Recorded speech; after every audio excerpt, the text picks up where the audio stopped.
Chemnitz, Germany, November 21st. Paint peeled off the swing set in the front yard, yellow flakes drifting like sunburnt snow to dead grass. No wind had stirred for some time. The air smelled of rank summer sweat, still and stagnant, seeping out of the parched soil. There were no birds in the barren trees. A nightmare had come to town. It walked down the road with methodical pacing, a long cloak swaying gently with each footfall. The worn machete on its belt clanked against armored gloves. No hint of skin or hair suggested it was human. Overlapping layers of cloth, metal, and rubber took care of that. The mask over its face hissed softly, taking in air to process. In every way, inhuman. From behind cracks in shuttered windows, anxious eyes watched it pass, breaths held until it was safely out of sight, superstitiously certain it could smell fear in the air. There weren't many to see it this day. Some houses had long open doors. Others were boarded shut with black paint splashed from afar. A ghost town, by will or fortune. The chain fence around number 37 was untouched, a lone tire leaning precariously against its gate, the closest anyone dared come. From a tiny half-frosted window in the door, Kurt saw the thing pause at the end of the walkway. He swallowed slowly, adjusting his view to see better. It was staring right at him. It rolled the tire away, carefully leaning it against the fence post, and unlatched the gate. Halfway up the interlocked stone path, the thing stopped, turned, and stared at the cross in the lawn. 4 graves beneath its soft shadow, all roughly dug in the cold November soil. Nothing moved for some time, and Kurt gripped the trim around his small portal with bloodied fingernails, waiting. Finally, the thing turned away from the graves, climbed the steps to the porch, and without a pause, opened the front door. Kurt stumbled backwards into the foyer, falling against the banister as the dark figure stopped before him. Kurt stammered, his voice weak and creaky. "Are you?" The thing looked at him without emotion. Air hissed. "Are you a healer?" Kurt gasped. It watched him a moment, then carefully bowed a yes. Kurt collapsed down on the steps, covering his head with his frail, empty arms, and began to sob. He heard the soft crunch of thick boots grinding dirt into the Persian rug. He hesitated, looked up, saw the mask, his reflection in the dark oval goggles. He looked so worn. The healer held out a hand to him, and he took it, stood and let himself be led into the living room.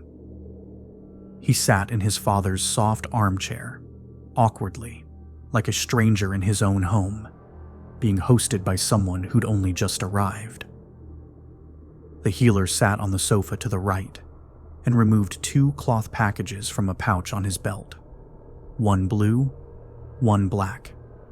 He placed them gently on the coffee table and unrolled the black one to reveal a small plastic device and an assortment of vials. Kurt closed his eyes, shuddering. The healer put a long vial into the base of the device, clicking it into place.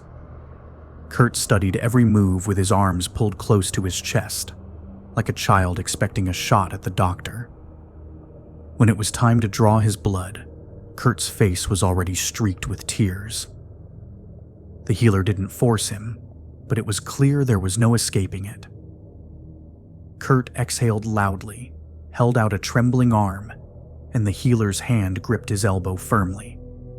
A quick sting shot through him as a tiny blade hit, and he yelped, closing his eyes tightly as his blood filled the vial. His elbow jerked free, a cotton swab pushed against the wound. The healer slid a panel down on the device to reveal a small LCD screen. Kurt looked out the front windows, saw the tip of the cross on the lawn, and just stared. It was like the room was empty again, and he was alone there, sitting, watching, waiting for a resolution. Absolution. The creak of rubber beside him shook the daydream away. They died because of me, he asked, not so much a question as a need for confirmation. The healer didn't shift his gaze from the device, and the callousness of it pushed Kurt into hysteria. He grabbed the monster's wrist, thick with metal, shook it, and got the attention he needed. "They died because of me," he shouted. The healer placed a hand atop Kurt's, squeezed gently, and he calmed, his breathing ragged but slow. Was it me?" he whispered. A moment passed where neither moved, as if the answer had to be read from the air rather than repeated as fact. But then, the healer nodded. "No!" Kurt screamed, curling against the chair. He cried again until he had no air in his lungs at all and gasped a horrible, raspy breath against the floral fabric, like he was drowning out of water. He felt the cold tap of metal against his neck, a hiss and a sting, and his eyes shot open at the shock of it. He pushed his face into the cushions, stopped his theatrics, and started to mouth a prayer in his last few seconds. A fire shot through his veins, and he flailed back onto the floor, convulsing so hard he bit the edge off his tongue. He gagged on the blood. A strong hand pushed down on his chest, keeping him from rolling, and in the moments before his vision gave out, he saw the healer over him, an expressionless mask, watching. "Not your fault," it said to him in a rough, processed voice from the darkness. On his way out of the house, the healer closed the door quietly, respectfully.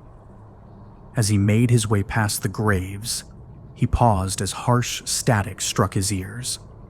"Home to Green 4, came a voice, Mandarin Chinese distorted by an overcast sky, as if spoken through a digital waterfall. "Do you copy, Green 4? The healer took the heavy satellite phone from his belt, unfolded the antenna, then let it hang by his side again. "Green 4 to home," he said, fluent in his native tongue. "Sigma 5 is neutralized." A pause. Static again. "Understood," said Home. "We will send you the coordinates of a safe location to leave the blood sample." The healer nodded to the empty air. "Your next assignment is identified," said Home without a hint of emotion. "You will be leaving at once." The healer turned west, the afternoon sun nearly invisible in the haze. "Understood," he said again. "Profiles and identification algorithms will be sent to you en route. We have intelligence indicating a living host at the Motul Hospital in Prague." The healer stiffened slightly as the line devolved to static. He turned around, straight behind him, and stared into the darkening sky, back where night was already falling. He turned a bit more, southeast. "Home," he said carefully, deliberately. "I am already west of Prague. Please confirm." Static. The faint sounds of a discussion away from a microphone. "Confirmed, Green 4, came the reply. "Maps and speaking guides will be relayed before you cross the border." The healer glanced back towards the setting sun, then stared headlong toward his objective. A weak wind tugged his cloak, and a speck of rain hit his mask between his eyes. His suit whined faintly, warning of moisture contact, gently quieting as the drops slid down and away. He did not react. "Understood," he said once more. Another raindrop glanced off his shoulder. He was stirred back to life at the sound of the incendiary grenade exploding in the house behind him. He retracted his steps down the interlocked path, opening the front gate as the black smoke started to pour out of the windows and into the sky above. He left the tire as he'd found it.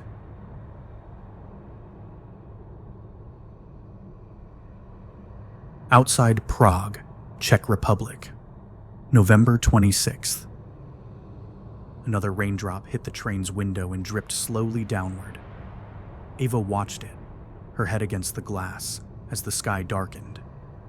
She shivered in the cold, pulling her thinning denim jacket tighter, her arms substituting for the buttons, long since torn from the front.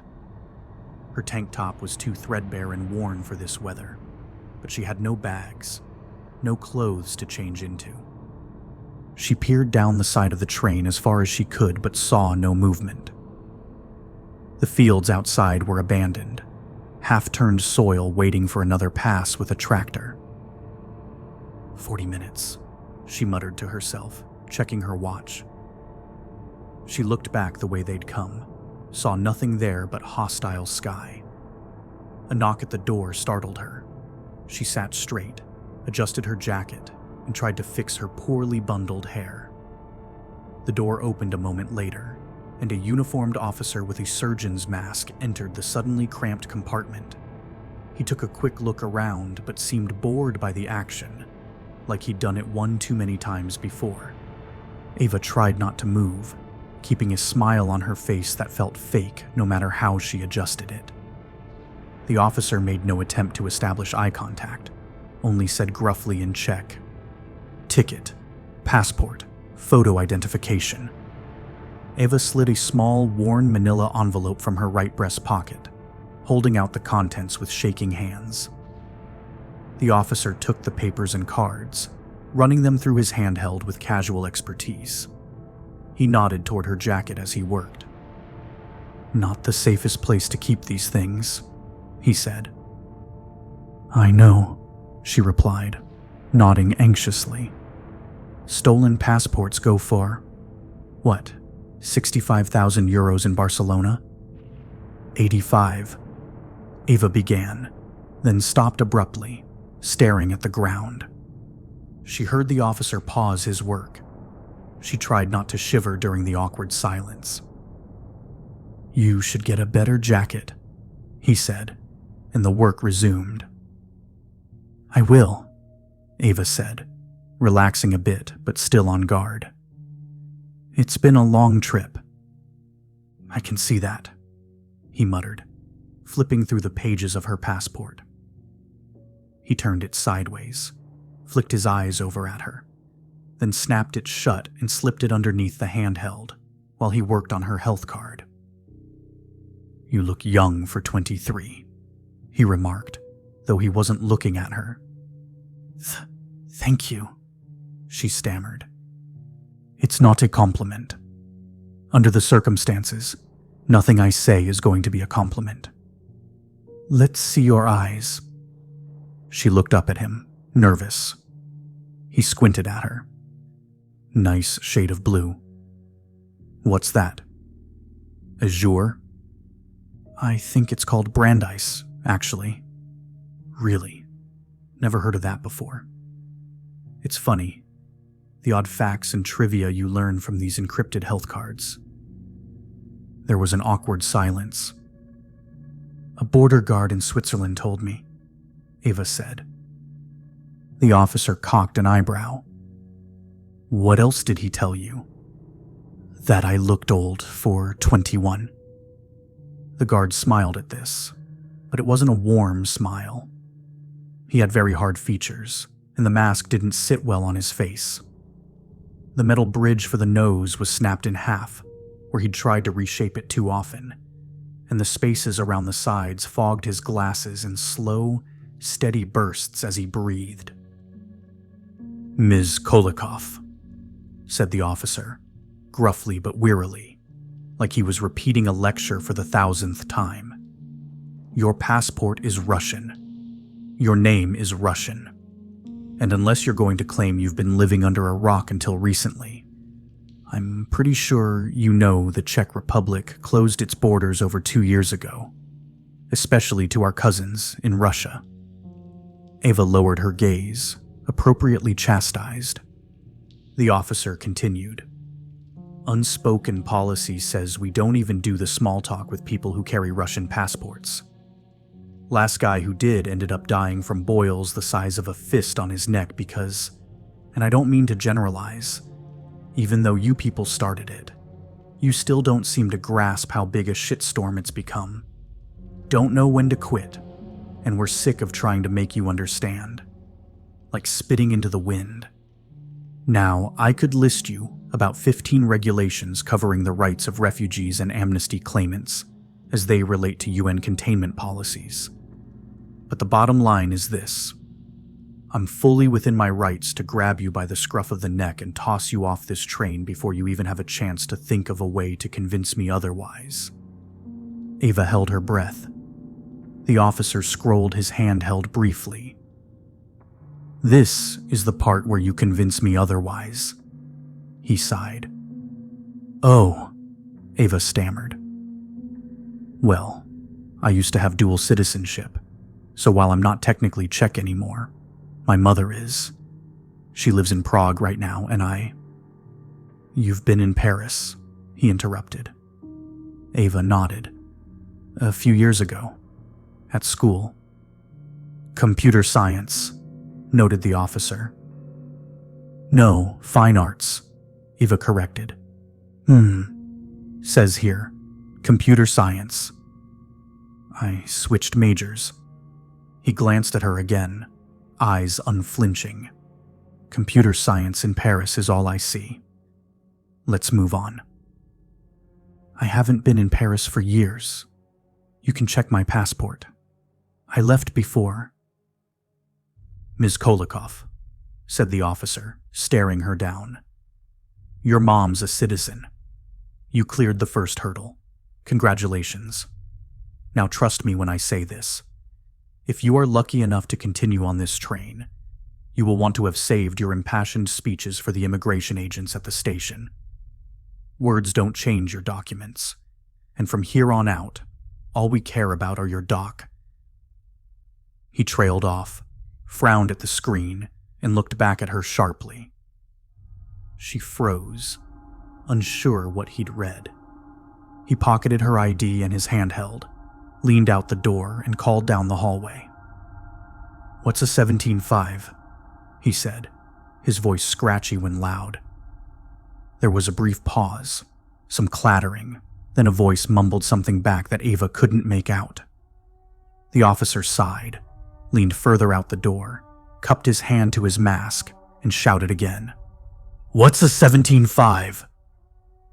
He glanced back at Ava, then walked out of her cabin, sliding the door half closed, and disappeared down the hall. She was left there with no papers, painfully alone in a space meant for four. The wind outside was picking up, and the sky was darker still. A sudden scream from the hallway broke her stare. She turned around to see a woman being shoved down the narrow passage. The officers on either side kept pushing her forward, their faces cold behind creased masks. The woman grabbed the bar outside Ava's door and tried to resist, but the larger of the two officers planted a hand on her face and pushed so hard it seemed as if her neck might break. The woman reached inside her jacket and pulled out a passport, a Euro ID card, tried to hand them back. One of the officers smacked them out of her hand onto the ground, as if they meant nothing to him. They meant everything to her. She gasped in horror, lost her grip, and was pushed out of view. Ava carefully leaned closer to the door, trying to see where they'd gone. She heard the echo of screaming, frantic banging, and then the sound of the heavy doors to the train slamming shut. The woman's passport lay on the rug in the hall, cover bent and tread upon. Bulgarian. Ava glanced out the window again, felt the cold through her jacket more intensely now. She touched her empty pocket, bit her lip. A long way home, she said to herself, then risked another peek at the passport. her hands clasped together, white fingertips trembling, working up the nerve to snatch another lifeline. It would only take a second to pull it in. All it would take is a second, and she'd have a backup plan after months of... A knock at the hallway window jolted her back to attention. The officer had returned, holding her passport and wrapping the glass again with scarred knuckles. "Up!" he called. Ava quickly obeyed, slipping out of the cabin without a word. The officer watched her with callous eyes, squinting unhappily. He grabbed her chin and turned her towards him, making sure he had her attention. He waved her passport, health card, and ticket like a magician about to perform a trick, then shoved them into her pocket. Ava flinched at the contact. Her jaw was aching from being clenched so long. "Back of the train," he said, shoving her slightly. She caught her balance just in time, stared at him desperately. "What's at the back of the train?" "Quarantine," he said coldly, thumbing the safety off his pistol.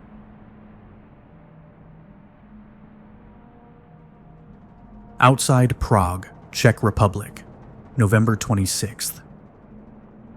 "Wait," Ava pleaded as the officer closed in. "I'm Czech." He aimed the gun squarely at her head. "I've got 40 other so-called Czechs back there who say the same thing." Ava's face lost color. 40? She gasped. "But if one of them is sick, less paperwork for me," he grunted. Ava bumped into the wall. The officer half smirked, like he was begging her to make a move, so he'd have an excuse to shoot. There was nothing to fight back with, nowhere to run, and no hope if she tried. She slowly raised her hands above her head. There was a flash of movement, and suddenly a pair of arms wrapped around his neck from behind, pulling him back and off balance. He thrashed to the side, swung a fierce elbow back into his assailant's stomach, but still couldn't get free. He was slammed into the wall, cracking the window to the compartment, but not giving up his gun. He swung his elbow back again, once, twice, and the third blow connected with a crack. The grip on his neck loosened, and he pulled forward, free, face red with fury and stress. Ava's fist hit him so hard he slammed into the wall. For a moment, he had a look of confusion, like it didn't make sense what had just happened. But only for a moment. She finished him off with a blow to the face. He collapsed to the ground, glasses broken, eyes rolling and shut. Ava looked up, saw a lean, scruffy man with ruffled blonde hair, wincing at the pain in his ribs. "Where'd you learn to do that?" he grunted. "Here and there," she smiled. "Thanks, I think." "Don't take it personal." He grinned, crouching quickly, scooping the gun out of the guard's limp hand and giving it a once-over appraisal. "He'd be getting to me next, and I'm not even Czech. You coming?" She glanced down at the unconscious guard, then to the back of the train. "Not much choice anymore, is there?" "Great. I'm Anton, by the way." "Ava," she said. Anton smiled back, then took off on a skittish, exploratory journey down to the heavy doors at the middle of the train. A bright yellow sign warned them not to leave until they were sure it was safe outside. A friendly biohazard symbol served as the point below a question mark. "I hope you like walking." Anton beamed and pulled the door open, just a crack at first. The cold air beat Ava in the face, making her squint.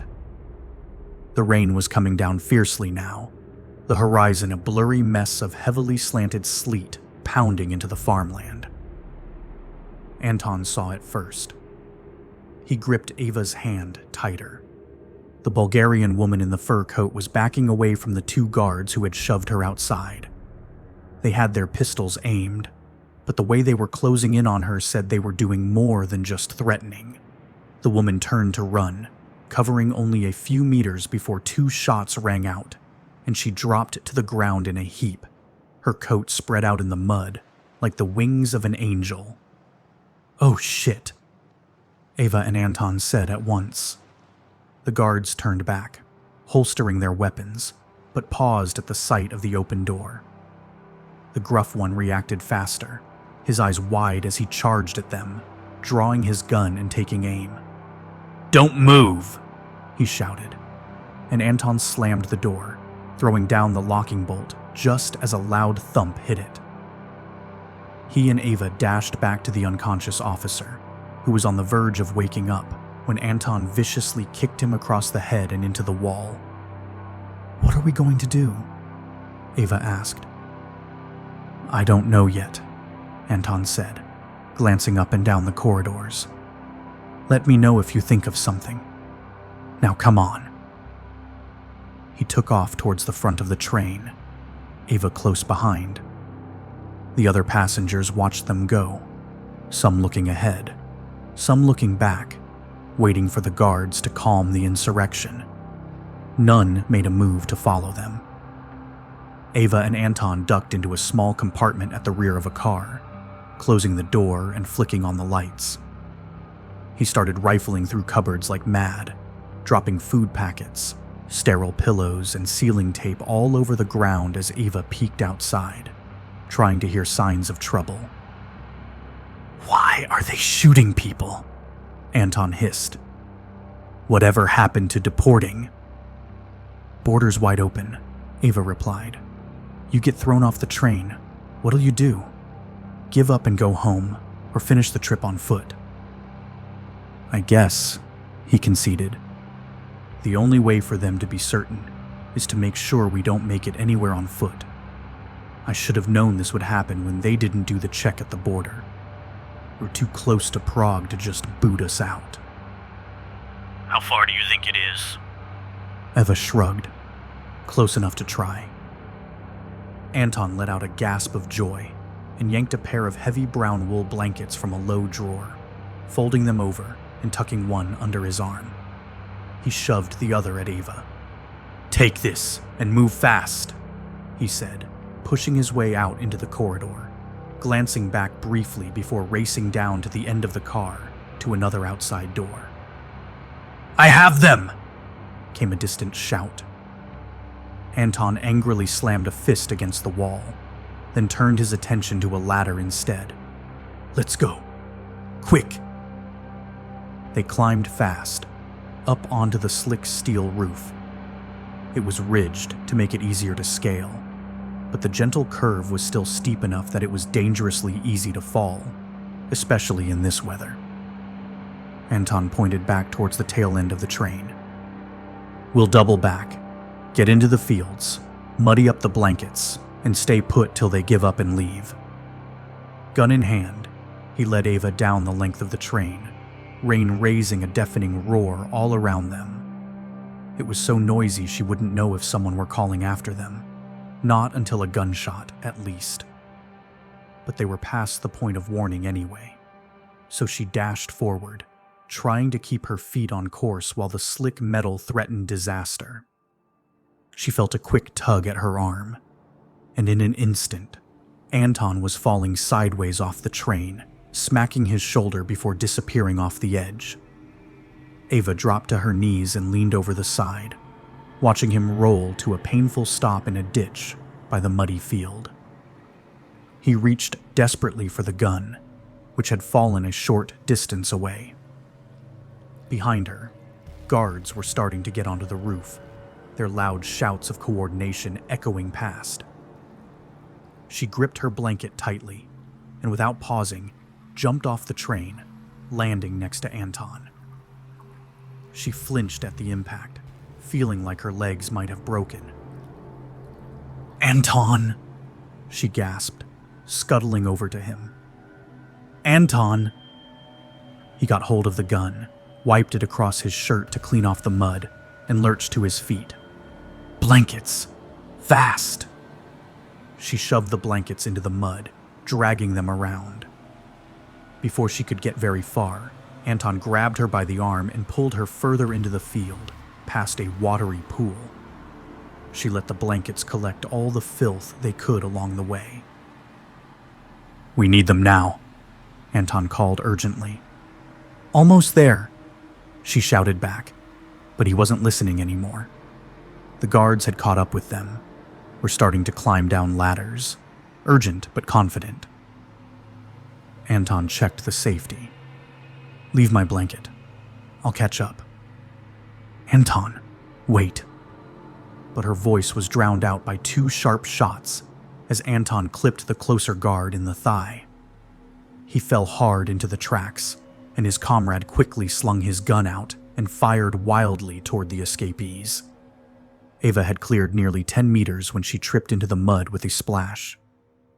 She checked behind herself to see if anyone had noticed, but all she saw when she looked was a quick image of Anton, cornered by the enemy, receiving a bullet to the chest and toppling backward.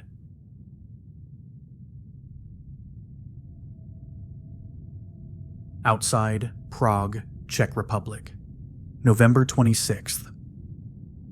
Ava lay still, rain blurring her vision as the echo of the gunshot disappeared into the bitter air. She was shivering violently, whether from the cold or from fear, and she drew slow, ragged breaths to keep from sobbing. The blanket was beside her, disappearing into mud that was flowing free like a river, and she knew she too was sinking in, out of sight. Just how far? She couldn't tell. The guards were yelling back and forth to each other, terse military barks that she couldn't make out. 2 more skirted the roof of the train, looking out into the fields with guns drawn, hunting her. It was impossible to tell how much they could see, so she tried to shove herself further into the muck, to disappear. "Hey! He's still breathing!" came a shout from near the train, and Ava dared to look up that way. A pair of guards were standing over Anton, guns holstered. She couldn't see any movement, couldn't hear any signs of life, but all the same, she felt the pit of her stomach hollow out with terror. "We've got to move him," one said to the other. "I'm not touching that. He's bleeding all over the place." "We've got gloves." "Then you do it. Better yet, next time shoot him out in the field like you're supposed to."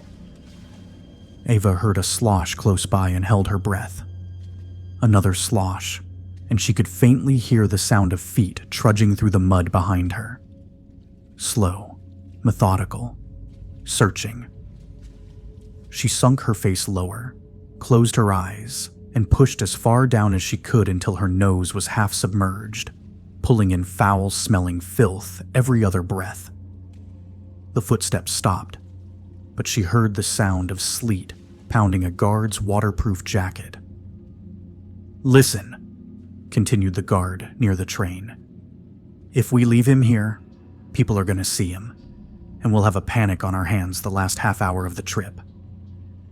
As if Holik's leg won't do that anyway, or the half-dozen gunshots they've all heard by now. The guard behind her was moving again, but she couldn't tell if he was coming or going.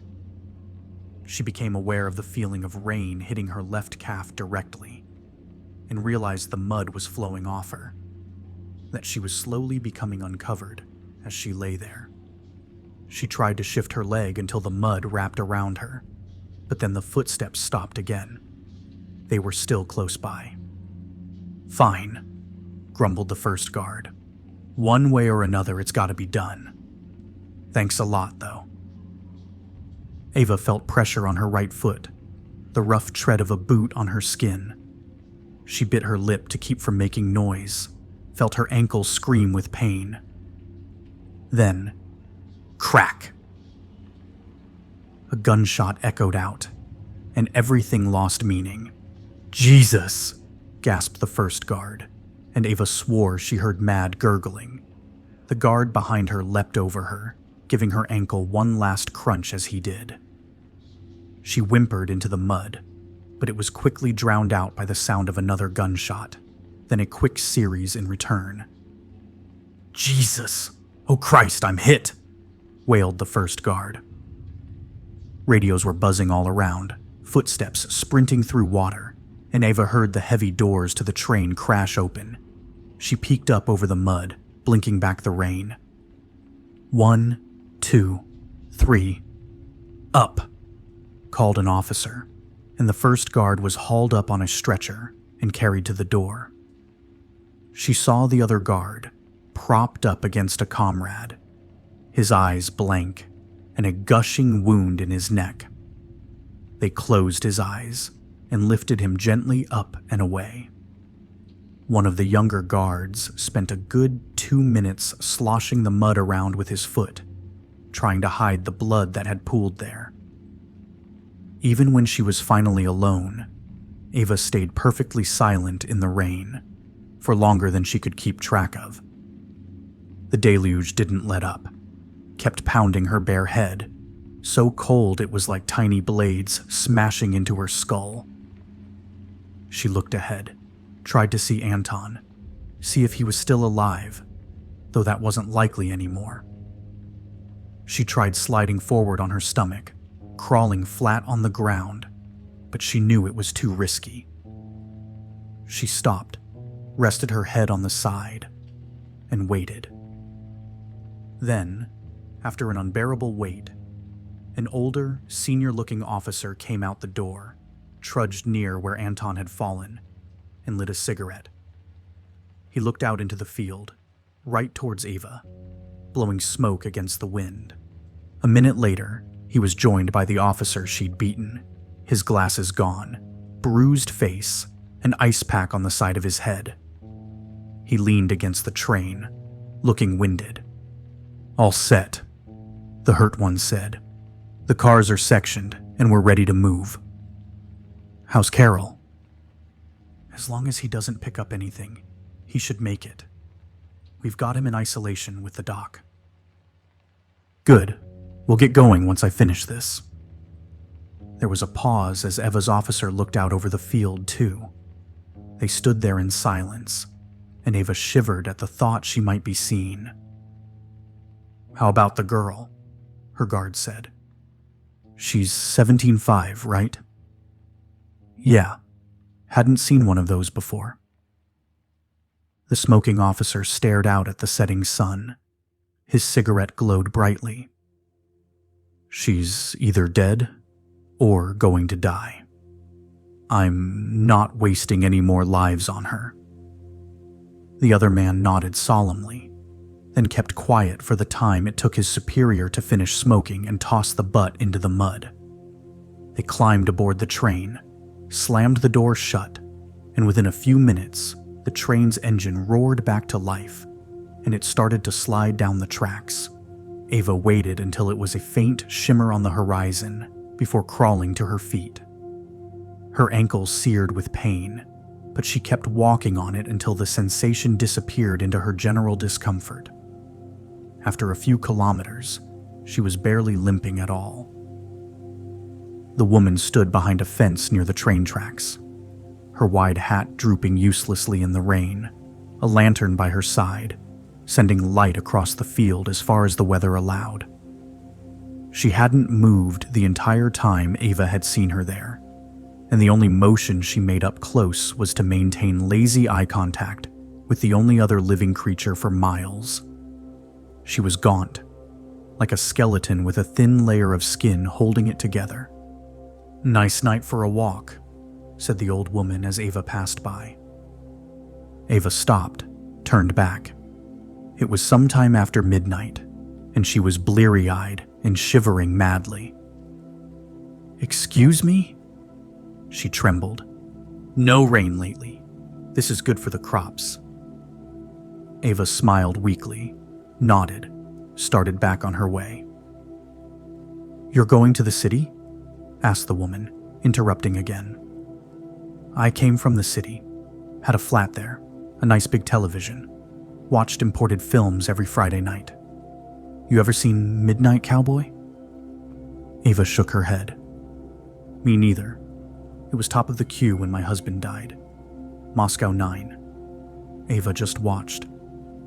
The old woman was talking more to herself now, fiddling her thumbs, staring at the ground as a waterfall poured off the brim of her hat.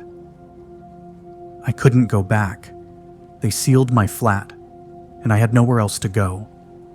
My sister wouldn't see me. My parents wouldn't answer the phone. They may have been dead already. I'm not sure. It's always hard to tell. Another minute passed, with just the sound of the rain, and when Ava decided it was time to move on, the woman looked up at her directly. Are you good at farming? Sorry, what? Do you know anything about growing food? Keeping animals? Number. No, sorry, I don't. The woman nodded, looked back to the ground. I live in the barn, way back there. The farmhouse is sealed, tape all over. No idea why. I won't go in. But the barn is nice. I thought it was a waste of land, you know?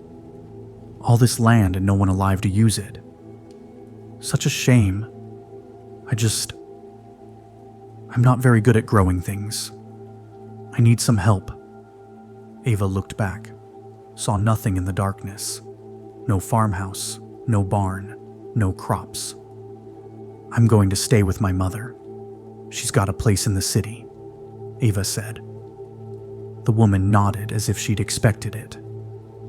That's good. That's very good, she muttered.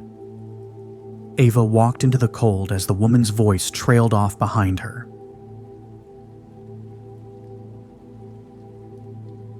Skipton House, London, England, November 27th. William Carrie stubbed his toe on a concrete barrier, and his coffee promptly dumped itself all over the sidewalk.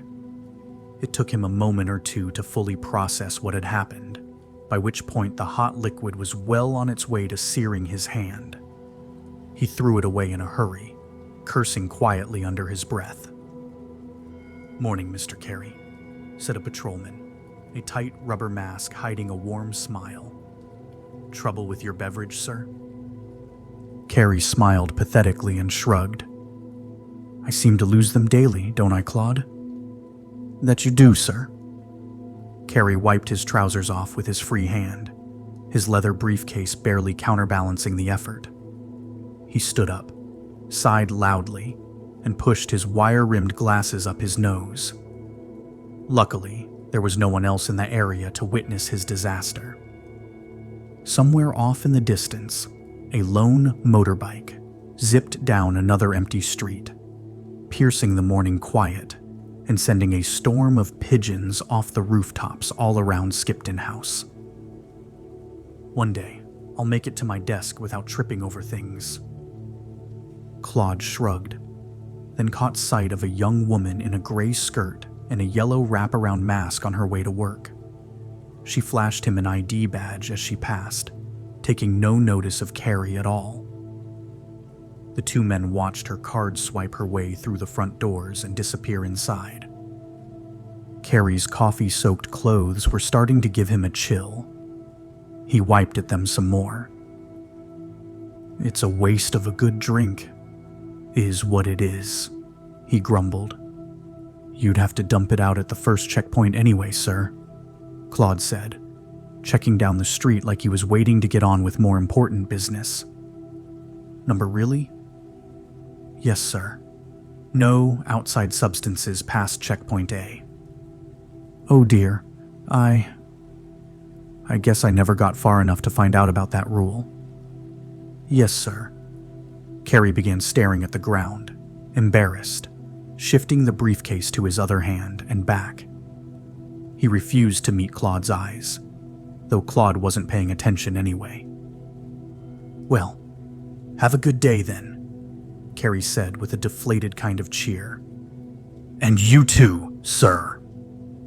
Carrie hopped onto the street, crossed over to the other side, and caught sight of himself in the polished brass of the containment office sign. He looked like a fool and wanted desperately to go home. The coffee machine at Skipton House was deep inside the building, in a hallway where the lights barely functioned, and stacks of boxes overflowed with dot matrix pages all over the floor. A patchwork system of notices on the wall instructed employees how not to brew coffee, complete with a warning that 2 scoops of the Colombian dark from the mini fridge on the left might very well constitute a biohazard. Carrie kept his briefcase perched between 2 fingers on each hand, waiting patiently while the quick brew light died a meandering death. The fluorescent bars above him, which had been no brighter than a candle to start, gave out midway through the process, leaving Carrie in utter darkness for a few minutes, while he tried to tap them back to life with the heel of his shoe. A woman in a black skirt and a white cotton mask stared uncertainly as the light came back on, revealing Carrie standing there on his toes, his worn leather loafer in his fingertips, madly swatting at the ceiling. After a moment of awkward silence, he stepped aside so she could pass. His coffee still wasn't done. Down the hall, in the great sea of cubicles that made up the first floor of the client service department, he heard the chatter of a few dozen workers speaking in calm, soothing tones to the panicked masses. "No, sir," said one woman, her northern accent cutting through the rest. "We have not absorbed the immigration office. You still need to clear things with them before filing papers with us. No, sir. I won't be able to transfer your file. They gather rather different information there. Did you? Oh, you have. And they still told you to. Right. Let me save you some time then. You're going to have to fill out a BCO-193 form and mail it in to our Liverpool branch. And they'll... Yes, that's right. 4 months. I wish I could, sir. But as you can imagine, there's a substantial backlog of late." The coffee machine beeped gently, bringing Carrie back to the task at hand. He picked up his cup and turned around, carefully navigating the crowded hallways to his office in the Corporate Accountability, Foreign Affairs section. To his left spread a large room filled haphazardly with desks, stacked thick with wires, papers, and dossiers. Each of the 30-odd employees there looked up to him as he came through, nodding respectfully and muttering their good morning. Inspectors in a way that was not entirely convincing. Carrie tried waving to them, but the motion spilled coffee on his hand. His eyes twitched at the heat, and he smiled weakly before darting into his office. He set the cup down on his desk, sloshing even more around, sucking the drops of coffee off his hand, then clasped it tightly and tried to contain himself. His flailing was interrupted by a sharp knock at the door that sent him scrambling for tissues, scrap paper, anything to soak up the mess. He got things reasonably tidy, leaned back in his chair, faking an expression that only half resembled authority. "Come in," he called, picking up a pen and searching his desk for a paper to be writing on, though all such papers were now in the trash. "Excuse me, sir," said a woman, leaning in through the cracked open door. "I wish this could wait. We seem to have a very serious problem on our hands, and we need your help." "What kind of problem?" Carrie squeaked, motioning her to come in. She slipped into the room, and Carrie immediately remembered her name, Janice. She was possibly the most gorgeous subordinate in the entire government. Carrie knew her name thanks to the ID tag she wore on her too tight sweaters, which oddly reminded him of the actress in the sexual harassment video he'd been shown as part of orientation. "It's something we caught last night," she said, sitting cautiously across from him. "It might be nothing, but then you wouldn't be in here with that look on your face," Carrie interrupted, and Janice's expression went as blank as she could manage. "Quite right," she conceded. "It's urgent. Where's that David fellow? He's your manager, isn't he? Shouldn't he be here too? I mean, not that I mind. I'm sure you're capable." Janice's eyebrow twitched. I'm sorry, sir. Didn't you hear? David had a cough last night. He's under house arrest till spring. Spring? Carrie gasped. For a cough? What do we do here in flu season? Honestly, sir, we lose half the workforce through the winter. I only clocked 6 months of time last year. The department takes it very seriously. Carrie nodded uncertainly. Well then, he said. Lacking David, I guess you'll have to walk me through this. My pleasure, sir, she said, handing him a block of pages. Carrie scanned them quickly but got nowhere. It was filled with columns of numbers and codes, none of which made sense to him. All he recognized was the subject line at the top. Zemus Pharmaceuticals, he read.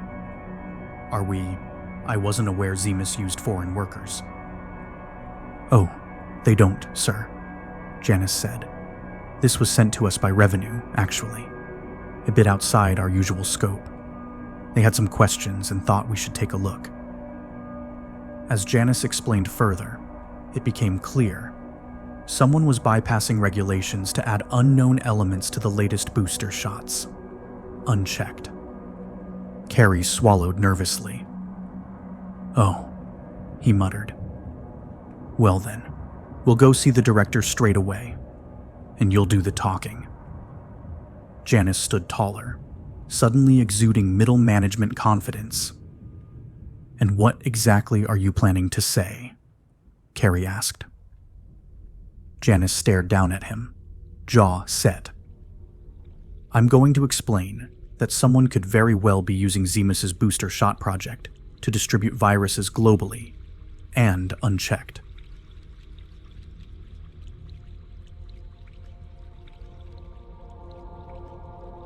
One Pisekeho, Prague, Czech Republic, November 27th. It was midday before Ava saw the peak of the church on Nepomuka, and it took another hour before it looked anything like the photo she'd carried in her wallet all these years. Even when she got the angle right, the differences were striking. The sky today was a light gray rather than bright and blue, and Ava looked nothing like her younger self. Wearing a University of Paris t-shirt, plump with a hearty smile. The photo was creased and faded, worse for wear, but not as bad as Ava. She rounded the corner to Pisekeho, past a row of houses she only half remembered, and paced quickly down to number 1 with the kind of stiff-moving determination that only comes from a fear of the elements.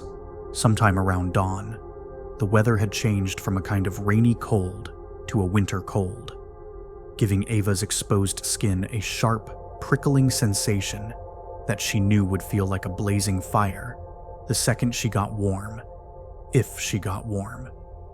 The last of the mud had washed off her some time ago, but it took with it whatever insulation she might have had. She leapt up the building stairs and pushed on the front door. It swung open eagerly, and Ava felt a tiny pocket of warm air blow past her, out into the rain. But beyond the threshold, it was colder inside than outside, so she dashed up the stairs to the 3rd floor, down the hall to 303, and knocked with a reddened hand. No answer. She tried again, a shiver shooting up her spine, eating away at any lingering patience. She made a fist and pounded on the door, her teeth rattling audibly. She isn't home, dear, said an old woman from next door. She peeked out of her apartment, shawl pulled around her short, thick frame. She wore glasses nearly a third the size of her face, yet her eyes were squinted like she couldn't see. Eva tried to control her breathing so she could speak clearly, but had little luck. How long has she been gone? She called out feebly. The woman cocked her head, came out into the hall with a cracked fiberglass cane, and wobbled toward Ava. I wouldn't know, dear. I don't like to snoop. But I remember that young fellow from this morning was knocking at the door like such a madman, I nearly called the police. The woman paused a short distance away, inspecting Ava carefully. "You look cold." Ava closed her eyes, thinking of warm places. I had to walk from the train station," she said. "It's raining." "Poor thing," the woman said. "Here, take my shawl. You don't want to catch a cold in a place like this." Ava put out a hand, smiled weakly. No, thank you," she said. "Too wet right now. I just have to get inside and warm up." "Inside? Do you know Mrs. Kolikoff? I didn't know she..." The woman gasped. "Oh my. You're not Eva, are you?" Ava winced at the woman, then nodded. "Oh, my dear. I had no idea. In the photos you always look so radiant and..." She trailed off, realizing what she was saying. Ava laughed. "Been a hard few years," she said. "For us all." The woman sighed. She reached out her hand, stepping back into polite society. "I'm Pachita Novacek. I live next door. It's so wonderful to finally meet you." Ava took the woman's hand with icy fingers, shaking gently. "Hi," she said, then pulled her arm back in a vain attempt to stay warm. Mrs. Novacek rubbed Ava's shoulder with the air of a kind grandmother. "You must have been out there a long time to be this wet. Why don't you come to my place and warm up?" Ava shook her head. "No, really, it's okay. I just really want to get inside. Did my mother leave a key around here? Under the mat or something?" She collapsed against the door as a shiver swarmed over her, pressing her head down and shutting her eyes tight, trying to write it out. But before long, the weight of the past few days slammed into her, and she started sobbing uncontrollably, one hand covering her eyes, the other desperately trying to twist the doorknob. A warm hand rubbed her back, up and down, and she felt a comforting nudge under her arm. "Come along, dear," the old woman said. "Let's get you fixed up." Ava stumbled, head sunk low, into the humid, homey embrace of Mrs. Novacek's living room. She was guided onto a too-soft sofa, between a pair of ochre and mustard knitted pillows, a warm blanket wrapped over her shoulders. It took her a full minute to control her crying. "I'm all wet," she said, keeping her eyes to the ground. "Things dry," Mrs. Novacek said, digging under a pile of blankets, hunting for the second of a pair of thick, furry slippers. "When did you eat last?" "I can't eat now. Too cold." "Tea, then." She shuffled off into the kitchen, cane creaking with each step. The living room was packed, but tidy. There were countless photo frames lining every available surface, showing a full range from glossy color to dusty black and white. A handful of frames lined with wilted flowers sat apart from the rest, a single scented candle burning before them. Above the fireplace was a large painting, done in oils, from Place de l'Alma in Paris, looking over the Seine. The sky was a rusty color, not the merciless bright orange that came in more recent days. Ava knew the image intimately. "You have one of my paintings?" she called out. "Your mother gave it to me. She's very proud of you, dear. It's not every child who's so gifted in the arts. My late sister had 2 of your paintings in her dining room. She loved them so much. When they unseal the house, I'll see if I can't spirit them away." "How bad is it here?" Ava asked. "News is hard to come by on the outside." As they talked, the warmth of the tea helped Ava think clearly again. Then a sudden realization struck her. "That's it," she gasped, quickly putting her tea down. Keeping the blankets wrapped tight around her, she scurried to the balcony and leaned over the edge, peering down the row. A smile grew on her face as she turned to Mrs. Novacek. "My mother never locks the balcony door," she exclaimed. "If I can swing around this partition, I can get in through the back." Mrs. Novacek observed the situation through her thick glasses. "I think you ought to wait for her to get home," she said. But Ava had already climbed onto the balcony ledge, holding the partition tightly with reddened fingers. She glanced down below. 3 stories. Gardening tools lay scattered. A rake, a push lawn mower, pruning shears, half buried in leaves. Her sneakers slid slightly on the ledge. She swung around in a quick motion, landing hard on her mother's balcony. She toppled to the ground but got up awkwardly, brushing dirt off her knees. Giving the sliding glass door a little nudge, she felt it slide open easily. "I'm great, Mrs. Novacek. No trouble at all. I just..." Her voice trailed off into nothing as she stepped inside and saw the blood splatter on the kitchen wall.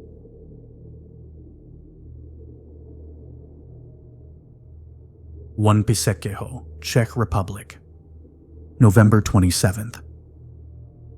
"Hold on a second," Ava called to Mrs. Novacek, stepping carefully into the apartment. It was cold inside, dry like the inverse of Mrs. Novacek's place.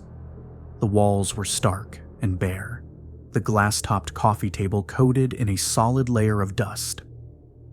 At the division between the living room and the kitchen, Ava spotted the glistening remnants of a pair of wine glasses, the white carpet-stained burgundy next to a dried pool on the tile floor. A knife lay on its side on a cutting board, a rotting carrot half chopped and alone on the counter. Ava rounded it without breathing, her eyes locked on the blood sprayed across the far wall, dripping down along the baseboards into an area she couldn't, and didn't want to, see. She hesitated before stepping closer. A thick pool of blood, glossy and half-dried, had been rubbed across the clean tile floor. But no body. Nothing at all, as if someone had bled that much standing up, then simply walked away, leaving only a fading set of footprints leading to the front door and beyond. Ava touched the toe of her shoe to the pool of blood. It stuck slightly, but not much. She rubbed it off against the clean tile beside her and looked around anxiously. "Mama?" she called out into the flat. A sharp echo answered her. She padded carefully down the hallway to her mother's bedroom on the right, peering in cautiously. Holding her breath, she listened for any sign of life.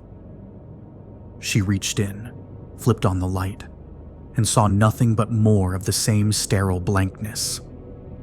The bed was made up the way it always was. Further down, in the bathroom, Ava instinctively switched on the heat as she entered. The thermostat clicked quietly, and the baseboard heaters rumbled awake from a year-long slumber, sending the smell of hot metal into the air. Aside from the medicine cabinet being half open, there was nothing of note. The expired prescription bottles remained neatly arranged, labels outward. The shower mat drooped neatly over the edge of the bathtub. The last room at the end of the hall had once been Ava's, briefly. But when she opened the door, none of her old belongings remained. Instead, a heavy oak desk dominated the space, covered in scattered papers, folders, and random stationery.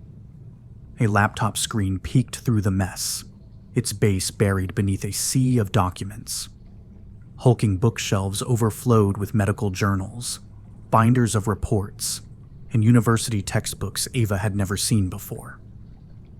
The floor, too, was littered with crumpled notes and sketches, molecules, DNA strands, coded scribblings in her mother's handwriting. Ava stepped carefully, a red pen cracking under her foot as she moved toward the small end table that held a thick cardboard box. There was a smear of blood on the side, the bottom corner badly bashed in, crumpled.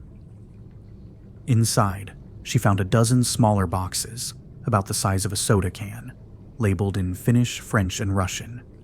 She turned one over and read the Russian text.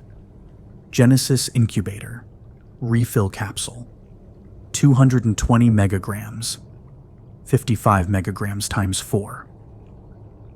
Ava set the package down and stepped back, looking around. She dashed back to the kitchen, grabbed the phone off the wall, and turned it on. Her finger hovered over the keypad as she listened to the dial tone. She looked again at the drying blood on the floor, at her passport peeking out of her jacket pocket, stained with mud. The empty room drained the warmth from her body. She turned off the phone and set it back on the counter.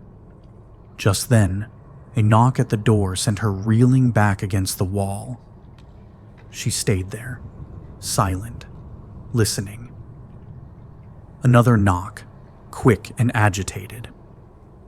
Ava slid toward the door, her thumping heart making it hard to concentrate on the sounds beyond. She found her voice, squeaky with fear. "Hello," she called through the locked door. "Ava." Mrs. Novacek's anxious voice answered, and Ava exhaled so deeply she nearly fainted. She undid the chain, threw the lock, and opened the door just enough to peek out. "Hi, Mrs. Novacek," she said, trying to sound calm and nonchalant. "Oh, you made it. I was worried. You sounded as if something was wrong." Ava bit her lip. "Oh, I just thought the oven was left on. Optical illusion. My eyeballs are probably frozen." She forced a smile, but the half-blind old woman didn't notice. Instead, she rubbed Ava's arm kindly, patting her gently. "You look frozen, too. Go take a warm bath, dear, and stay here until your mama gets home. She'll be so happy to see you."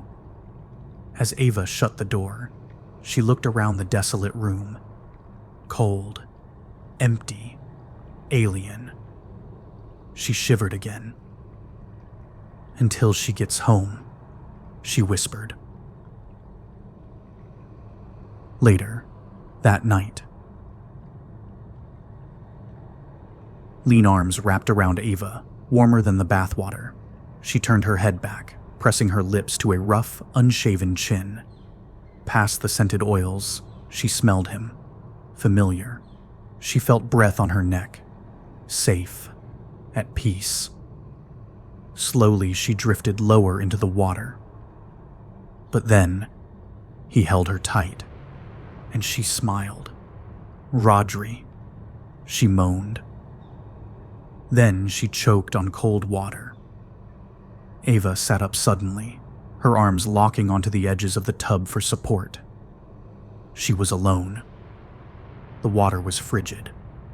She sat there for a long moment, not moving, until the ripples stopped around her. She glanced at the empty hallway beyond the bathroom door. "Stay out of my head," she muttered to no one. She awoke sometime in the night, winded, like she'd been running for hours. Sleep wouldn't return. It took all her willpower to force down a foil-wrapped package of safe food she'd found in the closet. The wrapper boasted, "Czech government certified," which made her smile bitterly. She spent half an hour on her mother's sofa, wrapped in fleece blankets, staring at the empty fireplace. Logs sat beside it, a lighter within reach, but she didn't move to start a fire. The heaters clicked methodically as they fought against the cold. A program guide flashed onto the television screen. Easy listening music filled the silent apartment. Ava swayed slightly, her eyelids heavy, but she forced herself to stay awake. Then the news came on. "We are following a developing story at this hour," announced a pristine blonde newscaster, her cheeks still marked from wearing a filter mask. A 6-year-old boy, thought to be lost in the East End housing projects last week, has been found and reunited with his grandparents following an exhaustive police search. The boy, whose identity cannot be revealed due to patient confidentiality laws, was last seen nearly 8 days ago. According to sources, he survived on breakfast cereal in the attic of a neighboring building since his disappearance. Ava turned toward the screen. A blanket-wrapped child was carried past the cameras in his grandfather's arms. "It's a miracle we have him back," the old man said, tears in his eyes. "It must have been so hard for him, alone, out in this weather, especially after his mother." "That's all for questions," interrupted a police spokesman, shoving a hand across the camera lens. "Give them some privacy. Go on." Ava shut off the TV. The remote skidded across the floor. She exhaled long and slow. The air was still cold. A knock at the door jolted her up. She sprinted over, undid the chain, and yanked it open. "Thank God you're here, Mrs. Novacek.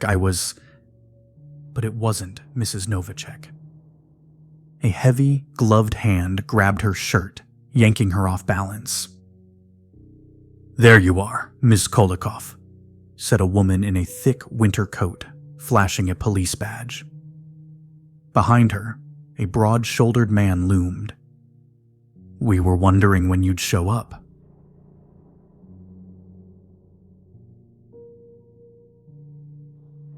Hospital, Prague, Czech Republic. November 28th. Dr. Fanta Anuma adjusted the stethoscope on a frail, pocked arm and checked her watch with a frown. A drip of sweat trickled down her ebony skin, and she brushed it away with her free arm, careful not to touch her sterile gloves. The sound of the heaters all around the room was hard to overcome. She strained to hear, wrinkling her brow with concentration. "Know what you're doing?" asked Mr. Vakira, his voice raspy and coarse. "Shh," Anuma scolded, "or I'll have to start over." Mr. Vakira smiled at her, his patchy white beard a sharp accent to the gaps in his teeth, brown and black. His hospital gown hung on him loosely, dried blood down the front. An IV hung behind him, dripping saline slowly. Anuma flung the stethoscope around her neck and jotted on his chart with a too-short pencil. She scratched underneath her surgeon's mask with the bunched-up wrist of her glove, sighing. "Bad news?" Mr. Vakira asked, half serious. "No worse than before," Anuma replied. "Continuing this way, you will live forever." Mr. Vakira laughed loudly, and two of the patients nearest him grunted and tried to roll themselves so they'd be facing away from him. He patted Anuma's hand kindly. "You lie badly," he said, "but thank you." Anuma didn't answer, keeping her expression the same. She looked down at his chart, and he squeezed her hand to get her attention back. "Miss home?" he asked sincerely. Anuma shrugged. "I am liking it here," she said. "Your language is better. Give it another month and we won't even know you're not Czech." Anuma laughed this time, patted his arm, and put his chart back at the end of his bed. "What's it like where you come from?" he asked her. "The place I lived in Côte d'Ivoire, they call it the hot country," she said, her eyes alive, remembering. "We in the north are teased for poor constitution, how we cannot survive in but a peaceful, sunny clime. But you know, after all these years up here, in your city, Mr. Vasira, well, my friends in the south, near the ocean, they have no idea what cold really is. Having a nice breeze off the water is nothing like a day such as today." "Ah, so you like it here then?" She smiled, her mask tipping to the side. "How could I not like a place that gives me patients like you?" He beamed happily, waved her off with a shaky hand. "I'm glad you've stayed with us, Doctor," he said. "You're tougher than those Southerners could ever hope to be." "Thank you," she said with a nod. "I will be back to check you again. Soon." She pulled the curtain around his bed, letting in the full sound and sight of 400 sick and dying patients. They were grouped and partitioned by type and severity of disease, and though there were signs up to help pinpoint whichever strain you were after, anyone with a passing familiarity of modern plagues could get their bearings at a glance by the particular skin tones or the stains on the bedsheets. From the middle of the floor, the sounds of different species of moans swept past Anuma as she stood alone, the tallest thing in the rows of beds. She felt a calm breeze blow her hair across her forehead, and for a moment she swayed, smiling at the sensation, calming, quiet. But then her eyes opened, and she stared up at the ceiling, at the large fans up there, swirling slowly, picking up speed. Her breath left her. She turned quickly to the far end of the room, down by the generators, and saw a nurse playing with a long row of switches, trying to see which one powered the old X-ray machine. Anuma started to call out but clipped herself off, clenched her fists, and made a quick dash to the nurse. She slammed all the switches down with a furious hand and grabbed the nurse by the collar. "What do you think you are doing?" she hissed. "I can't figure which one turns on the—" "Take a look at the ceilings," Anuma whispered. "You've been running the fans. How long have you been at the switches?" I don't know," fumbled the nurse. "A minute?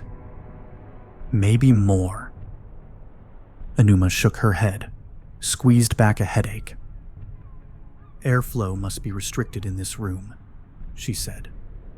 "Our partitioning is not good enough to stop cross-contamination."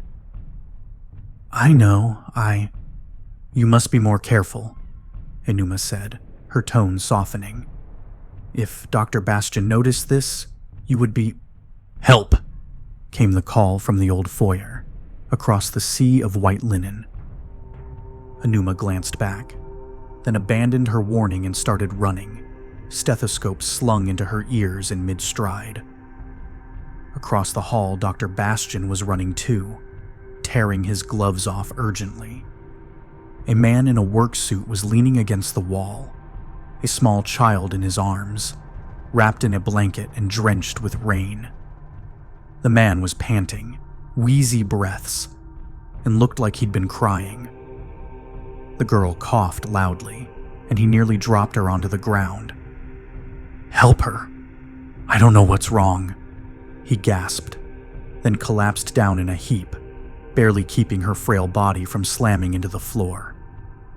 Anuma slipped on a new pair of gloves, crouched down, and pulled the blanket away from the girl's face. It stuck, glued with dried pus, and the girl cried out, then coughed again. A terrible, hacking cough. "Kiev 5, Bastian muttered grimly from behind, blasting his stethoscope with disinfectant and pushing it against the girl's pocked chest. "How long has she been sick?" he asked the man. I think 3 days, he muttered, his eyes rolling back in his head. "Catch him," Bastian said, snatching the girl as Anuma gently lowered the father's head to the ground. She pried open his jacket and shirt, saw the smallest of blisters on his chest.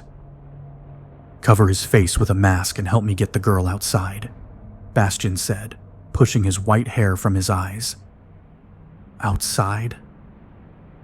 "We need open air," he said sternly. "She needs a bed," Anuma whispered urgently. Bastian stared at her seriously, spoke in hushed French, darting quick glances back to the sick room. "Kiev 5 is airborne at this stage. Half the people in this room would die tonight if they caught it. Even with the fans off, we cannot take that chance." "She will die out there," Anuma replied, unfazed. "She'll die in here too. Don't let her take the rest with her." A loud cry came from inside the room, weak but hysterical. "I can't die," a woman cried in French. "I can't die here." "Shit," Bastion muttered, then called out to her. "If you say one word of check about this to anyone, I'll make this girl your bedmate. Do you understand me?" There was a long silence. Yes," came the reply. Bastion nodded to Anuma. "Grab the ultrasound and meet me on the steps." As she turned toward the front of the hospital, she heard the sound of Dr. Bastion shouting.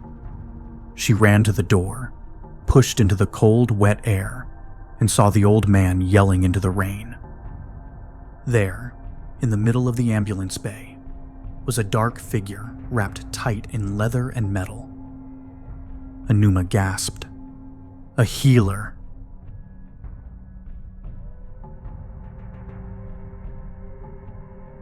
Hospital, Prague, Czech Republic. November 28th. "You will not pass this door," Bastion growled. "Go back east, you monster." The healer carefully raised a hand and tapped his right temple with a finger. Anuma glanced over as Bastion mirrored the action, a faded tattoo etched on his face. 4 short bars. He touched them gingerly as if they stung. "Yes, I remember," Bastion spat. "And it won't be repeated. This is my redemption. Go kill somewhere else." Bastion picked up the girl with some effort and glanced over at Anuma. "I'll be in the back. Lock the doors behind us." "But," she started. "Do it, Fanta," he grunted. "He cannot be allowed inside." She nodded solemnly, opened the door for the old man, then crept in herself, locking the deadbolt in the middle of the paneling. The doors were thick and old, but something about the seal told her they couldn't really keep out someone determined enough to get in. She nervously glanced outside, through the tall window in the door. The bay was empty. Rain poured freely down, rushing off the faded ambulance sign like a waterfall.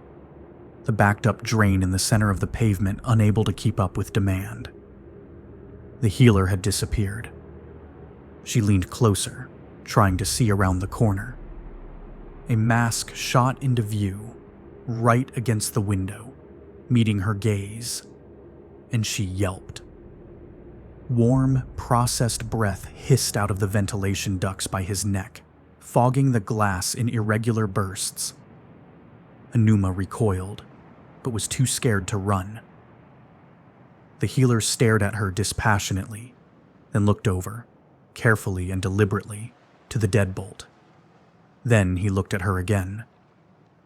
She shivered, shook her head. No. She darted her eyes over to double-check that she had really locked it. There was no movement for some time. He stepped back 1 pace, not breaking eye contact, and without warning, slammed his hand against the glass. She jumped back in shock, pushed a fist against the lock, held her breath. He was taping a paper to the window, in short, almost mechanical motions. She backed up further from the door, bumping into a gurney left on the far wall, draped with sheets to cover the bloodstains the doctors had been unable to clean off. She gripped the cold metal bars for support. Once the paper was fully fastened, the healer turned and walked away without pause. Down the steps, through the growing puddle, past the waterfall sign, and around the corner. Anuma waited another minute or two before moving forward, checking more closely. She exhaled for the first time in what seemed like hours, and pressed her forehead against the door, trying to get back her nerves. "He is gone," she said to herself. "You did fine. You did fine." She looked up, saw the poster he'd left. An information sheet in French, in clear and clinical grammar. Symptoms of a strain called LS411.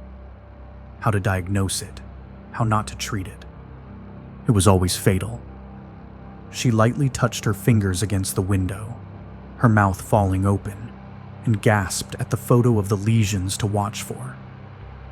She ran to the stairwell without a word.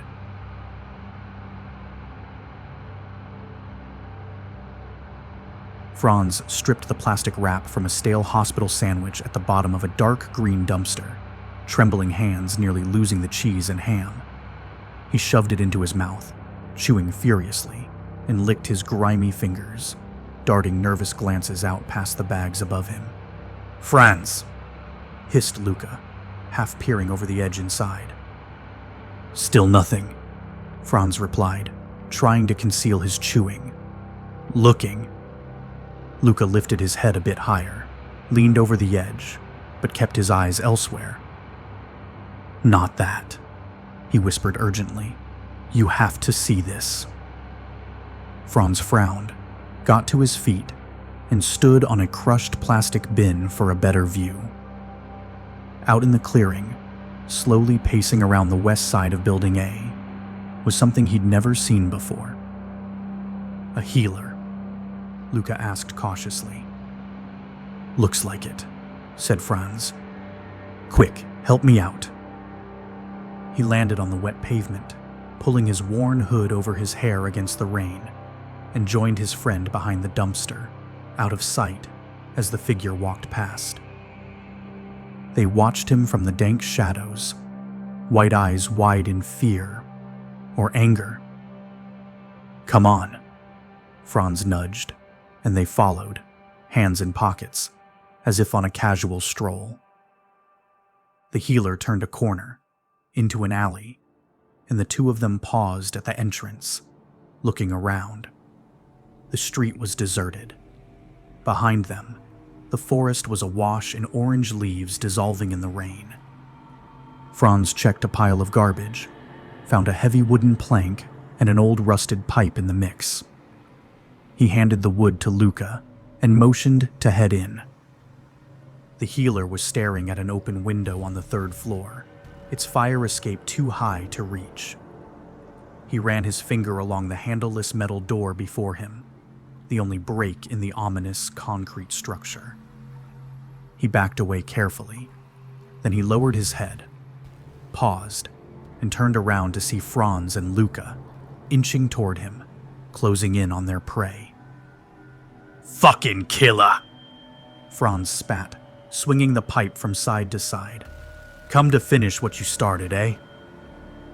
He lashed out with the pipe at a distance, and the healer stepped back, holding his hands up cautiously, as if he were asking for peace. Still, no words, no expression to read. "Not so smug, are ya?" Lucas said, circling the healer menacingly. "Couldn't kill us all with your germs, so now you have to fight like a man." "He's not a man," Franz sneered. "A man has a soul. This is a baby killer." Luca's eyes started to water, his face twisting, and Franz gaped at the sight. Luca wiped his eyes with his sleeve furiously, choking back tears, his face turning red as anger rushed through him. "My son!" he screamed, and charged, swinging the board straight at the healer's head. The healer's hand moved fast, bracing up to deflect the blow, and the board snapped in two. The loose side flew against the wall in a shower of splinters. Luca skidded straight into the healer, who caught him by the throat with his other metallic hand, holding him tight. Luca's passion drained fast, so close to the mask, and he gasped for desperate breaths, dropping the rest of the board at his feet. The healer spoke in a raspy, processed voice. Words neither of them understood. Tears kept running down Luca's cheeks, but he never stopped staring into the empty goggles. Then, the healer cocked his head slightly and ducked out of the way as Franz's pipe swung past. It missed him, smashing into the side of Luca's face with a loud crunch. The healer dropped the body and stepped aside, facing his next opponent. Franz gasped at the sight of his friend in a pool of blood, his pipe smeared red too. He regripped the metal, inhaled slowly, letting his fury boil over. "You fucking murderer!" he screamed, and charged again, swinging madly. The healer sidestepped the attack, grabbed the pipe, and twisted. Franz felt his wrist pop, and he lost his grip, his footing. A rough hand grabbed the back of his coat, yanking him into the hospital wall.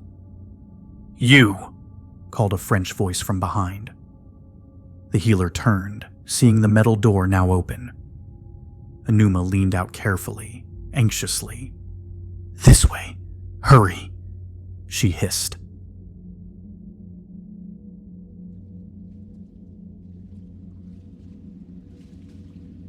Praha Police Station, Prague, Czech Republic, November 28th. The end of the hall was shut off with misty plastic taped to the walls, ceiling, and floor. A biohazard sticker was peeling off in the middle. Ava slowed her pace as she approached it, but the cops shoved her forward, then jerked her to a stop at a door to her right. A paper hung over the janitor sign. "Interrogation Room B," Ava muttered. "Someone sneezed in A," the female cop grunted, opening the door to a tiny room, a table improbably wedged inside a closet space. "Lucky you." Eva was thrown into the chair at the back of the table, landing with a whimper. The two cops sidled around to the far side, sat down casually, and leaned back in silence. The woman was thickly built, with a strong jaw and short hair, cut in a 5-year too late style. The man was gruff, large and balding, his brow deep. When he clenched his jaw, it almost changed the shape of his face as the bones clicked into a new arrangement. "Ms. Kolikov," began the woman, not making eye contact. "My name is Inspector Sobotka. This is Inspector Crew." You're foreign police?" Eva ventured. Crew chortled, stroking his stubbly chin. "Why? Not an immigrant, are you?" Eva met his eyes nervously. "No," she answered. "Good thing. Shouldn't be any immigrants anymore, yeah?"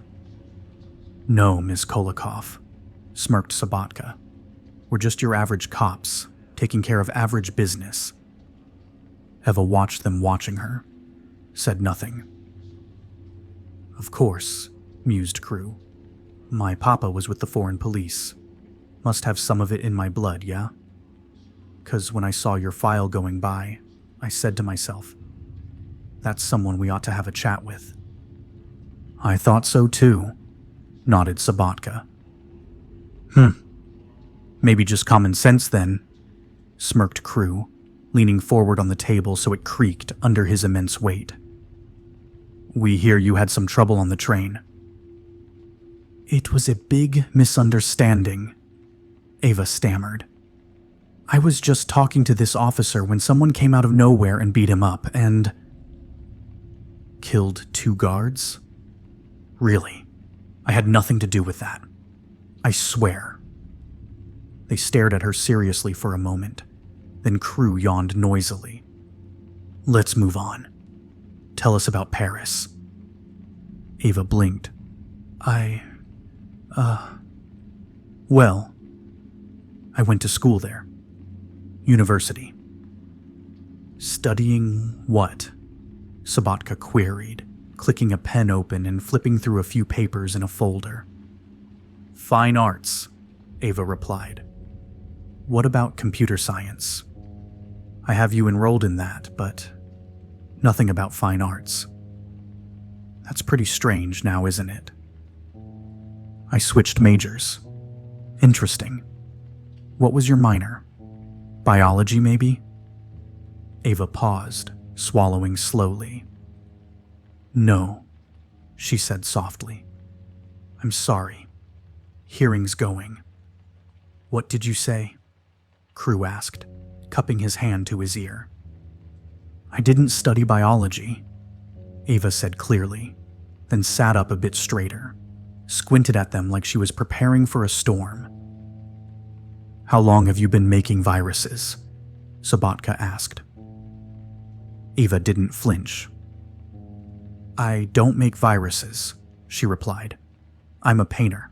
I make... Yeah, interrupted Crew, waving his hand at her. And the hitman's not a hitman. He's a plumber. You're not the first to dream up a cover, kid. It's not a cover. I don't make viruses. I wouldn't even know where to start. Crew grunted, stood up roughly. I've got to piss, he said, slapping his partner on the shoulder. Call me when she stops lying. Sabatka eyed Ava carefully as Crew strode out of the room. She folded her hands together, leaned forward slightly. What's up with your mum? Eva looked up like she'd been run over by a car. I don't know, she said. You two were close? Yes. All that time you were roaming around Europe. She found a way to get you care packages every month. Not many parents would do that kind of thing. I guess. Ava exhaled deeply, sinking a bit lower in her chair. Sabatka leaned back, crossed her arms, stared at the wall past Ava. We heard you watching the news this morning. Did you happen to catch the story about the kid with the breakfast cereal? Ava's eyes shifted left and right. Yeah. That was us. I mean, we found the kid. Used to be. We'd be chasing murderers and thugs and thieves and such. Now we call it a victory if we find a kid who kept himself alive without our help. It's good he's alive. He's got Bond 22. A week to live, tops. Ava said nothing. Crew returned with a battered machine, dropping it onto the table. An incubator? Ava asked. Oh, so you do know about making viruses? No, What was your mum doing with a pack of refill capsules? Sabatka asked. I don't know, Ava said quietly. They pressed on, about her travels, about Rodri Tennant, her ex. Then they turned back to Paris, back to her past. You got into the University of Paris's computer science graduate program as a foreign student. At 19. That's got to say something about your skills, right? She said nothing. Why wouldn't you look at making viruses? Someone like you, with a doctor for a mum, a computer science education, and that stint in prison. Excuse me? Ava gasped, her face turning bright red. Crew smirked. Hacked a bank when you were 15, got caught, spent a year in jail for it. Those files were supposed to be sealed, Ava muttered. Things have a way of unsealing themselves when they meet the right criteria, Crew said. Then they hit her with it. The video. Time-lapse clouds, flickering text. January 8th, Modena 1. Sabatka read aloud. The greed and hypocrisy of society is a cancer on humanity which must be removed at all costs before the blah blah blah. You get the point. I don't understand, Eva whispered. Crew flipped through the timestamps. March 2nd, Graz 3. April 21st, Linz 1. July 6th, Nuremberg 5. Each time a major outbreak had followed. Then, December 1st, Prague 1. Ava stared at the screen in horror. So tell me, Ms. Kolikoff, said Crew, how are we gonna die on December 1st?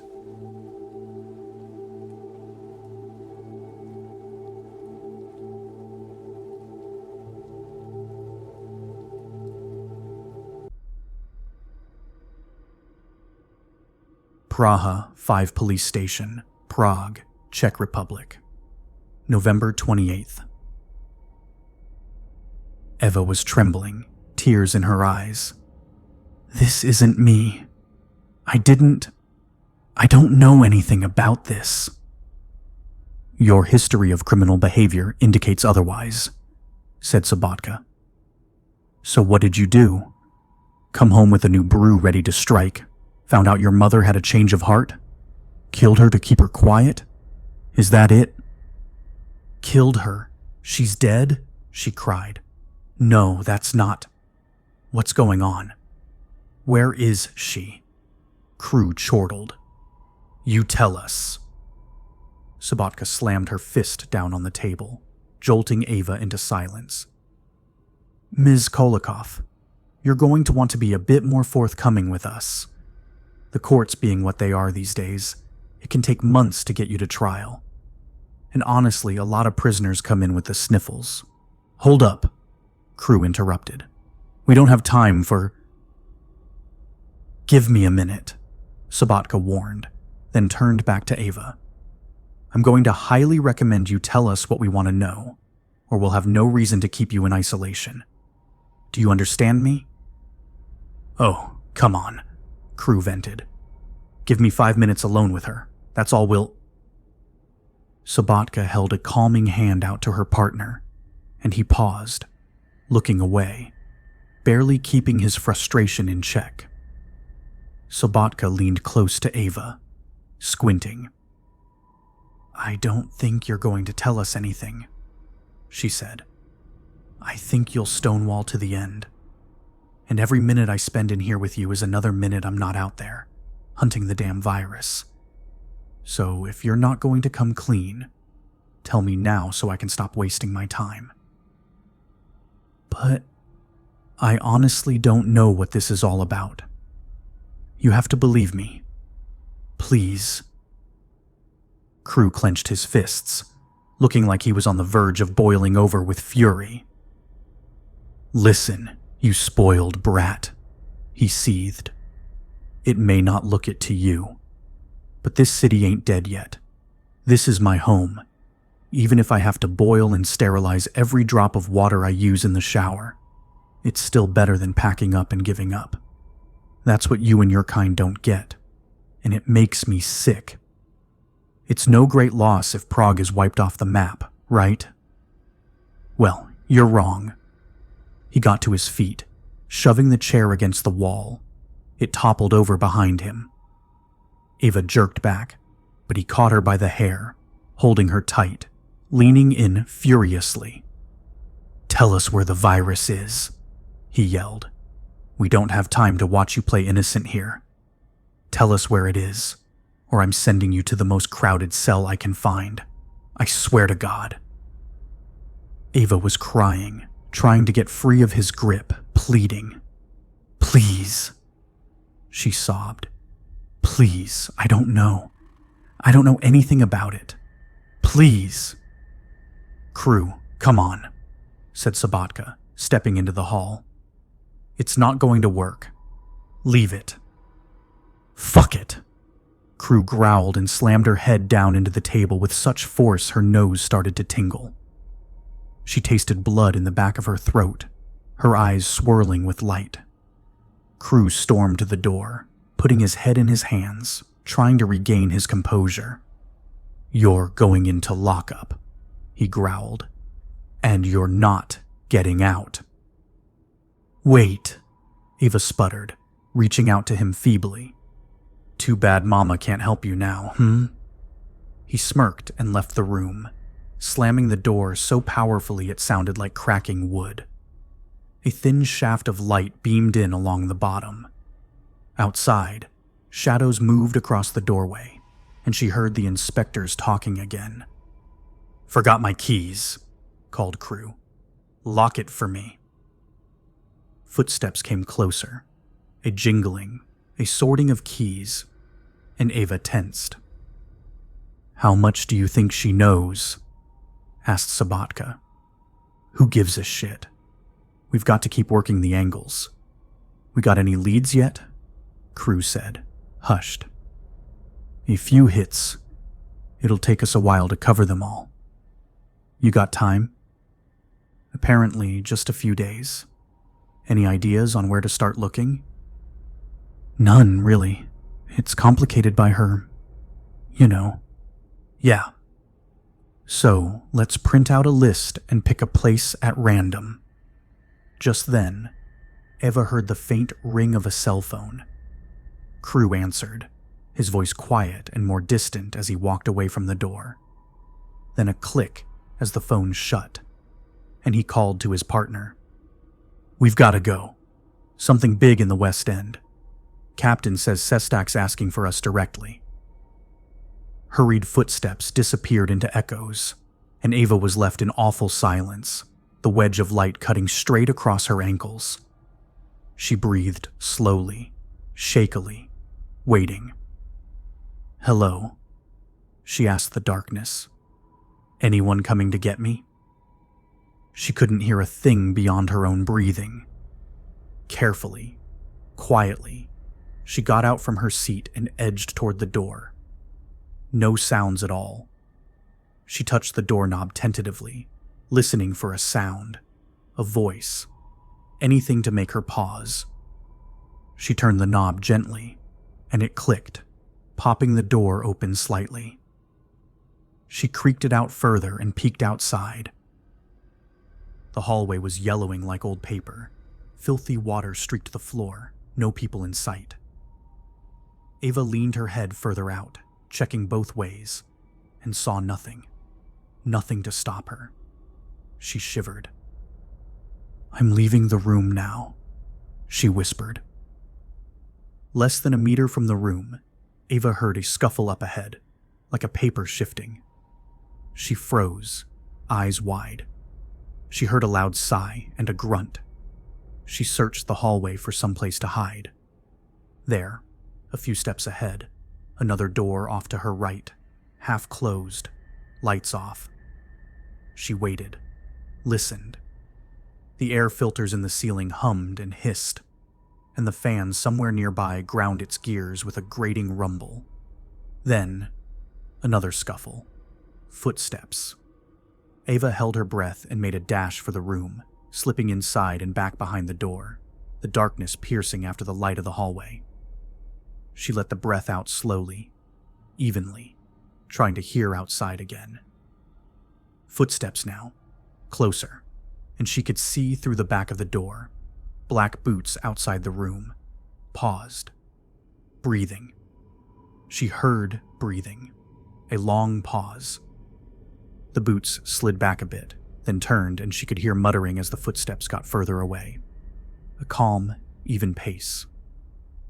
Eva exhaled again, her lungs loosening a bit.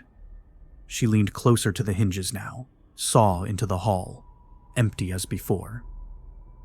She turned around to leave when she noticed, back against the wall next to her, a computer workstation. The screen was off, but its power light was on, casting a pale green glow across the room. A police workstation. She carefully and quietly slid over to the chair, sitting down. It creaked a bit, and she strained not to move anymore.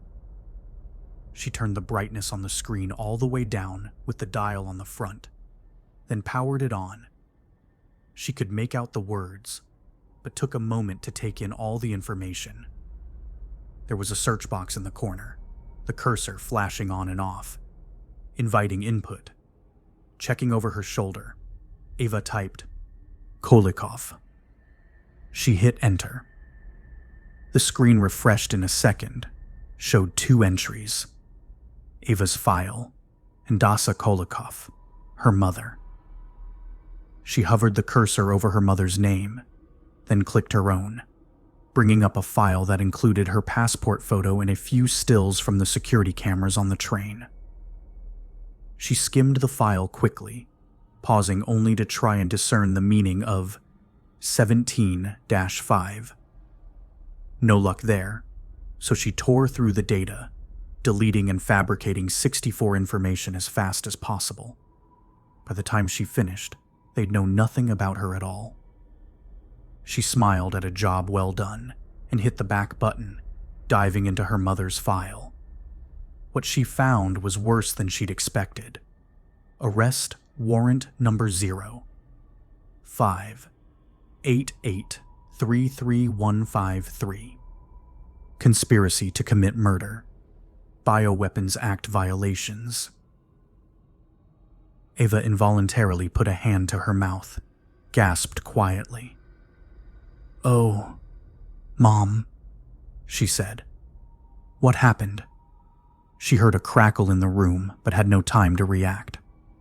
A hand wrapped around Ava's mouth, pushing down, and she couldn't breathe.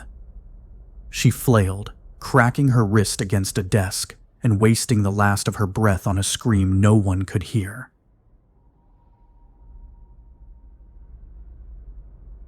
Skipton House, London, England. November 28th. "I didn't expect to see you here so soon, Will," said the director as Carrie shuffled in the door, a pack of papers under his arm. He smiled weakly, making his way to the chair opposite his boss's giant throne of a seat, and almost fell into it. Janice trailed him like an impressive shadow, the kind that outshines its owner. The room was like a photo gallery, a shrine to people the director knew or had been photographed with. Carrie could see former prime ministers, rock stars, athletes, and famous scientists. One picture of the current prime minister had a message scrawled across the front in silver ink. "We'll beat this together," the slogan he'd won on. Everything about the room was old school. The desk looked to be over 100 years old. The lamps and general decor smelled of Victorian spit and polish. There was a large map on the back wall, the biggest single space in the room not yet turned into a mosaic of tiny frames, showing the British Empire sometime before the First World War. The director was a man who loved glory, who killed and mounted it on his walls to show his dominion over it.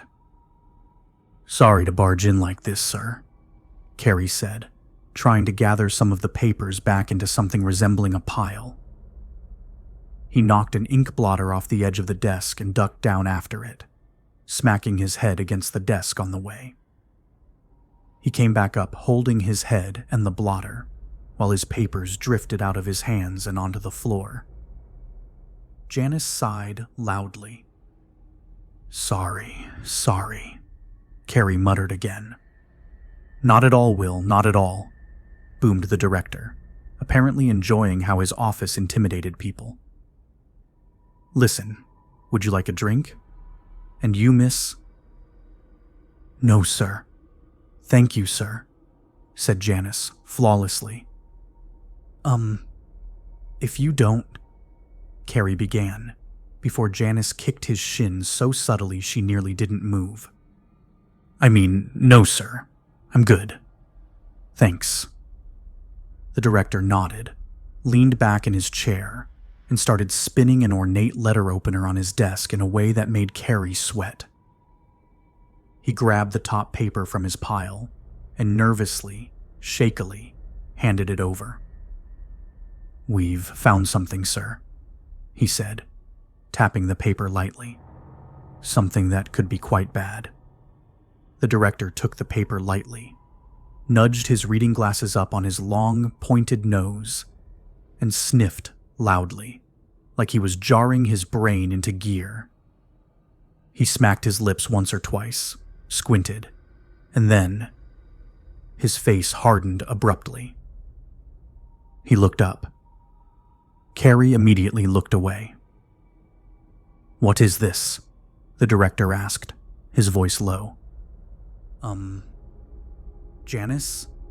Carrie invited. Janice cleared her throat to speak, but the director leaned forward suddenly, a low growl in his voice. "This is a senior-level meeting, my dear. You're excused." "But sir," protested Carrie, "Janice is not a part of this conversation, Will. You are excused, miss." Janice blinked, confused, but then put on her more composed face and carefully backed out of the room without a word. Carrie was left alone with the stone-faced man with the old colonial empire at his back, and he felt horribly alone. "You were stationed in Madrid, weren't you, Will?" the director said, creaking back in his chair. Yes, sir. 8 years. So, you're a team player. You know what's at stake here. I don't need to go over how a little information can do a lot of wrong. Carrie shook his head slowly. No, sir. Excellent. So tell me about these papers, Will. It's the transmission logs for Zemus Pharmaceuticals, sir. It seems that they seem to be integrating vaccines into their booster shot program without, testing them. The director's expression remained unreadable. Are we sure about this? Yes, sir, we are. And we think we found out why. Carrie handed over the next set of papers in the stack, a listing of communications in excruciating detail, complete with timestamps and origin addresses. At first, we thought Zemus had been, maybe compromised by some malicious persons, trying to, spread a virus through a booster shot, the director said, obviously quicker than Carrie had been. But, as you can see, sir, the bypass orders all came from a single person, a registered person, and we have good reason to believe he was the one making the inputs himself. The director looked up from the paper, his eyes boring into Carrie. Is this who I think it is? Yes, sir, I'm afraid so. The director laid the paper down on his desk, folded his hands above it, and closed his eyes. His jowls trembled as he breathed, and he looked like a beast from a nature video. So unreal you wouldn't have believed it existed. His brow furrowed slightly. He was thinking, and Carrie felt like he was intruding on a private moment. Will, the director said, opening his eyes, staring coldly at Carrie. Thank you for bringing this to my attention. He paused again, sniffed, his face twitching. I am removing you from your position in the department. But, sir, you are now working as my chief investigator. You report to me, and me alone. I want you to use your experience on the continent to keep things at home under better control. Starting with this Zemus mess. It must be dealt with quickly and quietly. No one but the two of us should hear of it. Do you understand me? Yes, sir, nodded Carrie, then shuddered. But, sir, Janice knows. What should we... Janice is replacing you as department head, of course. She's got a good head on her shoulders, I can tell. But even still, what she knows, without the backing evidence, that's inconsequential. From here on out, these secrets stay between us. Yes, sir. Zemus has a new booster coming out in 3 weeks, and I don't think anyone could stand the financial or political fallout if it were to be pulled over a scandal.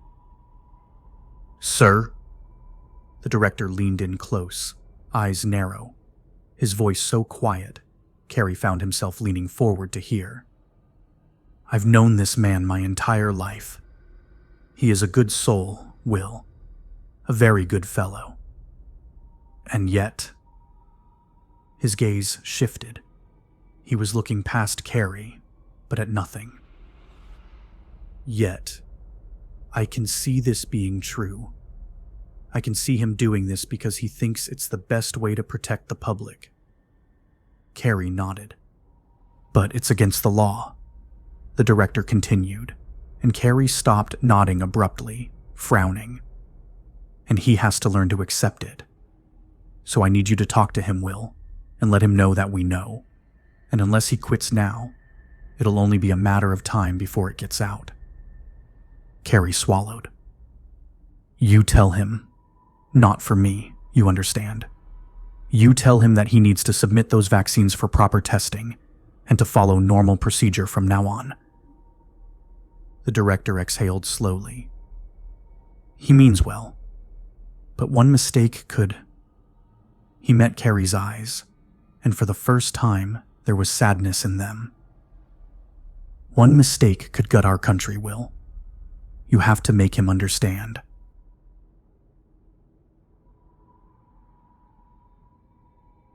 Motel Hospital, Prague, Czech Republic, November 28th. The rear stairwell of the hospital was dark and dank, littered with junk that had accumulated over years of disuse. Down on the ground level, biohazard canisters were strewn across the floor, scratched and worn by staff who had left long ago. No one had been in this shaft for some time. The only lighting came from the thin strip of red emergency beacons along the edge of the steps. Anuma faced the healer, his cold visage made demonic by the surroundings. She was exposed here, alone in a place where no one would find her body for weeks, if ever. Alone with a murderer. She gripped the railing with a slippery hand, her handheld flashlight dangling from the lanyard around her neck. "Why are you here?" she asked, her voice cracking, her French precise, tentative. The healer observed her for a moment. "You know why I am here," he replied, rough and distorted through his mask. "You have information about LS-411. You will tell me now." He took a step forward, and Anuma held out a warning hand, her jaw setting. "I want to know what you will do if you find this strain. What are your orders?" "My orders are to diagnose and contain." "Contain how?" she asked, lowering her arm but not breaking eye contact. The healer didn't move for a moment, except to twitch his head slightly to the side. Containment requires the destruction of the host, usually by lethal injection. Sometimes, incineration is deemed necessary as well. Anuma nodded slowly, her eye twitching with fury. "So you find the sick and kill them? They did not do this to themselves. The ones that infected them are still out there, and you let them go?" The healer shook his head at her. "Euthanizing the general population is inefficient. It is not my commission. I contain only the vectors." "The vectors?" "The hosts that infect the rest. The closer to the source, the better. These diseases tend to be built poorly. They lose virulent qualities as they pass each generation. The closer to the source, the greater the effectiveness of containment. So if my patient is the vector for LS-411, I will perform my duty." Anuma crossed her arms, shaking her head. "That is unacceptable. I cannot let you do that." The healer stared up the stairwell, then back at Anuma. "You have confirmed the patient is here. Your permission is irrelevant." He turned and started up the stairs, the soft metal clang of his footsteps echoing. Anuma called after him as he reached the first landing. "This is one of the biggest hospitals in Europe," she said, her voice cracking with anger. "In this wing alone, we have 7 usable floors, with 1,000 patients per floor." The healer turned, stepping back down a few steps, staring at her ominously in the red light. She kept her arms crossed, standing her ground. "And I have not said if the patient is in this wing at all." There was a brief pause. A liquid dripped somewhere in the shadows, hitting a pool among the biohazard containers. It sounded thick. "What do you want?" the healer asked. "You must promise you will not kill him." "That is not in my power to promise." He shook his head. "Then I wish you good luck up there. Especially once I tell the police you broke in." The healer moved swiftly down the stairs, his footsteps silent as he closed the distance between them. Before Anuma could react, she was pinned against the railing, his mask hissing spent carbon dioxide into her face. "I can get the information from you however I choose," he breathed angrily. "I am not bound by your doctor's ethics." Her expression didn't change. "But I am, so I will never tell you. Never, unless you swear to leave him alive." Without warning, the healer grabbed Anuma by the throat, pushing her back against the concrete wall. His fingers tightened, but didn't finish the job.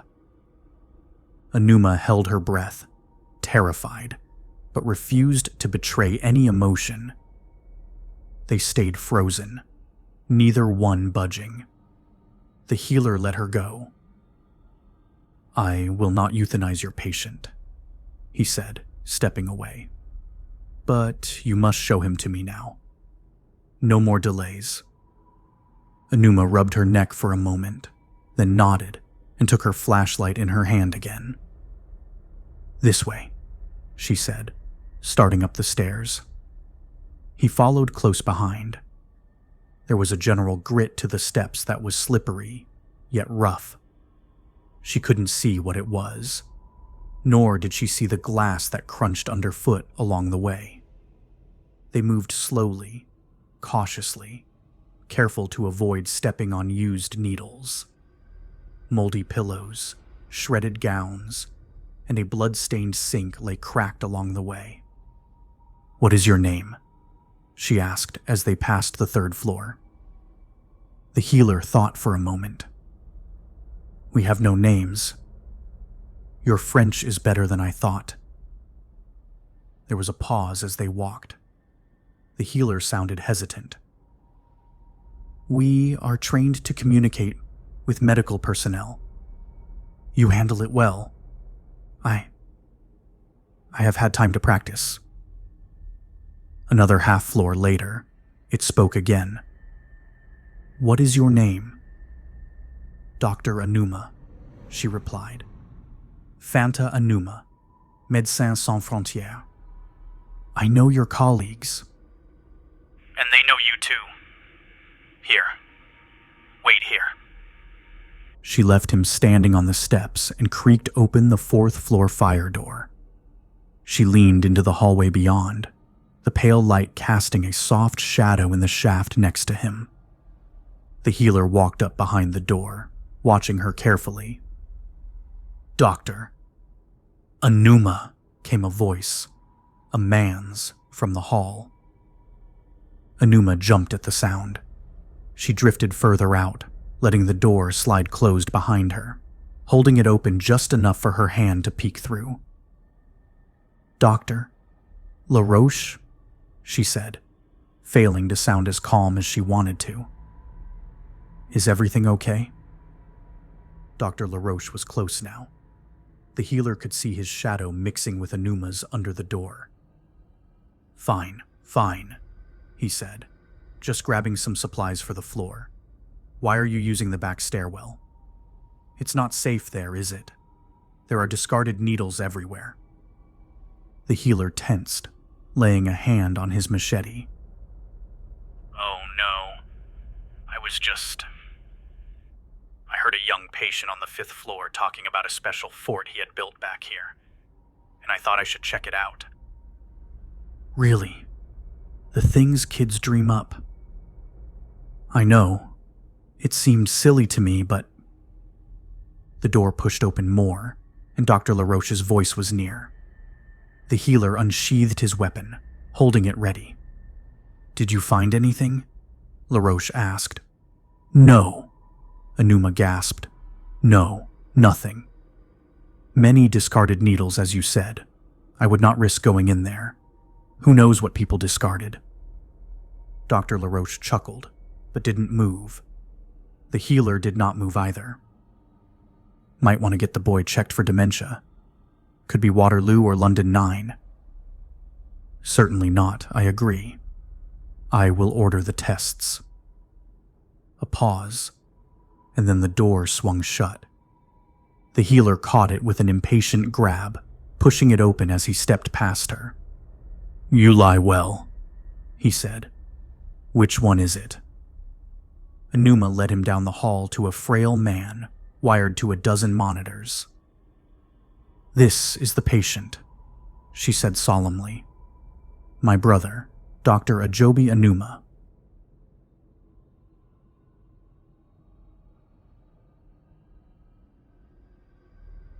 Motul Hospital, Prague, Czech Republic, November 28th.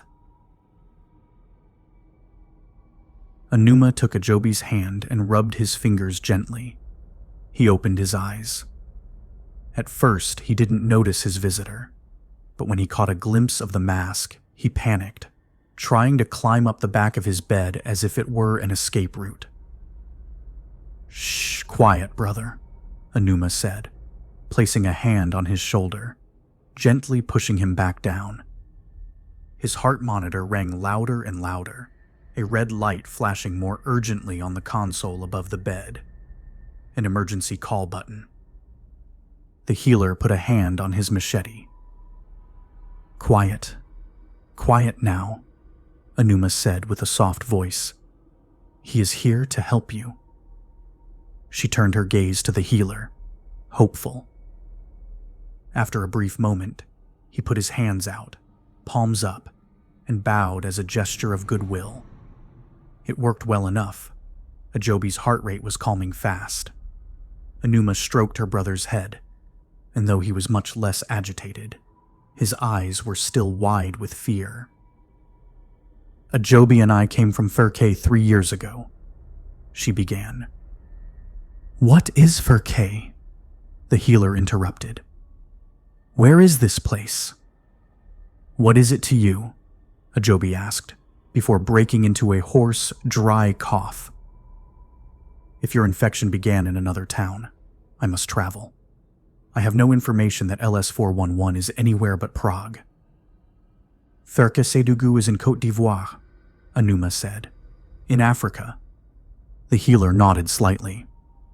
"There are no synthetic diseases down there," Ajobi said, wincing at a sudden pain.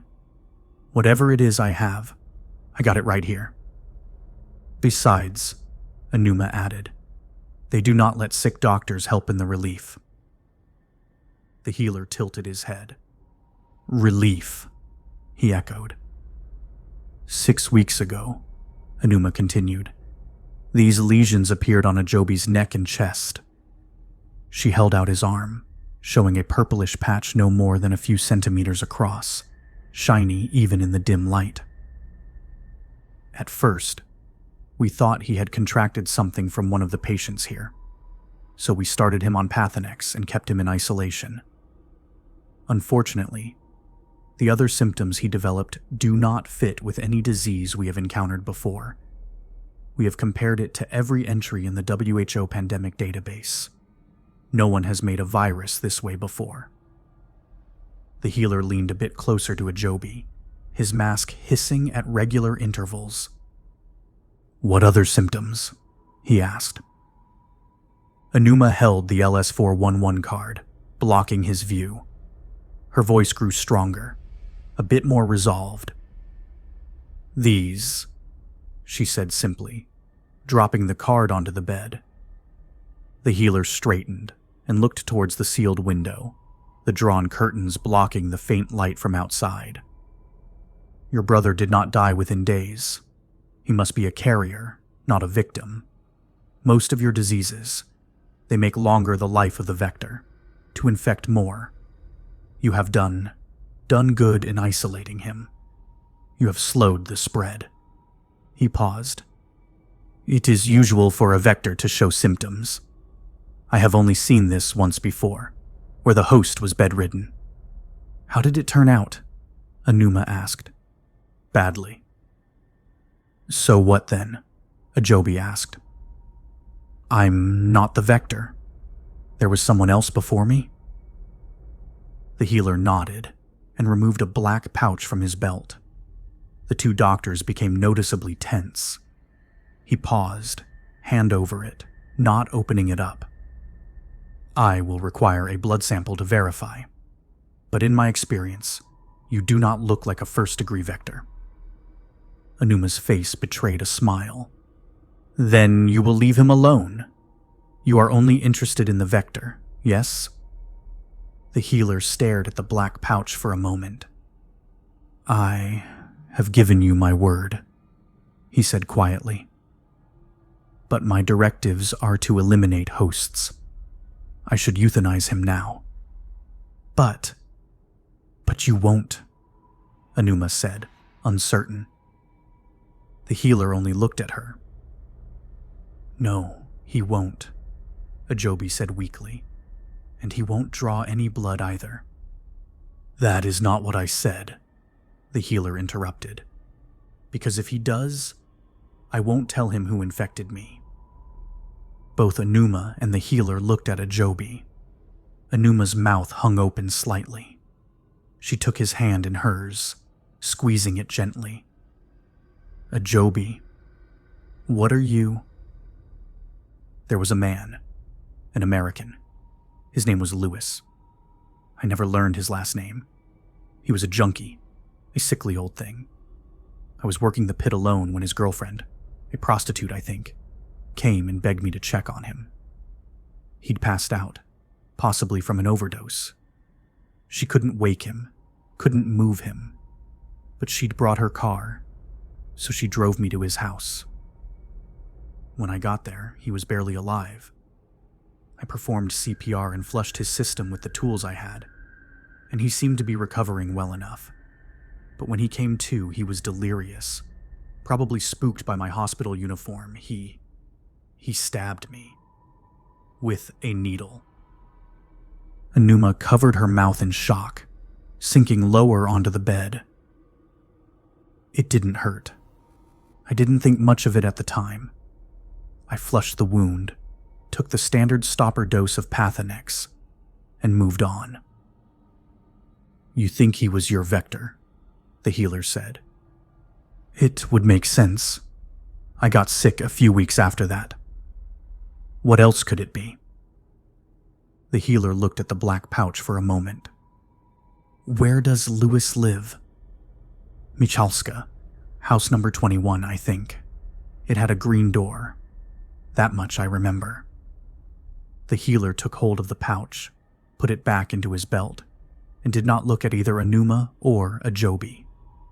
He turned away, heading to the door, dust swirling in his wake. Will you come back? Anuma asked him.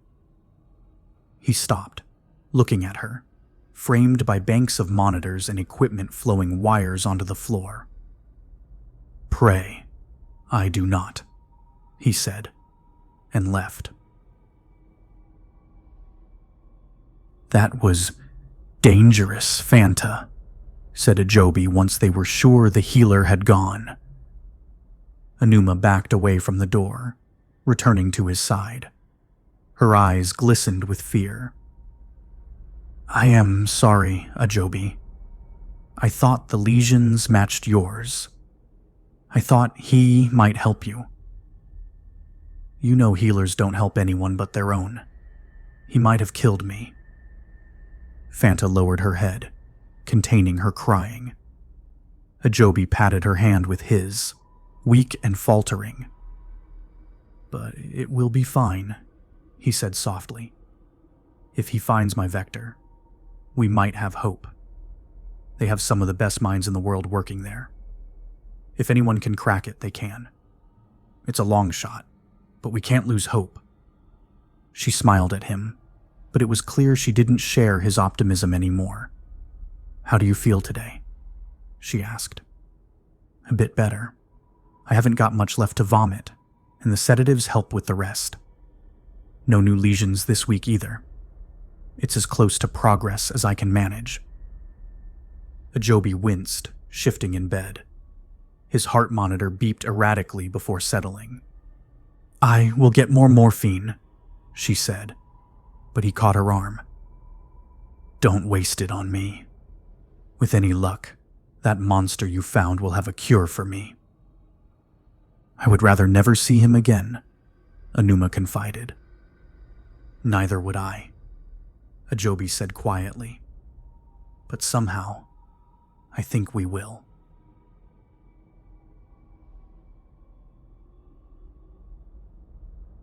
Motul Hospital, Prague, Czech Republic, November 28th. The corpse tipped into a black body bag, joining errant rainwater that was skirting off the roof into the alley. The workers, heavy masks strapped tight to their faces, tossed it around callously, their shoulder-long black gloves squeaking from the effort. Two of them stood impatiently above the other victim, blood long since drained. Sobotka took one last look, stood up, and they moved in for disposal, this time with yellow plastic. A sticker was glued to the head and toe, detailing the type and strength of the virus found in the body. The body bags were lazily added to a pile of other corpses, all color-coded, waist-high and exposed to the elements. Further down, the pile of yellow bags was being loaded into a flatbed truck. It would take several trips to clear that stack, as tall as it was.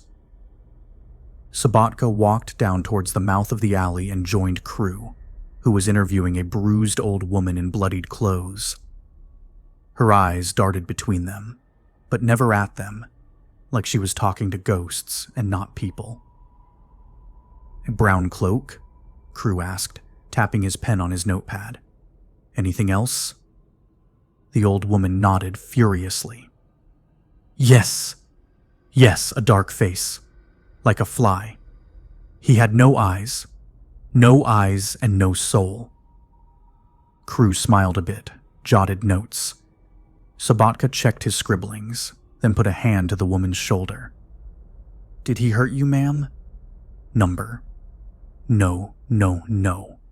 Not me. Only Franz and what's his name? The one with the kids. They're upstairs, you know. He talks about them all the time." "I'm sure. So this dark-faced man, did he say anything to you?" "No words. Not to me. Though I heard a woman's voice. She spoke something. I can't say what. It was foreign." "Have you heard it before?" Sobotka asked, checking back at the crime scene. Yes, I have. I'm sure I have." Crew stood a bit straighter, frowning. "Where?" "In my nightmares. It was the devil. The devil. I'm sure of it." Sobotka rubbed the woman's grimy shoulder and kindly led her back to her campsite off the side of the hospital. "That's good, ma'am. Thank you. You've been a big help." Crew was kicking over a bottle of antiseptic into the bloodstains when she got to him. She looked at the large metal doors against the concrete facade, the piles of trash everywhere. "What do you think?" she asked, not making eye contact. "Same thing you do. It's gotta be." Sobotka's phone buzzed quietly, and she flipped it out, put it to her ear, taking a step back out of the rain. "Sobotka," she grunted. "Yes, sir. I think it is, sir, yes. A healer. It matches the description perfectly. No face, the cloak, the bloodbath." Crew's jaw set tightly. "Yes, sir." Sobotka nodded. "We understand. Completely, yes. Not a problem. We're on it." "So the Cap agrees?" Crew asked as she shut the phone. "We're good to go?" It wasn't the captain. It was Director Sestak. And we're not good to go. He's telling us to leave it alone. "Alone? We've got 2 dead bodies here, and who knows how many more coming. We can't just ignore it." "Are you kidding me? It was an order, Crew. And he's right. Healers are untouchable. If anyone found out we were even looking at investigating a healer, the bunch of us would be called up on charges by sundown. The rules come from too high up. Higher than us. Higher than Sestak." "What? God himself?" Crew smirked. "Look at you.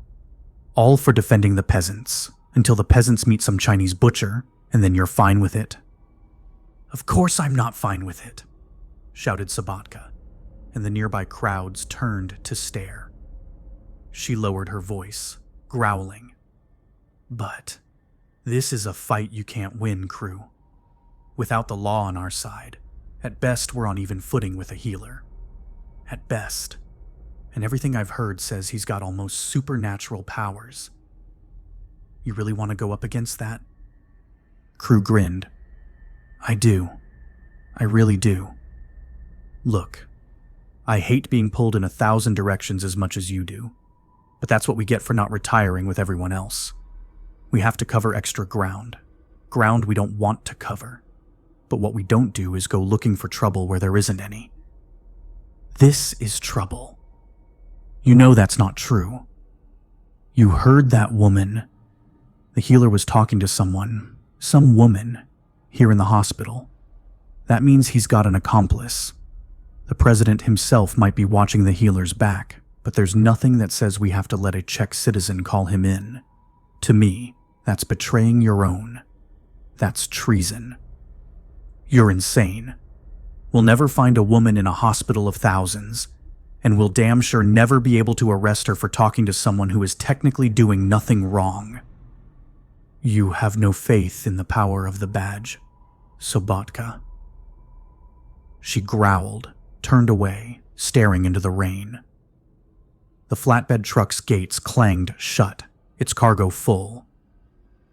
Know what I'm thinking? Crew called to her. This isn't a coincidence. This joker shows up in the last days of November, right after we get that note. You can't be serious. What? It's beyond them? After this? After Russia?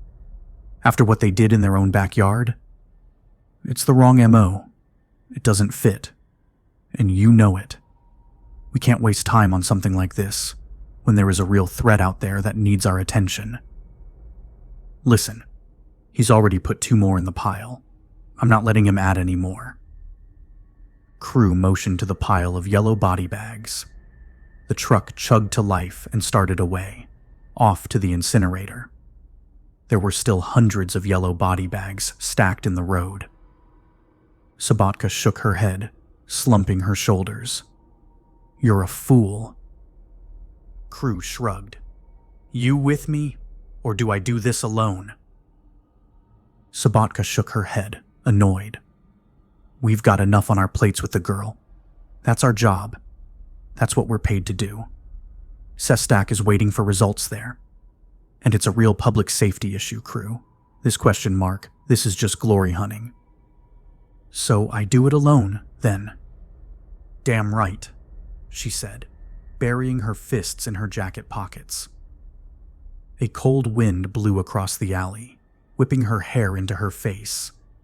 She clenched her teeth to keep the shivers at bay. Crew stared at the ground, kicked at the dirt. You can't take the car if it's not official business, Sabatka grumbled. You're on foot.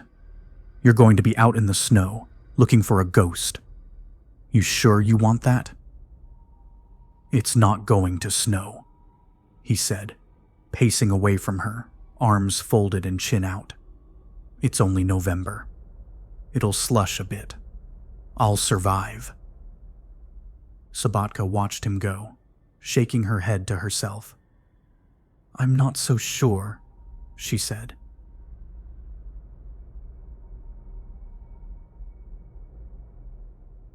Via Regnuso, 108, Modena, Italy, April 22nd, 1 year earlier. The lead snapped off the pencil mid-stroke, ripping a hole in the page. Ava brushed the fragments away, smudging the lines all around. It looked like a hole in the sky, a tear in space. She checked the actual sky outside her window, pale blue, with a few clouds drifting. Very different worlds. Her hands were shaking, but she tried to ignore it. Her legs were like sticks these days, so thin. The roundness she'd been teased for in university had all melted away. leaving a lean, almost sick-looking girl wrapped in a light jacket and jeans. She had just laid down the first lines on a new page when the door to the hotel room opened and Rodri entered, hands behind his back. His smile was contagious. She shut the sketchbook and hopped off the wicker chair, meeting him before he could kick his shoes off. "Guess what I found?" he asked with a sly grin, turning this way and that, keeping her from seeing behind him. "Magic beans," Eva teased, reaching around, meeting empty air as he dodged her. "Magic beans won't fill our bellies. Try again." Eva bit her lip, her stomach rumbling angrily. There was food in the room.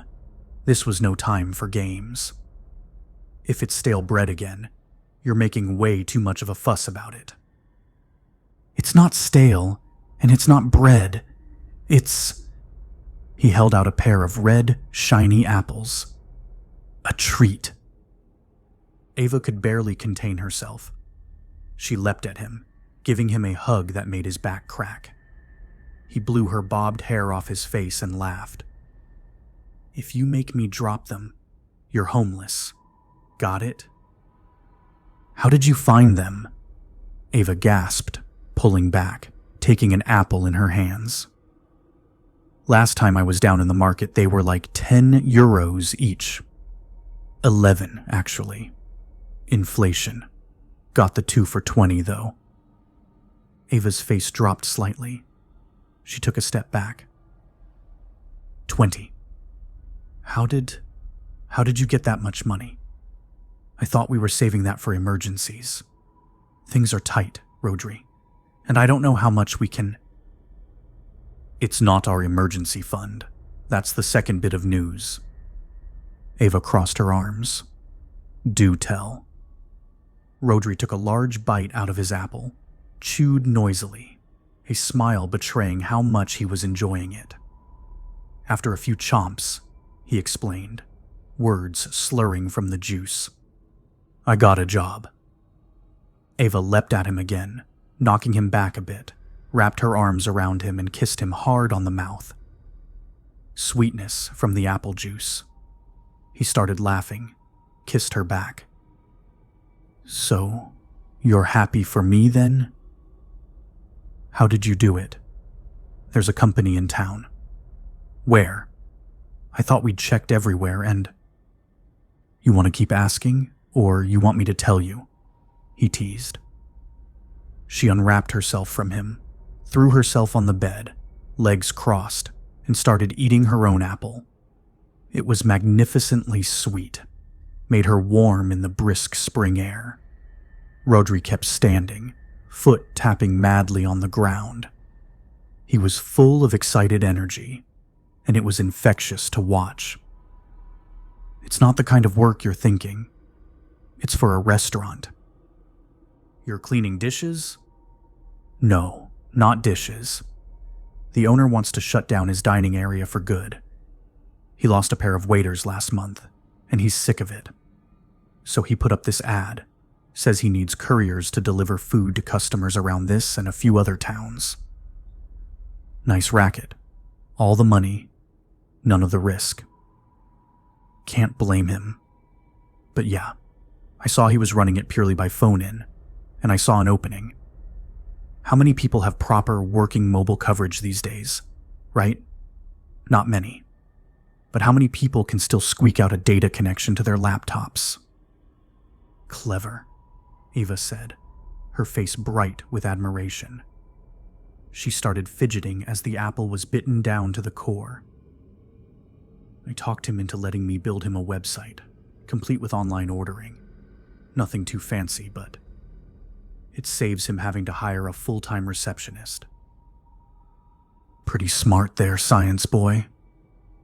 Rodri finished his apple, tossed the core from a distance into the garbage can. His eyes were twinkling. 800 euros, and I've got 2 weeks to work. 800! Just think of all the... Hold on, Eva, he said, sitting next to her, taking her hands in his. It's a lot right now, but I don't want to go through another year of starving like we have. I don't want an apple to be the highlight of my month. Hell, my year. We've got to be careful with this money. Ava nodded, avoiding his stare. She shrugged. I should probably get a job too, then. Help out more. You could be a courier for the restaurant. Just think. Running around town, delivering cold food to angry customers. Who needs a car when you've got spunk? She shoved him playfully. You're such a bastard, she grumbled. Actually, I was thinking I could find some paint and see about selling some more work downtown. I sold one this morning, straight out of my sketchbook, totally by chance.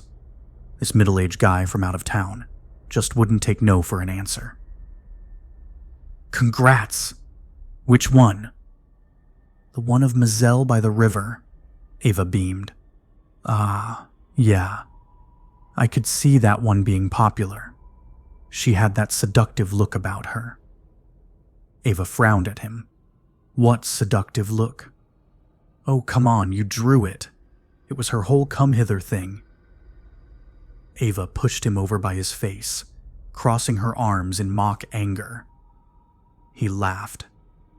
All I'm saying is that when you're living in a world like this, sometimes you want a little bit of the world the way it was, he said. These days, how many times are you going to be able to hook up with a sultry college girl with a body like that? Digging yourself deeper, Ava warned. I think hope sells, is what I mean. Or sex, said Ava. The hope of sex, then. Either way, it's a powerful thing. You should embrace it. Sell more work, spread a little joy, even if it is by proxy. Give the people what they want. Ava leaned over him, her nose touching his. Her hair made a bridge between them. His breath was sweet and warm, his eyes dancing across her face. People should give me what I want first, she breathed. What do you want? He asked, softly. You know damn well, she said, and they kissed, long and slow, in front of the open window, the pale blue sky filled with the sounds of passing ambulances.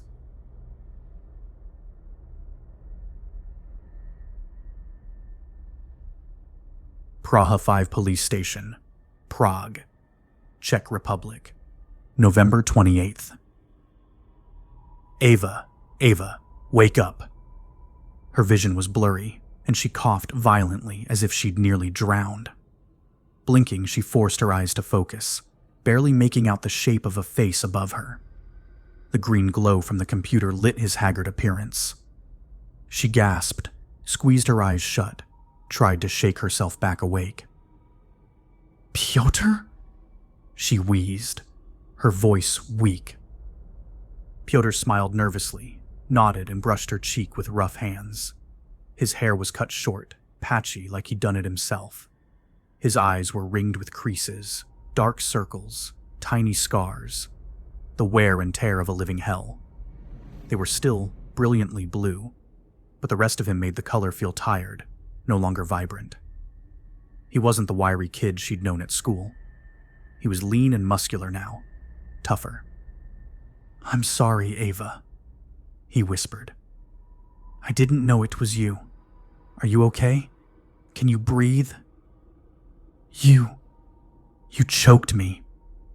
I'm so sorry. I didn't know. You look a lot different. I thought you were one of them. You might have found me.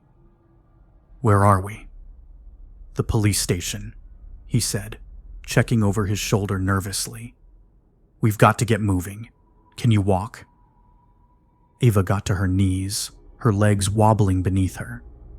She put a hand on the wall and yelped at a pain in her wrist. She held it close, tight, feeling the swelling. You hit it when you were fighting me, Pyotr said, his voice wavering with remorse. Can you bear it for now?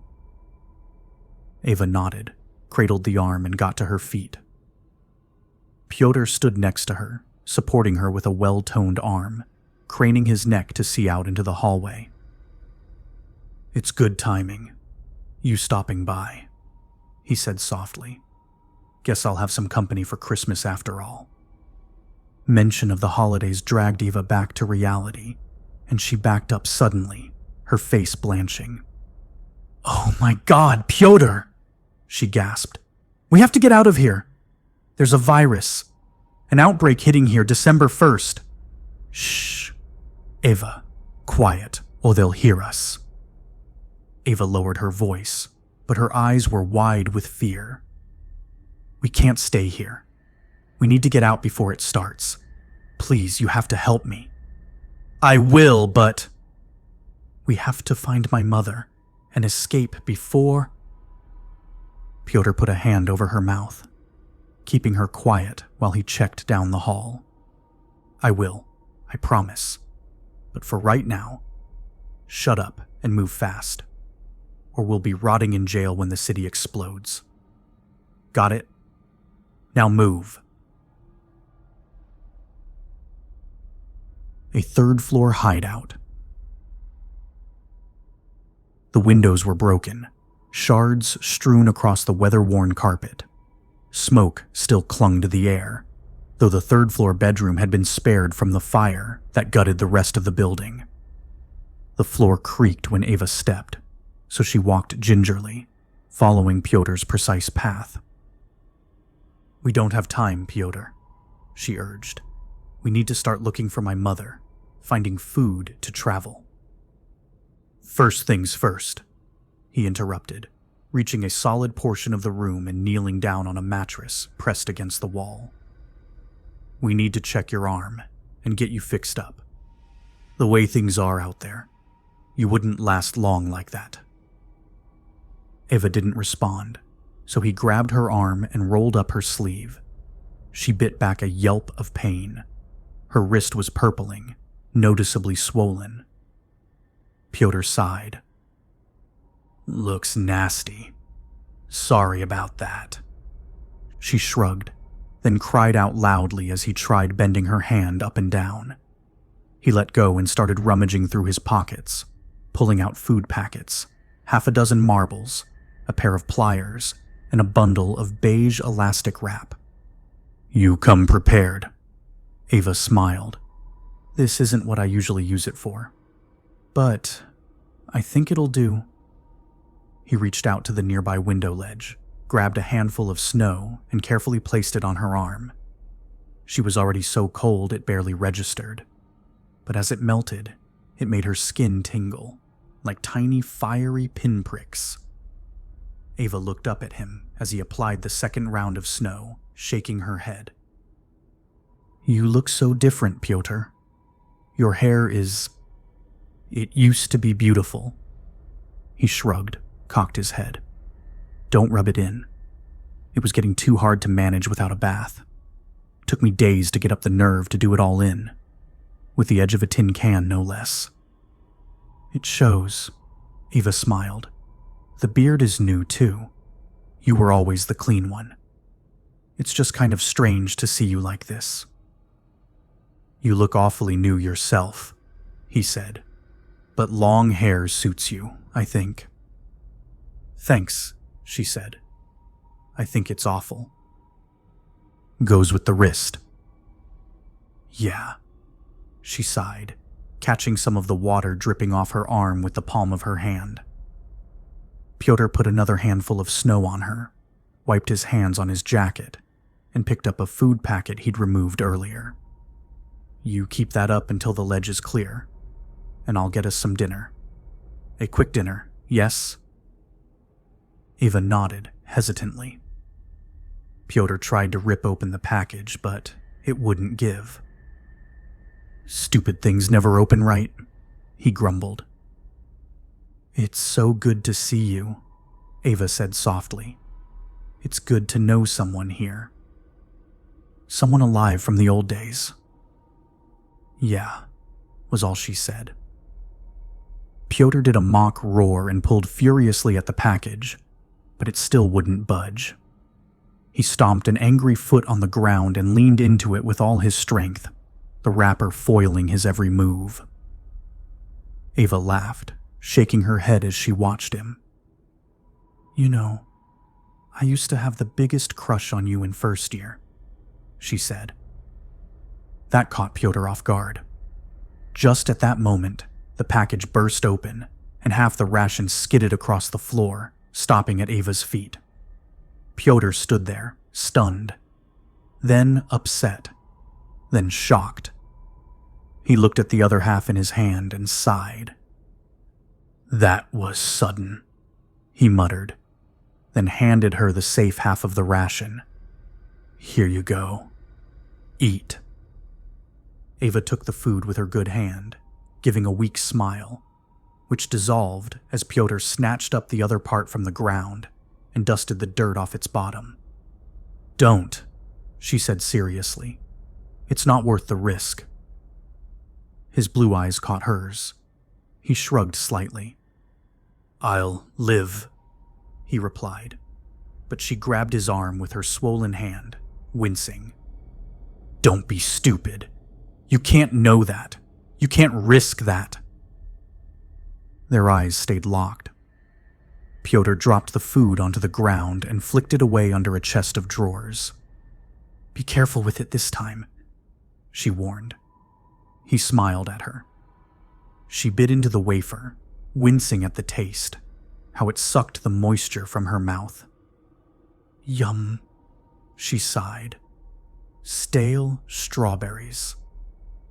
Pyotr laughed a big, booming laugh, more like old cardboard with strawberry extract. She smiled, then almost gagged on her second mouthful. "Pyotr." Ava hesitated. "Where's Mazel?" He looked toward the window. "She died a few months ago. Nuremberg syndrome. Out of nowhere." Ava blinked. "But, Pyotr, Nuremberg is highly contagious and airborne." He didn't face her, just stared at his hands. "Yeah," he said. "They warned me about that when they put me in quarantine."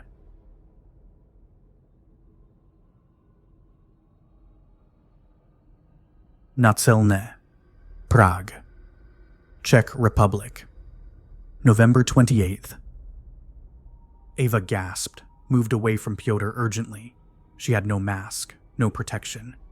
She covered her mouth with the sleeve of her sweater, taking shallow breaths. Slow, shallow breaths. The elastic started unraveling onto the floor. Pyotr didn't even notice her. "I spent 6 weeks in quarantine," he said. "Couldn't see another living person for 6 weeks. They shoved food in under the door, and all I had to do was knock twice a day to tell them I was still alive. Lived in my own shit. They torch each cell after you die, so why bother cleaning? After 5 weeks, I'm sure I'm near death. I'm losing my mind. I've lost so much weight. I'm on the verge of a massive breakdown. This doctor in a full biohazard suit comes in, takes some blood, and tells me Mazel died a week earlier. I can't see her. I can't see her at all. She's already being carted off to be incinerated, and all I get from her is the ring I got her when we got engaged." Ava didn't move her arm, but tears were in her eyes, and she blinked them back. A week later, the doctor comes back, tells me they've rerun my blood, and I'm clear for Nuremberg. It was a lab error the first time. I was fine.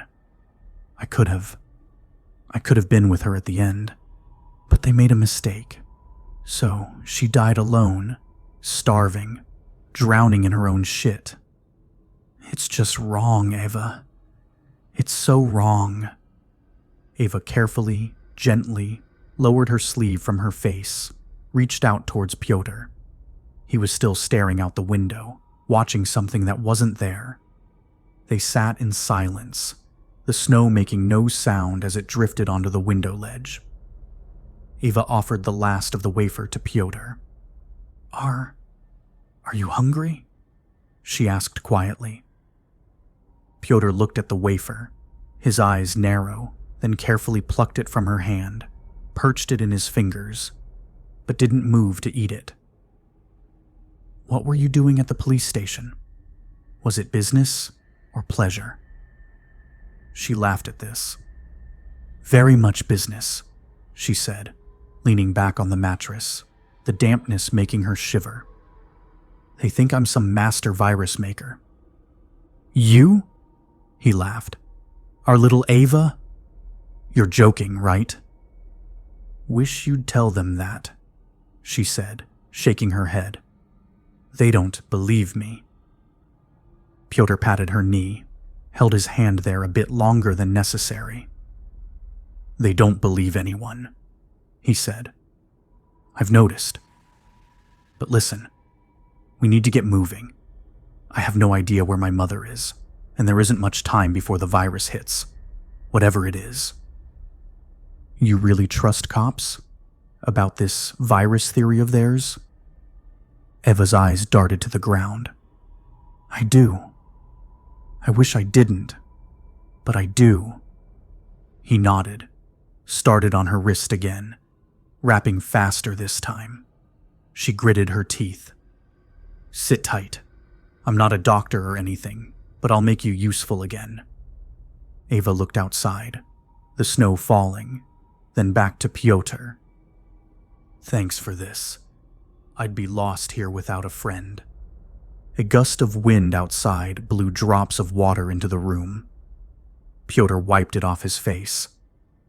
"Don't worry about it. Thank you for warning me about the impending doom and all." Ava laughed.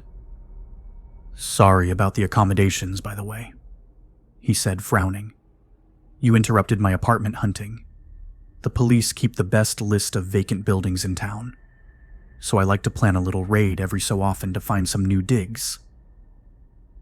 "Why do you live like this anyway?" she asked. "My folks died 2 years ago. Battinger's D. I wasn't there, but you know, when the bank account stops getting filled, you kind of figure." "God, I'm so sorry, Pyotr." "It's okay," he said, but his expression said otherwise. "Part of the package, right? Anyway, I made it this far home. Ran out of money just east of Prague and had to turn back. Been living the life of adventure ever since." "For how long?" "Almost 1.5 years, I guess.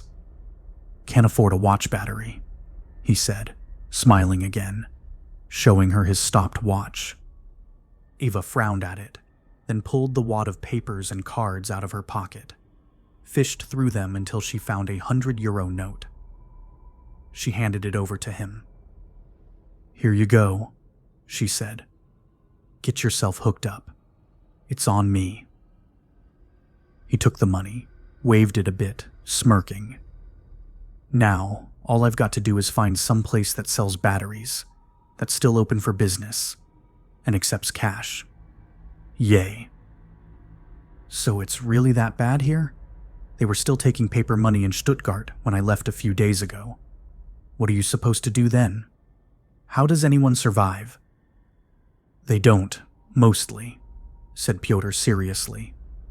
"But when you need food, there's a government stockroom across the Charles that's open most days. A lot of the packages are ripped open or otherwise trashed, but it's better than nothing. But for the rest, yeah, it's not too good in Prague. Pockets of civilization next door to splashes of apocalypse. It's surreal sometimes. The only fully functioning facility left in town is the motel, and even that's not what it used to be." "You got sick?" "Broke my arm. They set it in the parking lot and sent me home without pain meds, just in case. No x-rays, no follow-up. Too dangerous to go inside. Kind of like how I'm treating you, but I think they had medical degrees." "Jesus, that's brutal," Ava whispered, glanced outside and noticed the snow was falling harder now. Pyotr put the final touches on the bandage and turned her arm around back and forth. "How's it feel?" he asked. "Like utter crap, but well contained." "That's what I'm going for." He smiled, then his expression changed. worry. "Ava, is this your passport?" "Yeah. Why?" Pyotr got to his feet with a start, looked around himself, then ran to the window, crunching glass as he went, leaned out. Ava stood up too, the room colder without the blanket, and watched as Pyotr threw the passport into the empty fireplace, kicked ashes onto it. "What's going on?" Ava asked as Pyotr started picking up his things, shoving stuff into his pockets. "You're 17.5, right?" he asked, and she flinched. "Yes. I mean, they keep saying—" "It means tag and trace," he said seriously, looking out the door to the landing. It had taken some work to make it up the fire-ravaged steps on the way here. Rushing down was not an option. "They put a chip in your passport, so they can find you if they lose you." Ava looked back at the fireplace, at the ashes kicked around, then back at Pyotr, who suddenly shifted back into the room, a flashlight beam shining up from the floors below. "Ms. Kolokov," came a voice, calm and determined. "We've not done our chat yet." "Sobotka," growled Pyotr, backing up till window glass broke under his feet. He turned around, looked out the window. Ava was by his side in an instant, saw the fire escape, checked his expression. "We've got to get out of here," she said, swinging one leg over the window ledge and planting a foot on the rusted metal outside. She grabbed hold of the railing with her good hand and pulled herself out. The metal was slippery from the snow, and before she could stop it, she slipped sideways, landing on the windowsill on her right shoulder, the fragments of glass cutting into her skin. She called out in pain. Pyotr put his hand over her mouth before she could do much damage, a panicked look in his eyes. "You can't," he grunted. "I can't go back," she said, and pulled herself free.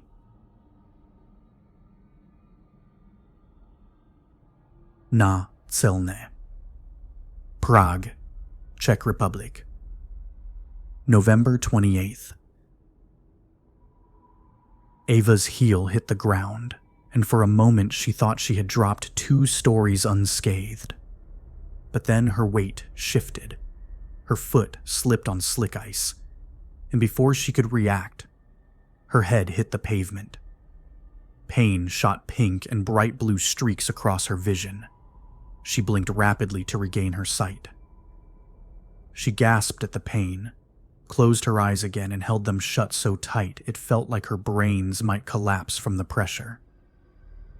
When she opened them again, she was floating, her arm wrapped over Pyotr's shoulders, her feet grazing the ground like they were pretending to walk. Shock set in, and she gripped into Pyotr's neck and gasped. He pulled her against a cold wall in the darkness, pushed her back and looked at her with a panicked face. "Don't make a sound," he whispered so quietly she almost didn't hear. She tried to calm herself, but her head was swimming, and something about it didn't seem real to her. And she shuddered, her head aching so intensely she had trouble seeing past it. To her right, a street. She was in an alley she didn't recognize, off a wide street without tire marks on it. Snow was melting from the buildings above, dripping down next to her, on her, and the tap, tap, tap of drops hitting puddles was mesmerizing. She almost didn't hear the footsteps in the street, cautious and careful.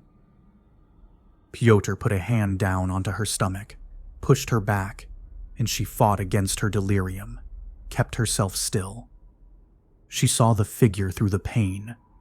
Sobotka, silhouetted by streetlights, standing at the edge of the alley, peering in. She checked over her shoulder, then back towards them.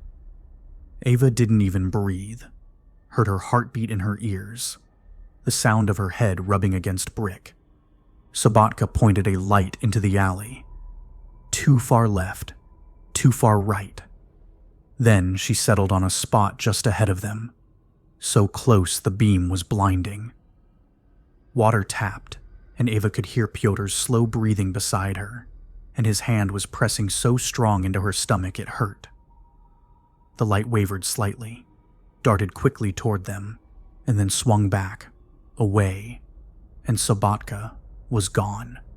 Neither of them moved for a minute or more, and Ava put her hand on Pyotr's, took hold and tried to move it so she could breathe again. The pain came flooding back to her head in the absence of fear, and she nearly collapsed. She looked to Pyotr, who was still watching the street nervously. He reluctantly pulled his gaze away, saw her, smiled. "Are you okay?" he asked. Ava nodded, willing a calm facade. "Thank you," she said quietly. "You saved me." They moved deeper into the alley, took a turn to the right, then a few turns more that Eva only noticed in the corners of her mind. The pain kept coming in waves up her neck and into her eyes. They paused in a small deserted courtyard, a bench bolted to giant slabs of concrete. Empty, broken wooden crates strewn everywhere. Ava smiled weakly at it, the refuge, and then promptly fell to her knees and vomited all over the slushy snow. Pyotr ran to her side, rubbing her back and carefully leading her to the bench, helping her down.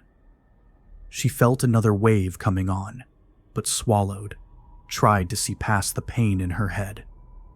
"Concussion," she wheezed, spitting bile into the snow. Pyotr ran a hand across her cheek, looked nervous. "You're pale," he said, uncertain, probing for answers beyond his reach. She squeezed her eyes shut and tried holding her breath. "It's going to get worse," she gasped, and he gripped her hands tighter. "Wait a second," he said, rattling urgent fingers through his pockets. Eva doubled over and tried not to vomit again. She was counting to 10 for the third time when he found them. 2 large blue pills, dusted with lint. "Take these," he said gently. She squinted, looked up at him, her vision laced with light and pain. "What are they?" He put the pills in her hand, and she squeezed them tight as another shot of nausea stunned her. "It's called Tazoset, I think. Painkillers. Anti-inflammatory something." She nodded slightly, the motion causing unbearable pain. With a quick motion, she shoved the pills into her mouth, swallowed, then pushed the heels of her hands into her eyes, trying to focus past the agony so she wouldn't throw up again. Pyotr was rubbing her back, gentle circles counterclockwise, over and over. She felt the pain slide back, and she turned her head to him, opened her eyes, groggy. "Working," she said quietly. He nodded, smiled. "Where did you get those pills?" Ava asked, her vision not clearing but the pain almost a shadow of what it was.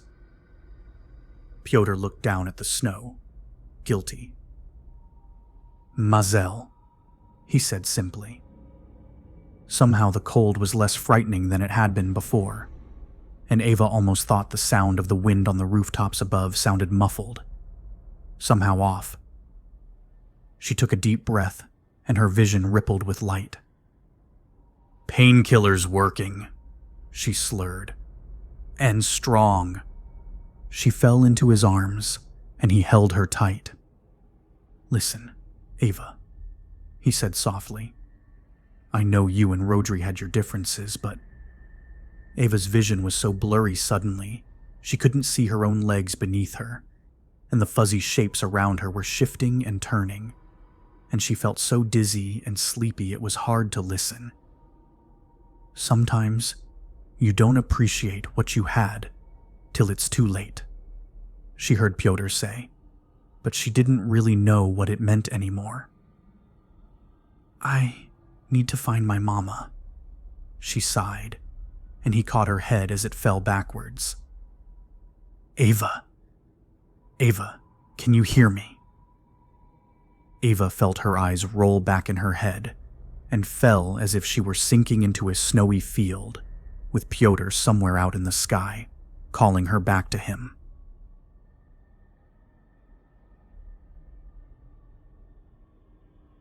Motol Hospital, Prague, Czech Republic, November 28th. The cough was ragged, so grating it was surprising no blood came out with the mucus. Anuma held the plastic bowl close to his mouth and leaned him forward so it was all out. He gasped for air and fell back, lying on the sweaty mattress he called his home. His arms moved helplessly at his sides, waving back and forth as if he were drowning. The pit nurse checked her clipboard and glanced at the man's tag number. So, he had no ID on him? She asked, checking through papers quickly. None, said Anuma softly. He was dumped outside in a hospital gown. Cast-offs from Františku Hospital again? It could be. I have heard they are closing soon. The nurse sighed, flipped a few more pages, looked at the patient. So, what's his diagnosis? We need to find a place to move him. He's end stage, isn't he? Anuma urgently motioned for the nurse to follow her away from the bed, down a short distance to a spot where most of the patients were still asleep. Be careful what you say, she whispered angrily. He can hear you. But he is fully conscious. He knows what is happening to him, but he cannot control his body enough to tell us. His motor control is gone, his lungs are failing, and he is living with endless pain we cannot treat. Do not add to his misery. The nurse looked sufficiently chastised, met Anuma's eyes. Fine, I'm sorry, she grumbled. But what I want to know is if he's going to die soon, we'll leave him here. Otherwise, he's going upstairs. Anuma sighed, looked out over the floor. He will survive indefinitely. It is how it works. Upstairs, then, said the nurse and started to leave before Anuma caught her arm. She pulled a nearby IV bag towards her, twisted it. The side of the bag was wet, and a tiny drop fell off the edge when it moved. The nurse looked closer, too, mouth hanging open. How did this happen? Are these being reused? Anuma asked, squinting at it. Can't be. Those are fresh from upstairs. Must be a defect. Anuma let it go, frowned down the row of beds, their own bags dangling above patients like bulbous flowers in a field of white. Double-check the supply room. We will lose a great deal of volume if there are others like this.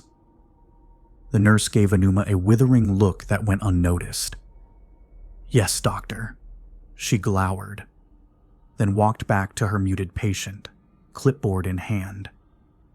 She kicked the brakes on the bed and began navigating it out of the room, clanging against other patients as she went. Anuma rubbed her eyes with weary hands, slow and agonizing. Long day, doctor? Asked a voice from behind her. She turned, saw an old man lying in bed, his face covered with boils so big he almost didn't look human anymore. Still, somewhere in the mass of distorted flesh were brown eyes, dancing. Every day is a long day, Anuma said to him, picking up his chart and glancing over it. How are you feeling today? As well as I should, I think. She checked his meds, eyed him cautiously. You are not depressed? Fatigued? Thoughts of suicide? The man laughed, or at least laughed as much as he could without being able to move his face to smile. Because I won't be on the cover of a fashion magazine? No, I'll live. Anuma laughed, clipped the chart back to his bed. Perhaps not a fashion magazine, but you should qualify for a medical journal write-up soon. It is widely assumed that Lumberger's causes depression as one of its symptoms. Apparently, that is not the case. No, they're all just sad. They look like burnt mozzarella, he replied. Me, I'm used to being called ugly. I've been married for 50 years. Anuma smiled, patted him on a clear shoulder, and he patted her gloved hand back. Then she saw it.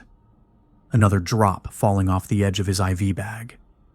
She squeezed it gently and saw a tiny trickle from the side of the bag, running saline down onto her glove. Odd, she whispered. Another one. The patient tried to turn his head to see what she was looking at, but was prevented by his ailment. What's what? What's wrong? Anuma let go of the bag, shook her head. Nothing. We have to get you another bag. Some seem to be leaking for some reason. I will fetch a new one now, I think. Just wait a moment while I... Help! Came a shout from the far end of the room, and two paramedics in heavy masks burst in the doors, dragging a wretchedly battered woman in their arms, her chest all bloodied and her head hanging limp, bouncing lifelessly as they pulled her onto a stretcher. Anuma made a dash for them, saw Dr. Bastian hang up a chart and start running too. What happened? Anuma asked, swapping gloves and swinging her stethoscope around, checking vitals. White female, mid-20s. Looks like a knife attack. 3 lacerations to the abdomen, 1 to the neck. They lifted some gauze off her neck, and blood sprayed out, making them both flinch. Hold it steady, she ordered.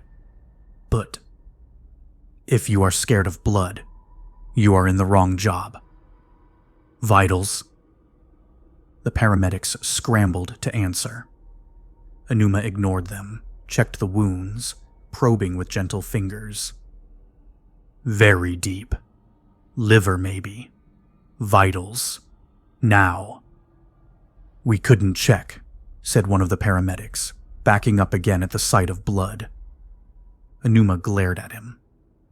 Bag him or get out, she said coldly. How many? Dr. Bastian asked, arriving at her side, pulling on fresh gloves. 3 at the chest, 1 at the neck. Blood pressure?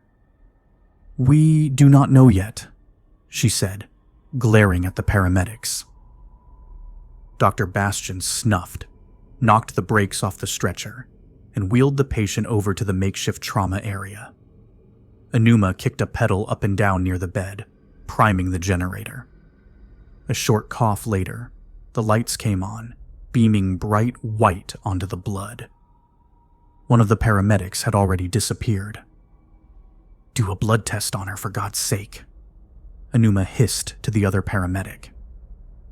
He nodded, pushed a portable testing unit against the woman's arm, and backed away as Dr. Bastian pushed his way in, feeling the chest wounds.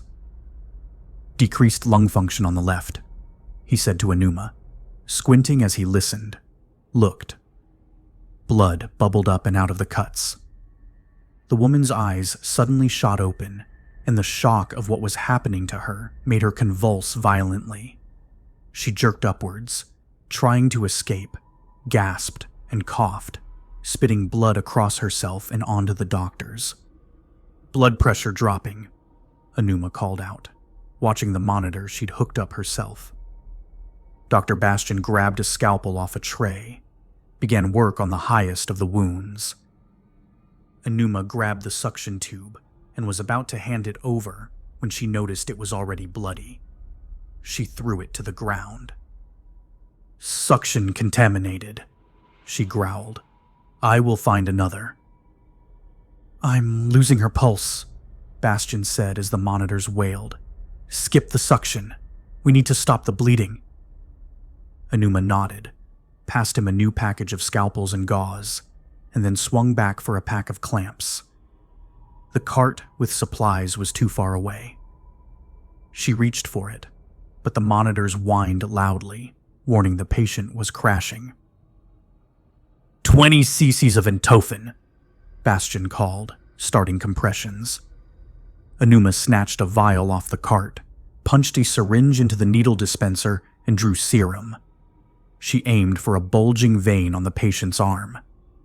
The woman convulsed again, and Anuma's hand was hit so suddenly the needle missed its target and slid across the back of her right glove, ripping latex and hitting her skin. The paramedic gasped, but Anuma didn't flinch, tried again, and pushed the meds. The woman's heart rate started coming back up, and the monitor calmed, but the blood was still pouring from her wounds. "I need suction," Bastion called, already cutting and probing without the aid of the clamps Anuma had missed. She pulled off her gloves, opened a drawer with her fingertips, removed a packaged suction head, and swapped out the old one. She handed it over to Bastion, who took it without looking. The back of her hand was bleeding slightly, but she ignored it, threw on a new set of gloves, and rejoined the crisis. The paramedic eyed her anxiously. "You will need a packer," she said, checking the stats. She started to go back to the cupboard, but Bastion caught her hand, letting the suction drop out and away, and twisted it so he could see the blood beneath her glove. "When did this happen?" he said gravely. "Just now," she offered, tried to pull away. "Fanta," he said, holding tight. "When?" She met his eyes, cold and unforgiving. "Yes, I came in contact," she admitted. Bastion pushed down on the wound he was working on to stop the bleeding, waved a bloodied hand out to the paramedic. "Give me the test results," he shouted. The paramedic was startled, jumped up, and almost tossed the device towards Bastion, who caught it deftly and quickly paged through screens. "TBG-14, he sighed, threw the device at the side of the bed, then looked at Anuma. "Go clean that, and stay away from the patient, Fanta." Anuma shook her head, grabbed the suction, started back. Bastion caught her wrist, squeezed. "Doctor, Anuma, leave the room." "You need me." "Find Dr. LaRoche," Bastion barked at the paramedic. "Now!" Anuma tried to break free, but she wasn't nearly as strong as the old man. His eyes were cold and menacing. "It is a tiny scratch," she tried. "You need me now." "TBG-14 could kill you," he boomed. "You don't have the antibodies. Someone else will take your place. That's final. Now back away so I can save this patient." The ferocity of it made her flinch, and she reluctantly stepped back, held her hand gingerly, watched him work on his own. "TBG is not the same as tuberculosis," she said quietly. "I am in virtually no danger of contracting it from her." "Virtually is not absolutely, Fanta. There's a very large gulf between them, one I've lost many colleagues to." She didn't want to leave, hesitated, but saw he wouldn't hear any more objections. She nodded, slightly, turned halfway. "I will go clean this out, and find Dr. LaRoche." He didn't reply, just kept working. She stormed into the side room and hit the water on harder than she needed to. She started scrubbing disinfectant onto her hands, her teeth clenched shut, and her eyes not watching what she was doing. She heard the sound of the monitors coding again, and though Dr. LaRoche ran past her as she stood there, by the sounds and shouts and panic in the air, she knew it was too late. She gripped the edge of the sink, her head bowed, and refused to cry.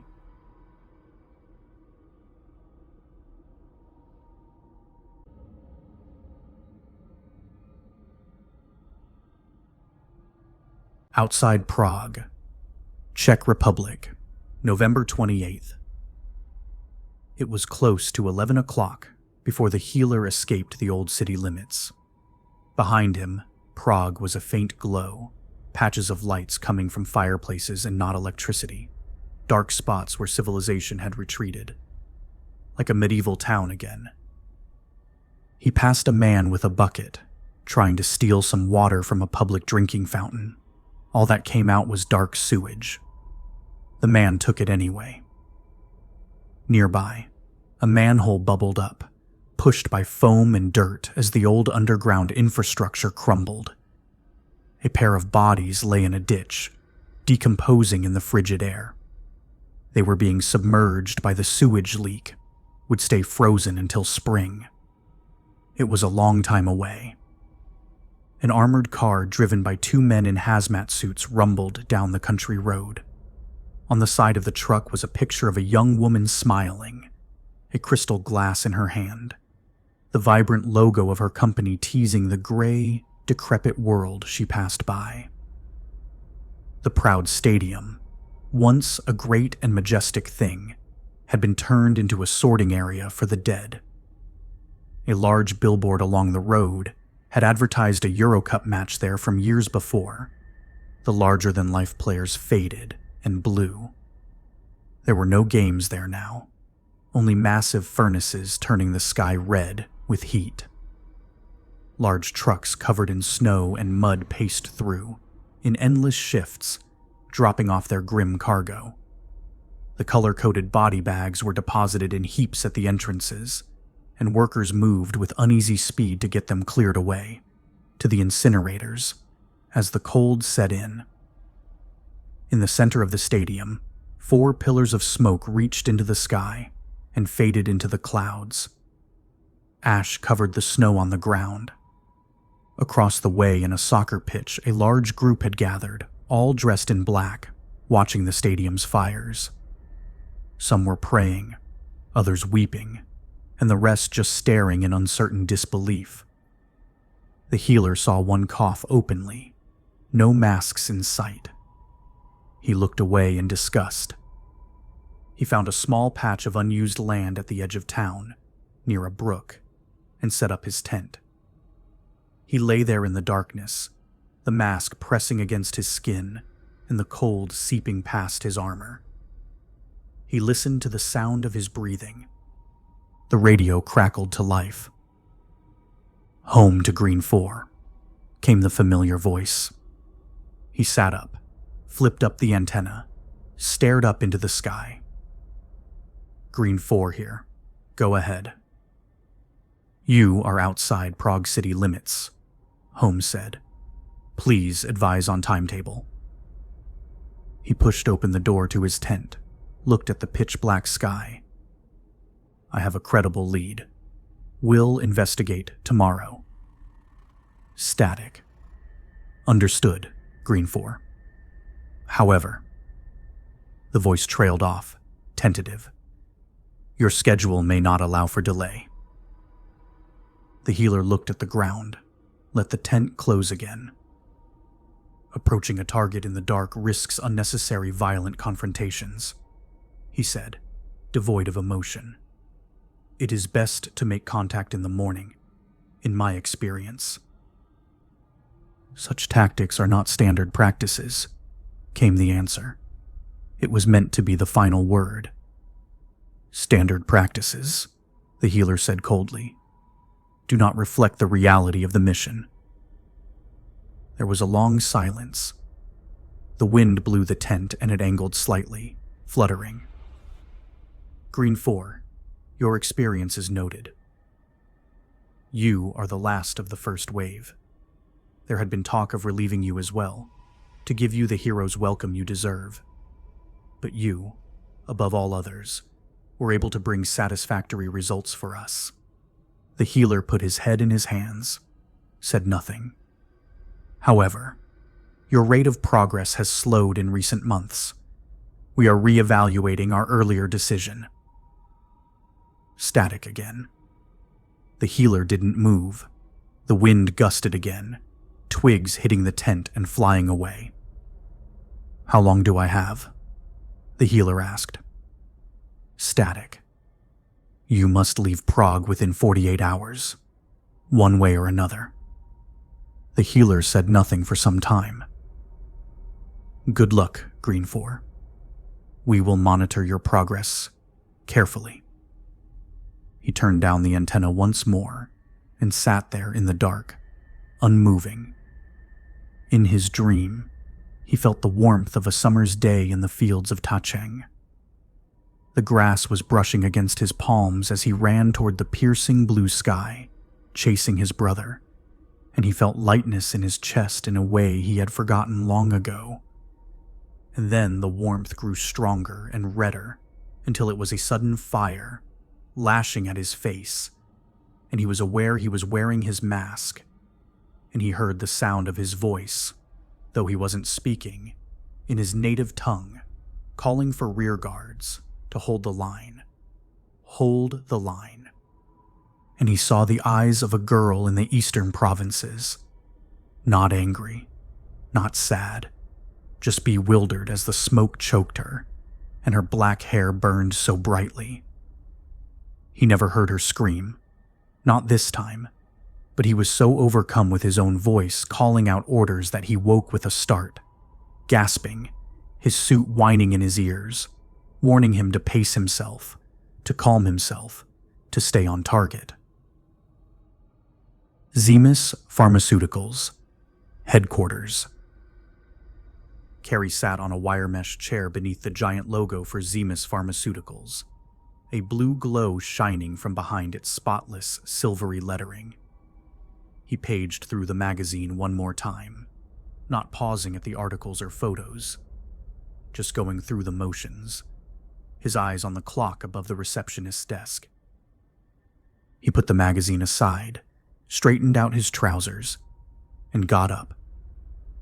Once he was at standing height, the receptionist gave him an evil stare, a carrot stick hanging out of her mouth, pinched between manicured fingers. Carrie leaned on the edge of her desk, smiled as best he could. I don't suppose you have any further information about Mr. Daniels, do you? He asked. The receptionist chewed her carrot at him. Mr. Daniels is not in the office at the moment, she replied. If you'd like to leave a message, I can be sure he calls you as soon as he gets in. Carrie sighed, played with a set of business cards on the counter, which were promptly taken away from him. Actually, I did that yesterday. All day yesterday, in fact, and he never did call back. He's a very busy man, Mr. Daniels is. I appreciate that, but I'm here on government business. She rolled her eyes, cracked off another piece of carrot, chewed noisily. Everyone calling Mr. Daniels is on government business. She sighed. But if you want to leave another message, I can be sure he... Okay, listen. I don't believe you anymore. He's in his office right now, isn't he? I just can't believe that a vice president at a major pharmaceutical company isn't in the office at 10:30 on a Tuesday. It's just beyond belief. She said nothing, but made it clear it was because he bored her. I demand to be taken to see Mr. Daniels immediately, Carrie said, his voice rising. This got her attention. She scowled at him, waved a menacing carrot. Mr. Daniels got in a half hour ago, she said. And you're just telling me this now? He's gone straight into a board meeting, all-day type of thing. You could come back tomorrow or leave a message, which I assure you he will reply to as soon as he can. Carrie pressed his forehead against the counter, whimpered, then started to laugh quietly. He propped his head up on one hand and let out a loud moan, much to the receptionist's displeasure. Miss, this is not the situation I wanted to be in. No, sir, she said, inching away from him. My boss. He's the director of the containment office, mind you. He's very strict about these kinds of things. Has rules. Follow the rules. Goose-stepping sort of fellow, if you know what I mean. By the way she slowed her chewing, it was clear she did not. Now, my boss, he told me very clearly, if they give you any lip at all, I want you to declare a D22 right there, on the spot. The receptionist blinked twice, refused to betray confusion. I said to him, "Sir, I think that's counterproductive. A D22 would just, it would be totally out of proportion to the crime, honestly. And fine, I'll bite. What's a D22? Carrie sprung to life. He pulled a small handheld out of his pocket, hit a few screens, turned it to show her briefly. Strictly speaking, a D22 is when I say our scanners have picked up a foreign substance in the air, and you all have to be quarantined until further notice. She stopped chewing altogether. See, it's completely unethical in these circumstances, because first of all, I don't actually have a scanner on me most of the time. And they take, literally, an hour to process the air for a sample. So, the suggestion that I'd be able to say for certain that you were all infected with something like Kiev 7, it's absurd, really. The receptionist swallowed slowly. And in the end, it really gets us no closer to whatever we're after in the first place. Sure, they'd lock down the whole building, strip every worker naked, and spray them with 6 batches of disinfectant, and sort you by function and rank, then clothe you in standard-issue government jumpsuits. Good God, do those chafe, let me tell you, and send you to Brighton for quarantine. Brighton? Oh, certainly, for at least 26 weeks, by which point they'd have ascertained that my original reading was probably incorrect, and they'd replace my scanner and shrug and say, "Oh well, better luck next time." The receptionist smiled weakly. But as I said to my boss, it won't really help me have a sit-down with Mr. Daniels. Mr. Daniels hasn't been in the office for weeks, blurted out the girl, blanching horribly. Nobody's seen him for so long. The president is in a tizzy.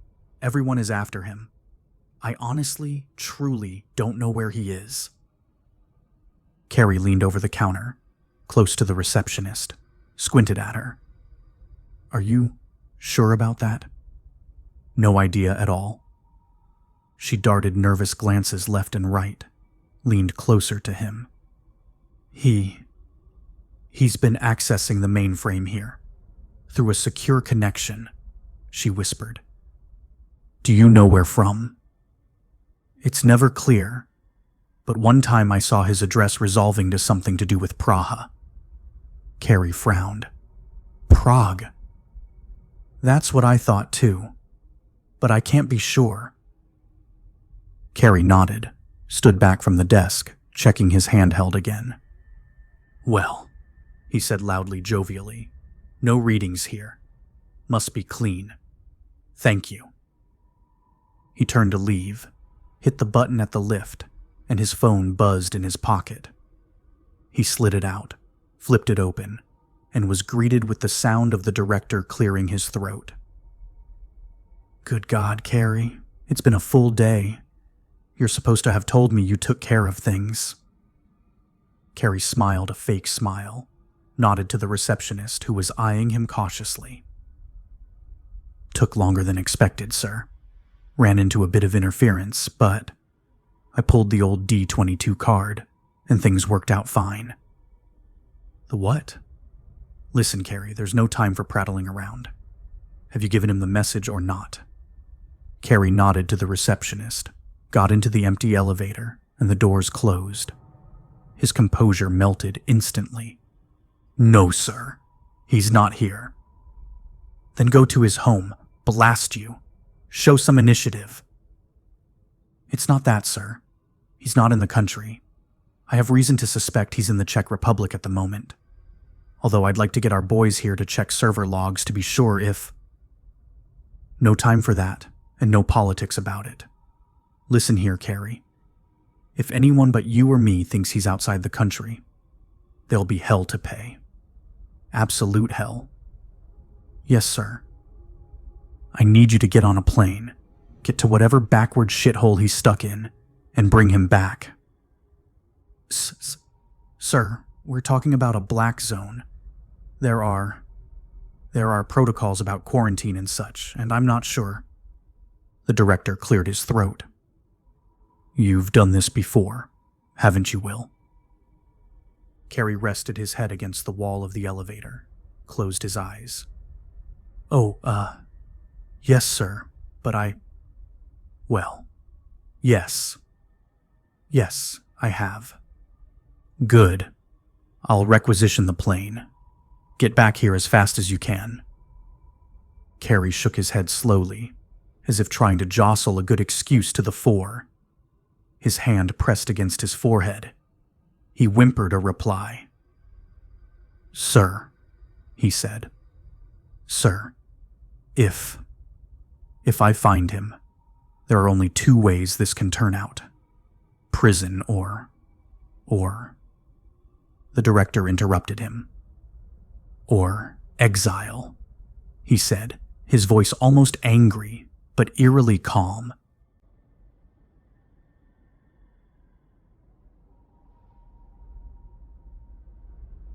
Motol Hospital, Prague, Czech Republic, November 28th. In the oppressive dark of the night, snow still glowed impossibly as it drifted into the street by the hospital. Anuma leaned against the wall, her mask hanging loose around her neck, breathing in the clear, cold air. The scrape on the back of her hand was wrapped in a thick bandage meant for purging wounds. She absent-mindedly rubbed it, the peach color stark against her brown skin. A woman pushed a baby carriage down the side street, the wheels catching and spinning in the thickening snow. There was no baby inside. It rattled and clanked as the random junk and food shook on the uneven ground. Anuma heard the crunch of snow underfoot behind her, didn't turn, waited for Dr. Bastian to stop next to her, looking out into the winter. I didn't mean to be harsh, he said. I hope you understand. She nodded, looked over at him. I just wish I could have helped more. I do too, he said, his tired eyes meeting hers. I think we all do. I wish to God they'd immunized you before you got on that plane. It's unfair, leaving you with that handicap. You've been so brave coming here. Anuma shrugged, watched the woman with the carriage. It is what they would have done for us, she said. Bastian snorted, and she felt him watching her. Not most of them, he said angrily. And that you think that it's what makes you a good doctor, I suppose. People are not as callous as you think, Bastian, she said, meeting his gaze again. Not callous, no, he said. Myopic. Dangerously myopic. I cannot forget what they did for my people, she said. And you shouldn't. Those doctors, the scientists and their companies, they saved the world. Once upon a time. But you can't forget what they didn't do. Anuma nodded slightly. It is not their fault. There are only so many resources they can... Bastian coughed loudly, waved her to silence. Don't buy their bullshit so willingly, he grumbled. You embarrass yourself. They saved my country when we were on the brink of extinction. They may be only human, but they are good people. You've got your history confused, he said simply. Anuma put a hand on his shoulder, and he winced, refused to look back. The scars on his face, around his neck, signs of battles he'd fought with diseases that would have crushed anyone else where they stood. He was not easily bowed by anything anymore. What happened in Russia? That is not your fault, she ventured. The odds were against you, against all of you, and you did the best you could. But it is different here. This is not the same situation.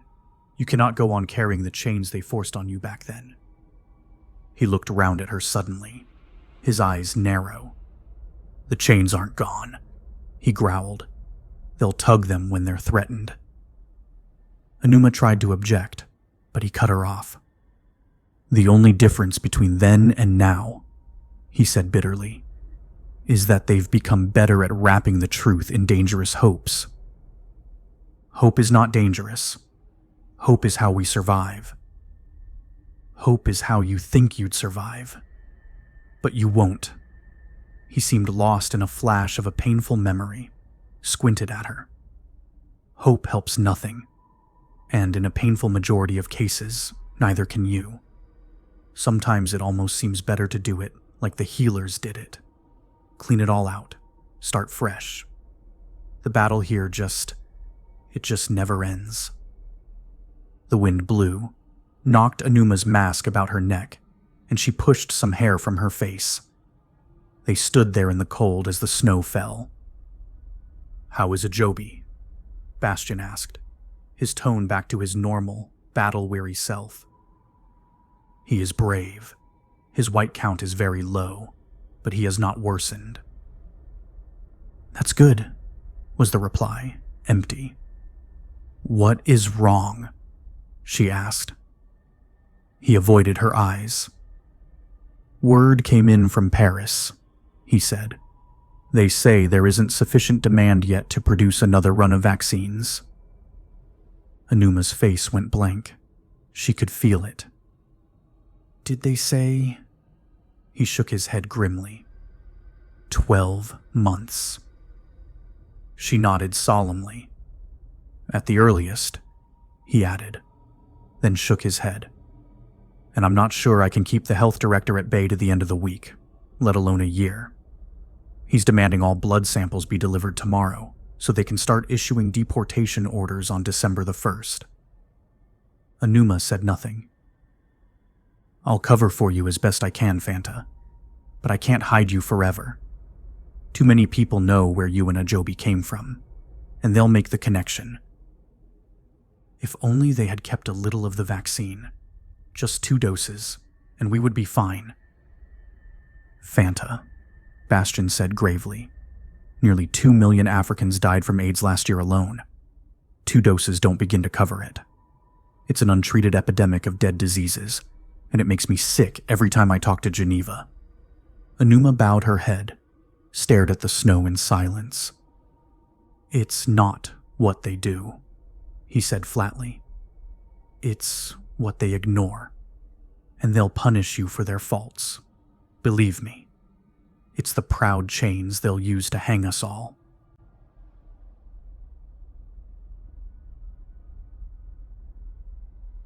Outside Prague, Czech Republic, November 29th. In his backpack were the instruments needed for a sustainable incursion into a foreign land, all carefully wrapped and positioned in layers of tough, bulletproof cloth. Never easily accessible, most of it rarely touched. It weighed as much as a second person on his back, and despite the metal rails built to alleviate the strain on his spine, the healer had built a formidable set of muscles along his shoulders and torso because of it. Before the sun rose that morning, he was perched in the darkness of the tent, carefully sorting and shifting the things he needed to set out.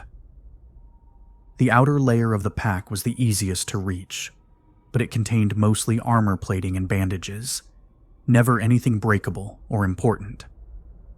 He removed the topmost covering on his gloves and used the latex layer to grab a pair of lifting tabs on the pack. Slowly and patiently, shifted the entire platform over onto a clean space on the tent floor. In the next layer was a red plastic device meant for blood analysis. He removed it from its holding brace and connected it to a small battery wire that peeked through the middle of his pack. He left it on the ground, its battery indicator slowly animating upwards. Another device, this one gray and half metal, connected to a socket along his left biceps, and his suit contracted slightly along his arm, like a mechanical tourniquet. A faint beep close to his ear announced the end of the test, and his suit relieved the pressure gradually, the feeling coming back to his clenched hand. He replaced the device in the pack, exactly as before, and dismissed the results readout on a small screen below. He did not pause to read. The radio lay silent on the ground beside him. That was all he needed to know. The blood analysis device finished charging, and a faint blue light pulsed to life on its head. The healer slipped his hand back into its outer glove, unlatched a piece of armor on his left forearm. He folded it back and peeled open a portal in the suit, rimmed with bright yellow, clean white rubber beneath.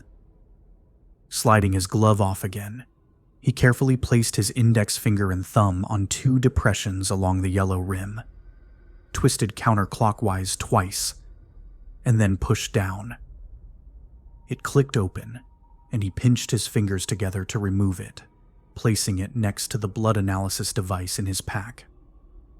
A disinfectant spray doused it immediately on contact. The gray device connected seamlessly with the new socket he'd uncovered, and he rotated it clockwise, a quarter turn until he heard it latch. He pushed the blue button at the head, and a quiet beep played in his ears. He felt a tug and hiss as the device sucked the air out of the connection, creating a miniature vacuum. A small LCD readout showed the airlock was confirmed, and a second beep preceded a 30-second spray of strong disinfectant. His skin stayed carefully isolated from this routine, covered by 2 further layers of protection.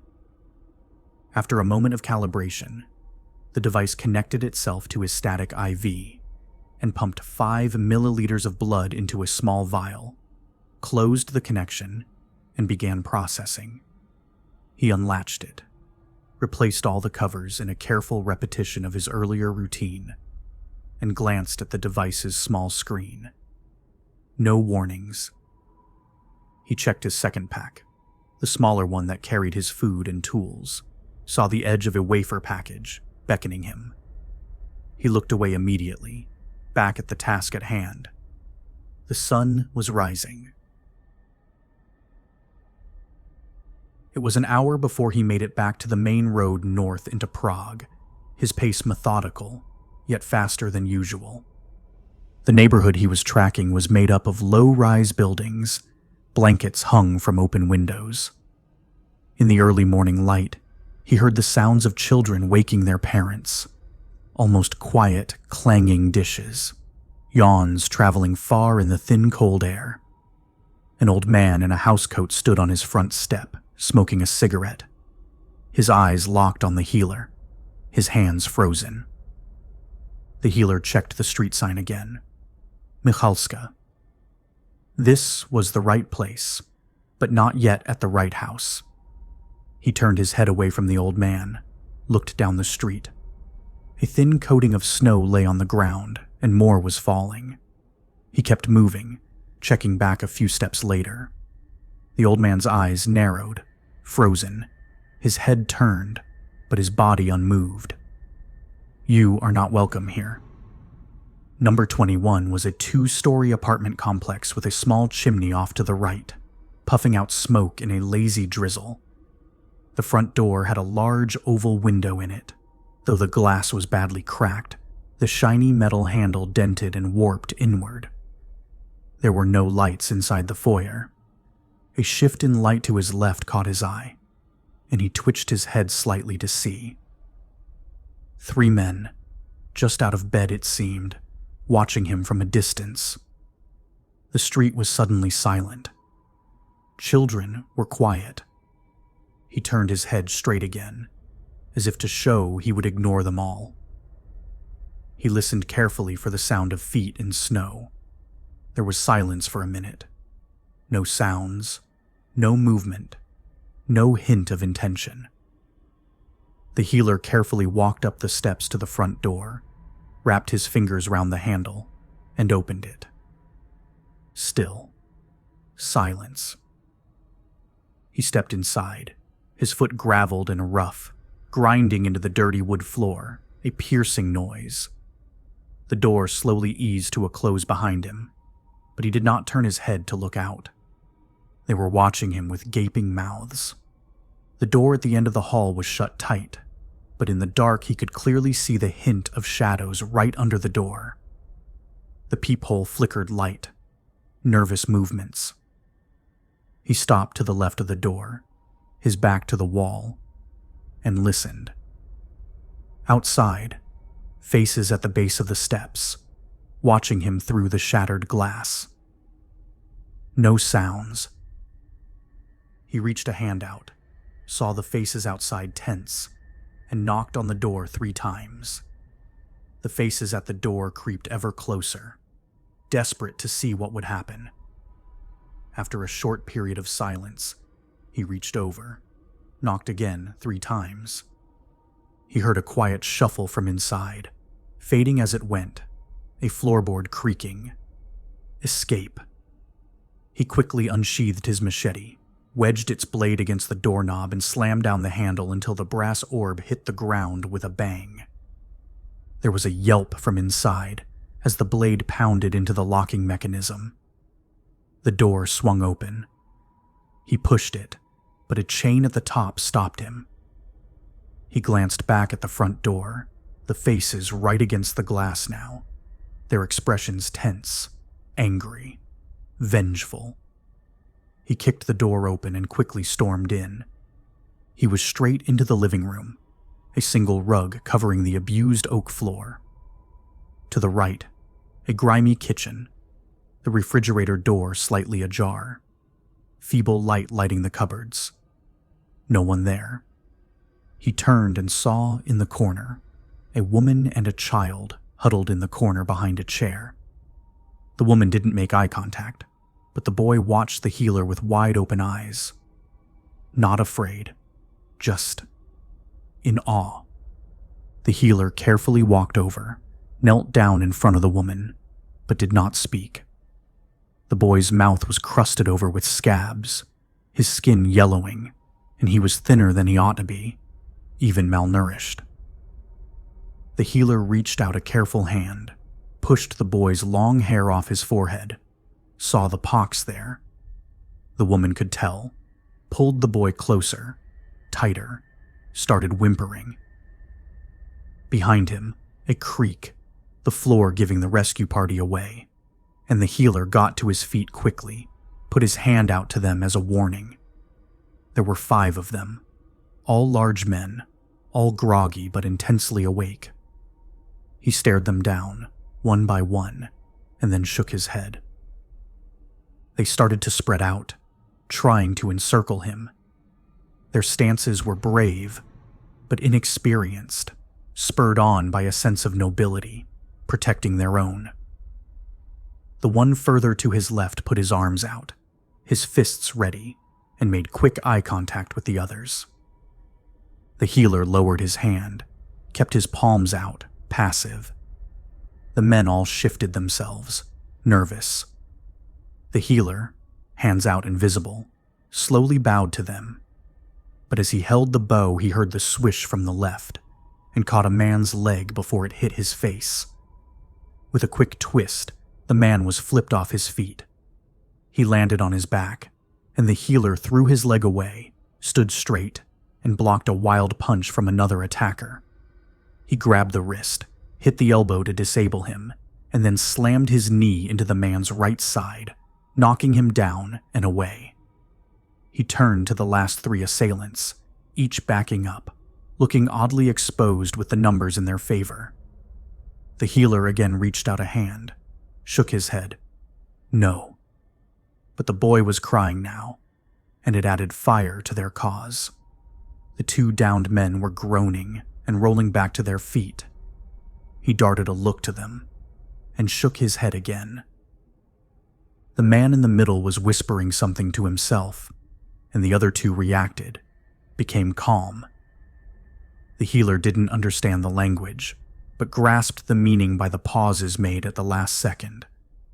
1, 2, 3.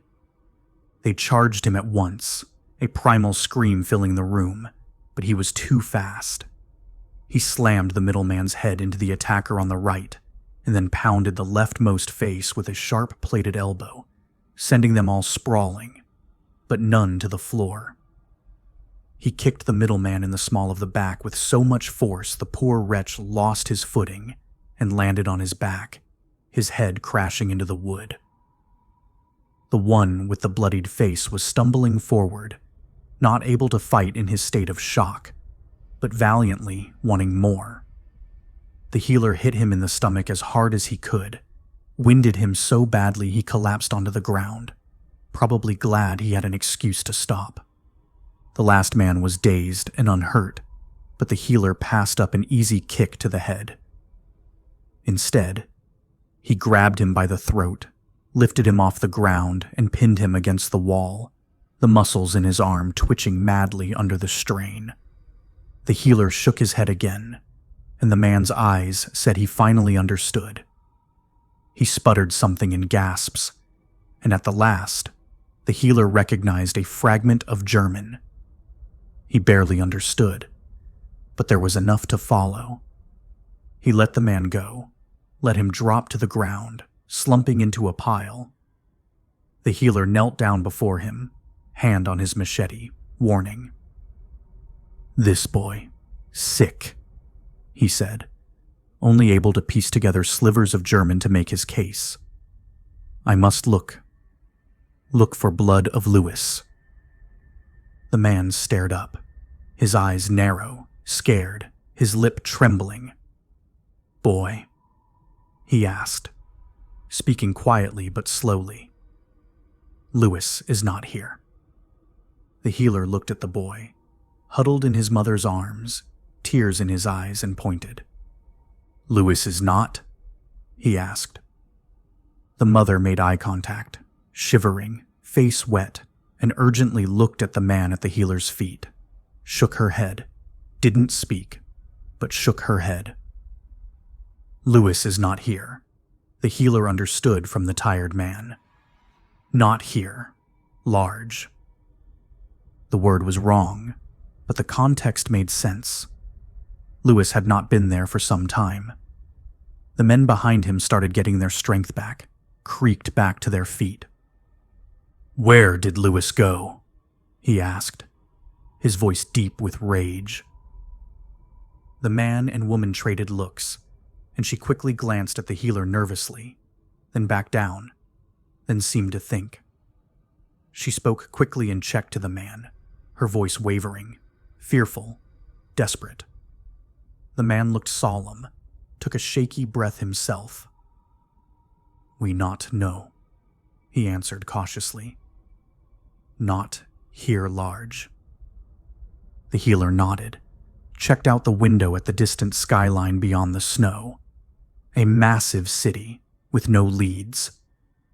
The woman was talking again, and it sounded like an argument. The healer looked down at her, and she quieted immediately, her eyes continuing the conflict silently. The healer glanced at the man, who was looking away, trying to avoid saying something. He looked back up. Lewis. Something new, difficult to understand. With, I know where. The healer repeated the word he had missed, but the man seemed at a loss. The healer repeated it again, his voice sounding angrier than he intended, and the man's face fixed in fear. Lewis with wife, but not. Wife, he repeated. Not. The healer nodded. Where is his wife? He asked. The man looked sheepish now, glanced to his comrades anxiously. Home of firework, the man said. Fire? Big fire. With people. He heard the breathing of the other men, but they were not moving. Then he understood. Home of big fire. Old home of games. The man looked at him blankly. Home of big fire is also for games, the healer repeated, urgent. The man nodded slowly. "Game's not large," he said solemnly. "Not large. Fire now. Big fire." The healer nodded, stepped back. "Yes," was all he could think to say. The man touched his hand before he could leave, and he looked down again. The eyes were red, pained, wrestling with a guilt he would never defeat. After a pause, a raspy breath, he spoke. "Wife. Marta. Louis Kwong." Kwong. He bowed to the man, who retreated at the motion, straightened and said a simple, "Thank you." The man didn't answer. None of them spoke a word until he was gone from sight.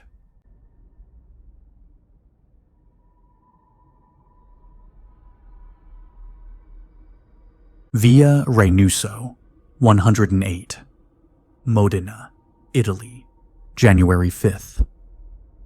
Rodri rolled off Ava and collapsed on the bed, arms over his head and breathing heavily. She curled around him, rested her head on his chest, kissed it.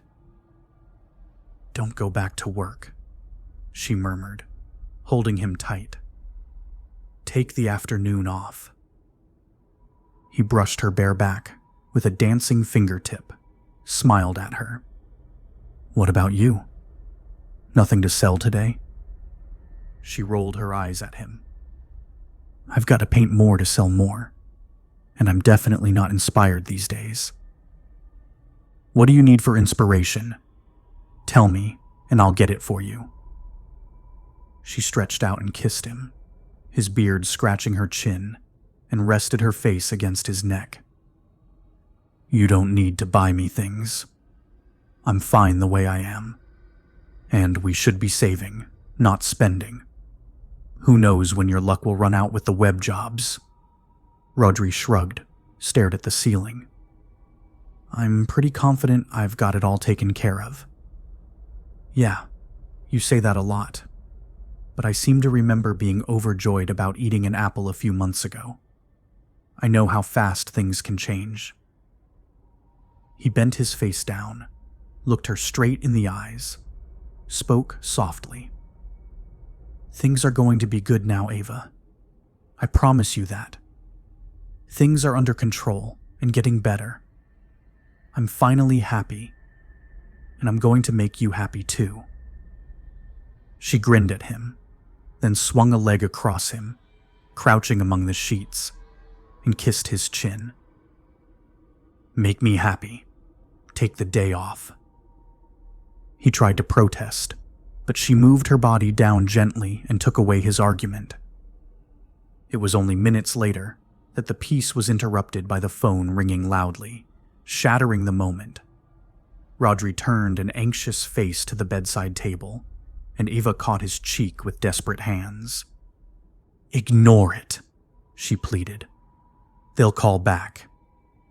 He did, and they did, a minute later. This time she couldn't stop him from snatching the handset off the cradle and holding it to his ear, his other hand pressing a gentle finger to her lips to keep her quiet. She gave up the sounds, but not the motions. He bit back a moan himself. "Rodri here," he said, wavering. He listened as Ava continued to make love, kissing his neck and his other ear, so immersed in the act that she didn't notice he was starting to sit up in bed, his brow tight with concern. "Right now?" he asked. "Do I have time to?" Ava saw his expression, held back a bit, and tried in vain to hear the other end of the conversation. "All right," Rodri said. "Got it. I'll call you when we get there." He hung up the phone, tossed it to the end of the bed. Ava, pausing herself, tried to catch his gaze. "When we get where?" she asked. He was distracted, looking around the room. "Graz, Austria. Austria? What's in Austria?" "A great new opportunity, apparently," he said, sliding out from under her and throwing on his clothes. She sat there, nonplussed, and made no move to prepare. "That was Dmitri again?" she asked, coldness in her voice. "Yeah.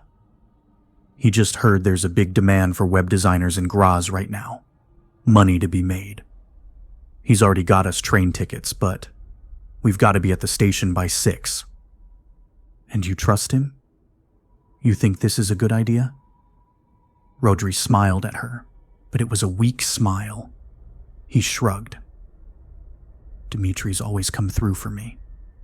If it weren't for him, we'd be out on the street right now. So if he wants us to go to Austria, I think we ought to give it a try.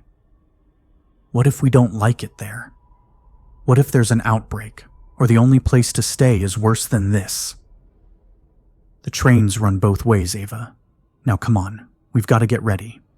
I need to pack up the office and tell the landlord I'm leaving."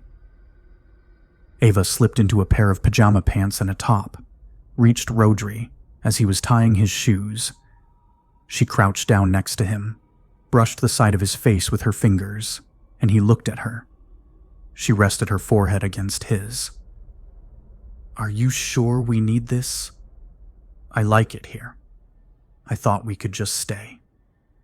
You know, like forever." "Eva, I'm sorry. I like it here too. But this is important to me. I wouldn't even entertain this idea if it weren't important. We can make things better in Austria. Just give it a try, okay?" Ava looked at the ground for a minute, frowning. Then she met his eyes, nodded slightly. "Will you get any afternoons off in Graz?" she asked, and he grinned. "I'll make sure I do," he replied. Beyond the blue haze, Ava could see shapes, white and brown, gray and black. They swirled ever so slightly, then began to solidify, became clear. She closed her eyes for a moment, and when she opened them again, she was on the ground in the snow, staring at a broken crate. She rolled over, arm numb, and hit her head on the underside of the bench. Her vision flooded again, but she fought it and crawled out into the square. The snow had slowed to a trickle, though the sky was clear, light blue with only a few clouds. The air was colder than before, and she pulled her jacket tight. She was alone. Pyotr had left in the night. The only footprints were her own. Just then, a shuffle from the alley sent her racing for the nearest wall. She pressed herself against it tightly, grabbed a piece of broken wood from the ground, and held it ready. She heard the sound of feet crunching in the snow. And then, at the entrance, "Ava?" asked Pyotr from a distance.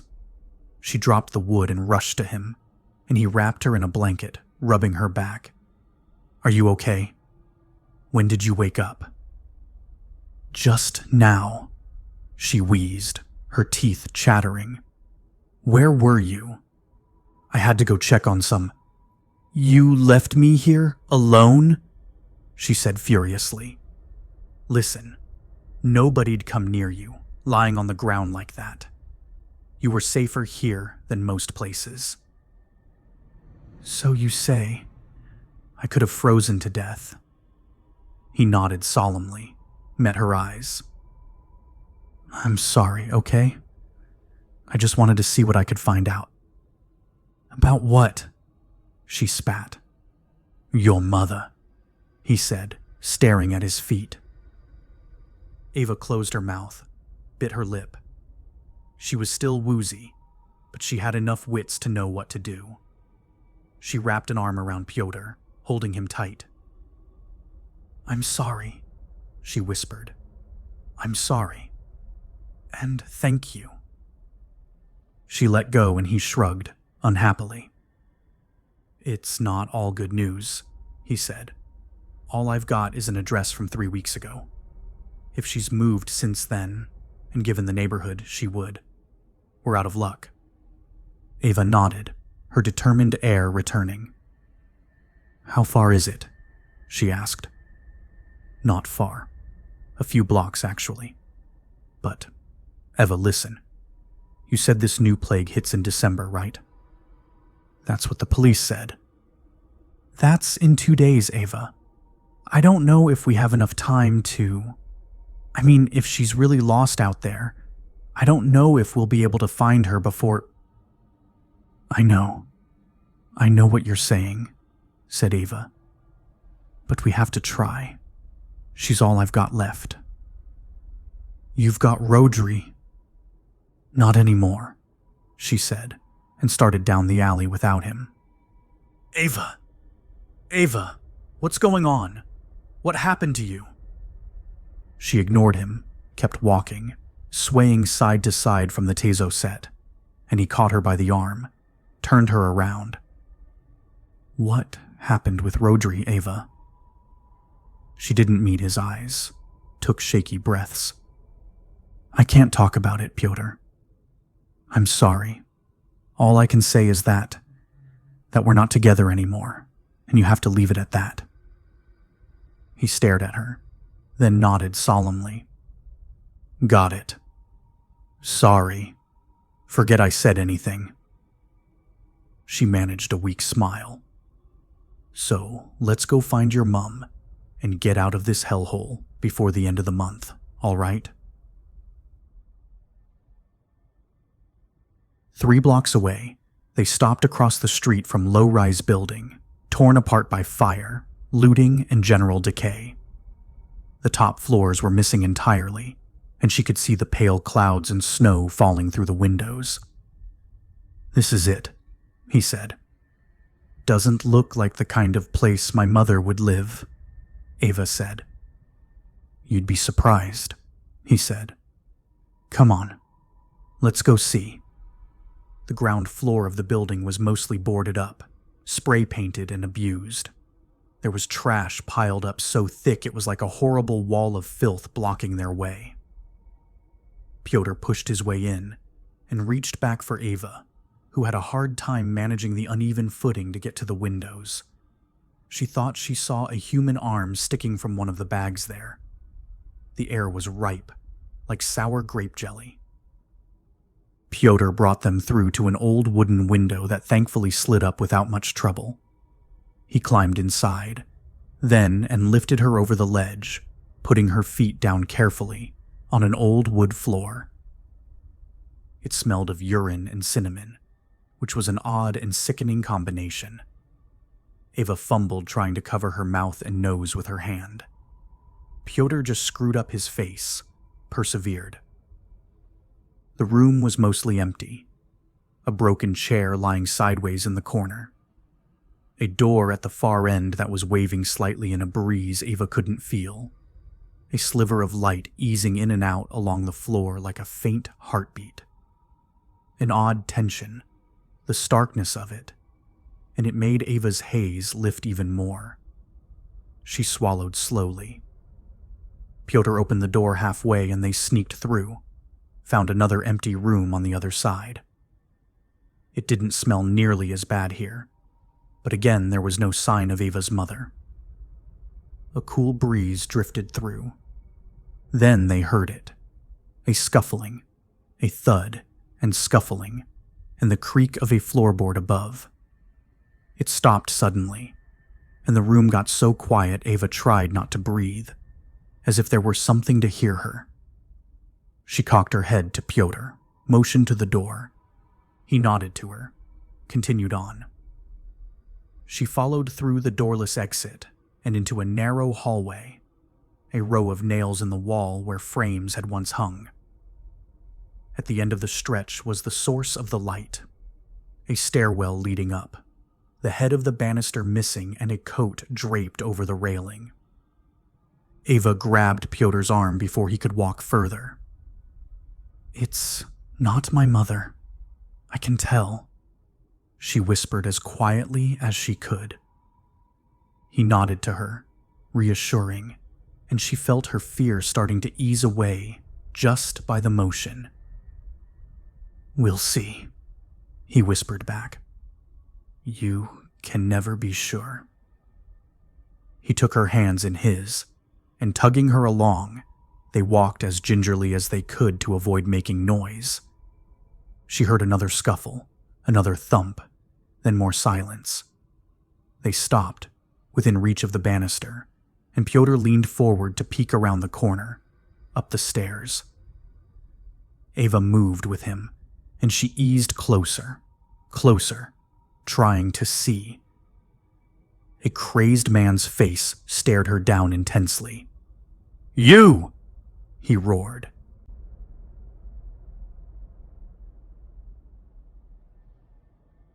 Staropramenna 2, Prague, Czech Republic, November 29th. "I said quiet!" shouted the man in a deranged voice. He reached between the bars and grabbed Pyotr's jacket, pulling him into the chipped wood banister with a jerk. "They found me!" hissed the man, let Pyotr loose a bit, and then slammed him back into the columns, and then again, and again. Ava tried to get a hold on the man's fists, but he was moving too much. Pyotr started twisting, trying to get free. "You can't have me," shouted the man. "The lions can't have me anymore." And he suddenly bared his teeth and lunged at Ava's neck. She flinched, but the railings were too close together. The man hit his forehead and grabbed his face in pain, cursing loud, uneven words to himself. Pyotr stumbled backwards against the wall and put his arms up, ready to defend himself. "Pyotr, let's go," Ava implored, backing towards the door. Pyotr watched the man, his face cocky and sure. "If your mum's here, we can't leave her," Pyotr said, not taking his eyes off the man. "I think we should fight for it." The man peered from between his fingers, blood dripping down his forehead where he seemed to be clawing himself raw. He stared at Pyotr for a moment, as if something connected, as if he remembered. "Fight," he said, his voice quiet. "Fight." "Pyotr," Ava whispered, edging away. "This is a bad idea." Pyotr waved her off, started sliding around the stairs, his fists out, ready for anything. When he got around the side of the steps, the bleeding man turned savagely, shuddering. They stared at each other, neither moving, like a showdown between hopeless fools. "Get out now," Pyotr growled to the man, his face so solid and imposing. Ava was just about to say something when the man leapt off the stairs and slammed Pyotr into the wall, both of them landing on the ground with a crunch. Ava stumbled back and fell too, the world still not steady enough through the painkillers. Pyotr held onto the man's wrists with steady grips, but the beast was too determined. 3 long gashes of red along Pyotr's cheek made Ava cringe. She yelped for him, but he didn't react. He swung the beast away, then slammed his head into the wall. The man screamed out in pain, rolled on his back, scratched at his own face again. Pyotr quickly got to his knees, tried to stand, but the man grabbed his leg and pulled, knocked him down onto the steps, starting clawing up him ferociously. Pyotr was reduced to smacking the advance away with his fists, grunting as he was scraped along the belly. Ava pulled herself up the wall, stumbling forward down the hall toward them. She had the determination, but her body wasn't playing along. Her elbow landed weakly on his spine, and he quickly changed his gaze to her instead. She skidded back, narrowly avoided a red hand swinging out at her. The movement gave Pyotr his chance. He planted a hand on the man's neck and crushed his head into the banister so viciously it creaked. Then, not taking any chances, he grabbed the tattered shirt with both hands and threw him sideways into the far wall, and the man crumpled to the ground in a murmuring mess. Ava pulled herself off the ground and came to Pyotr's side, gripped his arms tightly and pulled him to his feet. She put her hands in his shoulders and caught her own breath a moment, "That was stupid," she said, her mind clearing faster after the adrenaline rush. He nodded weakly, closed his eyes, and winced at the cuts to his cheek. "It'll be worth it," he said quietly. "If she's here." The motion was so fast, Ava didn't have time to react. The bloody man slammed a gnarled elbow into Pyotr's neck, and he collapsed down instantly onto the floor, and Ava found herself face to face with a dripping red nightmare. "Ava," Peter murmured from below. "Run for it. Run." The man snickered at her being cornered. She glanced left, saw the door they'd come through. The man was daring her to do it, to run, to give him some sport. She returned her gaze to him, defeated, sighed, and punched him so hard in the face his nose broke. As he stumbled back in pain, Eva made a run for it. She skidded down the hallway and around the corner, back into the far room, where she lost her footing briefly and bounced into a wall. She grabbed hold on the door frame and pulled herself into the outer room, and slammed the door, pushing against it for a second, before it shuddered violently as the madman threw himself at it. Her bandaged arms seared with pain, but she couldn't let up. Ava knew her position was tenuous at best, and the pained screaming from the other side of the door made her push harder, keeping her safe, but also trapped in this horrible little room. At least Pyotr was safe while she was being chased. Then, a pause, a break in all the noise. No pressure on the door, no sound at all.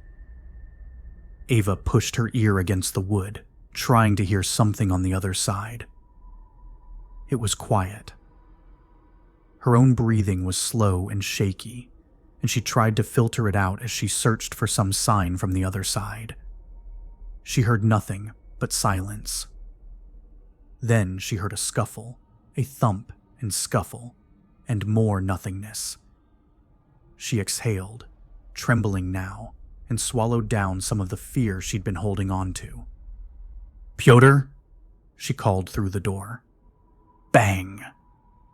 The door shook, and the screaming returned, and Ava's feet slid on the damp wood floor, and she scrambled to regain her footing before the man charged the door again, pounding it violently. She leaned into it with all her weight, turning to the side and shoving her shoulder against the side of the door, gripping the doorknob so tightly her fingers were numb. The man rammed the door again, and again. And then suddenly, the hinges blew off, and the door flew in, pinning Ava against the wall and letting the madman surge through. She was so shocked by the door breaking that it took her a moment to get back up, to push the wrecked wood off herself. The man had collided with the far wall and was stumbling to his feet too, but he was closer to the window, her only escape, impossibly far away. The man slowly straightened up, blood pouring out of the scrapes in his forehead and his nose, and stared at Ava with irrational hatred. "Lions!" he snarled, and lunged, shoving Ava back into the wall, fingers trying to claw and scrape at whatever they could. She was overwhelmed, but swung her knee up into the man's groin with as much force as she could muster. It had little effect, but to throw them both off balance, so they fell back onto the floor, the man atop Ava, still trying to kill. Behind her, Ava could feel the edge of the broken chair, and she tried to pull herself up enough to get hold on it.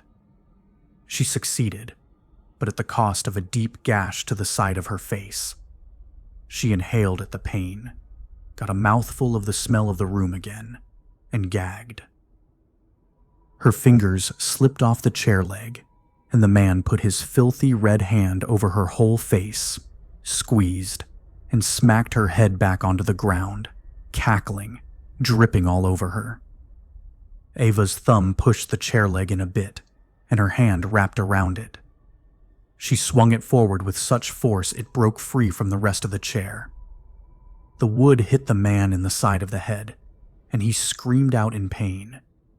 He rolled away from Ava, clutching his ear, snarling loudly and scuttling away into the corner. Ava gasped for air, but her body didn't like what it was getting. She felt lightheaded, groggy, but intensely alive. She managed to get to her feet, started towards the door, back to see if Pyotr was alive. Just as she reached the door, she heard a noise from behind and swung around with the chair leg, hitting the charging man in the side of the head. The wood and his skull cracked, and he flew sideways and onto the floor, skidding to a stop in a pile, blood pulsing out from so many places she didn't know what she'd done. He took a shallow breath, bubbling, and Ava dropped to the man's side, tried to feel for a pulse. She was crying, her head aching, her cheeks stinging, and blood everywhere. "Ava!" came a voice from behind, and she jerked, looked round at Pyotr, hand on the back of his head, groggy. His eyes were narrow and pained. He wouldn't stop. Ava stammered, her arms wrapping round herself, tears still flowing. "It's okay, Ava," Pyotr said, coming closer, offering her his arms. "You had to." From behind, the man exhaled a long breath, and then the bubbling stopped. Ava didn't look back, pushed her face into Pyotr's chest and cried. "Come on," Pyotr said, lifting her up. Let's see if she's here." Ava nodded, got to her feet, and paced up the stairs to the second floor, slow and careful, watching her feet as she went. When they got to the landing, she hesitated, kept from looking up. Pyotr nudged her forward, then took off and checked the various rooms off the main area. Ava looked around, saw the space, the half-normal living room that had been picked apart over the years. A table and chairs, a potted plant that had withered to nothing, a large painting of blotchy patterns on the wall, a simple rug, frayed at the edges and rippled so it fit into a smaller space than it should have. A long red jacket, black embroidered flowers at its base, was draped over a leather sofa at the far end of the room. "She's not here," said Pyotr glumly, kicking around. "No," said Ava, her eyes locked on the jacket. But she was. Stadium Eden, Prague, Czech Republic, November 29th. The fence around the stadium was tall, chain link, rusted but unbroken. The parking lot was covered with ashes in large metal containers, several workers milling about in hazmat suits, pushing sealed carts around, ferrying the dead to their final resting place. No one spoke.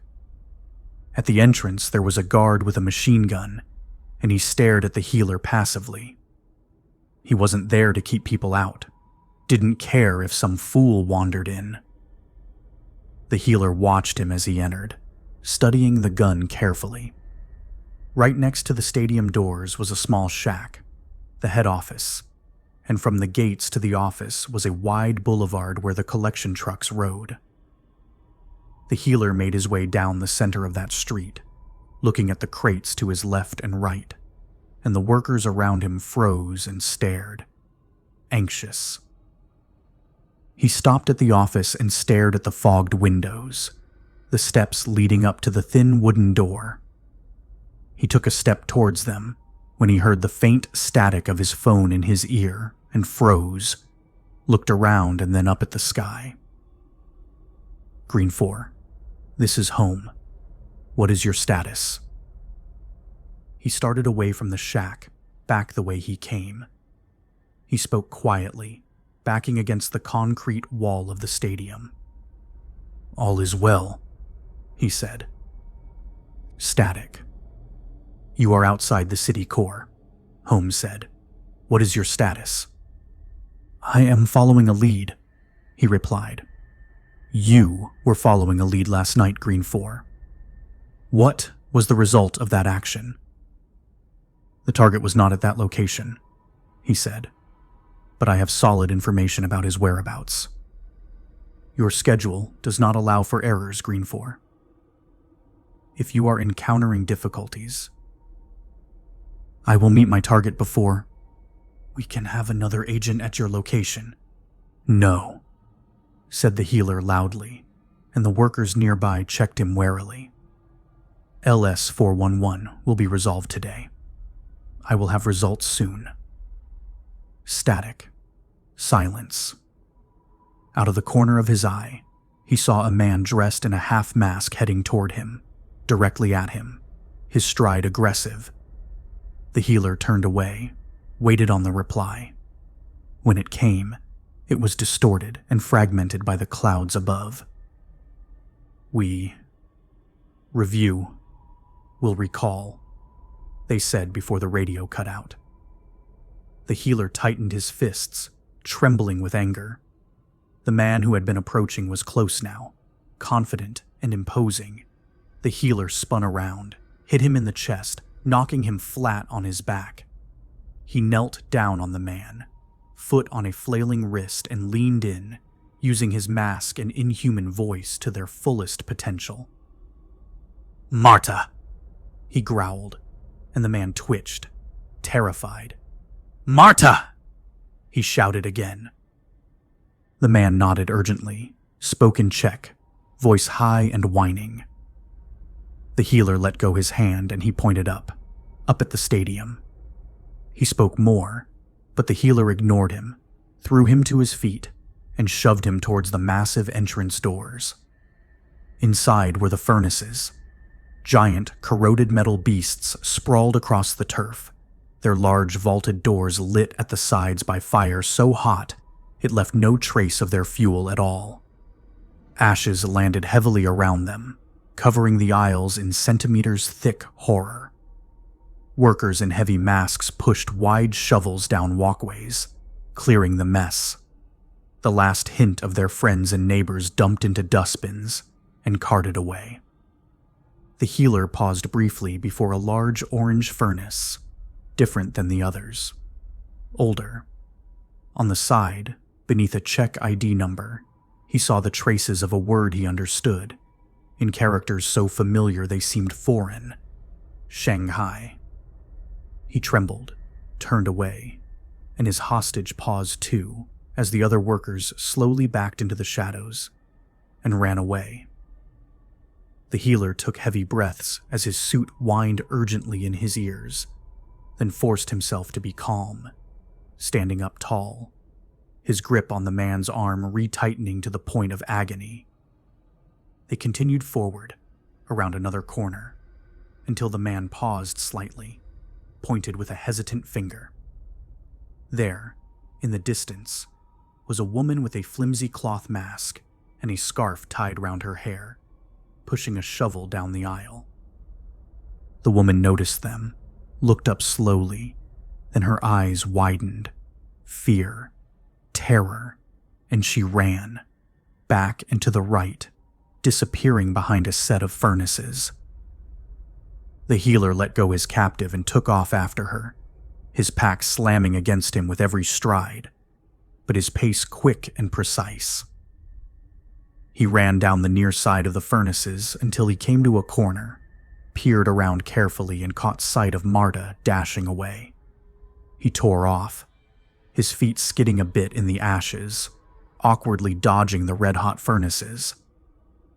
At the end of the aisle was a crossroads, a few pale shafts of light making it into the clearing past the smoke and machinery, and he paused to check around him.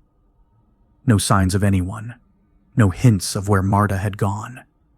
The ashes on the ground blew around in a whirlwind, and soon even his own footprints had disappeared. He turned in circles, watching, listening beyond the roar of the fires. Nothing moved but the embers, dancing up and out of the stadium. With a start, he ran back towards the doors as fast as he could, cloak flapping behind him as he mastered his environment. picking up speed with every step. As he looked to his right, he saw Marta across the way, running the same direction. She caught sight of him and screamed, started running faster. The healer fell around a corner, slid in the ashes and landed on his knees. He skidded, putting out a hand at the last second, involuntarily, and touched a furnace. His fingertips seared with pain, and he bit back a curse.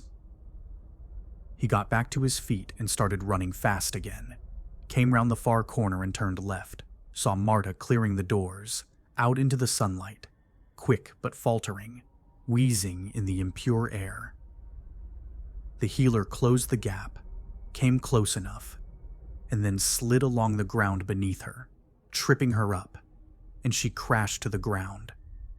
His suit whined at his exertion levels and he struggled to calm his breathing, but he kept moving, crawling up and over her, pushed his hand into her neck, holding her hostage. Her eyes, dizzy and dazed, opened wide again, and she struggled, tried to get free. She screamed out for help, but he ignored her, pulled the mask off her mouth. The falling ashes landed on her tongue, and she gagged, spat them out. "Louis Kwong," he said. She just stared, shook her head, terrified by the mask, he could tell. He gripped her neck, squeezed, and she whimpered. "Louis Kwong," he roared. She started to cry, nodded to him over and over again. He eased up on her, placed his burnt hand against her forehead and leaned in close. She met his goggled eyes, hysterical and terrified. "Louis," he said. "Kwong." And she nodded again. He got to his feet, grabbed her by the front of her jacket and pulled her up too, tossed her back onto her feet. He pointed back, out the gates, into the city. She nodded weakly. "Louis Kwong," he said simply. Panska," she stuttered, holding up 10, then 2 fingers. "Panska dvanakt." He repeated the words back to her, his pronunciation imperfect, but she nodded a terrified yes to him, eyes wide with fear. He was so intent on the address that he very nearly missed the man to his right, swinging a fist at his head. He stepped back quickly, caught the arm and twisted it back and around, and the man fell to his knees quickly. The healer hit him on the back of the head with his arm, and he fell unconscious. Marta yelped, backed away. 3 other men were closing in, ready to tackle him. He unsheathed his machete and lunged forward, grabbed Marta by the hair and flung himself around behind her, the blade to her neck. He pulled her head back and slid the weapon a bit to the side, cut her slightly, and her friends stopped. He shook his head to them, slowly, carefully, and watched them. The 2 of them backed away towards the gate, encircled closely by the collection of workers, angling and shifting, waiting for the right moment to strike. The healer saw the chain link next to him, the fields beyond, knew he was nearly there. But then, the guard, the gun. He ducked quickly as the machine gun blasted Marta in the neck and head, sending her flailing forward.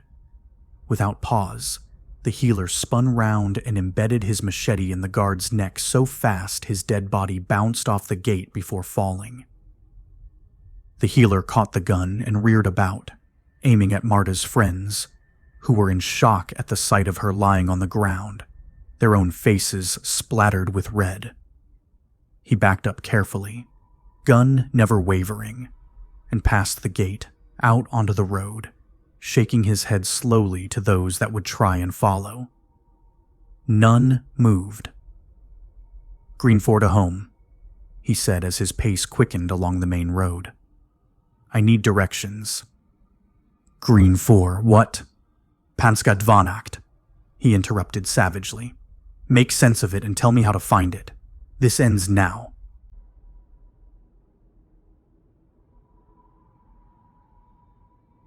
Motol Hospital, Prague, Czech Republic. November 29th.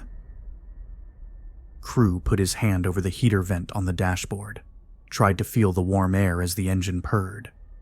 The snow on the windshield was falling, sliding on slick ice. He cursed, stomped his foot on the ground, and turned the airflow up to the highest setting. "Come on, work faster," he grumbled. His phone rang and he screwed up his face, holding it to his numb ear. "Crew," he said. "Any luck?" came Sabatka's voice. "None yet. Just got back from the square. Turned up nothing. Did you know the clocksmith died?" "No kidding. I bet the mayor's having a fit. What happened to his security detail?" Crew cricked his neck. "I heard they were out drinking last week. Haven't heard anything since. How much you want to bet they get charged with criminal negligence over it? The son's sick, the daughter's clueless. Pretty soon there's no one left that can keep that thing running anymore. What's it been? 500 years? Something like that." Sabatka grunted something similar to disapproval, despair. "What are you doing now?" "Just taking a break," he sighed. "How about you?" "Interesting development," she said. "I'll tell you later." "Sure," Crew said, felt for the heat again. Still couldn't tell. "What's that noise?" Sabatka pried. "Do you hear that?" "Don't know. Don't hear anything." "Crew, you moron. Did you break into another car?" Crew rolled his eyes, turned the heat dial down, then all the way back up. "I ran the plates. The owner's been dead a year. It's still against the law. If a cleaning crew finds you, you're going to get in trouble." "Listen," Crew said, looking out the window at the empty street. "Those lazy cleaning bastards haven't been down this way for a long time. And I need this break." "Right," said Sabatka, and the word was wonderfully loaded. Crew stretched his legs, shifted in his seat, and felt a spark against his knee. 2 dangling wires underneath the steering wheel dropped loose, and the car went dead. "Shit, hold on," he said, threw the phone on the passenger seat and bent down, tapped the wires back together and twisted them a bit to keep them joined. He grabbed the phone, perched it between his shoulder and his ear, and felt for the heat again. "Made me knock the car off." "Can you feel my regret?" Sabatka deadpanned. "Oh yeah," Crew grumbled. "So you ready to come help me fix the Kolokov problem now?" she asked. "Or are you still wasting time?" Crew's eyelids drooped halfway, and his jaw clenched. "I'm still wasting time," he replied. Then he saw something, out of the clearing windshield, through a space in the snow. A figure in the distance. A head, dark brown, bobbing behind a snow-covered van. Crew froze, watched carefully. The head ducked down out of sight for a second, and then came back up, checking away from him, and then turning back again. Crew clenched his teeth. A full mask wrapped around the head, no skin in sight. "I'll call you back," he said, closed the phone and quietly opened the door. He drew his gun as he crossed the street with light-footed caution, came round the van in a rush. "You, don't move!" Crew shouted savagely, gun darting forcefully towards the stranger. The man reacted immediately, dropped the metal case he had been carrying, and placed his hands up above his head. Crew moved in behind him, ready to fire into the back of his skull, and kicked the case away. The man twitched at the sound, glanced back at him, like he was sizing up his opposition. Crew kept a safe distance, motioned downward with his gun. "Get down on the ground. Hands behind your head." The man complied, got to his knees, put his hands to the back of his mask. He didn't seem to be armed, at least not obviously. Down! Down! Crew repeated as the man paused on his knees. Don't shoot! The man yelled, his Czech heavily accented.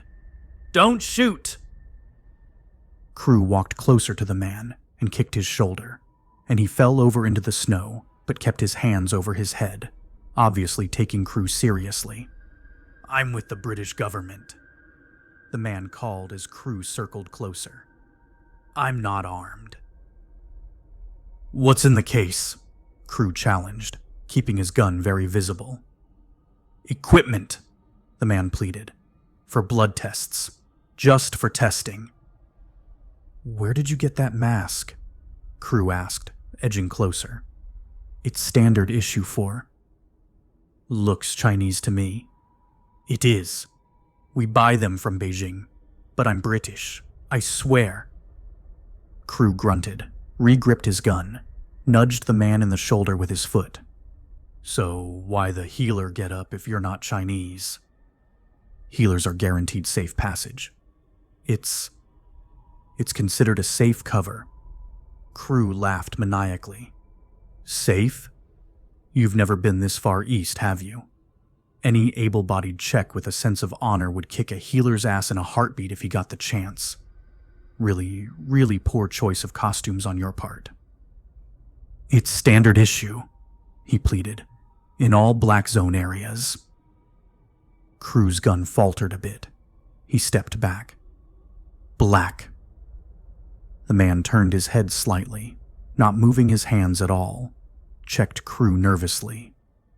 Ev. Everything east of central Germany is considered a black zone now. When is that supposed to have happened? 2 months ago, the man stuttered, at a meeting in Geneva. So, why am I just hearing about it now, from you? The faux healer put his head down onto the sidewalk.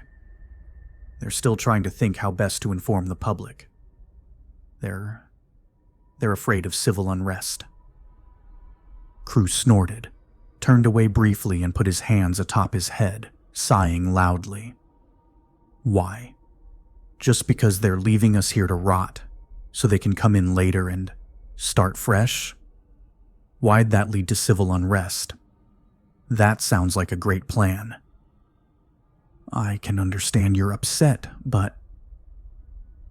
What are you doing here? Crew said, retraining his gun. Who are you? The man turned his head slightly to look at Crew. My name is William Carrie.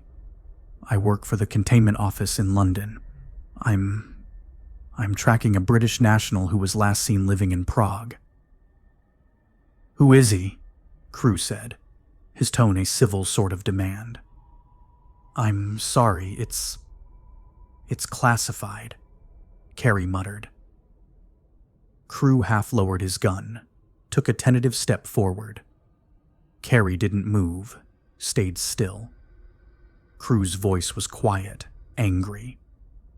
You're here illegally. Tell me why I shouldn't shoot you now. Give me one reason. I'm here legally, pleaded Carrie. Ask your director of public safety. I'm due for a meeting there in an hour, I swear. Crew shifted his weight. Sestak? He knows you're here?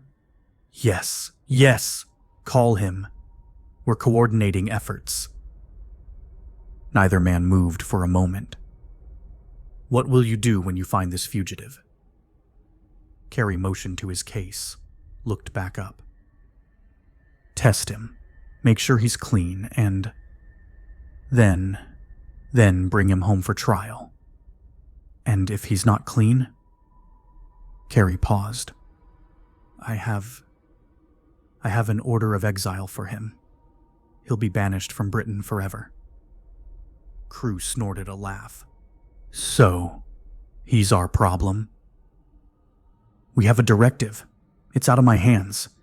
A directive to protect our citizens from any dangers, even themselves. Crew nodded at this, put his gun away too, grunted angrily. Funny. he said to no one in particular. So do we. He delivered a swift kick to the back of Carrie's head and could see he was out cold. Crew nudged the metal case with his foot. It had a complex lock on it, which he spun the numbers on casually, then picked it up, slammed it against a nearby wall, and threw it down the sidewalk as far as he could. He lifted his mask long enough to spit on Carrie's unconscious head.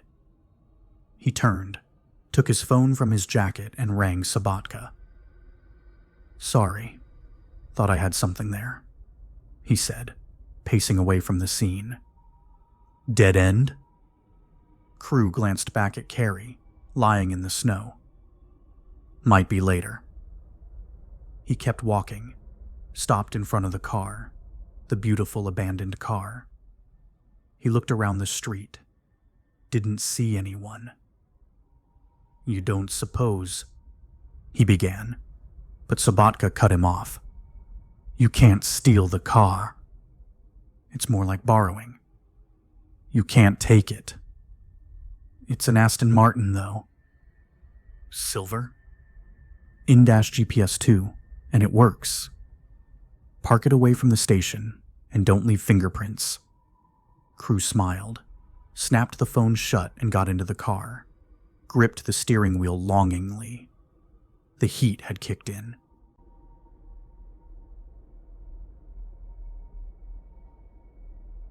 Staropramenna 2, Prague, Czech Republic, November 29th. Ava turned the coat over in her hands, the smell of her mother still strong. Pyotr stood beside her, frowning. "I got her this coat the winter before I went to school," Ava said quietly. "She said the red and the black flowers made it look like she was the angel of death." "Nice," Pyotr smiled. "She wore it anyway. I think she liked being the angel of death sometimes." She felt around it, in the pockets, found nothing but tissues and fluff. Then, on the inside breast pocket, she pulled out a folded fragment of a paper. It was filled with numbers, split by dashes, spilling off the edge. She grinned at it, then flipped it over and gasped. Pyotr caught the paper before it dropped out of her hand. It read, Rodri, and a phone number. "Is that?" Pyotr asked. "Our old number, yeah." "Did your mother know Rodri?" Ava shook her head, sat down on the sofa. "No, they never met. I don't know how she'd have this number. We never called each other, or..." Pyotr sat down next to her, took her hands in his.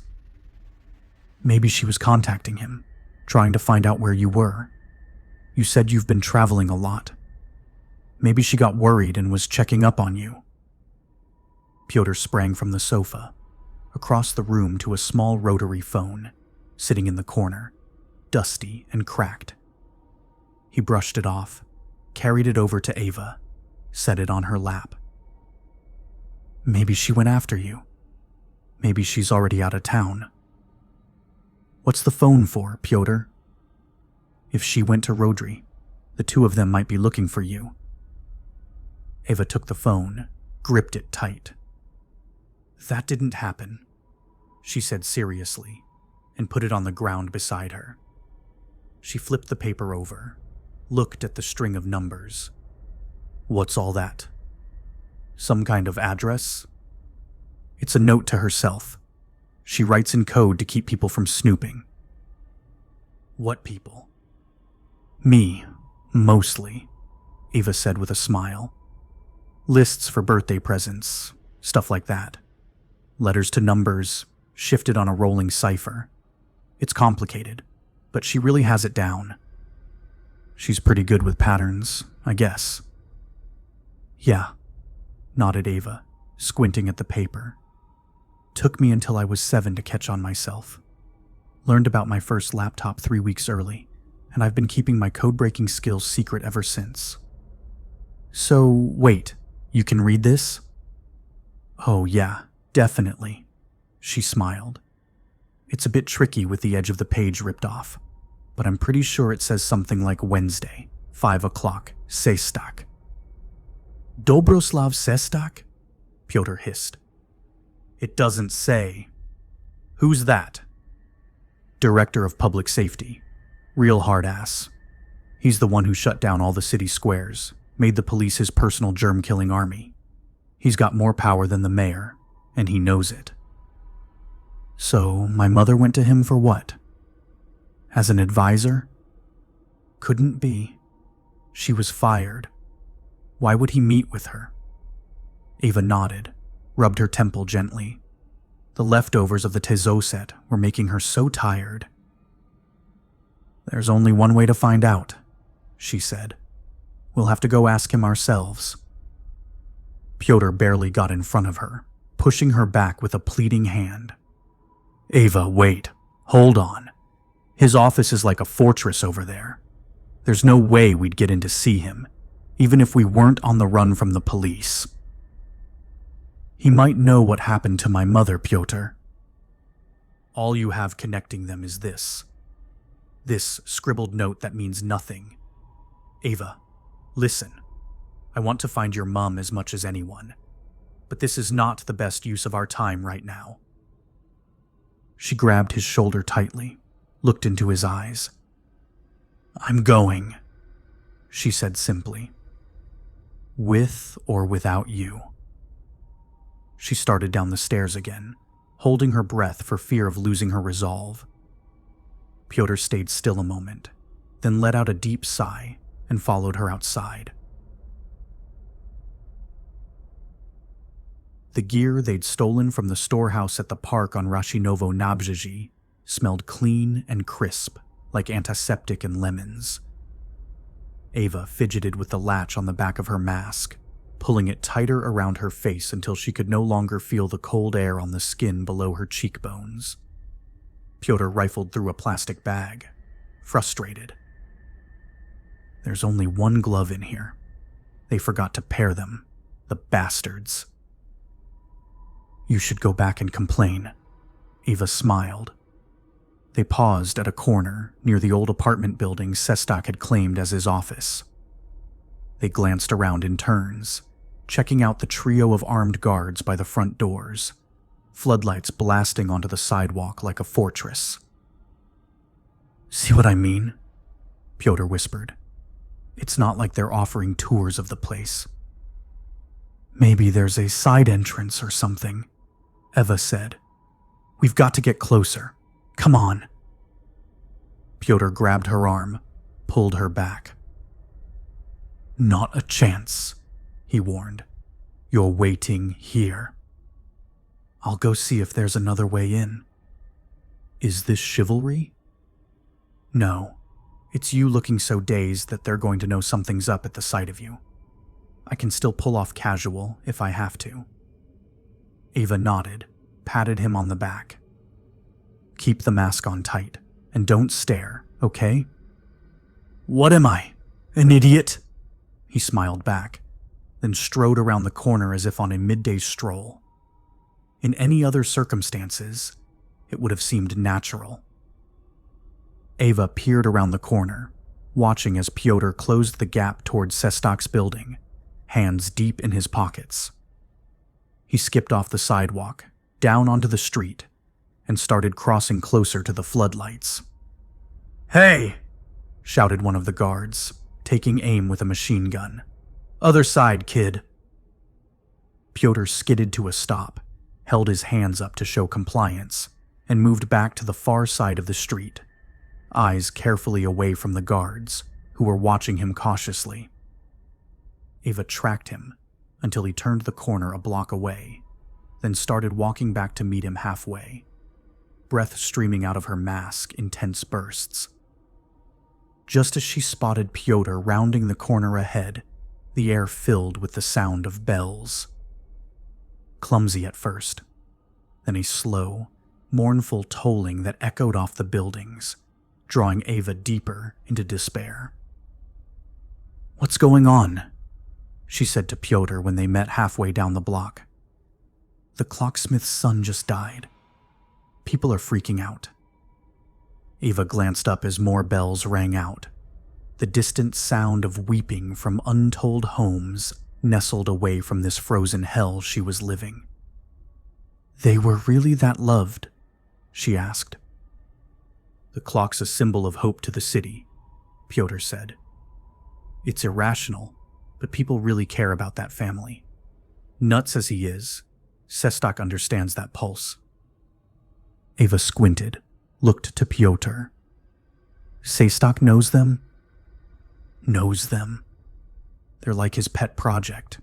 He's going to have a hell of a time finding a way to spin this mess. He must be in agony right now." Ava checked back the way she'd come. "You said there was a daughter, right?" Piotr glared at her. "Yes. Why?" "How old is she?"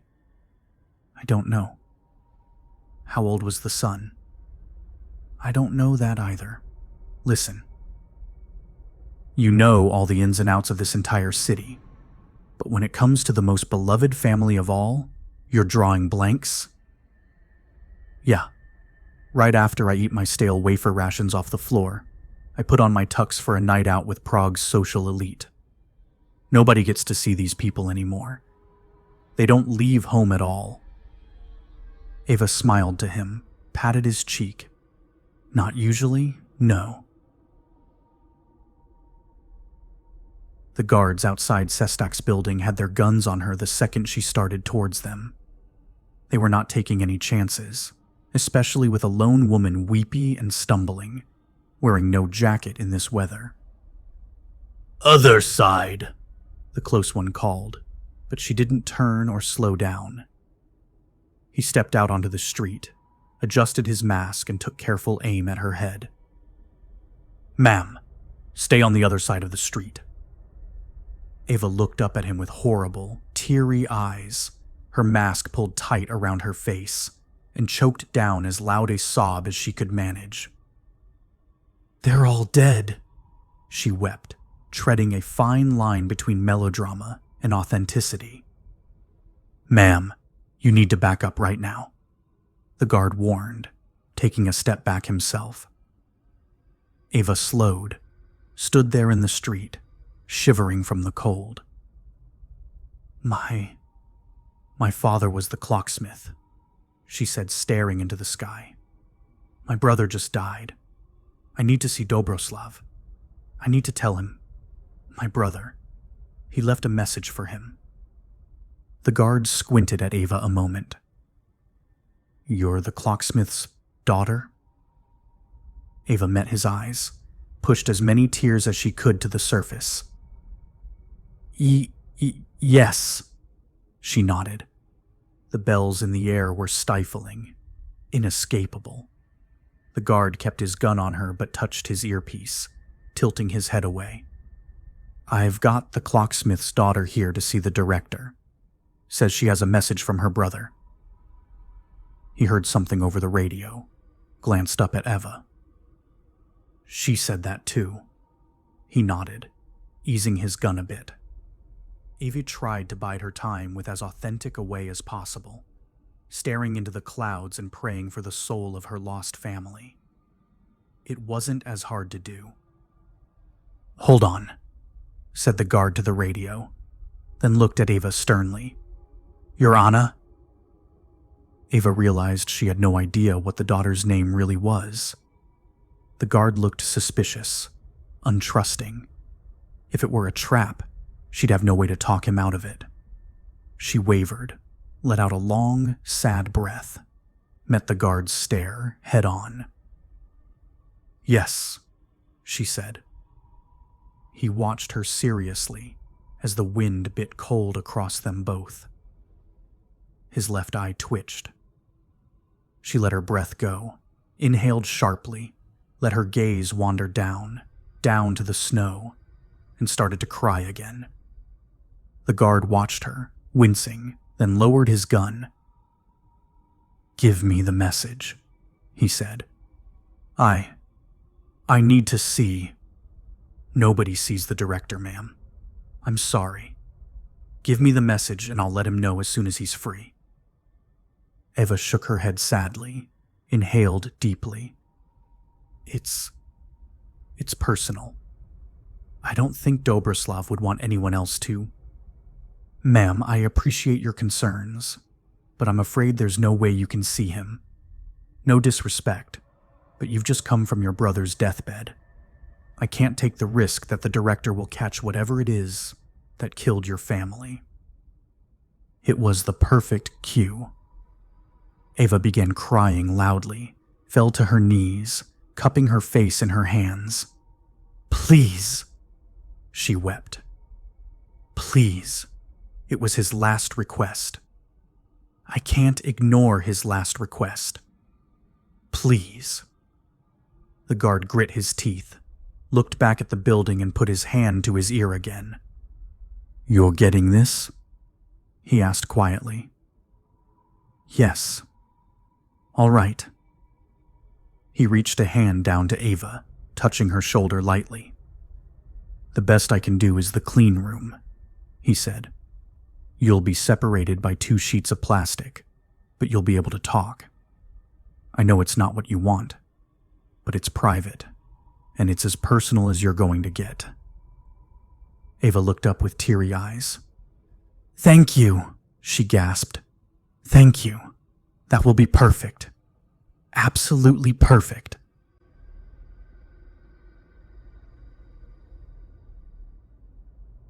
Platnerska, 110, Prague. Czech Republic, November 29th. Are you sure I can't offer you something to drink, Mr. Carrie? Asked Sestak, pouring himself a glass of scotch behind his large, ornate desk. No, sir. Thank you, sir, said Carrie, bowing politely, the stiff leather of his suit creaking with every movement. I'm afraid I can't take the mask off to enjoy it. Ah, nodded Sestak. Quite right. I apologize, but do you mind if I...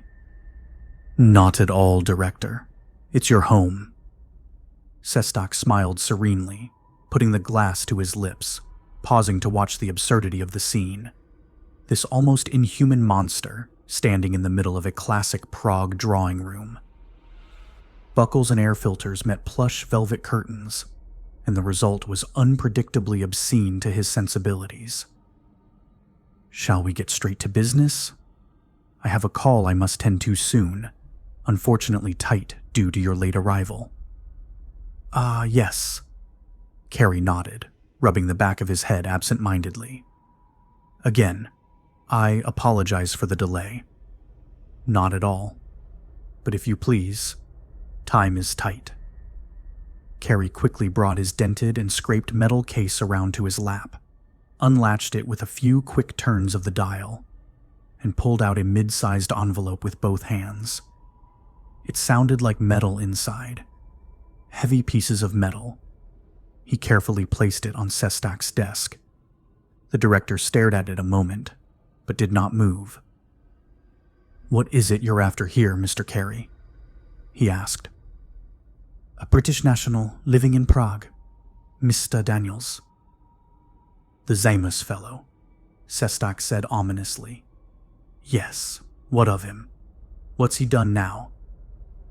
Now, sir? Sestak grunted unhappily, swirled his drink.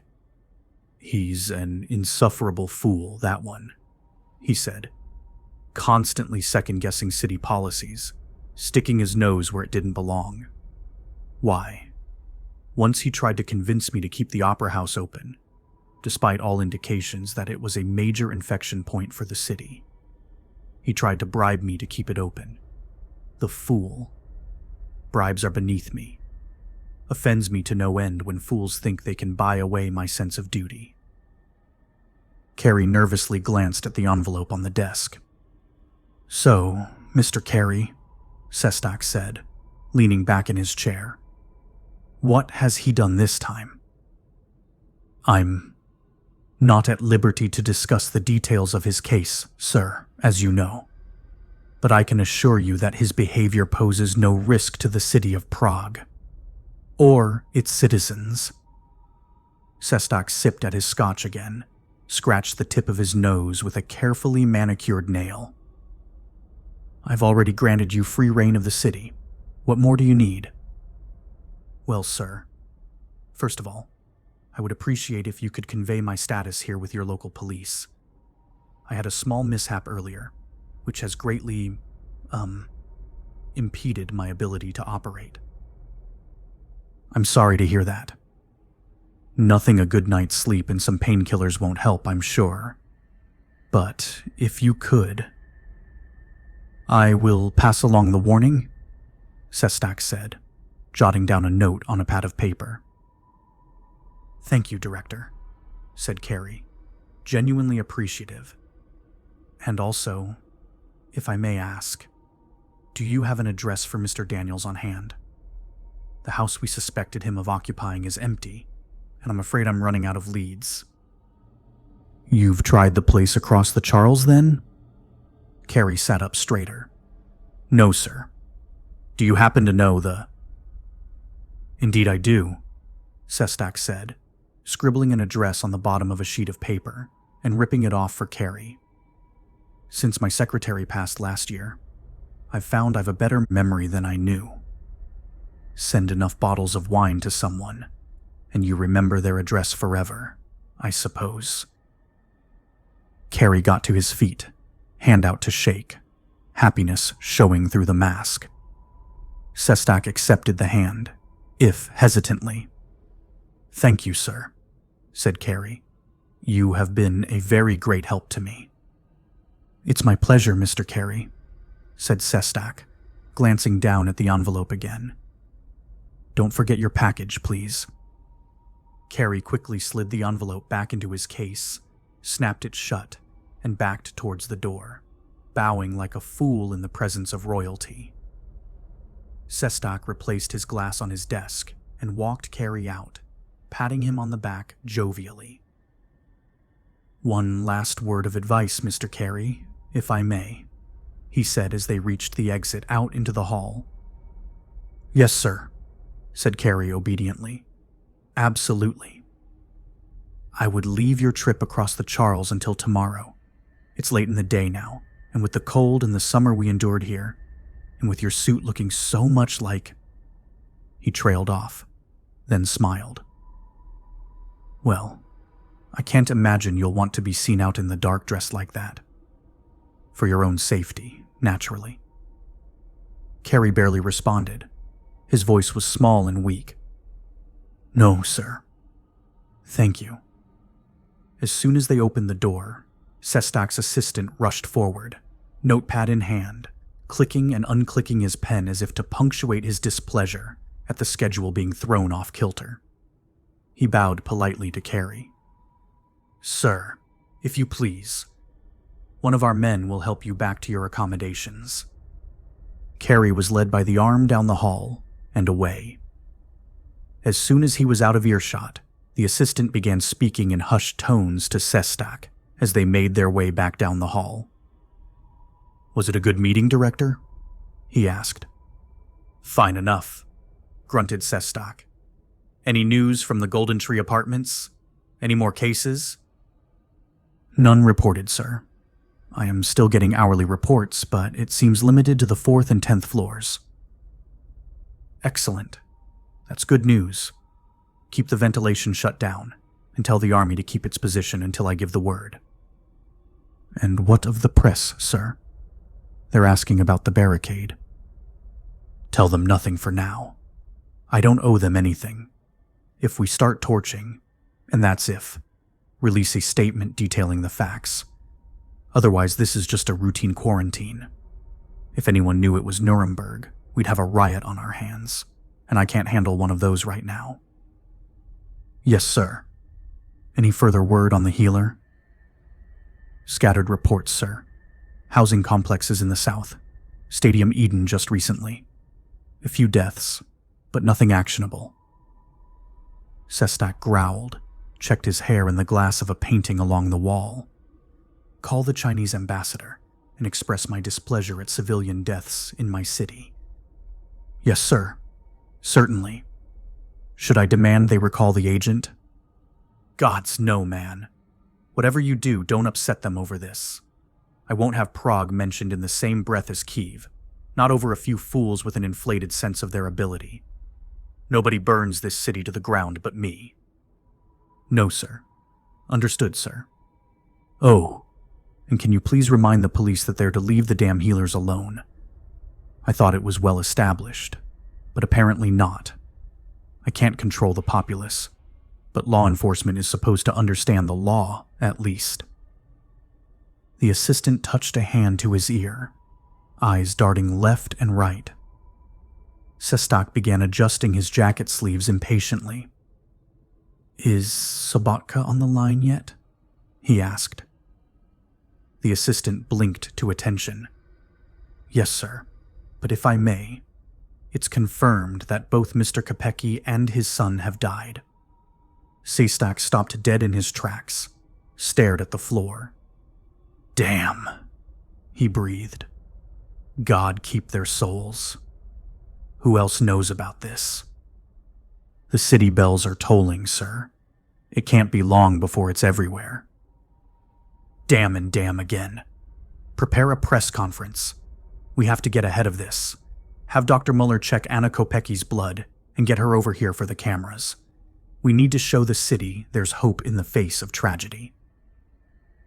Sir, that's the other thing, said the assistant haltingly. Anna Kopecki. She's already here. Sestak paused, turned urgently. Here? Why? She says she has a message from her brother. A personal message. For you, sir. Sestak nodded, loosened his tie, and removed his jacket, immediately taking on the air of a concerned grandfather, caring, compassionate, mourning with the people he loved. She's in the library. Yes, sir, the assistant said. Sestak rushed down the hall, dropping his jacket on a chair, and paused outside the library door. Call the mayor. Have him declare it a day of mourning. Help him with the details if need be. And tell Sobotka I need a progress report when I'm done here. If I'm not out in 10 minutes, remind me of the time. Yes, sir.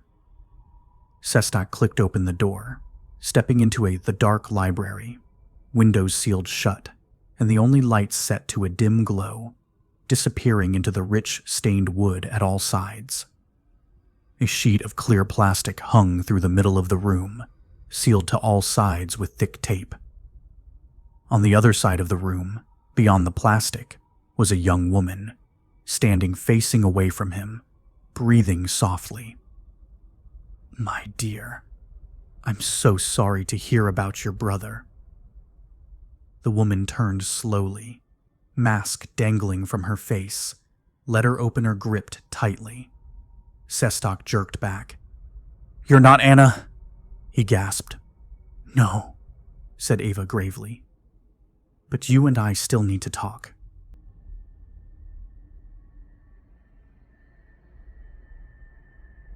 Platnerska 110, Prague, Czech Republic, November 29th. Sestak took a step back towards the door, eyes wide with fear. Eva pointed the tip of the letter opener against the plastic sheet between them, pushing slightly, but not breaking the seal. Don't even think about calling for help, Eva said. Sestak eyed the plastic carefully. You're here to kill me? He asked, defiant. I'm here to talk, Eva said. But if you give me one hint of trouble, and I'll cut the seal and spit in your face. He watched the tip, then Eva. What are you infected with? Her face didn't twitch. Wait and see. Sestak exhaled slowly, then nodded and walked to the edge of the room, grabbed the arm of an old wooden dining chair, and pulled it in front of the plastic. He sat down carefully, his expression calm, serene almost. He thought a moment, then looked Ava straight in the eye. I suppose you're Miss Kolikov, he said. Ava fought back a twitch in her face, grit her teeth, "You met my mother," she said. "I was under the impression Inspector Sabakta had you contained." "I'm not easy to pin down," Eva replied. "I'd think not, or they'd have stopped your little killing spree in Germany." Eva pushed the blade tighter against the plastic. Sestak's facade faltered, and he nodded with a controlled anxiety. "I met your mother, yes." "About what?" He lowered his gaze, licked his lips. "It's a complicated subject." "Then get talking. Why are the police after her? You should know as well as anyone." Eva pushed the letter opener through the first sheet of plastic, and Sestak's eyes jumped up. Now the second sheet was being pressured, and Eva's face was dark with determination. "What did you meet about?" "The last time I saw her was 3 weeks ago. A routine status update about recent outbreaks and how to stop them." You worked together?" His eyes narrowed. "Certainly you know this already." "Indulge me." "Yes, we worked together," Sestak said, leaning back in the chair. "Your mother was our WHO liaison, overseeing the classification and treatment of strains found." Stop stalling. What happened 3 weeks ago? Sestak thought a moment. "We were discussing a smallpox outbreak in Pardubice," he said. "A minor affair." She was reading the report, and her face went white, and she excused herself. "What was in the report?" "Nothing of note. 200 casualties, well contained, and there was no threat to the city here." "You've followed up on it?" "My dear, Pardubice is over 100 kilometers away. I have enough on my plate already. I don't need to be adopting someone else's troubles." "So that's it? She just left? Then why did you send the police after her?"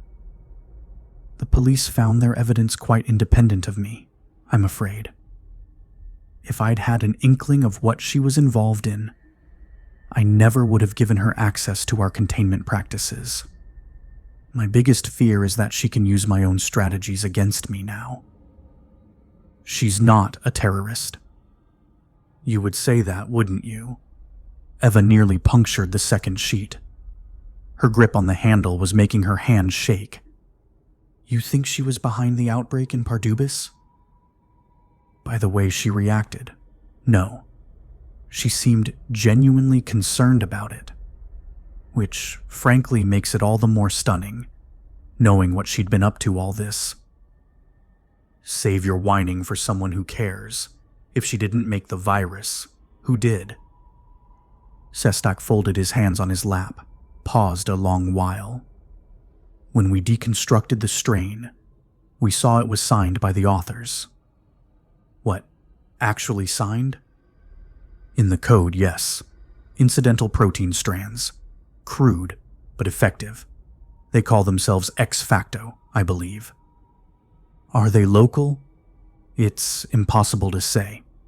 I think your mother suspected they were Russian. She rambled off something when she read the report." "What did she say?" "I'm afraid I don't speak the language. All I caught was repa, but still." "Where would she have gone?" Sestak sat forward, brow wrinkled with bemusement. "I would think you would know better than anyone," he said. "Didn't you have a plan in case either of you was caught?" "I keep telling you people, we have nothing to do with this outbreak. I'm an artist and my mother is a hero. She saves people. She doesn't kill them." He smiled serenely. "We all have our tipping point," he said. Eva set her jaw, tightened her grip on the opener, and pushed it through the second sheet of plastic. Sestak's body went rigid, pressed back into the chair, and he met her eyes again. She took a long, slow breath. "Call off your dogs," she said. "You're wasting time hunting us. You're going to lose the city, and it will be on your head, not mine." He said nothing. A knock at the door drew both of their gazes. Sestak turned back to Ava, anxious. Her face betrayed no fear. "Director?" called the assistant feebly. "Sir, it's getting to be that time." Sestak opened his mouth to speak, but Ava shook her head slowly, twisted the blade in the plastic so it made a perfect hole. Sweet air rushed from one side to the other, and the sheets rippled from the change in pressure. Sestak held his breath, his face twisting in an effort to stay calm. The assistant knocked again, more urgently this time. "Director? Is everything okay in there?" Ava nodded towards the door, a slight smile creeping across her face. Sestak's teeth rattled, but his lips stayed sealed, his lungs tightening with pressure. He doubled over, fighting to control himself, but it was too much. Panic gripped him, and he bolted from the chair, toppling it, stumbling back towards the door. The assistant fell back at the sight of his director collapsing into the hallway on his hands and knees, sweat pouring down his face. The old man gasped for air, wheezing with every breath.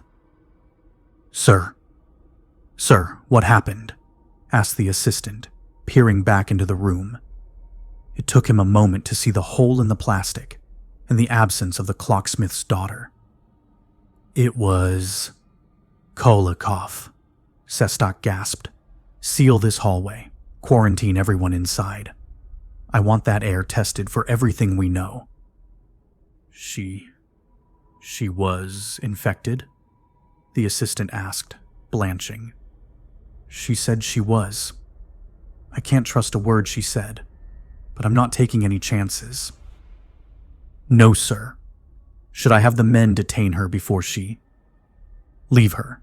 Inform Sabatka, and let her follow the trail, and warn her not to give the leash so much slack next time." Ava met Pyotr back at the corner a few minutes later, eyes gleaming and a smile so wide and frantic that he couldn't help but look worried. "You made it," he said in disbelief.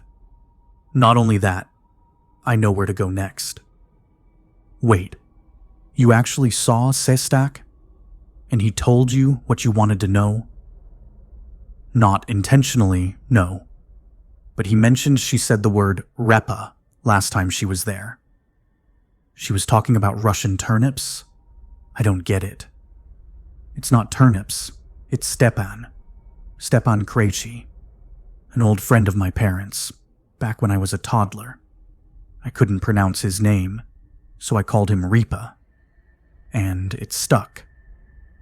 He must know something about what happened to my mother." Pyotr shook his head. "But even if that were true, how would we find him? We don't know where he lives, and there's no way to find out." Ava's smile got even bigger. "We'll look the same place my mother would have, his office in the biology department at Charles University. He was the head of their epidemiology department."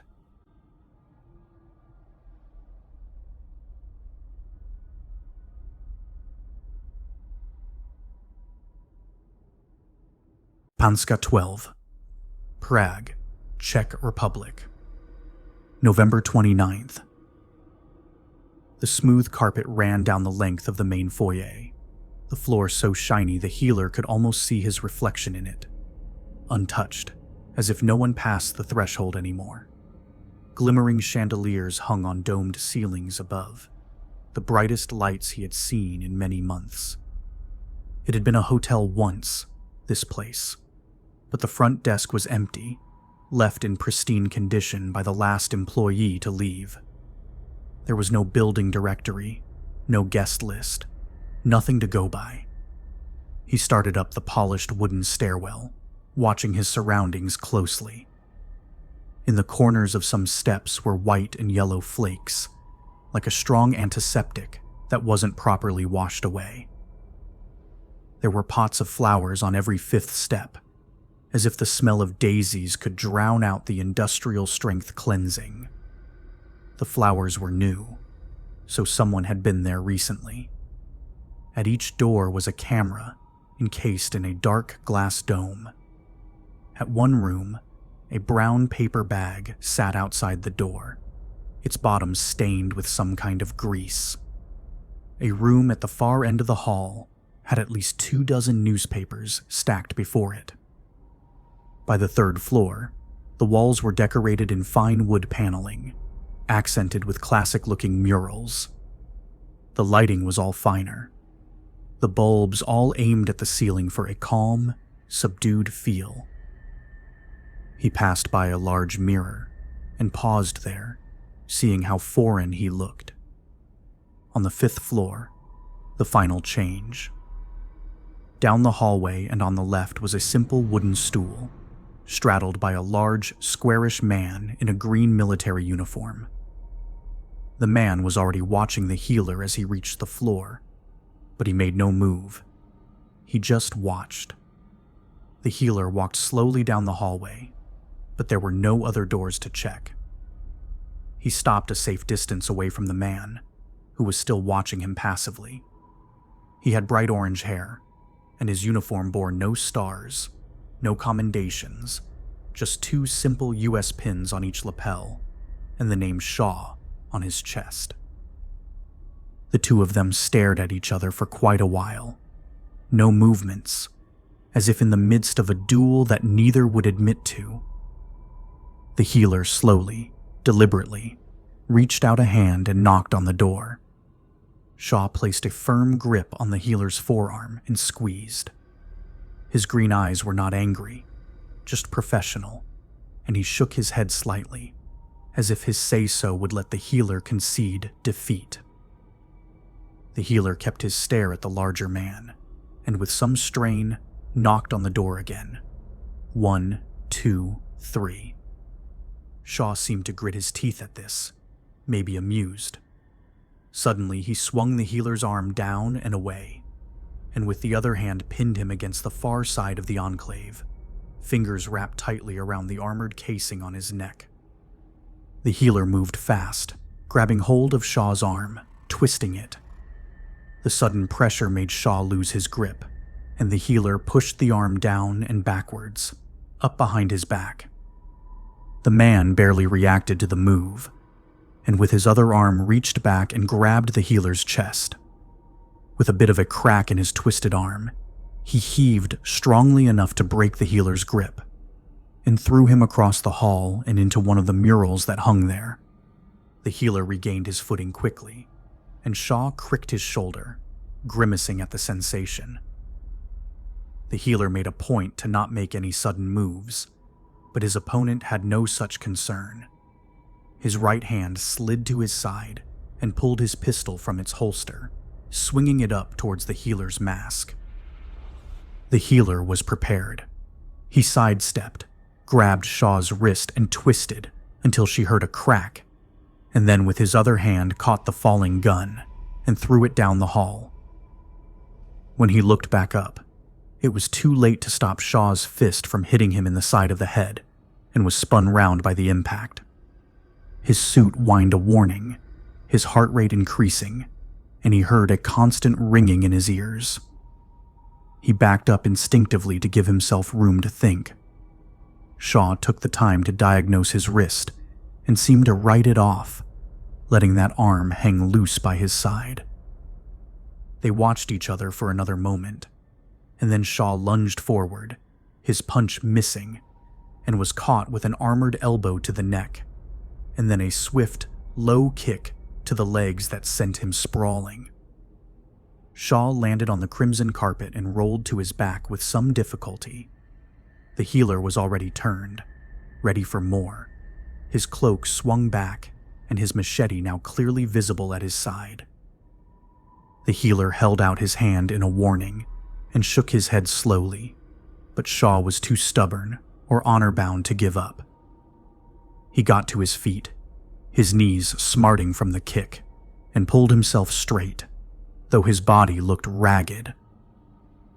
The healer shook his head slowly one more time, keeping his hand out, but adjusting his stance to be ready for the next move. Then it came. Shaw grabbed the healer's outstretched hand and twisted, pulling back. It would have worked, but it was predictable, and the healer spun round, his elbow finding its mark on Shaw's nose. There was a loud crack, and Shaw gasped. His grip gave way, and the healer kicked his feet out from under him again, grabbing his wrist on the way down and pinning him on the floor, with his arm twisted up behind his back. Shaw's nose was bleeding on the carpet, red on red, his breathing rough and bubbly, but he turned his head enough to see his attacker through bruised eyes. He said something in a tired but vengeful voice that the healer didn't understand. His English was worse than his German, and then started jerking about, trying to get loose. The healer held him there for a minute, watching him fight uselessly. With his other hand, the healer grabbed Shaw by the back of the neck and pulled him upright, then let go of his arm and let him turn around, limping and wrecked, his face a swollen, bloody mess. The healer stood a safe distance away, machete in his hand, ready. He pointed down the hall to the stairwell, then his weapon, and left it at that. Shaw watched silently, then, after spitting out a pair of teeth, turned around and slowly creaked down the hall, his stride a sad imitation of pride. The healer waited until he was on the stairwell and out of sight before turning his attention to the door. It took him only a minute to dislodge the handle and push the door open. The room inside was unlike the rest of the building. It was gray, the blinds drawn with all the lamps off, and the walls were stark and bare, like a home waiting to be lived in. There were blankets across all the floors, and a large white sofa, oddly placed in the middle of the main room, pointed at the windows as if the dirty shafts of light that shot through were somehow worth watching. At the end of the sofa, the healer noticed a pair of socked feet lazily waving from side to side, dancing to music no one else could hear. The healer took another step forward and heard a scraping, a metallic grind under his foot, looked down. It was a spoon, rough and beaten, stained in the middle with a dark substance, like a makeshift boiler. And there, another spoon, and another, and mixed in between were used needles, thin ones at that. The healer navigated his way to the sofa, careful to avoid stepping on anything dangerous. There he stopped, looking down on poor Louis Kwong. He was old and exhausted, so thin he almost didn't look human, and his skin hung loose on his body, scarred and wrinkled from years of abuse. He was wrapped in a military jacket, highly decorated, high rank, resting heavy on his frail chest. His left arm was out of the sleeve, instead resting loose by his side, a tourniquet tied around the middle, purple-pocked veins bulging, waiting for more. The healer picked a small packet of white powder off the back of the sofa, squeezing it gently between gloved fingers.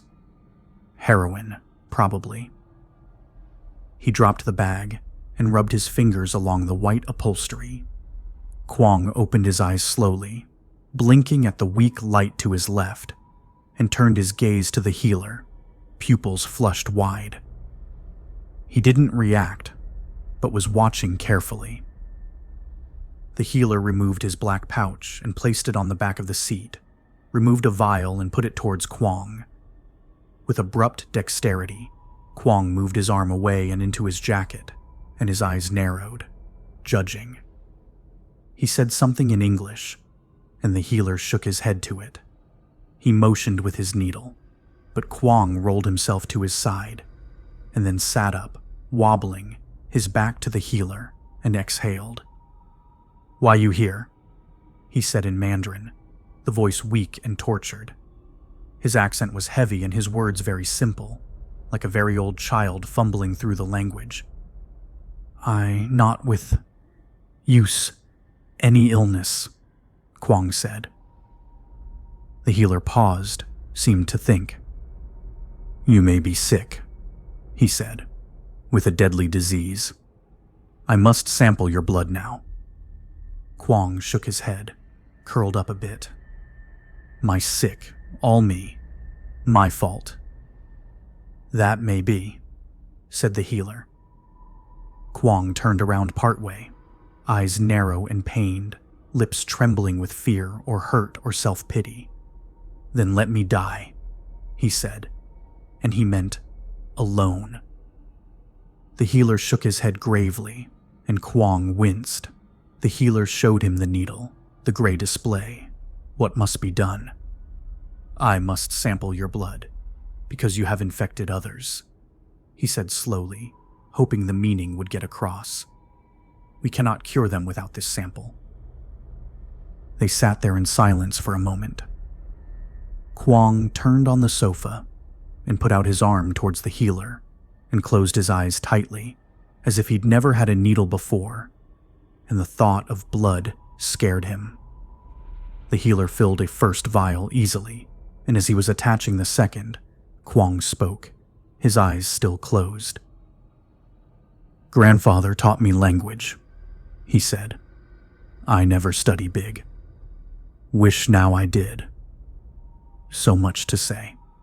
The healer waited until the second vial was full, and then switched to the third. He didn't speak. "I am alone here this city," continued Kwong after a time. "I cannot go home. My family, I cannot see. Too sick in Europe. All safe at home in America." The healer nodded to show he understood. "I am waiting to die," Kwong said. "Can you know when?" The healer met his imploring eyes as the last of the blood was drawn. He slid it into his device and let the tests run. As the characters flashed by, he lowered it to his side, nodding slightly to the old man. "I'm sorry for my faults," he said, on the verge of tears now. "Can you tell family about me?" The healer didn't respond, but looked away, then down at his diagnosis. He paged to the next screen, then back. "What is it?" Kwong asked, as the healer was reaching for his blue pouch. Kwong stood up quickly, spun round to face the healer, defiant. "What is it?" he said again. The healer left his pouch where it was, lowered his hands to his side, bowed. "You carry a deadly virus," he said. "If you live, you will kill anyone you see." Kwong closed his mouth, gritted his teeth, and the healer could see the muscles in his jaw clench beneath the sagging skin. He closed his eyes and nodded ever so slightly. "It is over," he said. The healer nodded, though Kwong did not see it. The old soldier put his arm out again, a small trickle of blood wrapped around his elbow from the earlier pricks.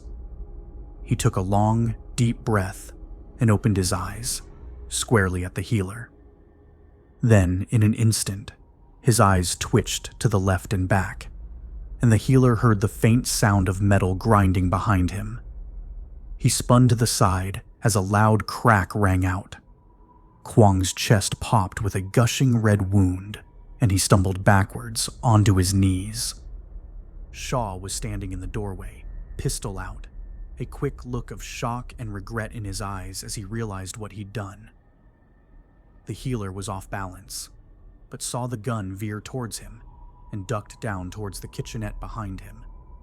A searing pain ripped through his shoulder, and he felt the horrible sting of antiseptic as his suit reacted to a bullet wound. He collapsed back around the corner, sliding against the wall. Behind the sofa, the life had drained out of Kwong.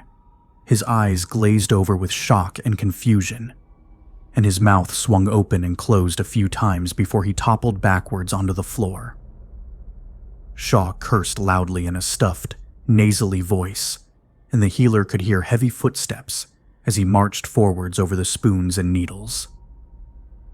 When the gun peeked beyond the corner, the healer was gone, a streak of blood against the wall heading into the kitchen. Shaw turned himself with his back to the wall, the gun leading him, and slowly edged towards the opening, following the trail.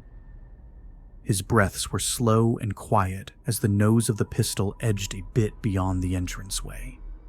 Before he could make his move, a crunch erupted beside him, and his elbow was crushed by a powerful blow, making his hand spasm and the gun fall from his fingers. The healer caught it ably, coming around the corner, right arm loose and useless, his cloak dark and shiny where the bullet had passed. He left his machete punctured through both the wall and Shaw's elbow, holding him hostage. He paused a moment, watching his prey. Then, almost cruelly, he shook his head from side to side and tossed the gun across the room. The two of them stayed there another moment, the sound of Shaw's blood dripping in a pool below him. His breathing was getting ragged and urgent, and he fought back a scream. The healer turned slightly, leaned around the corner into the kitchen, and Shaw felt a sharp pain as the machete shifted in the wall. He scowled at the healer, his cheek twitching involuntarily. Then, with a jerk, the machete came free from his arm, from the wall, and he had a moment of levity before the blade swung back around and tore through his bare neck. And he felt nothing at all. The healer paced back from the scene, reaching over the sofa, grabbing his gray device from beside Kwong's body. With shaky hands, he paged the screens, back and forth, pausing at the last. Ex facto emaciator 1.0. It read, 3rd generation infection. He squeezed the device until the plastic creaked in his grip. Staropramenna 2, Prague, Czech Republic, November 29th. Ava and Piotr walked down the final stretch of road, the stately old building off to their left casting a weak shadow over the snow. There were tire tracks in the street, but no other hint of life for as far as they could see. The lights in the building were all off, the pale facade ominous in the dim, wintry afternoon. They stopped in front, looking up. "You sure about this?" Piotr asked, weary. "We're close," Ava said, shivering but calm. "I can feel it." They climbed the 4 steps up to the entrance, a simple set of doors framed in weathered ochre paint. They were covered by heavy planks, hammered in tight. A series of warning stickers were plastered across black paint, announcing the facility was closed until further notice. Another paper, half ripped away, warned the premises was quarantined due to an outbreak of Battingers. "This way," Piotr called from the right of the doors, where one of the tall windows had been smashed in, giving them access. Inside, it was as if the foyer had been spun upside down somehow.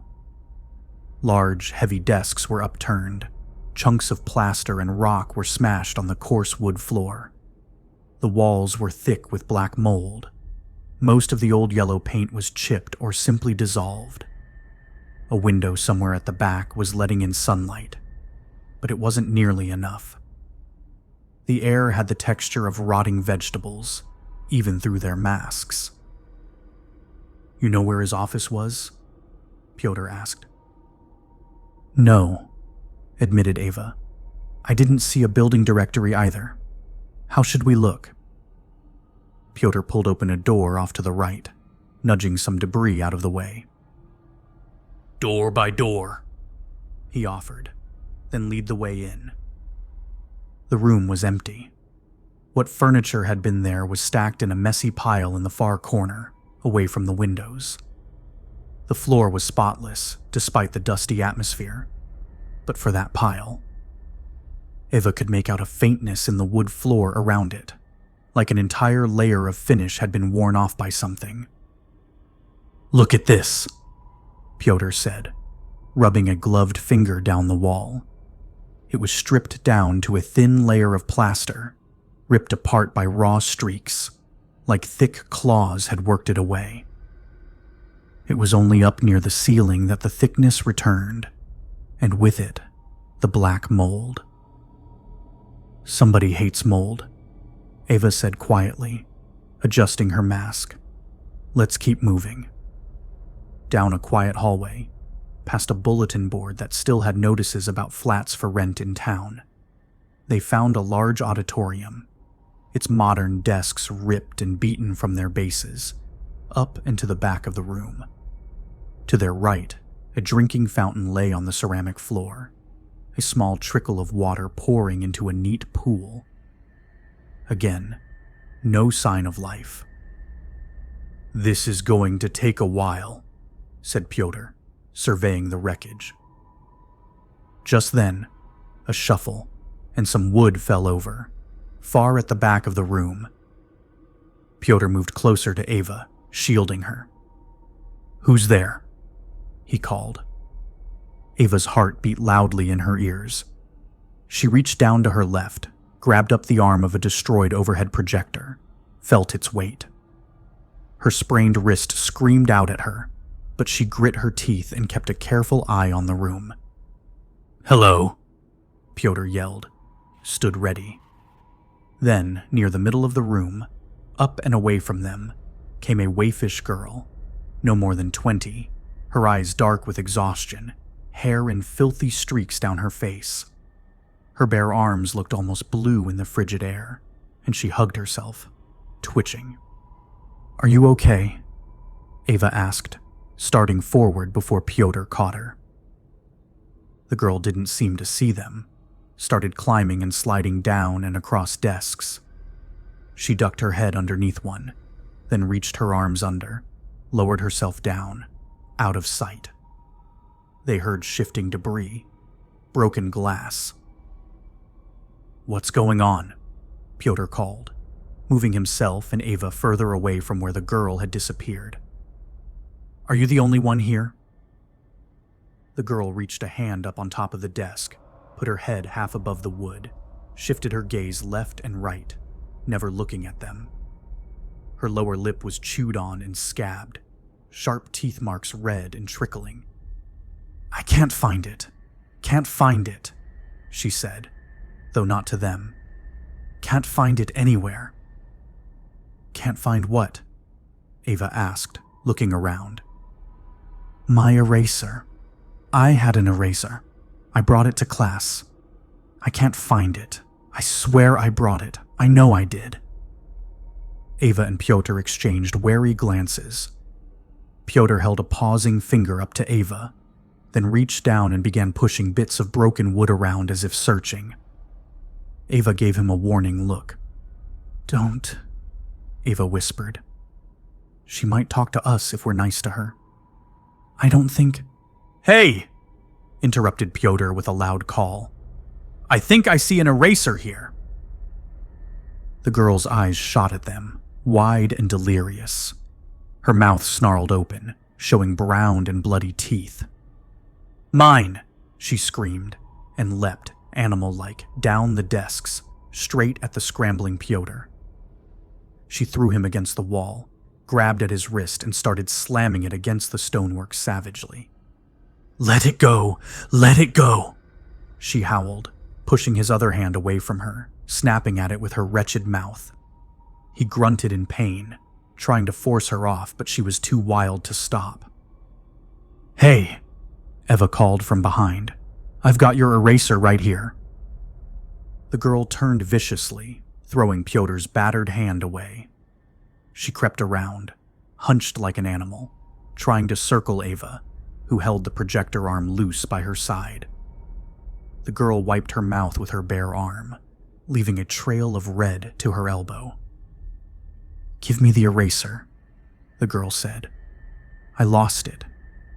It's mine." Eva nodded slowly. "I'll give it to you. I will. Just tell me, where is Dr. Krejci? Dr. Stefan Krejci?" The girl's eyes opened wide, then narrowed quickly. She started looking left and right again, like the prey and not the hunter. She seemed to see Ava again for the first time, shot through emotions from happy to scared to angry in a second. "Have you seen my eraser?" she asked, tensing her hands back and forth and back and forth. Ava re-gripped the projector arm. "I've got it," she began, and the girl leapt at her. She was ready. She stepped to the side, swung the metal underhanded, catching the girl in the stomach. She collapsed to the ground, coughing wildly, grasping at herself, her chest, wheezing. "I need to find Dr. Krejci," Ava repeated, colder this time. The girl looked up at her, eyes narrow and insane. "I want my eraser!" She spun around, trying to attack, but Ava hit her across the side of the head, sending her sliding into the first row of desks. Blood trickled out of her temple as her eyes rolled back in her head. "Ava," Pyotr gasped, running to her side. "It's always the same," Ava growled, throwing the projector arm against the wall. "Wherever you go, they chip away at your soul, bit by bit. I can't stand it, Pyotr. I can't take it anymore." Pyotr rubbed her back gently, then picked the discarded metal off the ground. Ava shook her head at the girl, turned and left the room. Pyotr followed close behind, checking ahead nervously now. They came to another room, large and cold, its windows all broken, a thin layer of snow spread halfway across the floor. All around, atop desks and thrown across chairs, were the pieces of bodies of 5 terrorized souls. Their faces were scraped with deep gashes, their eyes merely bloodied sockets. Arms torn from torsos, some seeming to have died trying to crawl away as their legs were shredded behind them. Ava choked back vomit, turned to Pyotr, who braced himself against the wall. "Jesus," he gasped. "Do you think she did this?" Ava couldn't look back, just shook her head. "I don't know. I can't look. Can you see? Is my mother in there?" Pyotr tensed, looked left, right. "No," he said. "The 2 women are too young." Ava took a deep breath of processed air. "Good. Then let's get out of here. This was a bad mistake. We've got to go." They were just past the threshold when the banging started.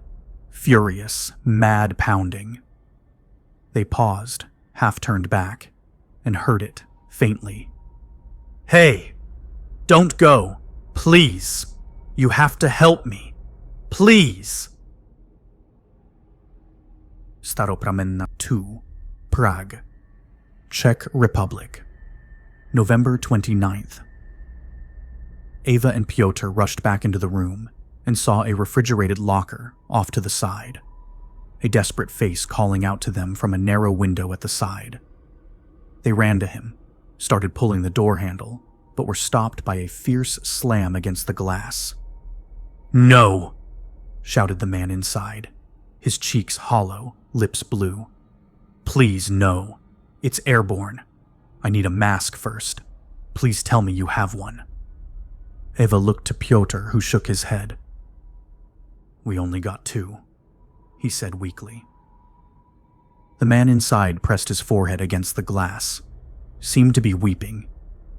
His fist pounded the glass again, thin and wretched. Ava grabbed the projector arm from Pyotr, nodded. "Go back to the storeroom and get another," she said. "What?" Pyotr gasped. "Ava, even running, that's going to take me at least 10 minutes. And whatever did that," he motioned to the shredded bodies, "might come back and find you."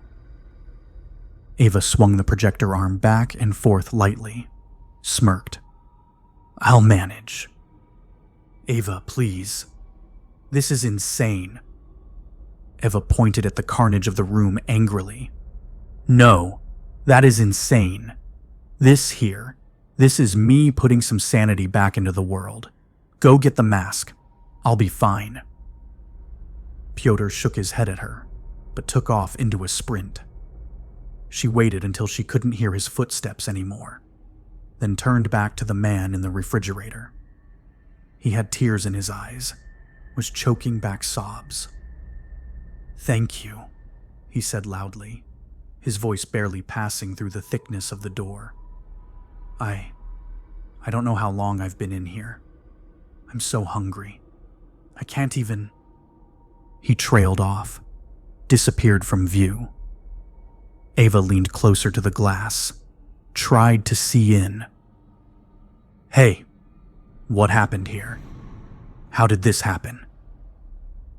The man appeared back at the window, looking away from Ava, trembling. "We made it," he whimpered. "We all made it, and it killed us." "Made what? Who's us?"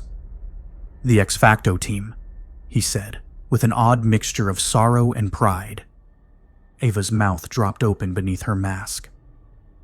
"Wait, you're a virus crew? The same one that made the Pardubice smallpox?" He nodded. "Yes, but that was a mistake. We don't target Czechs." "You? What?" We're the only ones standing between Russia and the complete genocide of the Czech race." The words were thick with self-important propaganda, and it made her sick. Eva put a gloved hand to her forehead, turned around. "This is all you. These people, that girl next door. You made a virus that it breaks down the wall between reality and paranoia," he said, proud. "It makes you see things your subconscious dreads. It's like a living nightmare you can't wake up from." Ava slammed an angry hand against the glass, and the man recoiled back. "What kind of idiots are you? We were trying to keep the Russians at bay. If they're tearing themselves apart, they'd have to leave us alone. It would save us all." "Yeah, until one of them finds out it was you and launches a counterattack into Prague." "We wouldn't let that happen," he boomed defiantly, then collapsed out of view again, and she heard sobbing. She sat at the other side of the door, her back to the cold steel, watching the entrance where Pyotr had left. There was a faint thump from inside the locker. "It wasn't supposed to work like that," he cried. "It wasn't made to be airborne." Ava frowned, looked up at the window. The man was staring out at the room, hand dragging down the glass slowly. The vector was going to be a hospital in St. Petersburg. Untraceable, but direct. Aerosolizing it was never part of the plan. It's too messy that way. "So what? You built it wrong?" "No," he sobbed. "There's no way. Our incubator was broken, didn't have the aerosol option in the first place. Believe me, we tried to use it. If it's airborne, it was someone else, like that woman." "What woman?" Eva asked, getting to her feet quickly and leaning into the door. "She came here, 2 days before Simon showed symptoms. She must have done something. Modified the code." "What was her name?" Ava asked urgently. "I don't know. Some doctor. I don't know how she knew about us. Kept saying she was looking for Dr. Krejci." "Where is he? Dr. Krejci, where is he now?" "He died in the Batinjas outbreak, before we claimed the building. Did you know him?" "Used to," Ava sighed, distant. "He was a great man. Taught me everything I know. I mean, to a point. I don't know how he'd feel about, all this." Ava said nothing. "We put a little tribute to him in all our viruses. A quote buried with our name. And he stood between the dead and the living, and the plague was stayed. He used to write it on the blackboard at the start of each semester." Ava pressed her forehead against the door, felt her temples surge with pain. That woman. The doctor.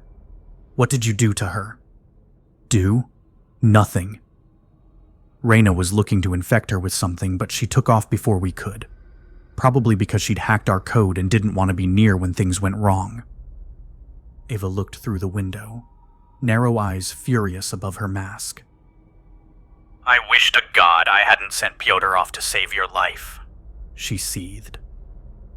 You don't know me, he said, eyes darting down to see if the door was opening. You don't have the right to judge me. Ava controlled her breathing, kept quiet. Once I get out of here, he seethed, I'm going to find that fucking bitch and dose her with everything we ever made. She'll die so many ways at once they'll never know what got her. Ava met his eyes, dead and empty. She unlocked the door with a hiss. No! Screamed the man, trying desperately to pull it closed again, but Ava yanked harder, swinging it all the way out until he collapsed on the ground, covering his mouth with two thin hands. Go on. Hold your breath, she growled. I've got all the time in the world. He flailed about, trying to avoid the air, but it was no use. He dropped to his hands and knees, squeezing his face up, trying so hard. He reached a frail hand towards her, trying to grab her shin, but she kicked it away. It was too much, and he gasped a long, slow breath and broke into tears, bowing his head against the floor. Ava watched him, cold eyes blazing, without a word. Then he started to laugh. He slammed a fist against the ground, staggered to his feet. Fine, he spat. Fine. Whatever. You got me. Good for you. But I've got at least 12 hours before I'm symptomatic, and that's plenty of time to find you and slice you all to pieces. Ava cocked her head, then took a swing at his left knee with the metal piping. She heard a soft crack, and he collapsed sideways, back onto the floor, screaming madly, clutching his leg as it bent the wrong way. Ava nodded to him. Good luck with that. He roared, flipped to his stomach, buried his face in his hand, panting. You're fucking dead, he cried. No, she said coldly. You're dead. You and your ex-facto buddies. You all die here. That's the end of it. I've had enough of this shit from you people. You and your kind. Your nightmare virus won't ever see the light of day. Do you hear me? He looked up at her with wet, terrible eyes, half laughing, half crying. It's too late for that, he cackled. The buyer's already got the package. It's on its way to be deployed right now. What? Hell, it might be out there already. Eva held the projector arm up like a bat, threatening, adjusting her stance to dominate him. He didn't seem to notice. He rolled himself onto his back, staring at the ceiling, laughing at nothing. Who is the buyer? She demanded. Fuck you. She swung the bar down onto his shoulder, cracking bone, and he screamed, kept laughing. Who is the buyer? She yelled. Fine, whatever, he cried. Have it your way. You'll never find him. He's probably... But before he could say another word, a huge, menacing form leapt down onto him, shoving a blood-dried hand around his neck and slamming it down onto the ground. So suddenly it snapped, killing him instantly. Ava backed up quickly, weapon at the ready, as the monstrous man tore his victim's eyes out, squeezing them into his pocket, then stroking the savaged face gently. Shh, he said softly. Quiet. I found them. They're safe now. His face had a heavy beard, marked with dark red scratches along his cheeks, down his neck, and all over his bare torso. His cargo pants were so thick with dried blood, they were almost black, and his bare feet were scarred with scabs and open wounds from all the broken glass around the building. What? he said suddenly, to the air around him. Again? Where?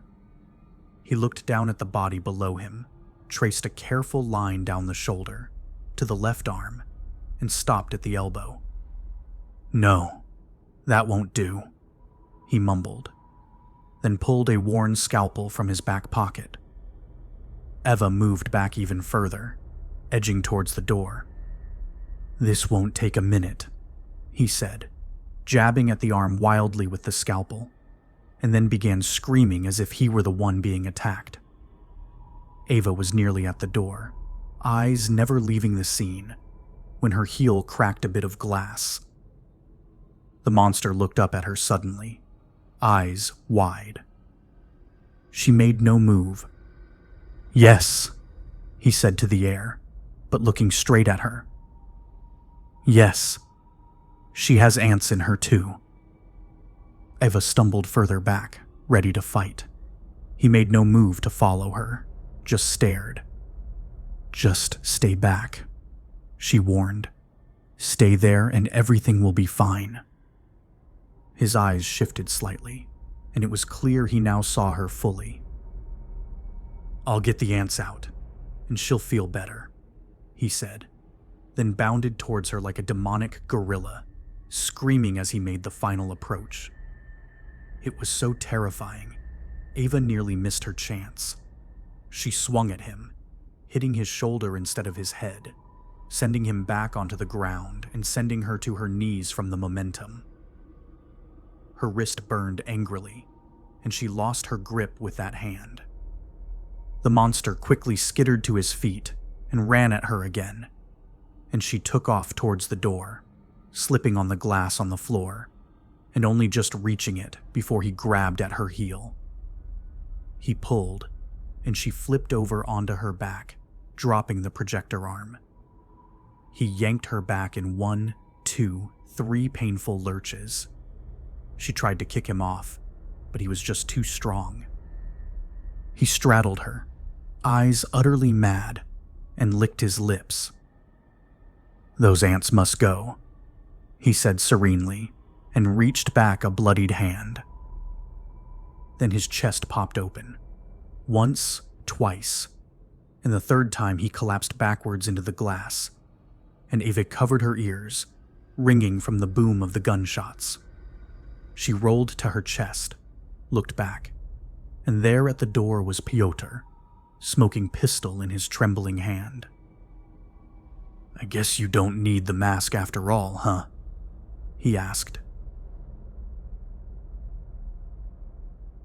Motel Hospital, Prague, Czech Republic. November 29th. Anuma stopped by Mr. Viscera's bed sometime after 10 that night, checked his chart and the quantity of Pathonex he had left in his IV. He watched her weakly, a smile flickering on and off, as if he were confused about his state of mind. She patted him gently, nodding. You are still up, Mr. Viscera? She asked quietly, as most of the other patients in the hall were asleep now. He didn't answer, looked away from her suddenly, then closed his eyes. Anuma frowned, took out her penlight, turned his head back her way, and checked his pupils. Fixed and dilated. Mr. Viscera? She asked again, calling louder this time. Mr. Viscera, can you hear me? His eyes suddenly fixed on her, and he took a ragged breath. My granddaughter is drowning, he gasped. Anuma checked around herself, and he grabbed her wrist, held it tight. You have to help me, doctor. My granddaughter is drowning. She rubbed his chest, roughly tilted his head, and saw he wasn't looking at her anymore. He looked as if he was about to cry, and then his heart monitor started to whine below the bed.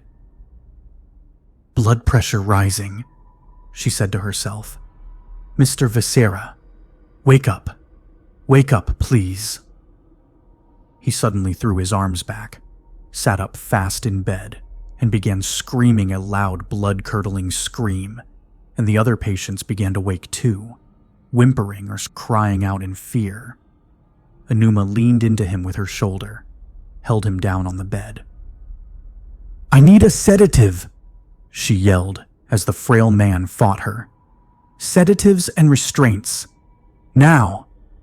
Two of the nurses on the floor took off, one towards the medicine locker and the other to help Anuma. She pushed down on Vakera's right arm with all her strength, and his body shook up and down, flailing like a fish as they fought to keep him still.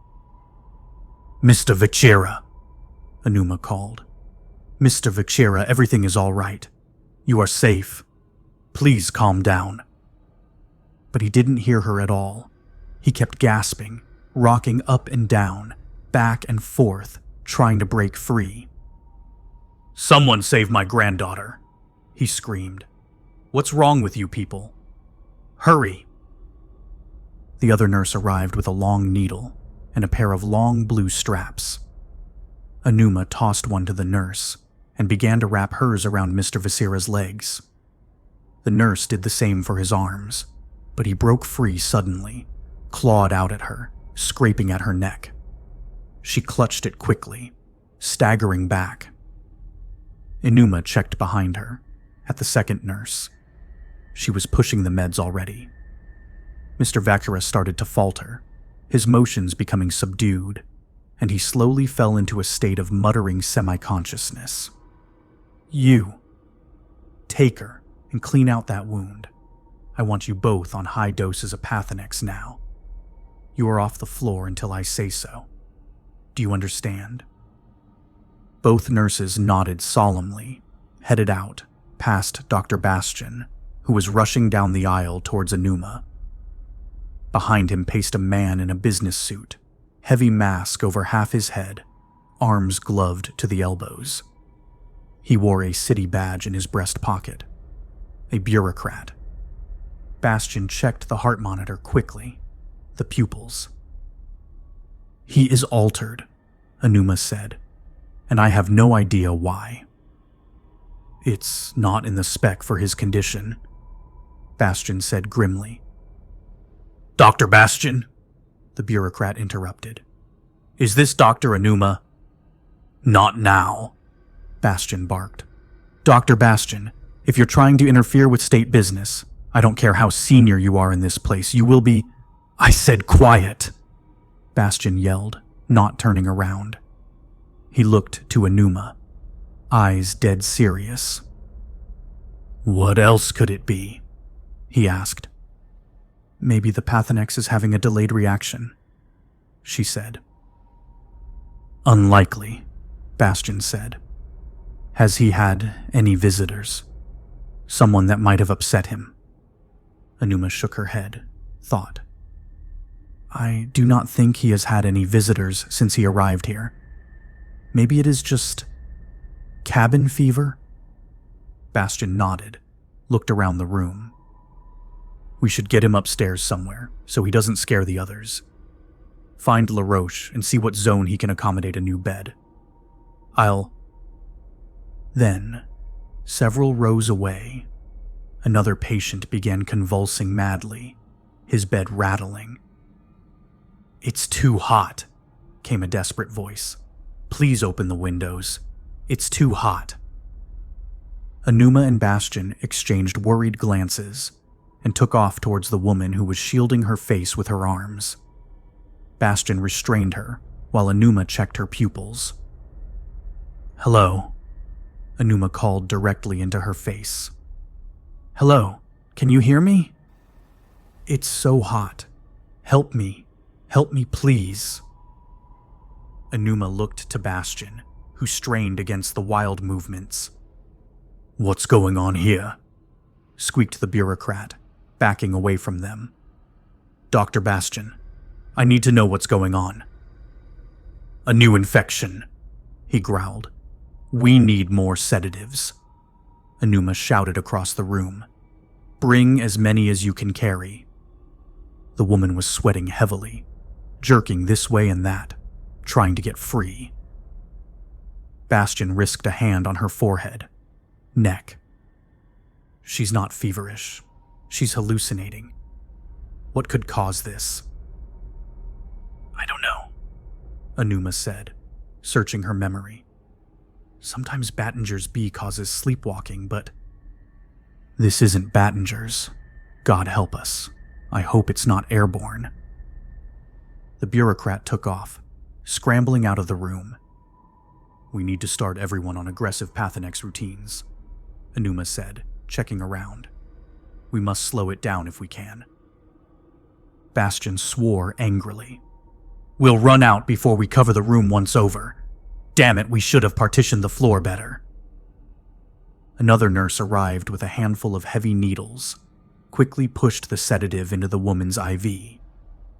Bastion kept her down until she was safely subdued when he heard the gasp of another patient, a few beds over, starting to become aware of a waking nightmare. He looked to the nurse, Anuma. Sedate anyone that shows even the slightest signs, he said. Mark the time and repeat the dosage every hour. I want this controlled until we know what we're dealing with.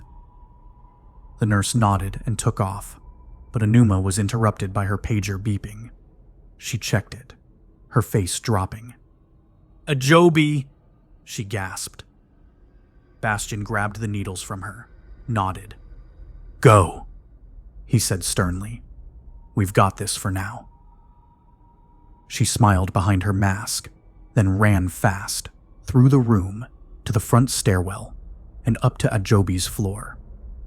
She tore down the hall till she came to his room, skidded around the corner and stopped cold, eyes wide at the sight of the healer looming over her brother. At the sound of her, the healer swung around, bloodied machete at the ready, prepared to strike. What's going on? She gasped.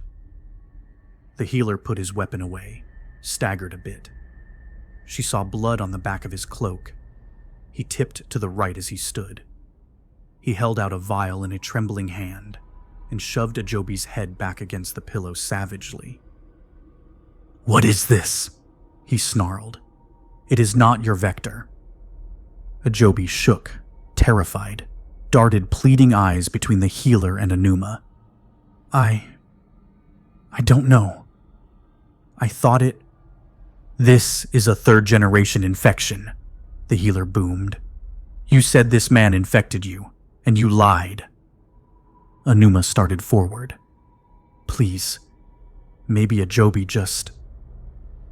Give me one good reason why I should not kill you right now. He seethed, ignoring Anuma entirely. I assumed he was the one, said Ajobi, a bit of life coming back into him as he pleaded. We'd shared needles and... Anuma gasped, stepping away from her brother, shocked. Ajobi, no. I'm sorry, Fanta. I don't know what I was thinking. The healer unrolled his blue pouch, pulled out a needle, and tested it. Flawless. He grabbed Ajobi's arm with his thick, blood-stained glove and turned the veins outward. No! Shouted Anuma, and covered the arm, weeping. There's another, Ajobi said urgently. There's another. I didn't think of it before, but there's another. The healer looked at the needle, then seemed to fight with himself, and pulled away, letting Anuma fall on the bed. Ajobi pulled up, sitting in stunned silence. The healer took another step back and gripped the syringe tightly. I have no more time for games, he said to them, and the syringe dropped to the floor out of weak fingers. He paced forward, Ajobi and Anuma both cowering on the far side of the bed. You will give me the name now, he said gravely, or I will burn you alive. They stared at him in shock, at the coldness in his voice, and Ajobi nodded. He searched about the bed, then started nodding again, feeling up and down his sheets, the wires attached to his arms swinging up and down like spiny wings on a spry bird. He found a small scrap of paper, and with trembling hands, held it out for the healer. On it was another name, another address. The healer slipped it into a pocket, and with his vision blurring slightly, shook his head. "When you see me next," he said darkly, "it will be your time to die." Staropra Mena 2, Prague, Czech Republic, November 29th. Ava collapsed on the sofa, pressed her hands to her face. The mask was so tight on her, and she itched at the edge, groaning. Pyotr rummaged through the pack of supplies he'd stolen from the depot, took out a half-liter aerosol can. "Better stand up," he said, shaking it. "We've got to sterilize everything before we take off these masks. I'm not taking any chances with whatever those nut jobs had." Ava sighed, got to her feet, and spread her arms and legs so Pyotr could coat her with the spray.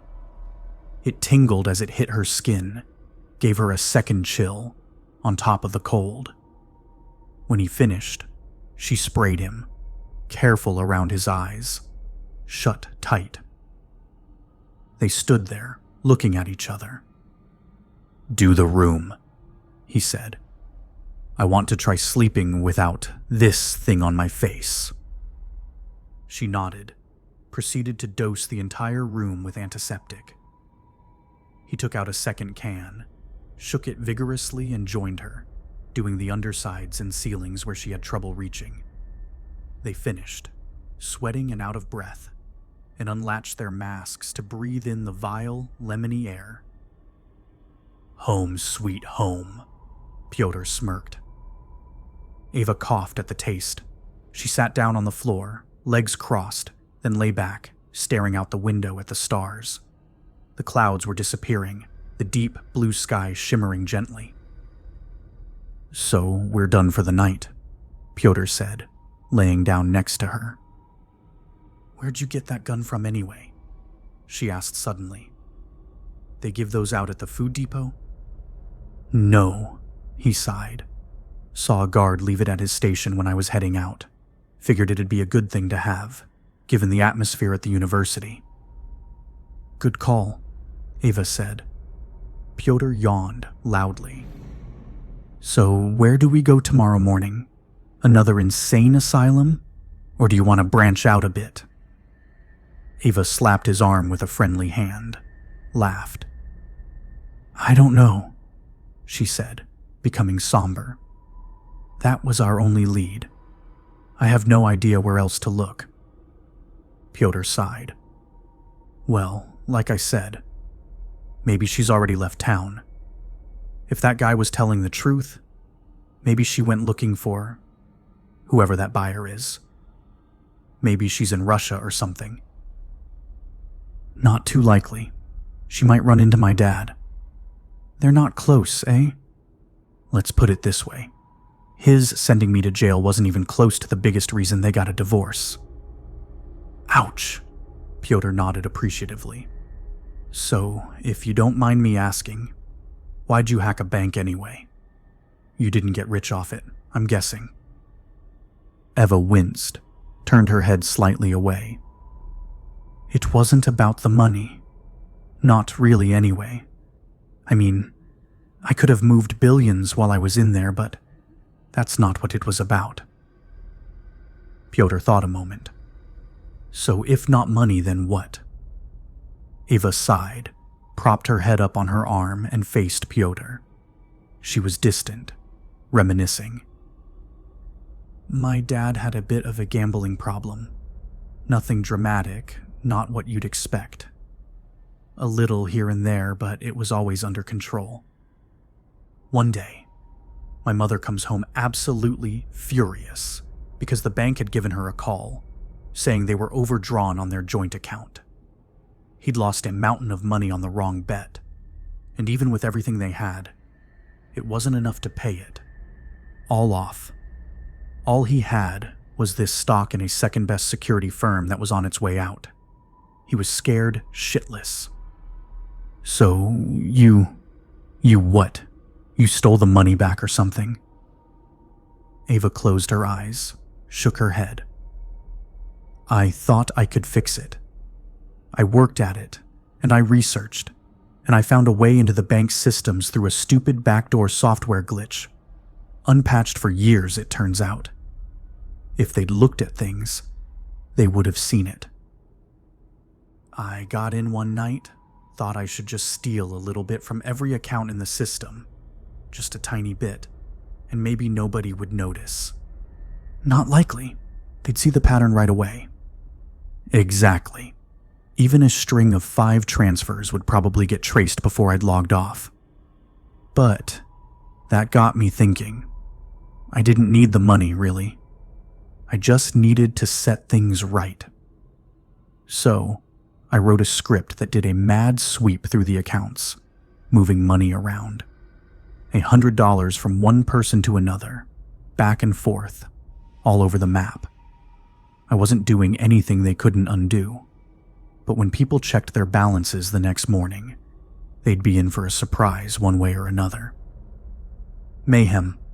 Got it. The bank had to issue a warning. Take massive write-downs after the gifted customers spent money they shouldn't have had. It was all over the news, an unstoppable scandal. Lawsuits filed, lots of firings, and the company that provided their security, they got canned right away." "Oh, hell, you mean?" "Yeah. The company my dad invested in picked up the pieces, and their stock surged." Pyotr whistled. "Now, that's some fancy footwork." Ava lay back again, covered her face with her crossed arms. "Not fancy enough. The cops traced me across 10 proxy servers, figured out which internet cafe I'd been in at the time, got a bunch of CCTV footage, and nailed me a week later. I didn't even get a chance to deny it. They were so sure. And so, I'm sitting there in jail, a 15-year-old girl, desperate for some kind of news, anything I can get. And my dad comes in, first time I've seen him in weeks, and I ask him if everything's okay with money, and he says everything's fine. And then he says he wants me to confess to the police, because it's worse for me if I don't, and I believed him. I mean, why wouldn't I?" Pyotr said nothing, watching Ava speak, her voice trembling. "He told them to try me as an adult. He basically forced them to try me as an adult. He took the money I made him, and he took his girlfriend, and he moved back to Russia and left me to rot in prison. That must have hurt. First 6 months I was there, it's all I could think about. I wanted to get out, to find him and ruin his life. Like, completely.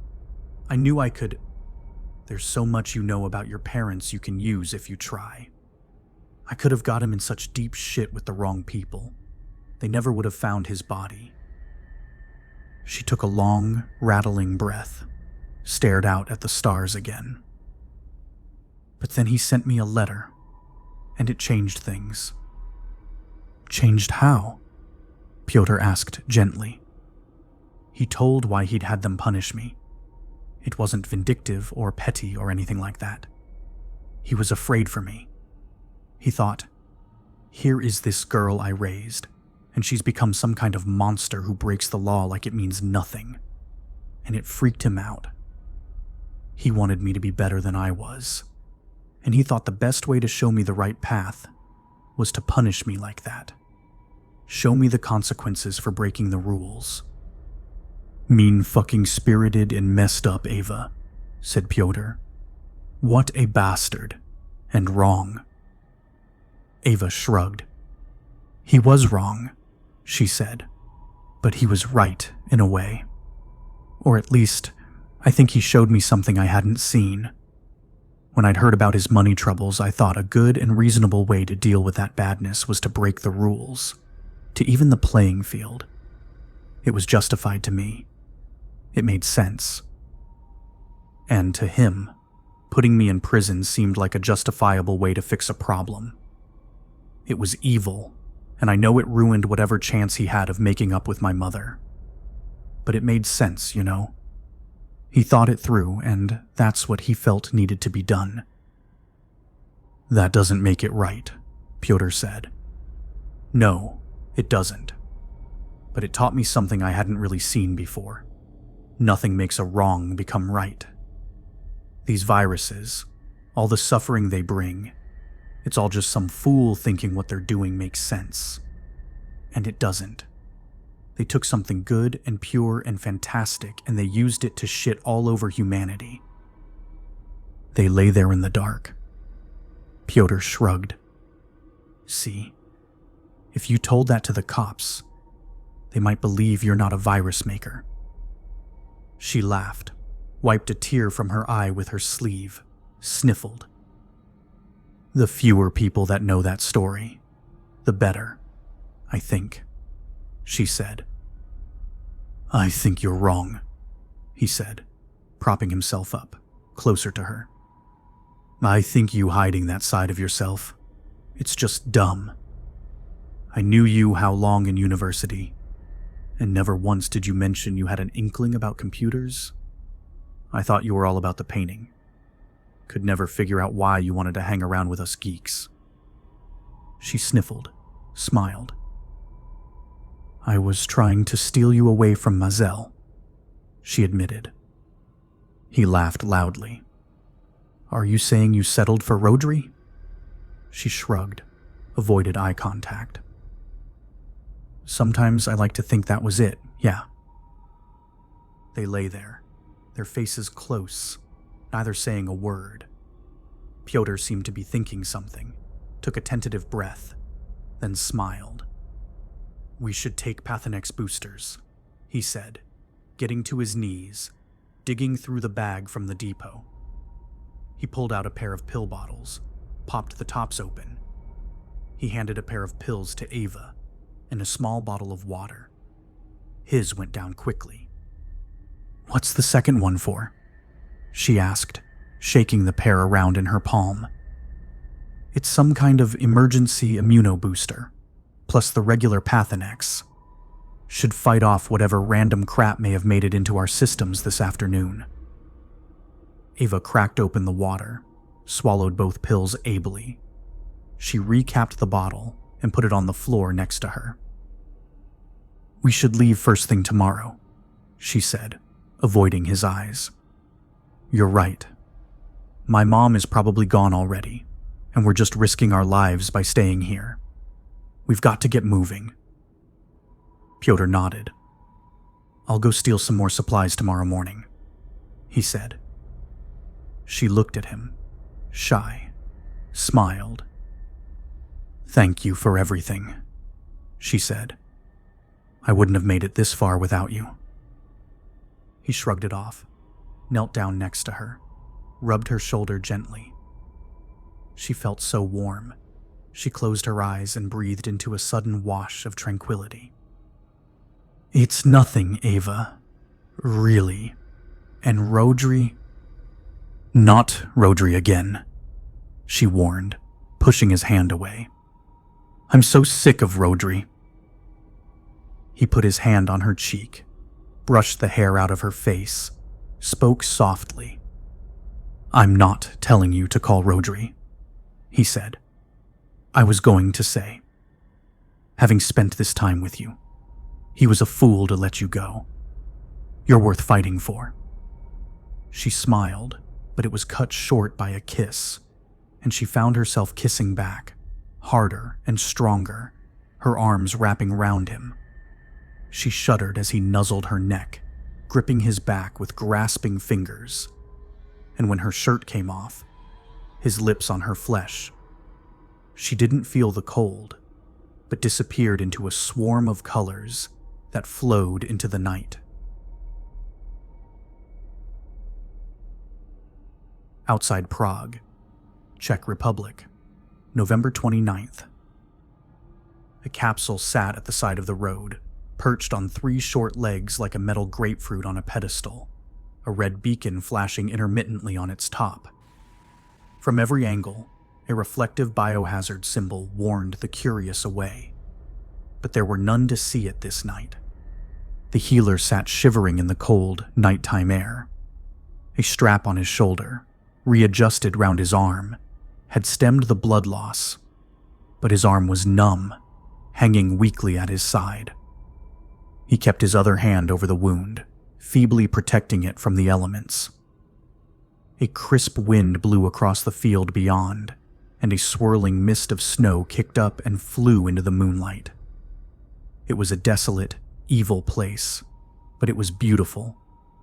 The shades of blue and purple in the sky pulled him up into sleep, but he shook himself awake when he felt himself fading.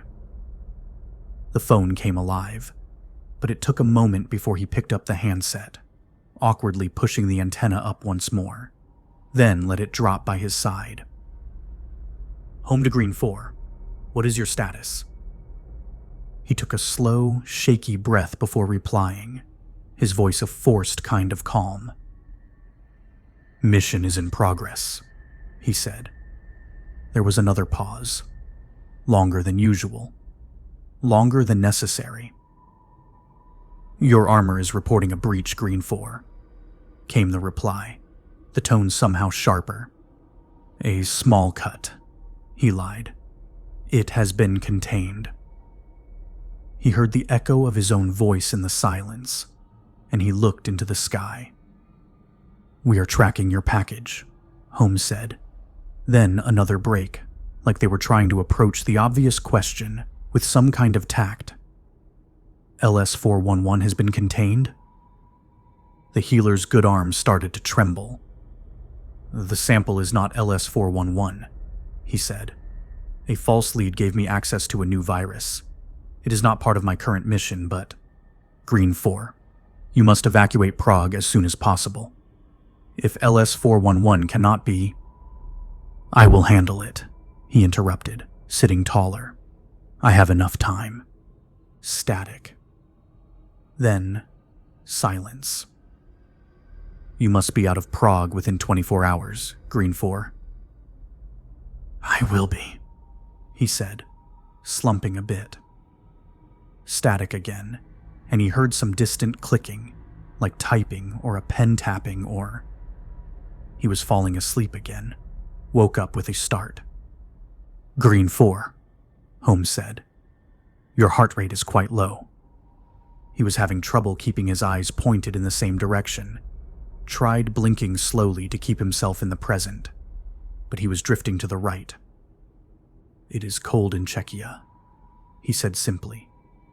He tipped over, his elbow catching him on an angle, and the pain from his shoulder erupted again, making his blurred vision wash blue, meshing perfectly with the blue in the sky.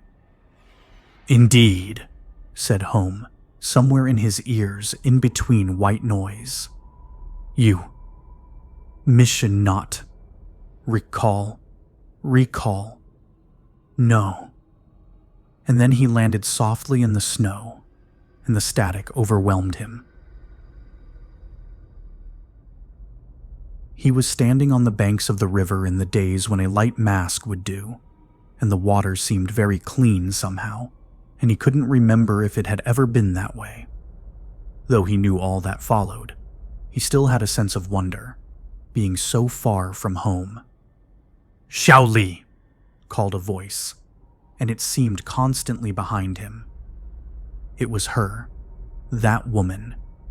He knew her name, but he couldn't find it, and as he turned round, he was standing in a dirt field, the metal risers beyond him, his captain high above them, and he was explaining their commission, their fates. Xiao Li couldn't understand the words, but he knew what they meant, and a part of him, a future part, recoiled in disgust. And then, with a jolt, there he was, assembling the fence with his comrades, in the dark of night, locking in a city that never knew why. And the fences seemed impossibly tall to him, and the metal sharp as knives. And he thought he remembered it was so cruel what they were doing, but that also felt insincere. And now, again, at the fence, the survivors rushed, their faces so white with fear when they saw the barricades, the guards, their masks, their horrible, lifeless masks. And Xiaoli was calling out to the others to stay close, hold the line, and he knew he was firing into the crowd, and he willed his arms to stop, but they were beyond his control now, and he wished he could die rather than see what came next, but he knew he must see it again. And there she was, the girl, the beautiful young girl with the wavy black hair, watching him, asking him why. And though he tried to look away, he could see her hair burning, her poor brown eyes asking him why. But then somehow it was different, and he was still warm. But there were no more sounds. He heard only breathing, soft, intense breathing. And he saw her eyes, that woman. Who was she? And she looked at him so closely he almost disappeared into her, and her lips bit together so wonderfully. He felt her hands on his back, like 1,000 caresses brushing past as one, and dove into her completely. And the sensation was swirling and wonderful, and so wonderful he almost couldn't. Couldn't what? Couldn't do this? No. He was standing on the border to Russia, his cloak new and brisk in the spring air, the fresh flowers never penetrating his mask. And though the sky was a glorious pink, yellow, and blue, he never enjoyed it, remembering how he'd come to be here. He hadn't told her he was leaving, had he? What was her name? And then, from the hospital, that poor wretch and his sister, begging him like the girl in the fire, their eyes wide with fear. Fearing him, and he feared himself too. Over and over, Xiaoli couldn't help but stare, and he felt the coldness overtake him again, and he wished he could remember the name before he awoke. But he knew it was too late, that his job was not done, that he still had work to do.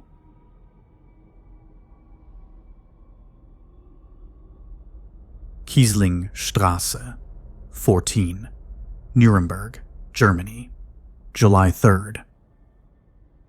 It was so hot the mask was slipping off her face, slick with sweat, as she sat in the bedroom, sketching the quiet little house across the street, a massive tree throwing shadows across the lawn. There was a breeze making the light yellow curtains flutter, but the summer was impossibly dry and stifling, and the wind carried no relief. She checked the clock again, waited until she saw a digit change. 2 o'clock in the afternoon, and she was sitting in bed, wearing a tank top and underwear, waiting. The clock jumped another minute, and she put down the sketchbook and the pencil, lumbered over to the window and peered out over the lazy street below. A bead of sweat fell off her nose and onto her arm. Just then, a knock at the door made her jump. She ran to the bed, threw her artwork to the floor, and sauntered over to the door, placing an inviting hand up the frame and creaking it open gradually to give Rodri a warm welcome. "Well, hello there," she said in her best sultry voice. But it wasn't Rodri. "Oh shit!" she spat, and ran back into the room, snatching a thin blanket off the bed and wrapping herself quickly. The door swung open at the hand of a large and wide man, heavy muscles bulging through his drenched, short-sleeved business shirt. "Hi," he said in Russian, smiling in a way that he meant to be embarrassment, but was something less. "Looking for Rodri." Ava shrugged, moved back around the bed, covering herself more. "He's not home yet. But he'll be here any minute, so I'll just take a break, thanks," said the man, and he reached outside and slid a large cardboard box into the room, closing the door quietly. He pulled a folded magazine from his back pocket and waved non-existent cool air onto himself. "You got any lemonade?" he asked, cricking his neck. "Or just Water. Anything cold like? Eva darted a look to the small mini fridge they had by the window. She smiled weakly. Cold bottled water? Fucking awesome, he exclaimed. She made her way over to the fridge, carefully holding the blanket around her, and pulled open the door. There were 2 bottles left, and she took the one with the dent in the side, handed it to the stranger carefully. Thanks. You want any? She shook her head no. Suits me, he said, and downed the bottle in one go. I'm Dmitri, by the way. Eva was so shocked, she dropped the blanket, had to rush to catch it before it hit the ground. You're Dmitri? Wow. Oh, sorry. I didn't know what you... I mean, you never... I'm the silent partner. Yeah, he said with a grin. You ought to get some shorts on Eva. Gotta be hotter in that blanket than anything else. She nodded, backed away, snatched her shorts off the end of the bed, and slipped into the bathroom.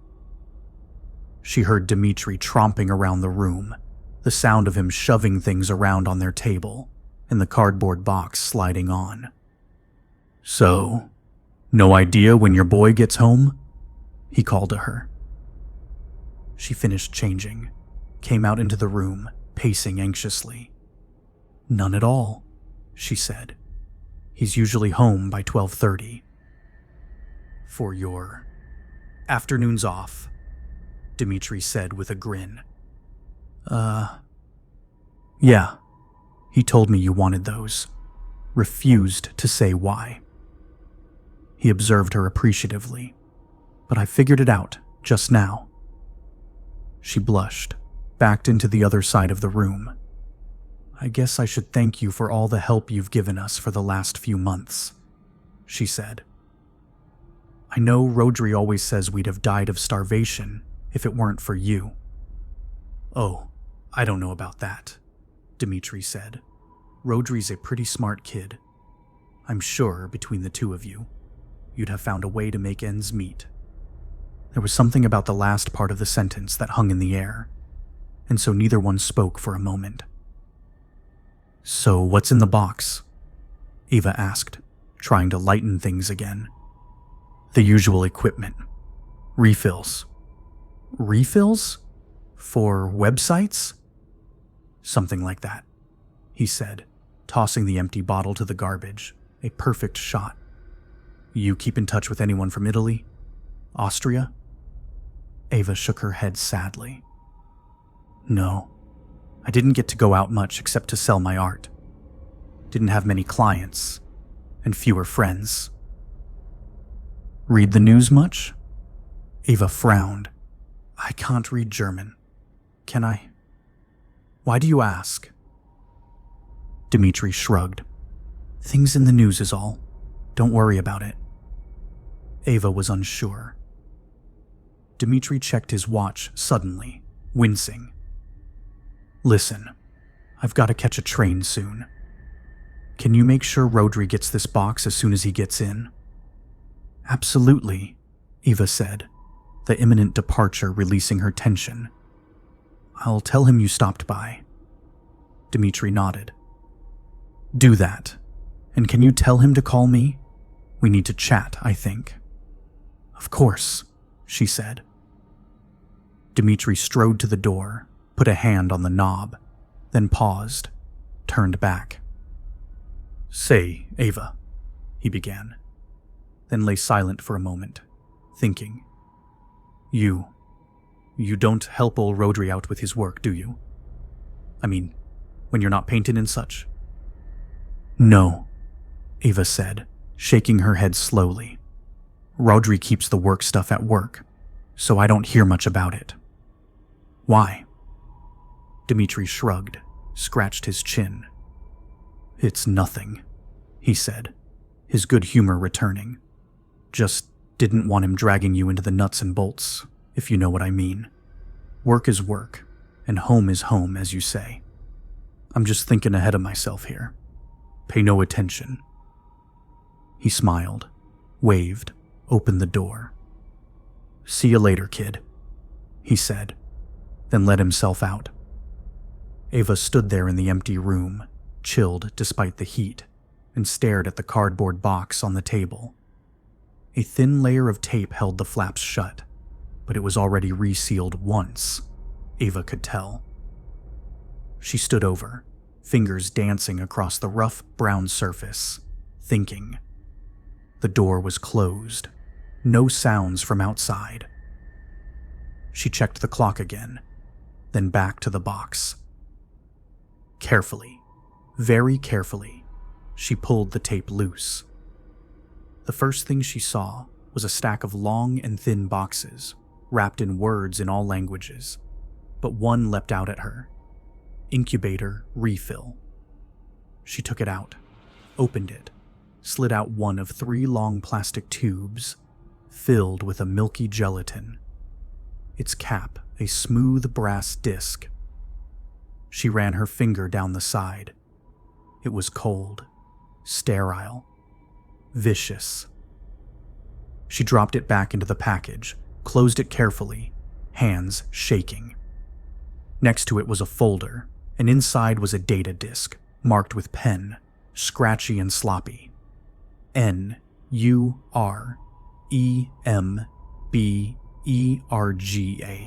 One code and instructions. Her mind in a haze, Eva put the disk down on the table, flipped through the papers in the folder. Reams of hex code, instructions in a syntax she didn't understand. 10,000 lines of them. She closed them, replaced them in the box gently, and accidentally toppled over a small container with a bright orange lid. She picked it up and saw it was filled with a clear liquid. It had the same writing on it as the disc. Nuremberg 1. "You fucker," she gasped. "What have you done?" She put the container back into the box, rifled through the rest, and came to a red folder which she tore open, and then staggered back at what she saw. Newspaper articles, a huge array of them, printed badly, detailing death at the hands of viruses that had killed thousands. She shivered as she saw the places, the dates: Modena, Italy, Graz, Austria, Linz. She turned around, saw the door behind her, saw the clock, saw the bed, and just stood there, unmoving. Outside, the first breeze in weeks blew by, and she heard the distant laughter of children, a dog barking. She looked back at the box, at the orange container, the disc. She grabbed them up, ran to the dresser, threw it open, and pulled out random clothes, scattershot, throwing them into her old backpack. Shoving it full, she found a framed photo of her and Rodri, just after Italy, intertwined happily in the countryside. She threw it against the wall, the glass shattering all over the bed. At the door, she felt the weight of the orange-topped container in her hand, and she looked at the bed, the shards there, and down at the poison she held. She wound up, ready to throw. But then she squeezed it, shoved it into her backpack, and ran out the door and away, never once looking back. Staropramena 2, Prague, Czech Republic, November 30th. Ava came back to life as the pale light came through the windows and crept across her face. She rolled to her side, the blankets soft against her skin, the room still warm as the heaters clicked off. Slowly, her head started to ache, a dull pain right behind her eyes, and with it, the cold got to her. She slipped on her clothes, let the mask hang loose around her neck, and ripped open a food packet from the depot the night before. "Pyotr, you gone to get the stuff?" she asked the open air. No one replied. The sky outside was clear for a change, a soulless white and gray, and she wiped the sleep from her eyes, trying to think straight. She thought she heard water running, but the kitchen was empty. She shook her head, went back to the living room, stared out the windows at the street below. There were no footprints in the snow today, no trace how she and Pyotr had arrived. A gust of wind blew some trash from the long pile in front of the building. A yellow plastic biohazard bag, emptied of its deadly burden, floated ominously down the street. "Ava," said a voice, and it wasn't Pyotr's. She got to her feet, turned around quickly, backed to the empty window. "Who's there?" she called. Still, no one replied. She edged to the kitchen, found a knife in a drawer, and moved back to the window, keeping her back to the wall at all times. She swore she heard scratching from the far end of the room, but it was impossible. There was no one there. She could see no one was there. She checked out the window, back to the clean snow, shuddering. "Pyotr, please come back. Please." When she turned back, Rodri was standing before her. "Ava," he said, his eyes raw, skin pale. "You left me." She shrieked, held the knife out at him, backed further, but there was nowhere to go. "Stay back," she shouted. "Don't come any closer." He didn't move his feet, but he reached a poor, wretched hand out to her. "Why did you leave me, Ava? Why would you leave me there?" "You're a monster," she shouted. "But we're in love. You love me." "No," she shouted, swinging the knife at the open air between them, covering her eyes. "You're a monster. Just leave me alone." When she looked back, the room was empty. Her heart skipped a beat, and she lowered the knife, eyes darting left and right. The wind blew snow into the room, cold blades on her face, and she flinched. "Ava," said Rodri from right beside her. She screamed, swung the knife out, missing by an inch, and scuttled backwards, into the wall, and then ran full tilt back to the stairs, slipping and tumbling down them until she crashed to the floor, the knife sliding away. She made a mad scramble towards it, grabbing it with her sprained hand, quickly scraping to her knees and up, down the hall. She heard a thump from above, and a scrape, and the light down the stairs was blocked by a tottering form. "Ava," called Rodri ghostly. "Ava, we need to talk." She raced around the corner, into a back part of the house, and slipped onto her face at something slick on the floor. Blood.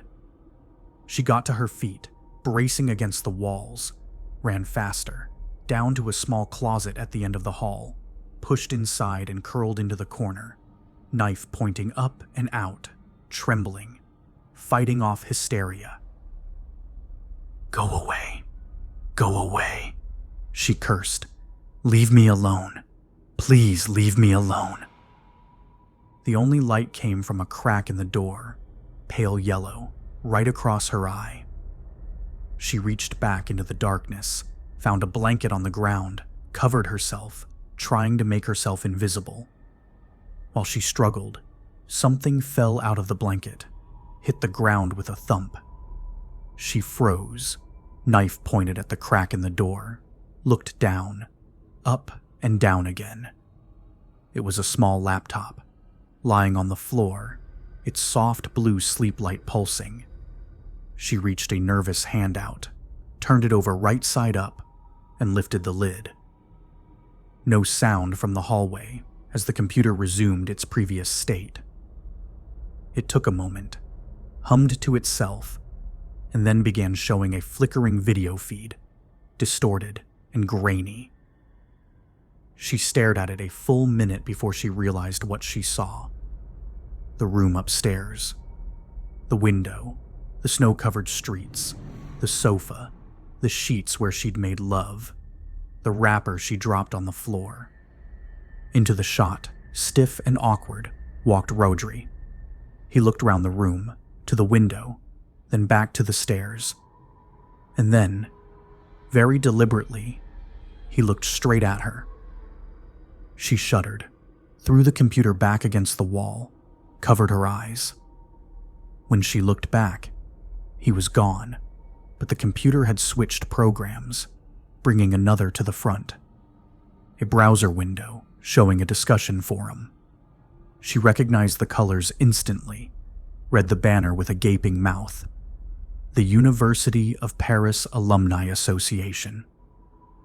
She reached out, pulled the computer closer, touched the trackpad, and scrolled down the page. Up again. Notices of births, weddings, so many deaths. Have you seen Frederick? Or, remembering my dear sweet Annabelle. She clicked on one, saw a photo of a girl she'd never known, smiling in her school colors, with an accounting of her death at the hands of the one of the Western plagues. The smile didn't fit the words, and Ava closed it quickly to avoid the sight. And there, at the top of the page, she saw something that tore at her eyes. Rodri Tennant, read this now. Checking the crack in the door, she clicked through, read the short message.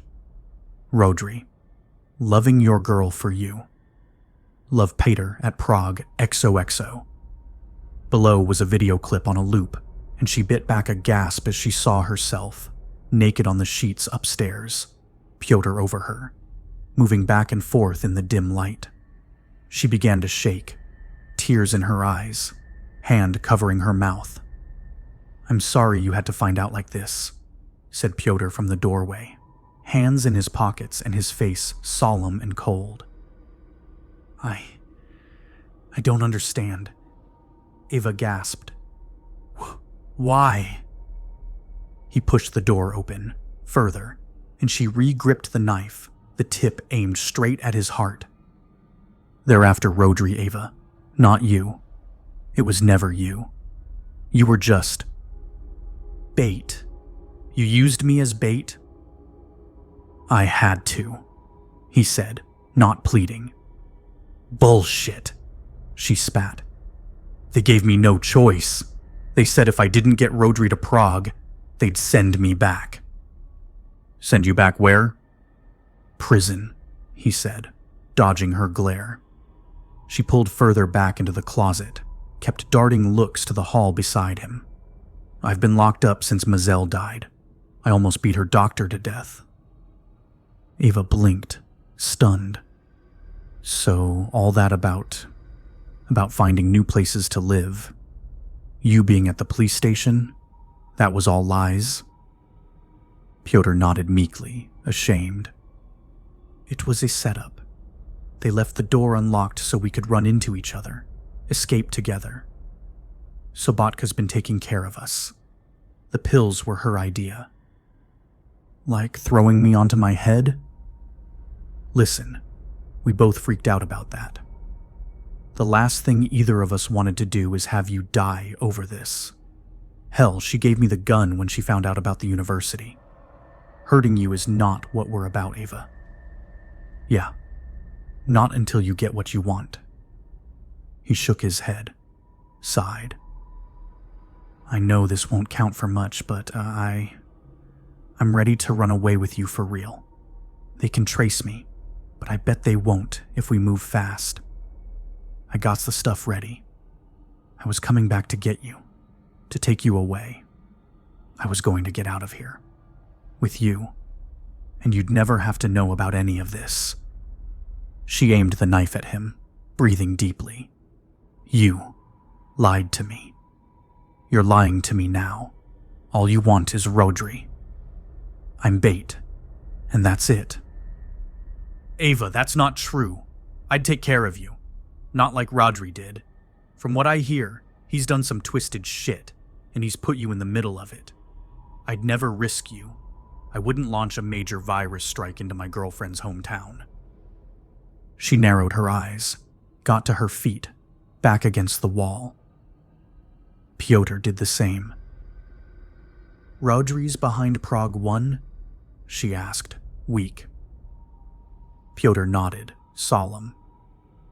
They think if they can get him here, he won't launch the strike and they can arrest him.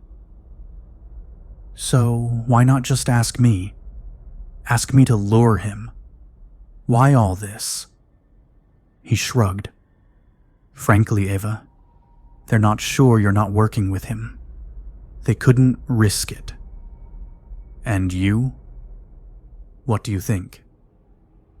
He smiled at her, and it was almost like his old self was back again. I heard you last night. I know how you feel about all this. I know you'd never kill innocent people.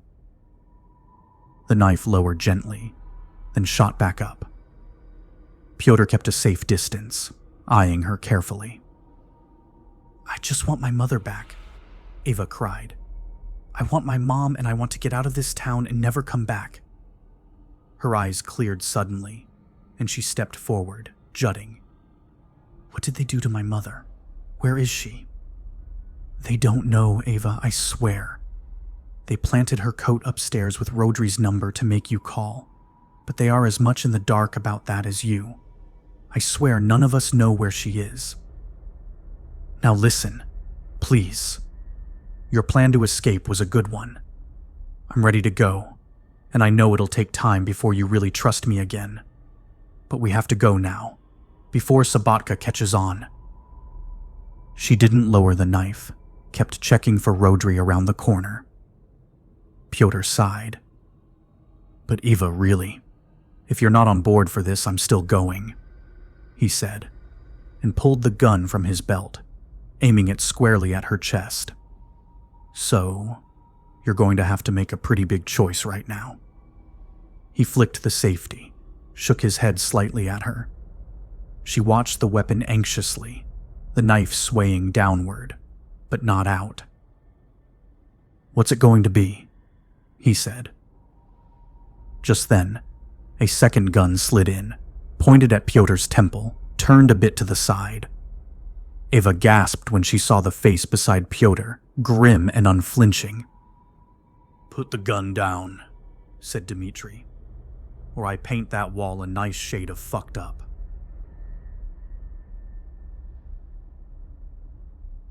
Outside Prague, Czech Republic, November 30th. When he awoke, the healer felt cold, much colder than he should have. He had trouble seeing in the darkness, but he noticed the brown spines of his tent above him and eased back, calm again. There were voices next to him, laughing, happy, speaking in a language he didn't understand. He turned his head stiffly towards them, pain shooting from his shoulder. Anuma sat close by, smiling and putting beads and jewels in the girl's hair, which shone a fiery orange and yellow, but black at the same time. The girl noticed him first, her expression changing from joy to anxious observation. Then Anuma looked over, kept her smile, and nodded to him slowly, reassuring. She reached out to him, but he stopped her, catching her hand in his. Her skin was so soft, and he caressed her fingertips with his thumb. Gentle, gentle. He felt a sudden panic, jerked upright when he realized he wasn't wearing his gloves. He grasped at his chest, his arms. They were bare, his skin exposed, his body in the open air. He threw his head back, gasped madly, but the oxygen was tight, and he flailed against it, fought against it. But then the darkness swarmed over him again. Anuma was checking his wound the next time he opened his eyes, her face so close to his, he had trouble telling if it was another dream. He moved his head slightly, and she recoiled, scared of him, but not running yet. His shoulder ached with a strange, dull pain he couldn't pinpoint. He tried moving his arm to feel it, but realized his arms were strapped down. Several straps around his forearms, his thighs and calves. He was trapped. He panicked, started to struggle against them. "What are you doing?" he said, his mask making it hard to breathe. "Let me go." "You were flailing in your sleep," she said, pushing a firm hand down on his bare chest, and it calmed him somewhat. "You had nightmares. They're done now. Let me go." "You said the same thing an hour ago," she warned, pushing him back. "Lie still, or you will tear the stitches." He obeyed, slowing his breathing, laying back again. The straps were tight and thin, cutting into his skin, but when he relaxed, they were much less obtrusive. He stared up at the tent, the wind blowing it softly, and said nothing. "You have lost a lot of blood," Anuma said, sliding closer again. "It was a gunshot?" He nodded slightly. "Your brother's fault," he said. "How did you find me?" "I followed you as you left the hospital. You did not look well. I was not sure what I would... I did not see you," he said, worry strong in his voice. "I do not think you saw much. You should not be alive with all that blood loss. The bullet did not do any major damage, but you will have to stay here for several days."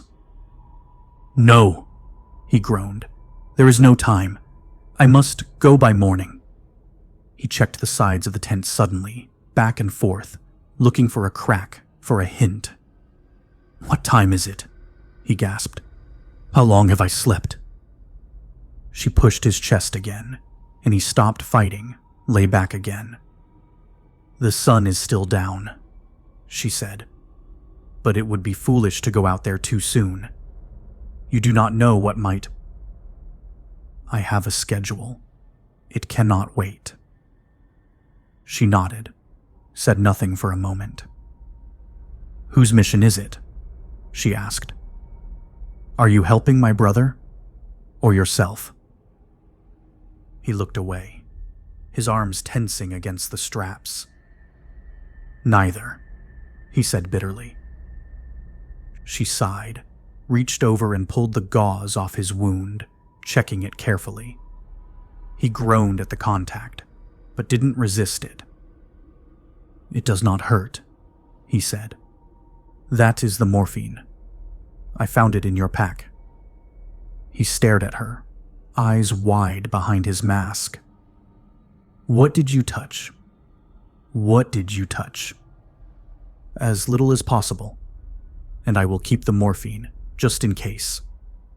She sat back, pulled a needle from her pocket, stared at it guiltily.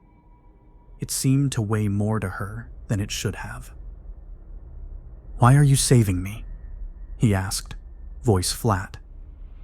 I do not know if I am, yet," she whispered. They sat in silence again, both staring at the needle.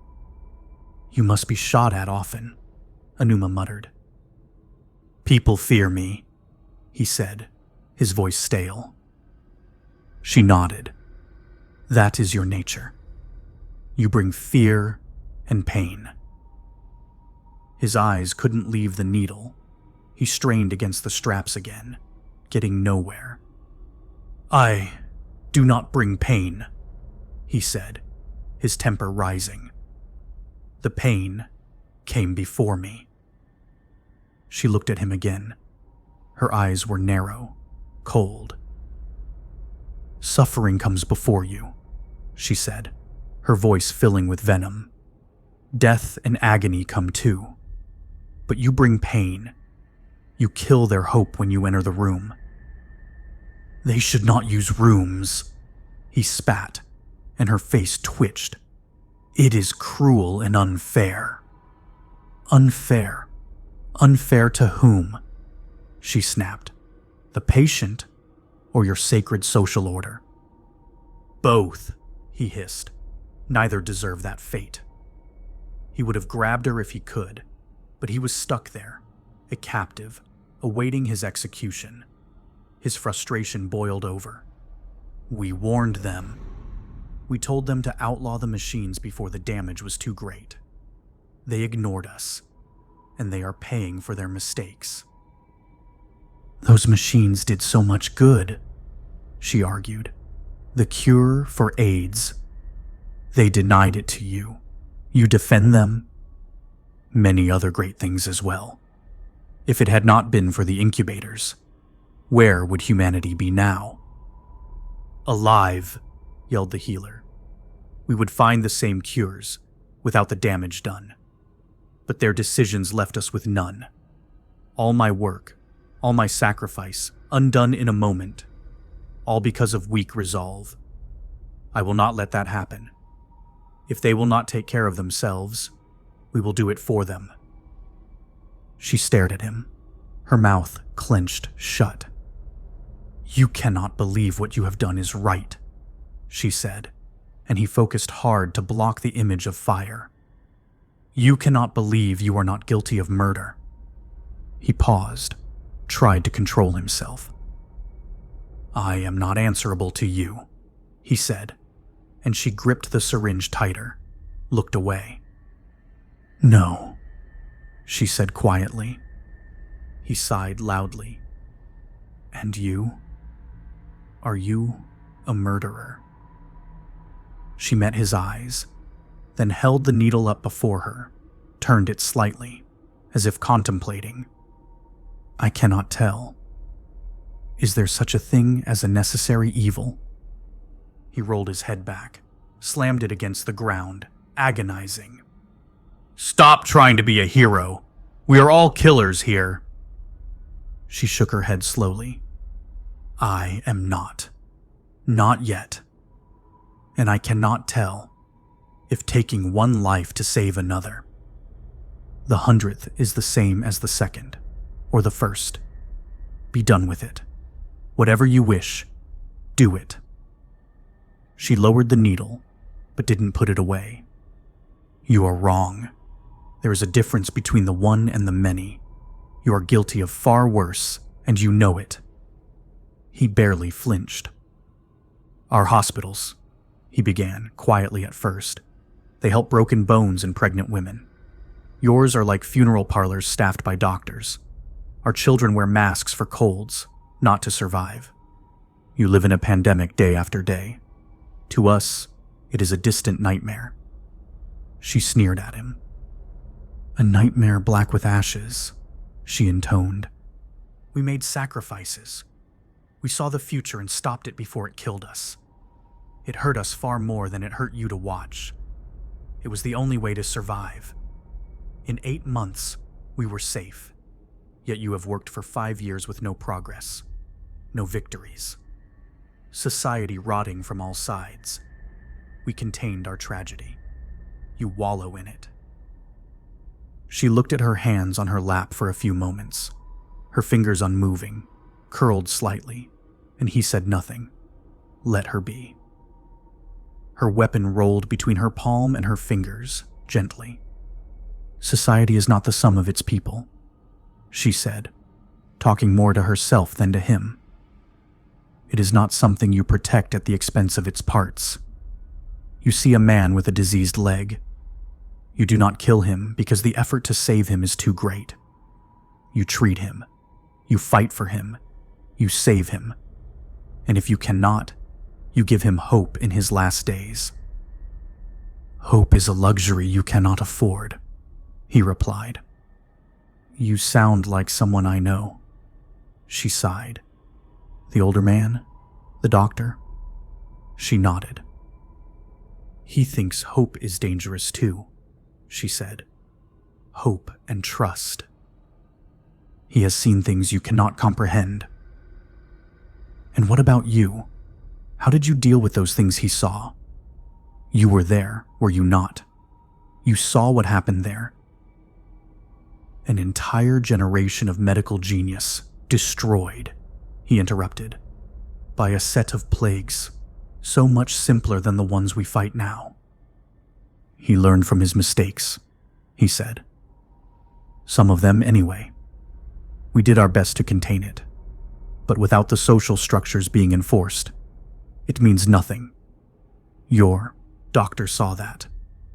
Noble intentions count for nothing if you fight a blaze by spitting at smoke. This is not your battle. It's not your battle. You are not even from here. What did they say to convince you to risk your life for them? I could not let them die like this. No. They had no trouble leaving you at the mercy of tuberculosis, meningitis, AIDS. We would never abandon our allies. If we did, we would be alone in the world. You are. You lost the last of your friends the day you set those towns on fire. He said nothing, turned his head away. You dream of them, she said, guilty almost. They haunt you. He looked back, tired. You know nothing about it. She nodded, turned the needle over in her hand again. There is enough morphine here to stop your heart, she said, morose. And I cannot think of a reason not to use it. She met his eyes, or his goggles, with a sad stare. And it is wrong, is it not? She asked. He said nothing. You would kill my brother, she said. You would kill him and anyone else you choose, all to keep a schedule. A schedule. These are people you are hurting, but they are just names on a page to you. Another job to finish before the time is up. I have no choice. It is my duty. And what if you fail? What happens if you just refuse? What if you say, enough is enough. I will not do it anymore. That is not my choice, he sighed. I cannot stop. Why not? I cannot fail them. Why not? She yelled. Because they would send me back home, he boomed, fighting against the straps and sending pain shooting down his arm. They would send me back, and I cannot go back there. Neither spoke for a moment. Finally, she nodded, carefully held the needle to his arm, and he felt the prick, a warm sensation creeping up and through his body, and he gasped, closing his eyes, letting it carry him. He felt the straps come loose around his arms, falling to his sides. The pain slipped away, and he realized, slowly, that he was not dying.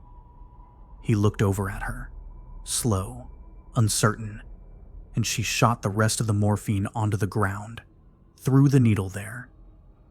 You do have a choice, she said to him solemnly. He said nothing, stayed still, watching her pull her knees up, hugging them gently, resting her head there, quietly distraught. You will save my brother, and you will wipe his disease from the face of the earth. And then, when you place another checkmark next to your list of accomplishments, you can make your choice. She wiped a tear from her eye with her sleeve, took a shaky breath. Then he found himself reaching a hand out, touched her arm, and she didn't recoil. This nightmare, he said softly. It ruins your soul. She choked on a sob, shook her head. My soul is broken already, she said. I have blood on my hands. Each one of the lives you will take today, those are all my fault. I could have stopped you here tonight, but I refused. She looked at him, eyes full. I am not scared of hell, she said. I am terrified of the company I will have to keep there. Masilkova, 27, Prague, Czech Republic, November 30th. Ava landed on the floor next to Pyotr as Dmitri paced in behind them, cracking his knuckles. He stood in front of the door, feet apart, ready to keep the peace inside the small, white-tiled room.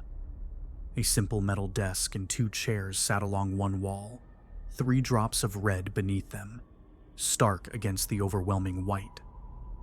Now then, Dmitri said, twitching his mask side to side. Let's get you two sorted. Ava, I know. Hi, Ava. She said nothing, pulled herself into a ball and watched him. But this Joker, all I know about him is that he was pointing a gun when I first saw him, which, at least in my books, isn't the proper way to treat a lady. Dmitri winked at Ava, but she ignored it. I'm her boyfriend, Piotr said, and Ava just laughed. I can think of at least two people who'd say otherwise, chuckled Dmitri.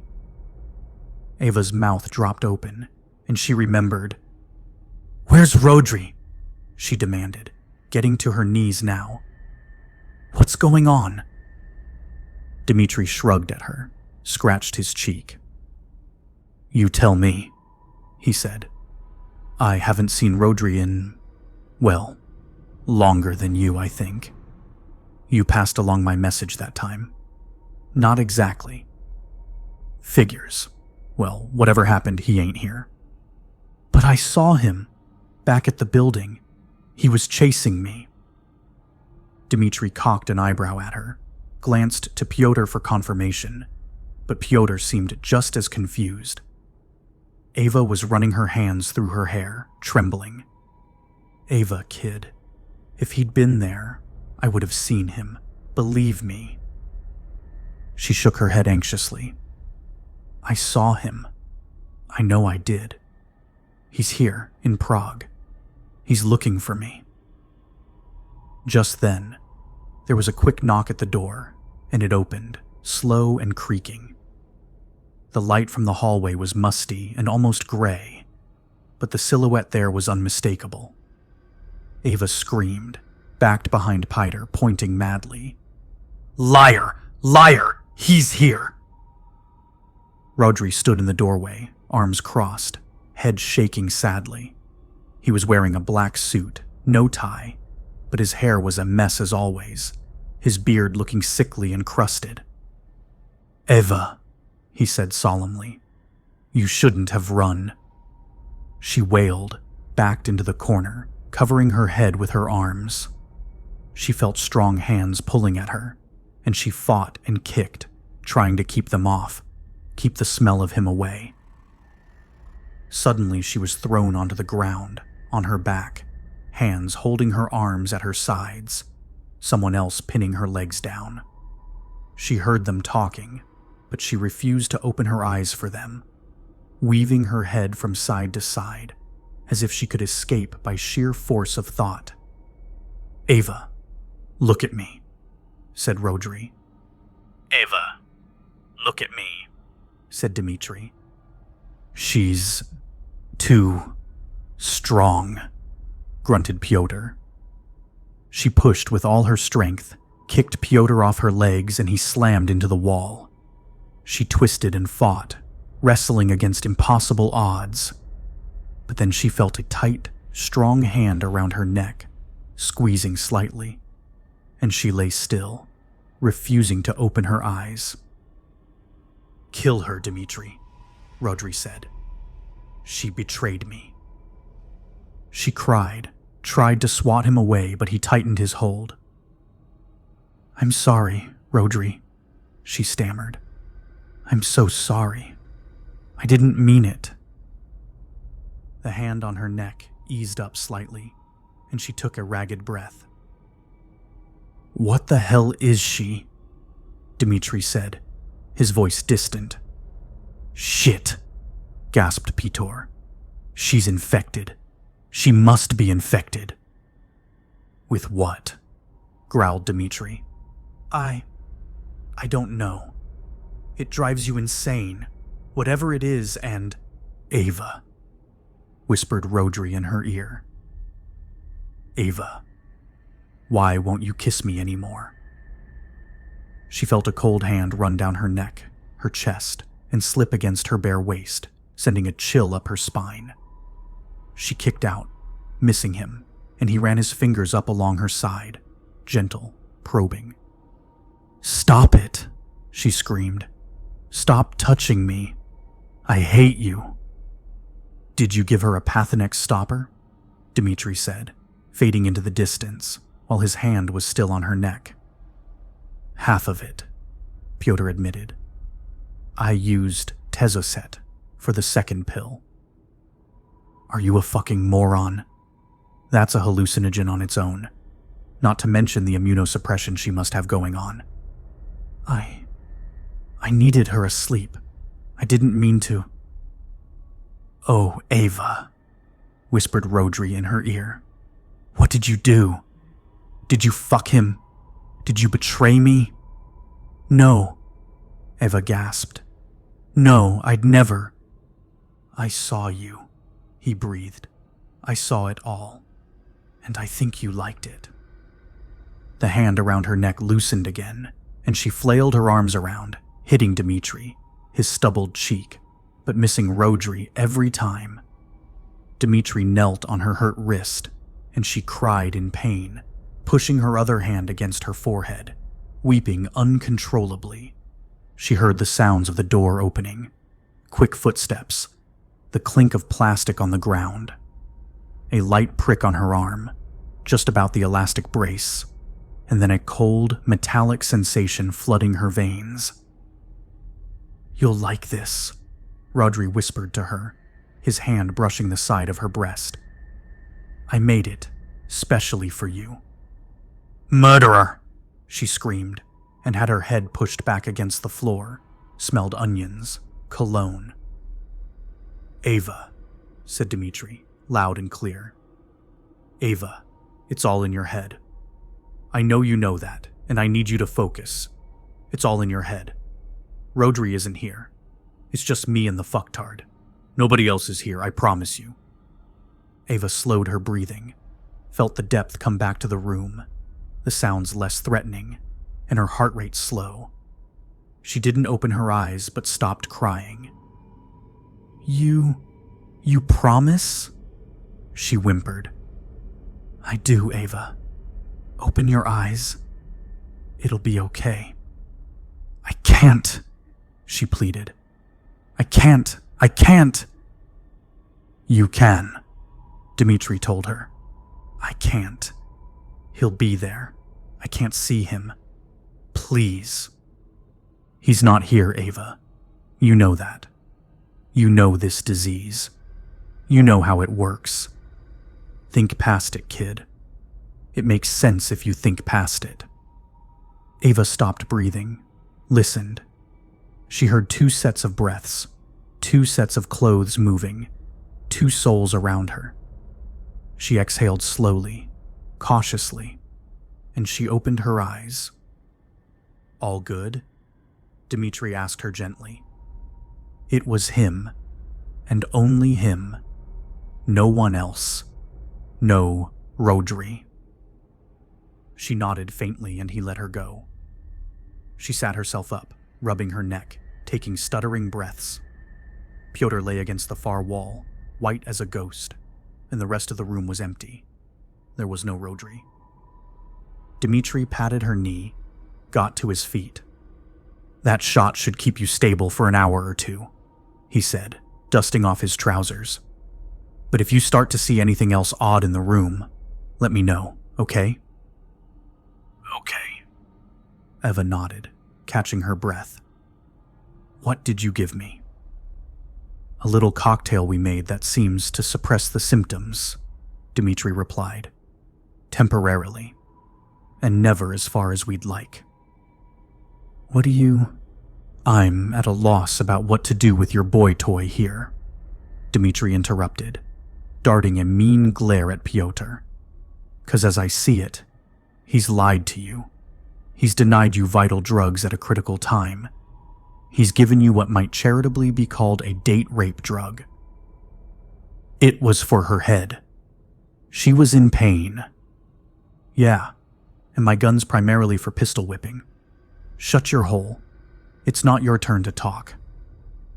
He turned back to Eva, then pulled his gun from within his jacket, dropped the safety and pointed it at Pyotr. "Ava," Dmitri said, businesslike. "I don't know what happened after he gave you that pill, and I don't want to know. But since you and Rodri were like family, I'm going to give you this choice. How's he going to leave the room? 'Cause I'm fine with either way." Ava saw Piotr, cowering in the corner, looking at her with pleading, desperate eyes. She rubbed her bandaged hand across her head, tried to think through the pain, the confusion. Piotr said nothing, but mouthed words to her that she couldn't understand. Things she didn't care to understand. She shook her head, turned away. "No more killing," she sighed. "Just get him out of here." Dmitri looked to Ava, paused. Piotr was trembling. Dmitri put his gun away, paced to Piotr and yanked him to his feet, dragged him to the door. "Ava, wait!" Piotr cried as he was forced against the wall as the door opened and two large men in black suits came in. "Please, they'll put me back in. Please don't do this. We can still get away. It wasn't all an act. It wasn't all fake." The door closed, and Dmitri turned to Ava, his hands in his pockets, sighed. "Wasn't all fake, he says," Dmitri mused, "is what my ex-wife used to say." He smirked at his own joke, coughed and pulled a chair from the table, offering it to Ava. She sat, tentative, and he hopped up on the table itself, lounging comfortably in the cold, sterile room. "So, you feeling okay?" he asked her. "Just you and me in here now?" She nodded, checked around just to be sure. "Good, 'cause what I need you to do, I need you to focus on." Ava frowned. "What do you need me to do?" "What you've got, Ava. We know it. It's called Nuremberg 6. It's nastier than you know. And the kicker is, it's infected some of our people. We didn't see the signs until it was pretty far advanced, and we've been fighting to contain it ever since." Ava scowled at him. "How's this my problem?" "It's your problem, because the same things that are happening to them, they're happening to you too. We don't know what its end stage is, but we're not keen to find out. We want it fixed, and we want it fixed now." "So what? You want to test the cures on me? I'm your guinea pig?" He laughed, patted her shoulder, but she swatted him away. "Hell no, Eva. See, our regular programmer has gone missing. I think you know him." She scowled. "Yeah," Dmitri continued. "And without him, we're kinda screwed. Or we were screwed. Until you showed up. I keep telling people, I don't know how to make viruses, and even if I did, I wouldn't help you." Dmitri gave her a dead look, scratched his chin under his mask. "Even if it means you go batshit crazy?"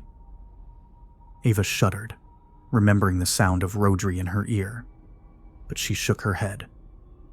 "I won't lift a finger to help you. You're all murderers." Dmitri sighed, slapped his knees, and got up off the table, leaving Ava sitting there, alone. "Fine," he said. "I kinda thought you'd say that." He opened the door, leaned out and motioned, then looked back to Ava, shaking his head. "I get that you don't want to help me. You don't know me. If I asked myself for this kind of help, I'd probably have trouble resolving to pitch in too. But you don't need to do it for me. Or for you.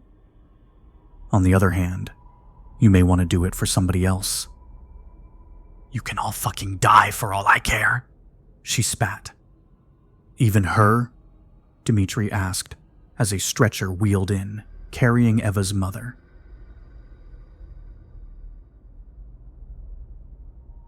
Musilkova 27, Prague, Czech Republic, November 30th. "Mama!" Ava gasped, running. She grabbed her mother's shoulders tightly, brushed her hair back, held back tears. Her mother stared blankly at the ceiling, her face aged, worn, and 2 long cuts on her cheeks half healed. An IV strung up and out of her arm, saline dripping in like a heartbeat. She was restrained, but she made no move to escape, and at once Ava started fighting with the straps, trying to undo them, let her free. A large hand wrapped around hers. "You don't want to do that," Dmitri said. "She doesn't do well when she's free." Ava held her mother's hand gently, stroked it. "What did you do to her?" she whispered. "She's got what you've got, but it's much worse. We gave her one of those cocktails about 20 minutes ago. And this is as good as it gets with her. She's not really conscious unless she's full-on sick, and that's not a pleasant place for her to be.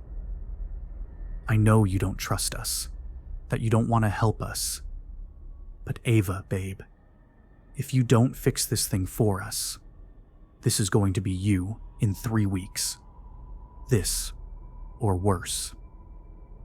Ava saw 2 suited men carrying in an incubator, setting it on the table and plugging it in. She looked back to her mother, rested her head against the blank, scarred face. "I don't know how to do it," she cried softly. "You keep saying that, and it sounds just like Rodri, back at the start. But he picked it up real fast, and from what I hear, he wasn't half the bright one that you are. Don't these incubators have some kind of automated system? Something more reliable than human trial and error? Anything else?" "Could be," sniffed Dmitri. "Might be a software patch somewhere I don't know about since the manufacturers have all been out of business for years." Ava looked to the incubator, eyes shot with tears. "What if I screw it up? You really want to take that chance?" Dmitri punched the incubator on, the screen flickering to life. He dusted off her chair, turned it. "Give it a go. Let me know what you think." He nodded to her, and she reluctantly sat on the chair, touched the trackpad, and began investigating the incubator's software. A large, simple window opened, happily showing a stylized molecule, and welcomed her to the world of personalized bioengineering. A small alert flashed before her, giving her the tip of the day. The results, pane at the bottom of the screen, shows you the outcome of your work against the most common blood samples for your geographic location. To test against other locales, please choose Edit Locale under the Profiles menu. She clicked Dismiss, got a lay of the land. Dmitri reached a finger in, pushed the screen as he talked. "I'm no genius, but what Rodri told me is this. You load in a blood sample here, and it does up a nice doodle of what the virus looks like. So let's give this a go. Load up one of the samples we've got." He swatted her hands off the trackpad, navigated a few menus until a complex string of different colored rectangles filled the middle pane of the screen. Faux glossy and inviting, like a children's puzzle game, and not a matter of life or death. "You seem pretty good at this," Ava remarked. "Why don't you find the cure yourself?" Dmitri smirked. "Just 'cause I can print, don't mean I can write. Look here. Left side, this is your tool set. There are, about 100 different things you can drag around and slap together. Me, I don't know shit about this, so I just make the prettiest little chain I can figure. So let's try the red square, the blue diamond, and the yellow, what's it called? Trapezoid. Bless you. Now, see." Dmitri demonstrated his new creation in the top pane, the background a calm sea blue with animated bubbles creeping up. Almost pleasant. Ava sighed at it all. "Now we hit this button here. Test. And..." Dimitri's structure melded itself together, grew stems connecting some elements, and then a set of arrows appeared between the top and middle panes, suggesting the application of the first to the second. After a moment or two, new shapes and colors fell from the middle pane into the bottom, and the window's frame turned red. A warning flashed on the side of the screen. 4 alerts reported patient dies of massive internal hemorrhaging. Patient suffers severe stroke. Patient may experience vision loss. Patient may exhibit rash. Ava cocked an eyebrow, and Dmitri sighed. Believe it or not, this is better than usual. Last time it told me I'd successfully constructed Ebola. That was a good day, let me tell you. Ava shook her head, hit the clear button, and Dimitri's creation disappeared. She pointed at the tool set, scrolling down the list, incredulous. I don't know why you thought I'd be good at this, she said. This is a stupidly complex program to figure out. Look at all these things. I don't know what even a fraction of these mean. The incubators were made for pharmacists, I think. They kind of assume you know a bit about medicine or something. Which I don't. But neither did Rodri, and what he told me. He said the only things you really need to worry about are the first 20 shapes. The rest are compounds, and you can live without them. He said that when you really get down to it, this is like any other program. Forget about the molecules or the blood samples or any of that crap, and just treat it like what you know. Ava shook her head sadly. I'll screw it up, she said. Then it'll tell you. And you start over. It doesn't require skill. It just requires a brain that can think a certain way. And yours does that. Ava sighed, moved a red square over to the compound in the middle, and watched part of the structure crumble. Hey, cool, real time, exclaimed Dmitri. Didn't know you could do that. See? You're a natural. Ava slammed her fist down on the desk, turned on Dmitri. What happened with Rodri?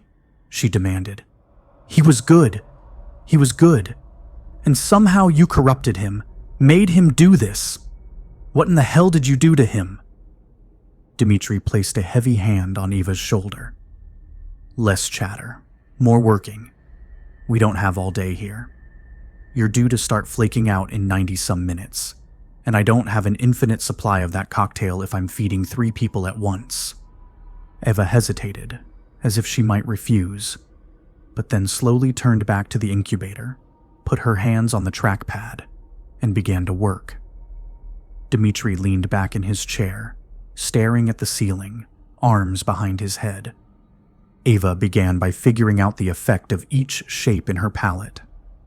The red squares chipped away at certain parts of Nuremberg 6, but left other byproducts behind. The yellow circles helped with others, but again, let dangerous elements fall. She tried pairing a red square with a yellow circle, and it did eat up most of the usual suspects, but then it left a shower of purple squares that did more damage than anything before. After some work, she found a way to embed a trio of shapes inside a container, which was attached as a subset of another element. This one led to no fallout, but it made Nuremberg 6 split in 2, each piece much more immediately dangerous than mere delirium.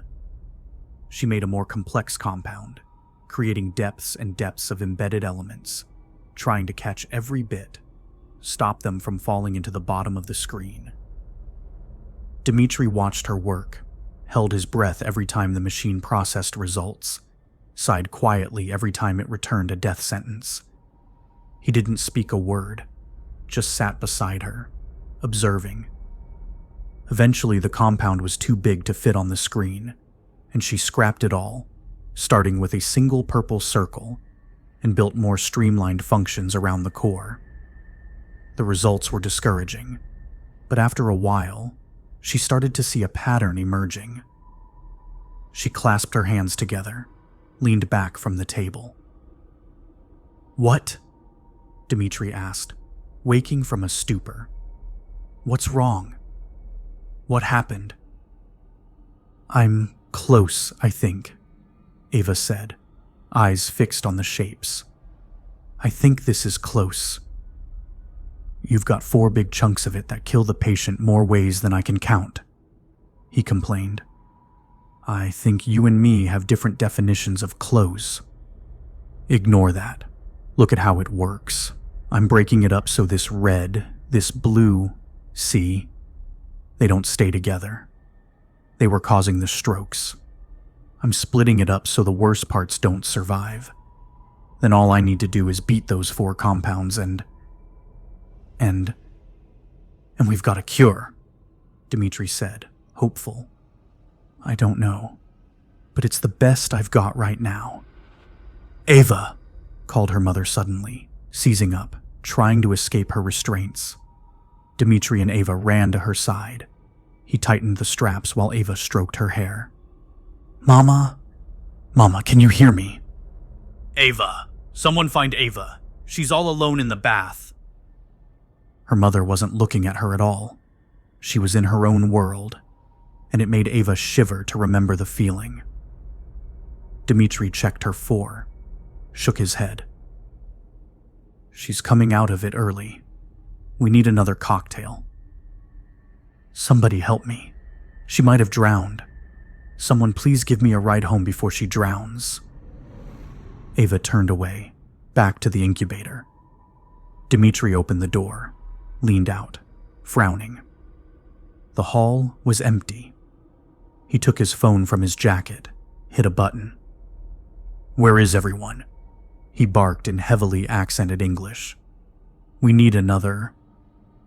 He trailed off, listening, then nodded. Be right there. Somebody get a new cocktail down to Kolikov. I'm locking them in. He looked back to Ava, the door half closed. She darted nervous glances between him and her mother, who was starting to fight harder against her restraints, crying at the imagined fear of losing a child. Sit tight, Dmitri said. I'll be back as soon as I can. Just concentrate on the virus and ignore her. Got it? He didn't wait for an answer, just ran out the door, locking it behind him. Ava took her mother's strapped hand in hers, stroked it warmly. Mama, I'm here. It's Eva. Eva, my baby! Her mother screamed. She's drowning, my baby. Why did he leave her alone like that? It'll be okay, Mama. I'm going to take care of it. Ava threw herself back at the incubator, dragging shapes in and out of the structure, breaking bits, shattering structures, cutting away at the most deadly bits. 6 warnings, 5 warnings, 4 and 3. She had the thing on the ropes, but it kept tossing out surprises, things she couldn't decipher. She slammed her hand against the desk, furious, and her mother whimpered. Die, damn you. Just die.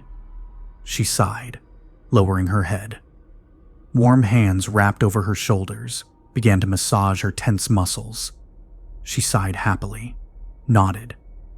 Feels good, she said, looking back at the screen as the hands kept working. She drew down another compound, tried it, and it worked.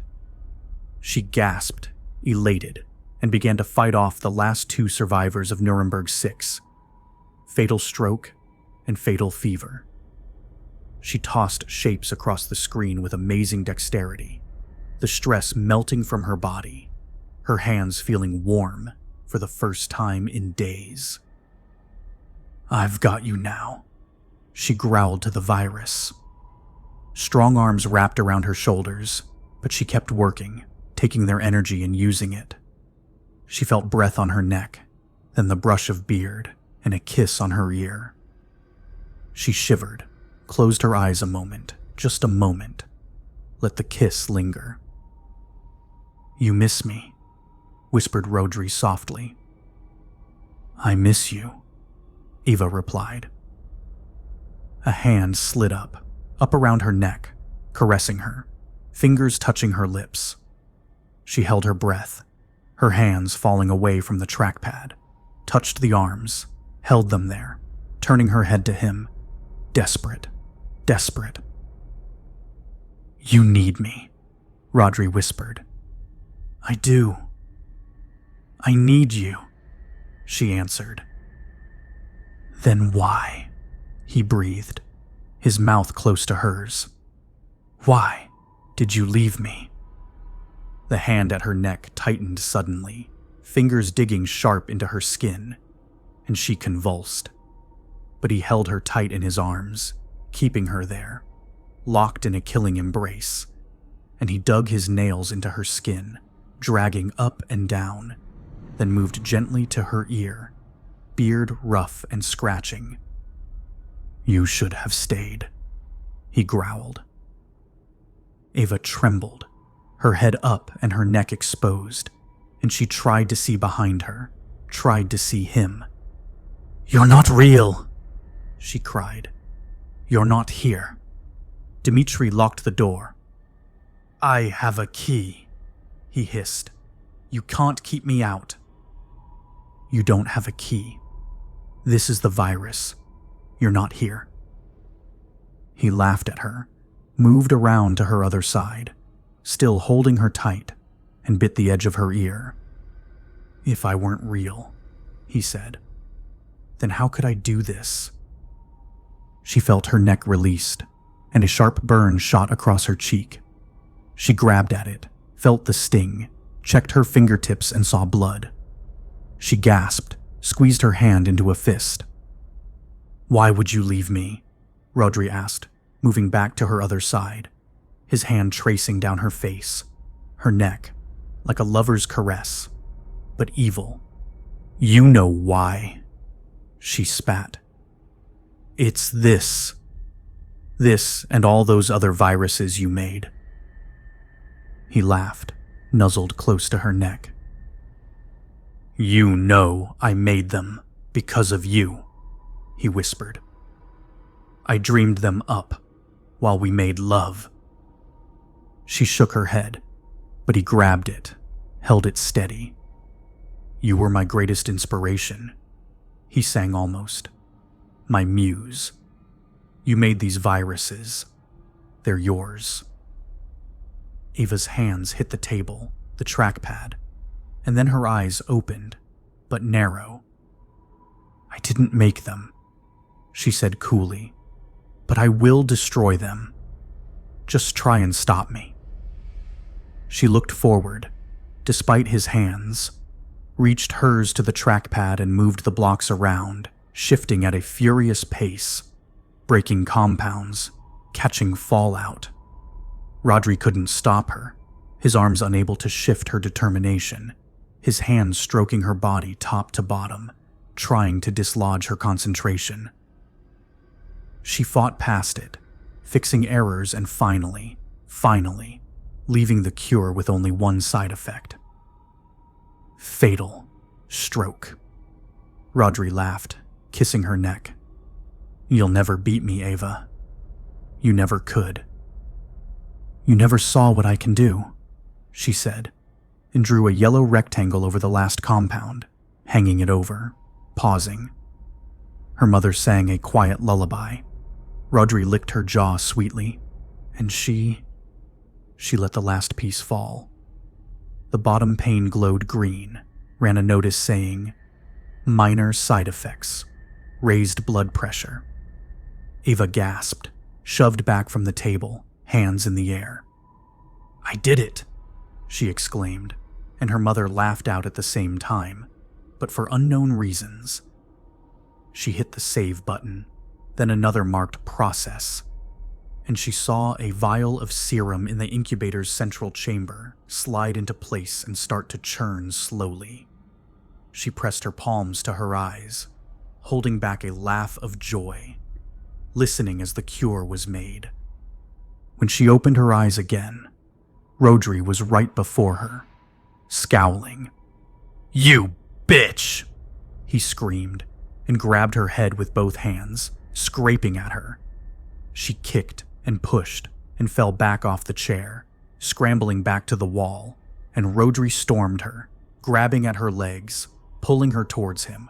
Psychotic and maniacal and so unfamiliar, all she could was scream.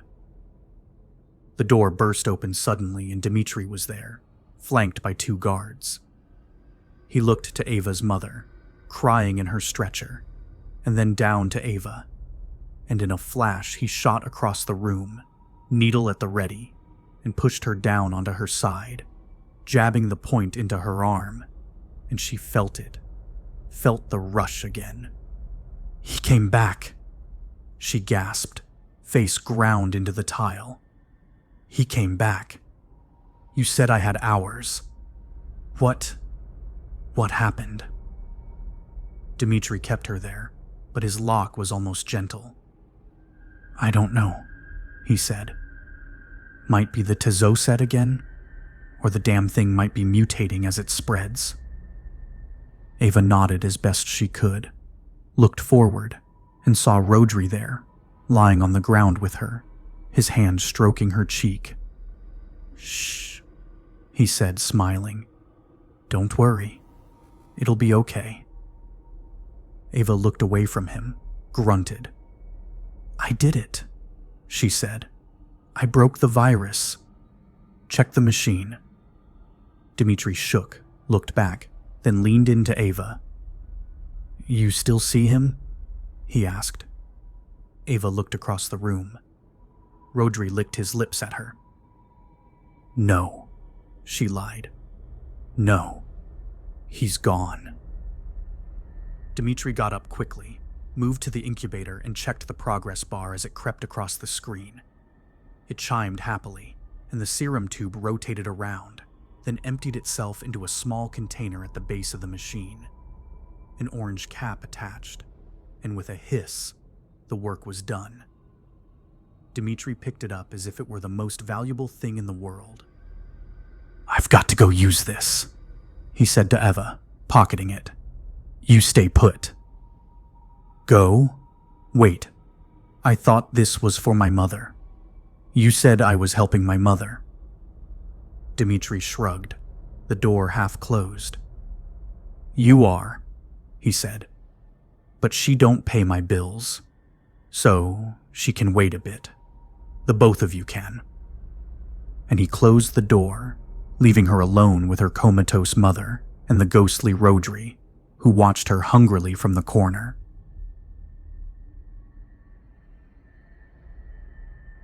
Model Hospital, Prague, Czech Republic, November 30th. Crew was on his way into the hospital when a pair of nurses, masks clutched to their faces, ran out past him, screaming. He watched them go, curious, then shrugged and continued inside. To his left, the large, heavy doors to the treatment area were being locked shut. An old man in a blue hospital uniform, wrapping yellow tape across the handles and to the frame. The echoes of hundreds of screams seeped through the cracks. Crew motioned to the tape, cleared his throat. "What's up with the panic?" he called, and the old man turned with a start, his mask too tight on his face. "Outbreak," he gasped. "Something terrible. The whole floor has it, and 2 of the nurses. We're quarantining everyone. City is bringing in the army." Crew crossed his arms, made a face. "Who started it?" The old man tried to run past, but Crew caught him by the sleeve, swung him around.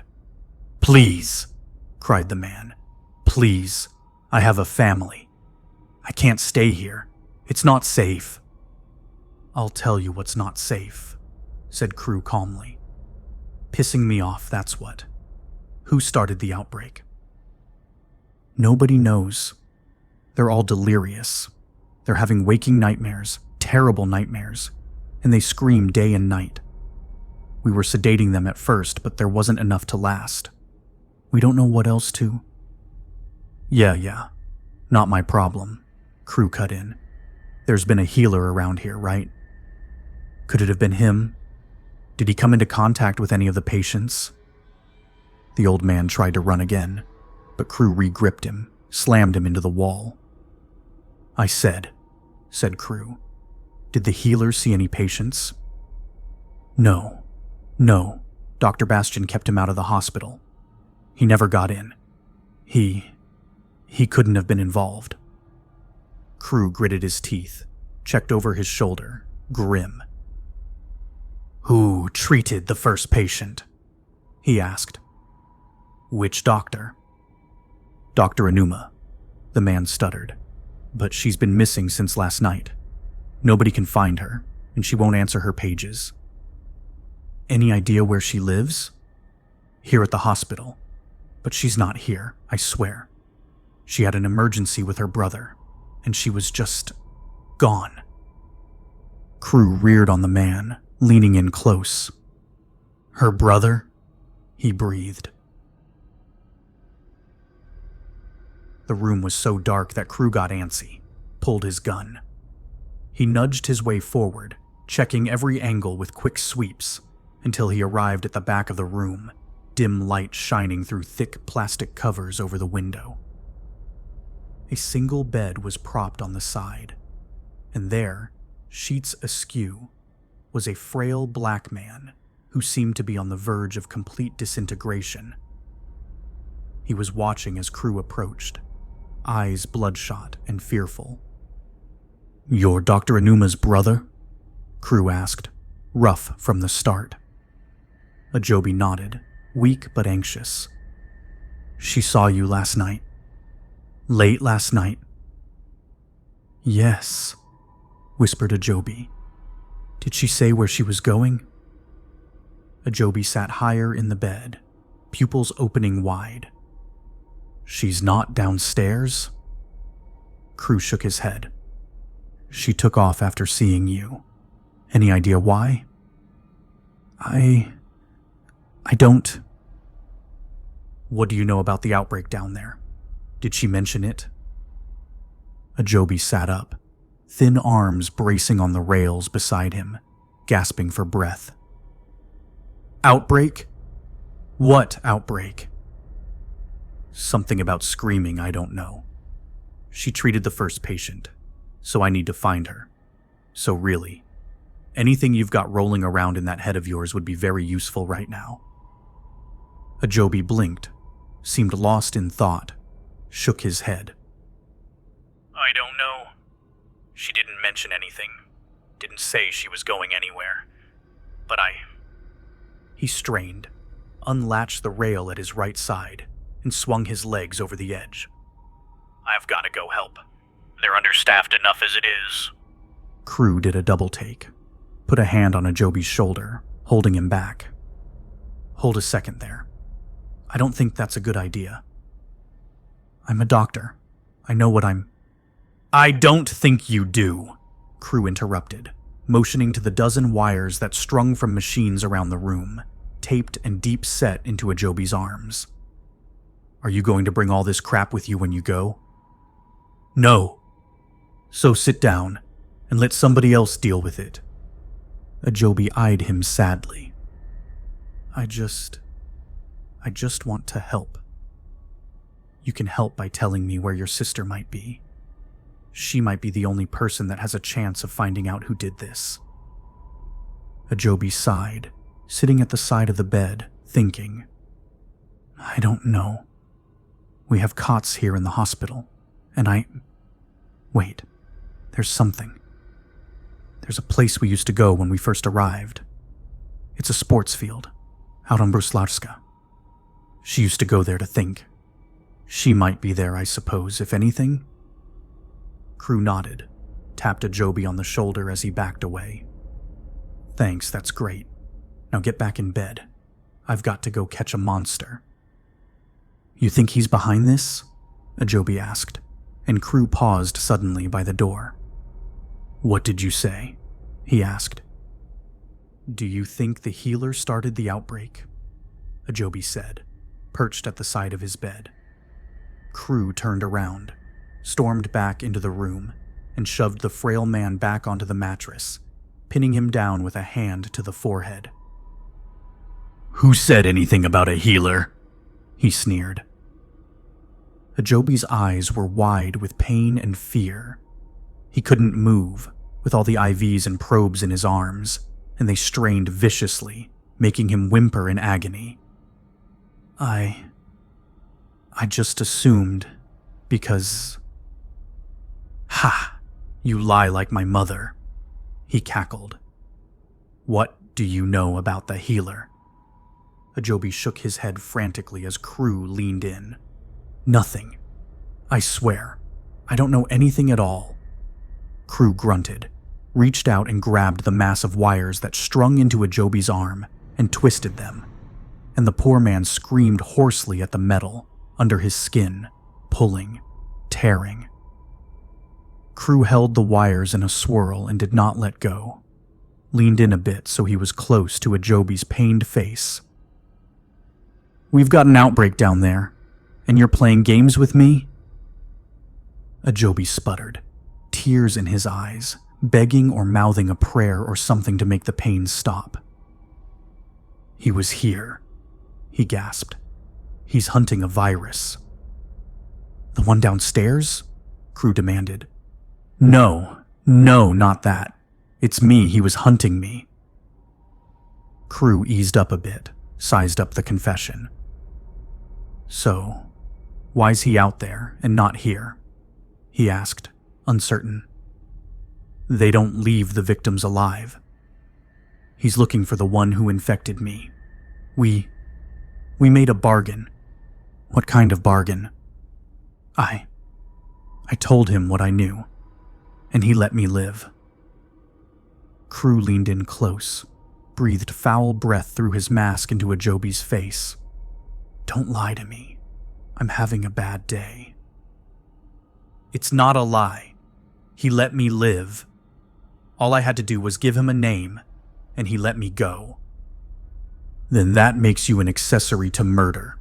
As many murders as he commits. Ajobi cried, but couldn't reach his hands to his face for the wires. I'm sorry. I'm so sorry. He wept. Crew grunted, stood back up, letting go of the wires, pressed a hand into his forehead. He looked around the room, back at the door, back at Ajobi. Will he be back? I hope not, Ajobi said weakly, and Crew nodded. Where is he? He asked, avoiding eye contact. Ajobi looked away, almost ashamed, winced. He said nothing. Crew turned to him, fists on his hips, tilted his head unhappily. I said, where is he? Ajobi sighed a long sigh. I promised I wouldn't. Crew grabbed the wires again, twisted them, and pulled back. 2 of the IVs pulled free from Ajobi's arm, pouring antibiotics and blood out onto the bed and floor. He shrieked in pain, but his head was held tight by his interrogator, and he just twitched helplessly on the bed. He gasped for air, the pain blinding him, and tears poured down his cheeks. Where is he? Seethed Crew, each word accented with a light pull at the tangled cords. Ajobi swallowed, almost crying, and spoke softly. I don't know.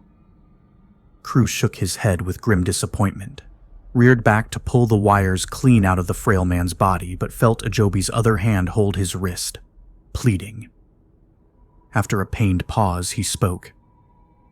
But I know where he's going. Kieslingstrasse 14, Nuremberg, Germany, July 3rd. Halfway down the stairs, Ava heard the familiar thump of the street door and the shuffle of feet on the steps. She froze, bag over her shoulder, hand on the wall, dead silent as she waited. The footsteps got closer, and then she saw him. Rodri came pacing upwards, caught sight of her, and paused. Eva, he panted. What's going on? She adjusted the backpack, took a deep breath, tried to stay calm. "I'm going out," she said quietly. "Out?" he asked, stepping towards her. "With all that? Where are you going?" He smiled, happy, seemingly innocent. She returned the smile, but artificially. "Just out. Nowhere special. I'll be back in a bit." Rodri frowned at her. "What about my afternoon off?" he said, touching her hand, and she flinched very slightly. "Can it wait?" she asked, sliding past him, but he caught her round the waist, leaned her against the wall, leaned in to kiss her. She kept her mouth away, and he brushed up against her cheek once, twice, checking to be sure. He moved back. "What's wrong?" he asked, his tone hardening. "What aren't you telling me?" Eva pushed him back suddenly, and he fell into the railing. "Not telling you? What are you not telling me?" She started down the stairs, but he caught her arm, turned her around. He looked desperate, confused, flustered, angry. "Eva, listen. I don't understand. What are you talking about? What happened?" She pulled herself away from him, but didn't run. She stood there, eyes shooting left and right, thinking, fighting with herself. She threw her backpack off, reached in the side pocket, and pulled it out. The container with the orange lid. What's this supposed to be? His mouth dropped open, but he didn't move. Then he closed his mouth, jaw clenched tight. He met her eyes reluctantly. "It's complicated," he said. "I'll bet. So try me." "Eva, not out here." "Yes, out here. Come on, let me have it. What have you really been doing all these months? It's not web design, is it? Is it?"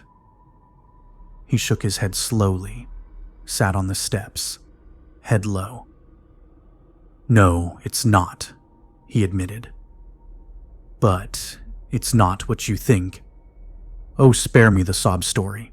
You've been lying to me, pretending to do good, and all this time you've been messing around with this, killing innocent people. People we know, my clients, our friends. You've been killing them." "What are you talking about, Eva? I'm not—" "Save it. I saw the news clippings. Modena, Graz, and Linz were all eaten up by major outbreaks just days after we left. It's not a coincidence, Rodri. Nobody could think that's a coincidence. That's just murder, plain and simple." Eva, I swear, if you just... "No," she shouted, gripping the vial tight in her hand. "No more lies. That's it. I'm done. Burn in hell, Rodri." She grabbed her bag up off the steps, turned to leave, but Rodri reached for her, grabbed her elbow. She turned fast, slammed her fists into him, and he stumbled back, trying to hold her arms. He reached forward, trying to wrap his hands around her head, trying to bring her to him. She kicked out, hit his shin, and they both fell down the steps, crashing into the landing below. Eva scrambled to her knees, reaching for her backpack, slid her mask onto her face as Rodri lay there against the wall, bleeding out of his temple. Head turned strangely, eyes half open, twitching with his heartbeat. She backed up, hit the wall, and then saw it. The container lay beside him, lid nearby, his shirt and face wet with its serum. Eva checked herself quickly, patting herself down, feeling everywhere, the mask, her hair, her clothes. She was dry. She was dry, but Rodri was... His chest was still, but she was too scared to reach in and check for a pulse. She slid further away, eyes never leaving him, slid further down the hall and away. Rodri made no move to stop her. No move at all. Musilkova 27, Prague, Czech Republic, November 30th. Ava sat in one corner of the room, knees up, while Rodri sat in the other, biting his lower lip like he was containing a thought best left unsaid. She shivered through her sweater, pulled herself tighter, refusing to take her eyes off him. Her mother sang lullabies softly between them. "You're not real," she told him, spat the words across the room. "You're not real, and we both know it." Rodri said nothing in return. "The cocktail is working, so you can't speak. You can't touch me. If you were real, you wouldn't sit there so quietly. You and I both know that." He shrugged, non-committal. Ava got up, moved to the stretcher, took her mother's hand, but kept a careful watch on Rodri, who stayed in his place, silent. "Mama, I don't know if you can hear me in there. I hope you can. I just want you to know. Just know that I'm going to make you better. Soon, I promise you. You just have to hold on there a little bit longer." "Shh, dear, shh," said her mother softly, her hands brushing hair that wasn't there, in a reality long since gone. "No more nightmares for you, dear. It's all right." Ava smiled weakly, nodded. The door opened, and Ava made a quick check to the corner to make sure Rodri hadn't moved, that it wasn't him. He hadn't moved an inch. He sat there nonplussed, watched Dmitri come in. "So," said Eva urgently. "Did it work? Did it do anything?" Dmitri tried to hide a smile, but failed. "Like magic," he said happily. "It cut through the delusions like nobody's business. I can't tell how much he remembers, but he's definitely back to his normal self. The virus wasn't destructive, whatever it did. It just messed with brain chemistry." Ava smiled, nodded. "So, we can make up 2 more doses then? We can fix my mother next?" He winced, scratched at his cheek. "Actually, the boss wants to see you first." "But he says it's important, and honestly, I kind of agree with him.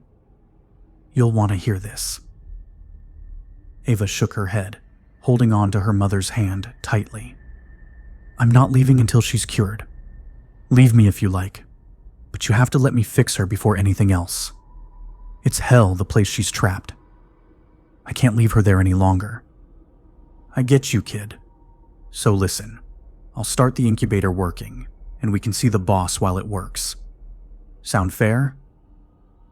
Ava eyed the machine, checked Dimitri's expression of pure sincerity. She nodded slowly, and he made his way over, tapped the trackpad, and started the process to create another container of serum. Then he took her by the arm and led her gently to the door. She turned back to her mother, touched her shoulder lightly. "I'll be back, Mama. I'll be right back."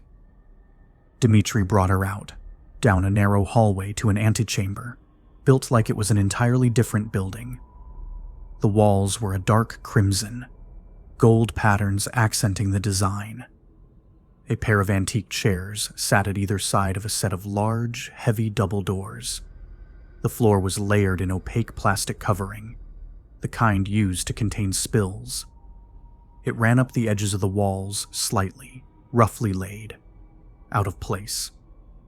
The doors opened as they approached, and Ava found herself in the most magnificent bedroom she had ever seen.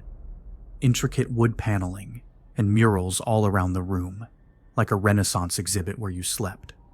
The ceiling was high and was laced with pinpoints of light in columns up to a single spot at the top of an arch, where a skylight gave an almost unlikely view of the heavens. To the right was a large window, an arched stained glass portion at the top, giving a frosted view of Prague that did a wonderful job of hiding the truth.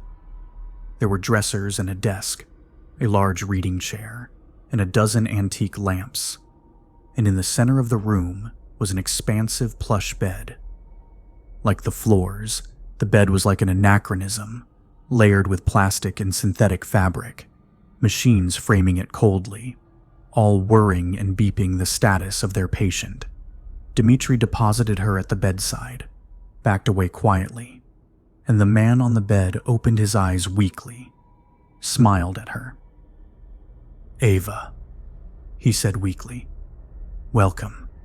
It's good to see you at last. I'm Richard, an acquaintance of your mother's." Ava said nothing, tried to find the right expression for the situation. "I hear that I have you to thank for my life," he continued, then tweaked to something, motioned to the side. "Dmitri, could you make sure Eva's cure is uploaded with the rest of them? I don't want to miss the deadline." "Already taken care of, boss." "Excellent," Richard said, nodding happily. "Yes, the cure seems to be brilliantly made, Ava. But I must say, it's not that much of a shock to me. I've been trying to convince your mother to let me invite you into our little club for some time. I wonder if things would have turned out differently if we'd had your help instead of Rodri's." On the other side of the room, in the corner again, Rodri rolled his eyes in silence. Ava ignored it. "What does my mother have to do with this? She was a doctor. She helped people. How did you make her have anything to do with the kinds of atrocities?" "Ava, dear, I think you misunderstand us." "Oh, I understand you pretty well. You kill people for kicks. It's pretty easy to grasp." He shook his head, reached a weak arm out to her, but she pushed it away. Dmitri made a subtle step forward behind her. "Ava, we don't make viruses. We make the cures." Ava blinked, backed up. "You... what? What cures?" He sat up, pained, leaned forward in bed, his arms across his folded legs, like a sickly skeleton wrapped in sheets. He thought a moment, avoided looking at her. "For the last 2 years, we have been working here in Prague and elsewhere to discover, isolate, and treat strains of viruses that are largely ignored by the major corporations. They're not as glamorous, not as profitable, I dare say, but they're vital. If left untreated, they grow and spread and mutate, and then one day they take down a city, kill millions, and it's only then that people wonder what went wrong." "How could this happen?" they ask. "I thought the worst of it was over." "It's a cycle that never ends, and I've seen it far too many times to bear. My goal, our little group's goal, was to eliminate those strains before they took over Europe. We had our hands full with the Eastern plagues that passed through Prague, the ones the Chinese didn't catch. But we also wanted to tackle the Western ones as well, and ideally before they got this far east. We tried making alliances with doctors across Europe, offering bounties, but there are only so many incubators left outside government hands, and the risks of using them is not for the weak of heart. So it was decided we had to find an agent who could sample and treat the viruses no one else had seen." "Wait, are you saying—" "We hired Rodri to handle that role." At the side of the room, Rodri seemed close to tears, hurt by the revelation, lowered his face into his hands. Ava nearly threw up. "He was saving people?" she gasped. The frail man said nothing for a moment, and Ava noticed Dmitri shake his head to himself. "Rodri saved thousands, I'm sure. We sent him an incubator, and he used it to do the initial diagnoses and build the cure compounds. By the time you left Italy, he'd found the treatments to nearly 24 diseases. Diseases that, because of his work, will never harm another soul again. Rodri stared headlong into Ava, accusing. I didn't know. Your mother didn't want you to know. She thought you weren't able to cope with it. She was afraid of what it might do to you, after you'd worked so hard to get your life back together. She outright refused to let me offer you the job. And I admit, when I heard about Rodri and his apparent skills, I went behind her back to recruit him. When she found out, she was furious. She was certain that bringing your boyfriend into our team would put an unbearable strain on your relationship. I think he agreed with her, vowed to keep it secret. If I'd known, I blamed him. Dimitri coughed from behind, and Richard reached out, held Ava's hand. It's not as simple as it seemed, my dear, he said. Not by a long shot. It missed our attention too, at first. But after watching the situation closely, Dimitri realized that every time the two of you left a city, a massive plague ravaged the population, almost like clockwork. Right after he finished deploying the antivirus, the reports began to trickle in from sources around the region. Within days, it was a flood no one could overcome. I don't understand, Ava said blankly. Deployed how? He worked hard, but never long enough to vaccinate dozens, let alone hundreds of people. How can you be sure it was him? Oh, it was more than possible it was him. So much so, it was unlikely to be anyone else. We weren't inoculating in the traditional sense, given how limited our resources were. We created a series of aerosolized payloads, left them in key locations around town, and let the contagious nature of our compounds do the rest. Just like a typical terrorist strike, Ava began. But with an antivirus instead? Yes, smiled Richard. Traditional treatment vectors like booster shots are still part of the plan. But those methods are delayed, wrought with red tape and political infighting. We thought of all the lives we could save by pushing the cures straight to the people at risk, right when they needed them, and we decided it was worth the risk. Except if something went wrong, Eva noted. Indeed, we were shocked to discover things had gone wrong, and put countless hours into deciphering the cause. Ava frowned. So you were treating multiple viruses in a single treatment, right? Yes, it was the most efficient way to operate. But if you mixed that many compounds, maybe they were interacting with each other, making something new, something dangerous you didn't expect. I saw that a bunch of times. You might have been making a poison with all your cures. We thought of that too, he said sadly. So, in Linz, we were careful to test that angle. Our agent here, he tested the compound endlessly, checked it from every angle, and he was certain there was no chance of side effects from that set. And yet, somehow, once deployed by Rodri and Linz, we had the same results. Massive casualties. Eva looked to Rodri. He seemed as confused about all this as she was. She shook it off, kept from looking at him. Dimitri's phone purred softly, and he flipped it open, backing out of the room. We checked and double-checked everything, Richard continued. You can imagine our emotions at the time. We were mortified that we were somehow making things worse, and we were desperate to figure out how it had gone all wrong. We'd been working nearly a year in advance of Rodri's involvement without any issues whatsoever, and now suddenly, it was all falling apart. It made no sense. We started second-guessing ourselves, thinking maybe it was a difference between Eastern and Western coding techniques. Anything that might help it make sense. But in the end, it was clear it wasn't on our end. It wasn't the individual cures. It was something added to the mix right before deployment. It had to be. Somewhere along the way, Rodri had decided to use us to release new viruses into the wild.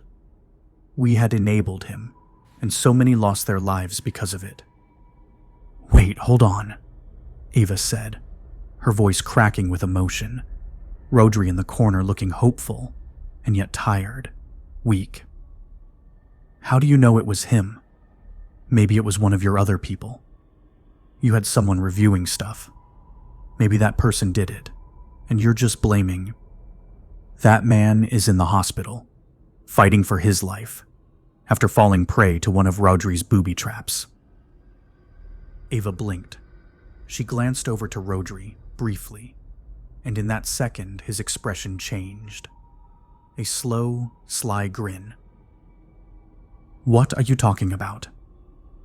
This virus, the one that infected me, your mother. It was put into a package we received from Rodri. He's trying to kill us, Ava, because we know what he's done.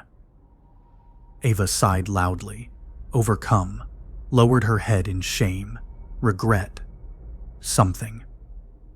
Don't worry, she said softly. It's over now. What do you mean? What's over? He's not going to hurt anyone anymore. He's dead. Rodri's dead. Richard sat up in bed, mouth hanging open, reached out and touched Ava's shoulder gently, squeezing. What do you mean, he's dead? I killed him. It was an accident, but it happened.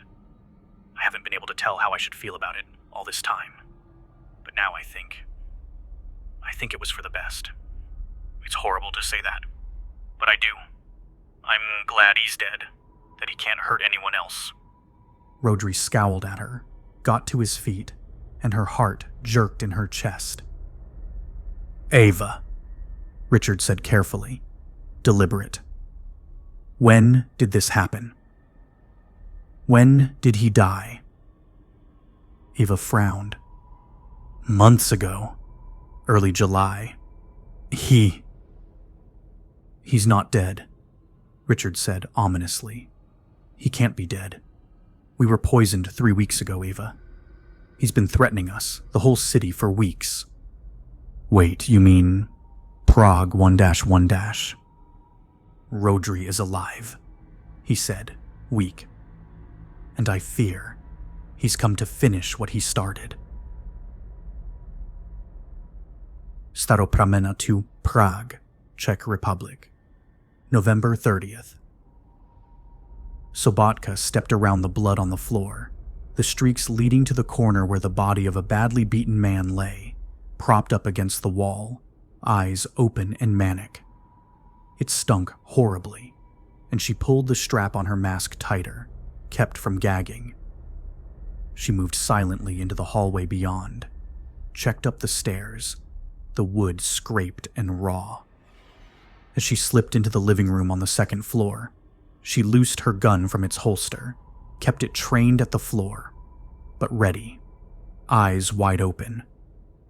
She paused there, by the entrance, saw the sheets on the ground, the broken window, the spent clothes.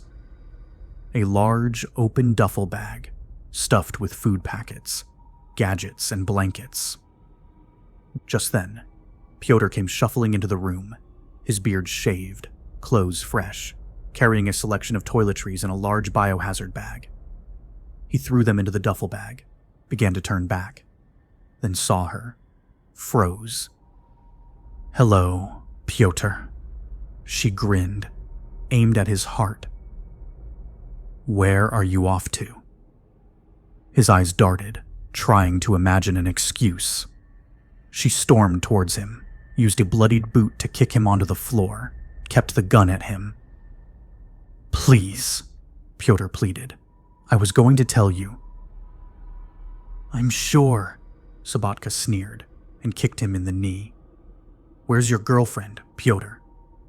I don't see her, and I seem to recall telling you not to let her out of your sight. We were kidnapped, he explained, desperate, and she rolled her eyes. Well, I mean, she was kidnapped. They let me go. How convenient for you. It's the truth, I swear. She made them let me go, If she knows about your little scam, why would she cut you any slack? You helped her escape, didn't you? No, she let me go. She said she's sick of people dying, told them to kick me out alone. Sobotka perfected her aim on his forehead, scowled. Too bad for you. I'm still good with the dying. He covered his head with his arms, ready for the shot. But just then, Sobotka's phone rang. She kept the gun at him, reached into her pocket and flipped it open. Hold that thought, she said to Piotr, then barked into the phone. I'm busy. What? Did you hear yet? Crew wheezed. You know what's going on. Number, what's going on? There's an outbreak at the hospital. They've shut down the main floor, locked everyone in. They're already calling it Prague 1, whatever it is. Sobotka's mouth fell open, then curled into a smile.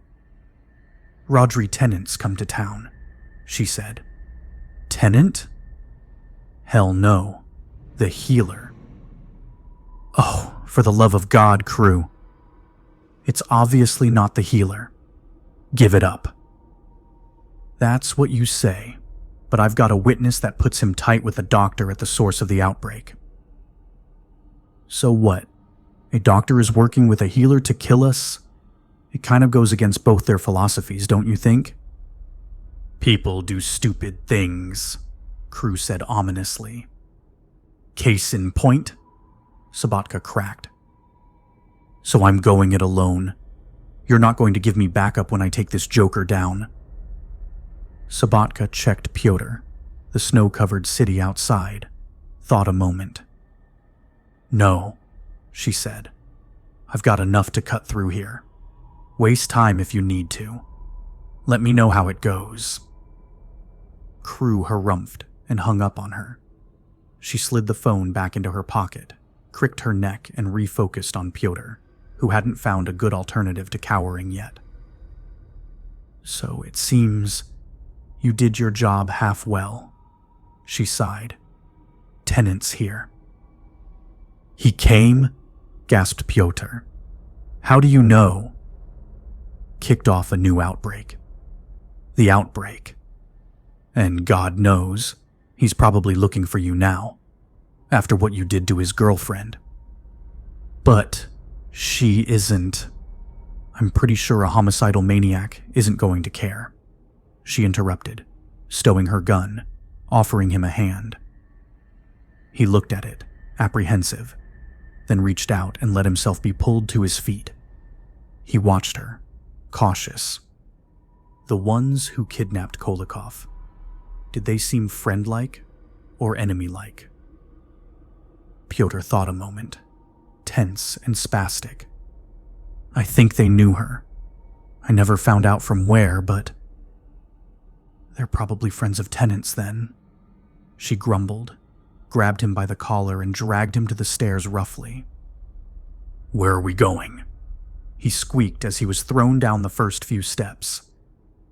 You're going to show me exactly where they brought you, she called down, and we're going to turn Mr. Tennant's head into a sieve. Carrie put the magazine down atop the pile of 7 others, his gloves creaking from the effort, and adjusted the mask on his face to alleviate the pinching on his nose. The goggles fogged briefly, but then a quick hiss later. Things went back to normal. He checked his watch again, shook his head. I don't suppose you have any more information? He began asking one of the dark-suited guards who stood by the door, hands folded neatly, staring at nothing. The guard continued to ignore him. Carrie picked up another magazine, flipped the first few pages, then checked the date. This one is 10 years old. He sighed to no one, certainly not the guard. Don't you people recycle anything here? He checked his watch yet again, then threw the magazine down, got to his feet. The guard turned slightly, hands ready, stared down and down and down at Carrie's impressively bundled figure. I'm sorry, Carrie said, angry but still apologetic. This just won't do. I have been waiting here for nearly 2 hours, and there's been no indication that anyone even knows I'm here. I am an agent of the British government, and I insist on seeing Mr. Daniels right now. Mid-word, the doors opened, and a thickly set man with a stubbly jaw and a crisp white mask strode in, hand out. Carrie shook it, apprehensive. "Mr. Carrie, is it?" the man asked, accent thick. "Eastern European." Yes. I've been waiting. Yeah, I should apologize for that. My staff ain't the brightest. Got the lines of communication tangled, as it were. I didn't hear you'd arrived until just a few minutes ago. Did anyone get you something to eat, or?" He smiled at the full-head mask, shrugged. "Or not?" "It's quite all right. Are you Mr. Daniels?" The man guffawed loudly, slapped Carrie on the back. "Me? No, I'm his executive assistant, Dimitri." "Just Dimitri?" "Unless you're buying drinks." He smirked, leading Carrie into a hallway. A guard stood every few meters, hands posed like the one Carrie'd seen, staring past them, expertly trained. "I have a warrant here to take Mr. Daniels into custody immediately, and..." "Yeah, he's aware. He wants me to show you in right away. But..." Dimitri paused them, leaned closer to Carrie, confidential, eyes darting around. "He's been a bit under the weather lately. Had a bad cold. Prague winters, you know. So whatever you do, don't go rushing to conclusions, okay? He's pretty sensitive to people treating him like he's diseased and such. Just try and act natural. Pretend he looks fine. Got it?" Carrie nodded tentatively. His bodysuit made it somewhat difficult, however. He was led into an ornate bedroom just as a young woman, pale and trembling, shuffled out. She watched him carefully, keeping a broad distance, in complete silence. Carrie arrived at the bedside of a frail-looking man. Various life-saving machines slid into dark corners of the room, but strikingly present. Carrie cleared his throat, reached out a cordial hand. "Mr. Daniels," he said, noticing 3 of the guards in the room stepping forward, ready. "So good to finally meet you." Daniels took the hand, nodded as if he were at a dinner party, meeting a random guest. "Likewise," he said. "I'm afraid I didn't catch your name." "Oh, William Carey, sir. Special agent for the containment office. My director." "I know your director well, Mr. Carey. I trust he's well?" "Yes, sir. Actually, he made me promise I would ask how you're doing, too." There was an uncomfortable pause. Even the guards looked like they wanted to leave. "I'm doing fine, thank you," said Daniels, smiling at the stiffness of the moment. "Tending to business, all that." Carrie nodded in agreement, big, long bobs of his head, and clasped his hands around the heavy metal case that was pulling him downward. "I don't mean to impose, sir," said Carrie jovially, "but I'm afraid I will need to gather a quick blood sample from you, if it's convenient." "Please do." Daniel smiled, gesturing to his bed. Carrie heaved the case up onto the sheets with some effort and popped it open. He worked fast, hands shaking, clicking the syringe together and attaching it to the base of the extraction instrument.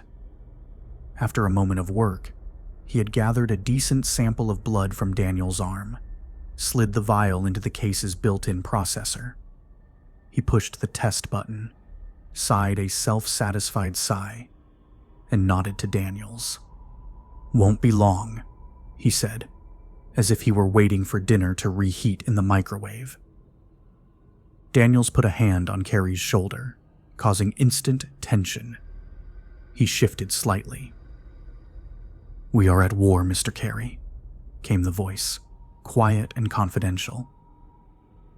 "Indeed, sir," he said, not knowing what else to say.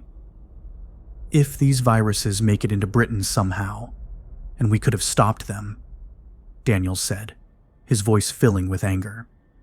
"I found these diseases. I cured them. And I did it for my country. And I cannot accept that that is somehow wrong." Carrie nodded. "I understand, sir. But one thing at a time, I suppose." He motioned down to the computer, still chugging away. Daniels' eyes were cold. "You think I'm dying?" "Well, I mean, Carrie said, catching a mean glare from Dmitri, who stood to the side with his arms crossed unhappily. "In all honesty, sir, you don't look healthy, and you've been living in a black zone for, well, quite a long time, we think. Certainly a long time to not have picked up something." Daniels smiled, and the computer purred softly as it finished its work. Carrie looked down at the readout and frowned. He looked back up at Daniels, cocked his head. You're clean." Daniels' smile seemed relieved at the same time as vindicated. He patted Carrie on the shoulder. "It's okay, Mr. Carrie. I know I must not look it." Carrie nodded blankly, then snapped out of his stupor, shoulders straightening, and he clasped his hands together tightly. "In that case, sir," he said, nearly regaining his authoritative footing, "I'm going to have to place you under arrest for violating the National Containment Order." Daniels nodded again, this time less happily, but still with confidence.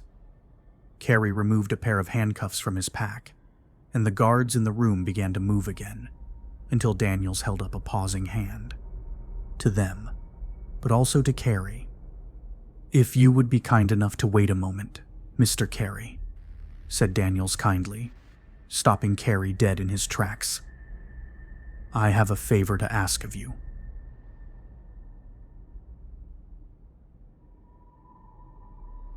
Mushilkova 27, Prague, Czech Republic, November 30th. When Ava arrived back in the room, Rodri was already there. She shut the door behind her, eyed him carefully. "I should have made sure you were dead," she told him, cold and dispassionate. He didn't reply, just smirked at her. "Still in my head," she sighed. "But I guess that's better than the alternative." She checked the incubator and pulled the finished container out, the lid fastened tight. She pushed it into her pocket, hit the button to create another batch, but the machine flashed a warning. "Please insert serum refill tube." She checked inside, and sure enough, it was empty. She looked back at her mother, heard a soft lullaby, squeezed the container in her pocket.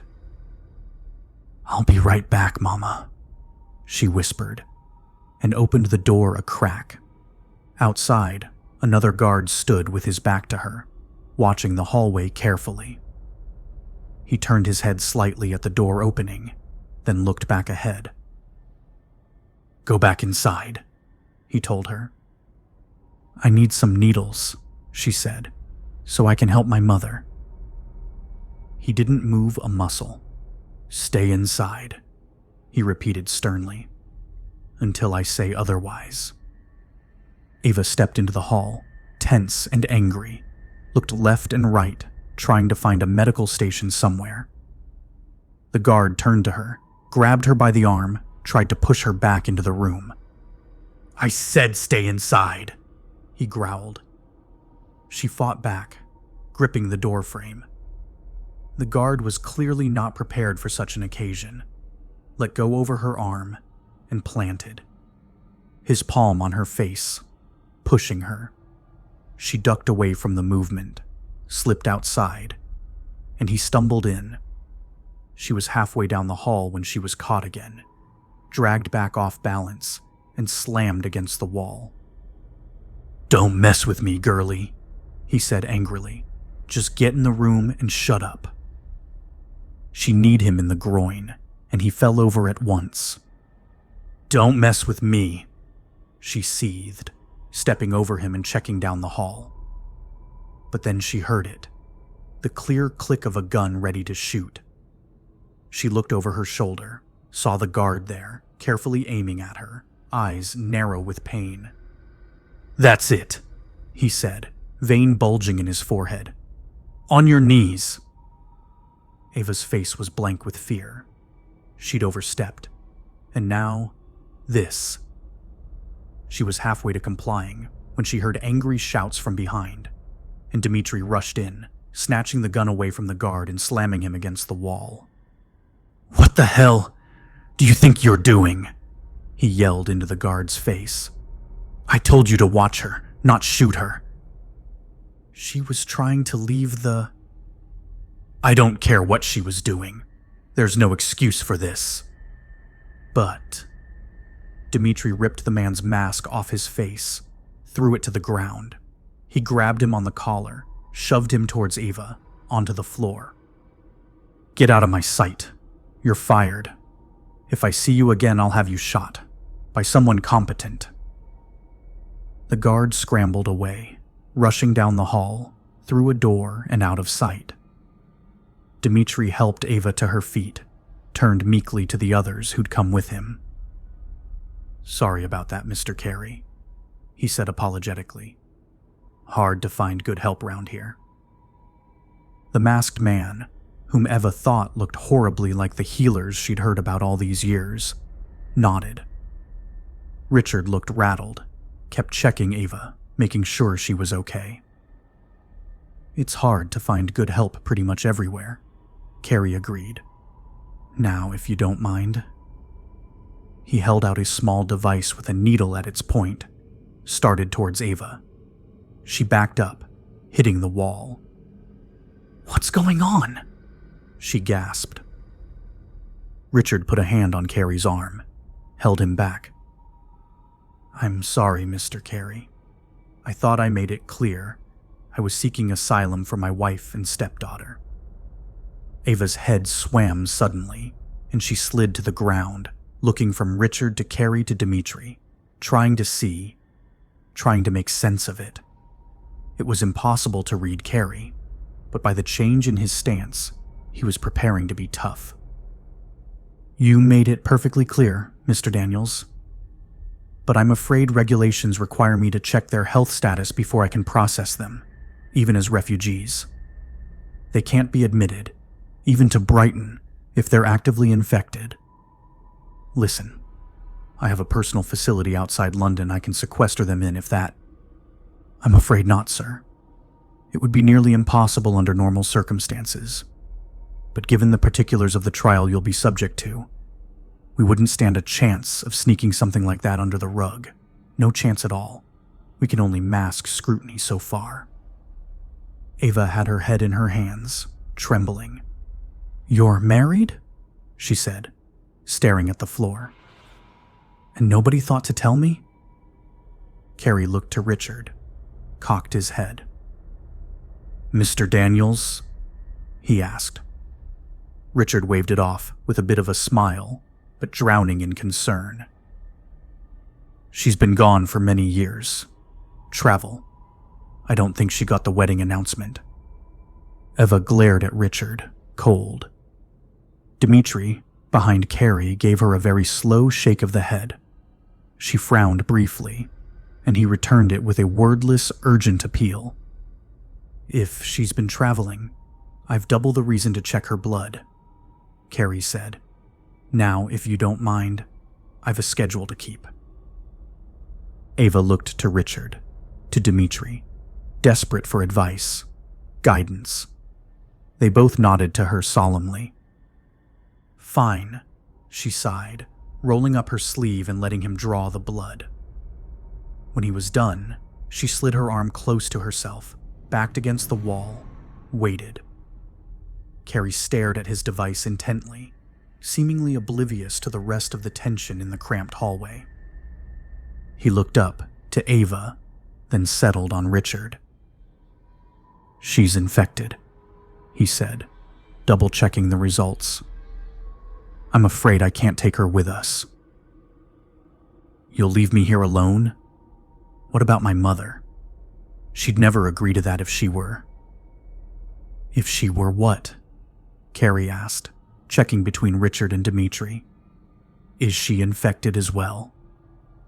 "Mr. Carrie, if you could just..." Richard began, but he was cut off by Carrie swinging a pair of handcuffs up. "I'm sorry, Mr. Daniels. We've no more time for these games. You've got to come with me."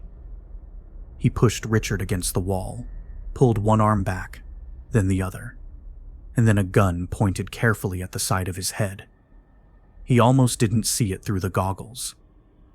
"Mr. Carrie," Richard said darkly, "I'm afraid this won't work out after all." Dimitri motioned with his gun, and Carrie obediently backed away from the rest of them, hands in the air, cuffs hanging from his fingers. Eva got to her feet behind Dimitri. Richard smiled weakly. "And now we will have to reconsider our plan of action," he said without a hint of frustration. "If you'll come with me, then." Dimitri kept the gun on the prisoner, and the three men walked down the hall and out of sight, leaving Ava alone again, only Rodri keeping her company. He heard him chuckle quietly. She scowled at him. She went back into the room and found her mother crying softly, shaking her head side to side as if trying to wake up. Tears streamed down her face, and her arms tensed violently. If she'd been free, she might have done something horrible with her clawing hands. Eva brushed her hair gently, leaned in and kissed her on the forehead. "Just another minute, Mama. I promise," she said, then snuck back into the hall. Down, away from Richard's room, she found a small walk-in closet filled with shelves and drawers, and a large needle dispenser in the back. She ducked in, took a syringe from the counter and clipped on a head. She pulled the container from her pocket, undid the lid, and gently placed the needle into the serum. Just then, she heard loud footsteps in the hall, shouting. It startled her, and she dropped the container. She tried to catch it before it hit the ground, but it bounced off the countertop and crashed on the floor, upside down. The cure flowed quickly onto the tile. She bit back a curse as she heard the quick pause of footsteps outside. "Hey, should this be open?" called a gruff voice, a guard in Russian. Ava reached down, snatched the fallen container off the ground, and quickly slid back to the side of the door, the unused needle in her hands as her only weapon. She stayed there in the dark, the door open a crack, waiting. She heard the sound of heavy boots stepping into the room, and the door swung wider. Breathing, panting almost, and the shadow on the wall told her he was alone. She held the needle backhand, evened her breathing. She waited for him to move, but instead, he ducked back out, closing the door behind him, and she stood in the darkness. "All clear," he called out and took off down the hall. Ava released her breath, felt shaky. She reached over, turned on the lights, and checked the spilled antivirus. The container was empty, and what was left on the floor was so dispersed, it was unusable. Ava stood up, ran her hands through her hair, trying to think. She felt the warm breath of Rodri on her neck, but ignored it. She started rushing through drawers, cupboards, anything, until she found a tray labeled Incubator Refills. It was empty. She slammed it back into place, swearing. "If I can't make any more," she whispered to herself. It came to her suddenly.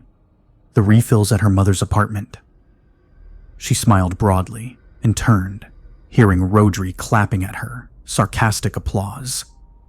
He didn't speak, but he was getting clearer in her mind. She grimaced.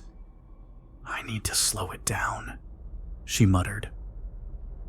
She rummaged again, quickly coming to a small, refrigerated compartment labeled cocktails. She threw it open and stumbled back at what she saw. There was only one vial of cocktail left. She darted eyes to Rodri, then to the door, and she grabbed it out of the fridge, another needle, and rushed back down the hall. Her mother was starting to scream again, convulsing angrily. Ava filled the needle, pushed it into her mother's IV, then paused. "I need you to stay calm until we get home, all right, Mama?" There was no response. Ava inhaled slowly, then injected the last of the cocktail. She rested her head on the panicked chest, hearing the heartbeat, hearing it slow, becoming calmer, and then she carefully undid the restraints, pulled her mother out of bed, and with the incubator in one hand, stumbled her way home. Rodri trailed behind, nearly stepping on her heels, grinning all the way. Musilkova 27, Prague, Czech Republic, November 30th. The healer's suit was humming softly as the snow melted on his shoulders. He watched the building across the street, a stark white structure almost trying to blend into the cold, wintry afternoon. The lights were all on, but there was no motion from inside. Beside him, Anuma was shivering, her winter jacket atop her white coat, but neither warm enough to fight off the breeze. "You will stay here," he said to her, blunt and brief. She looked at him, squinted. She seemed to see right into him, and he looked away as if to stop her. She shook her head. "No," she said firmly. "I've got to go with you. I need to stop you from killing any more innocent people." "It could be dangerous," he countered. "Not if I do the talking," she said.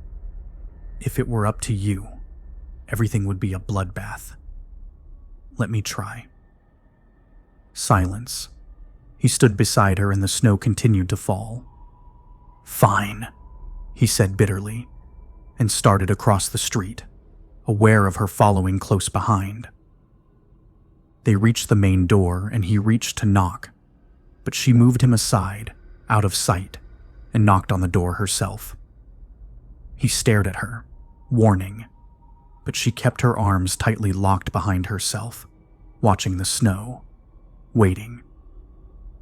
He heard the deadbolt unlock, a tentative noise, and then a pause, a quiet scraping of metal on the door. Anuma didn't notice it, kept a pleasant, hopeful smile on her face. But the healer knew. He threw his cloak over his shoulder, shoved her to the side, and as the door opened, he grabbed the gun that peeked through the opening. With a solid pull, he found his mark. He pinched a gloved hand so hard it spasmed and dropped the weapon. Anuma fell to the ground just as the healer spun around, letting go the door and giving it a swift kick, straight into the face of a guard, who fell backwards into the hallway, his nose broken and gushing blood. The man, stunned and disoriented, reached feebly for his second weapon as the healer marched forward, stepping on his right arm, and then punching him squarely in the face. The man's head hit the ground with a thud, and his eyes rolled back into unconsciousness. The healer looked back to Anuma, scowled beneath his mask. "Wait outside. I must deal with innocent people." He walked past his first target, flexing his hurt shoulder as he made his way down the hall.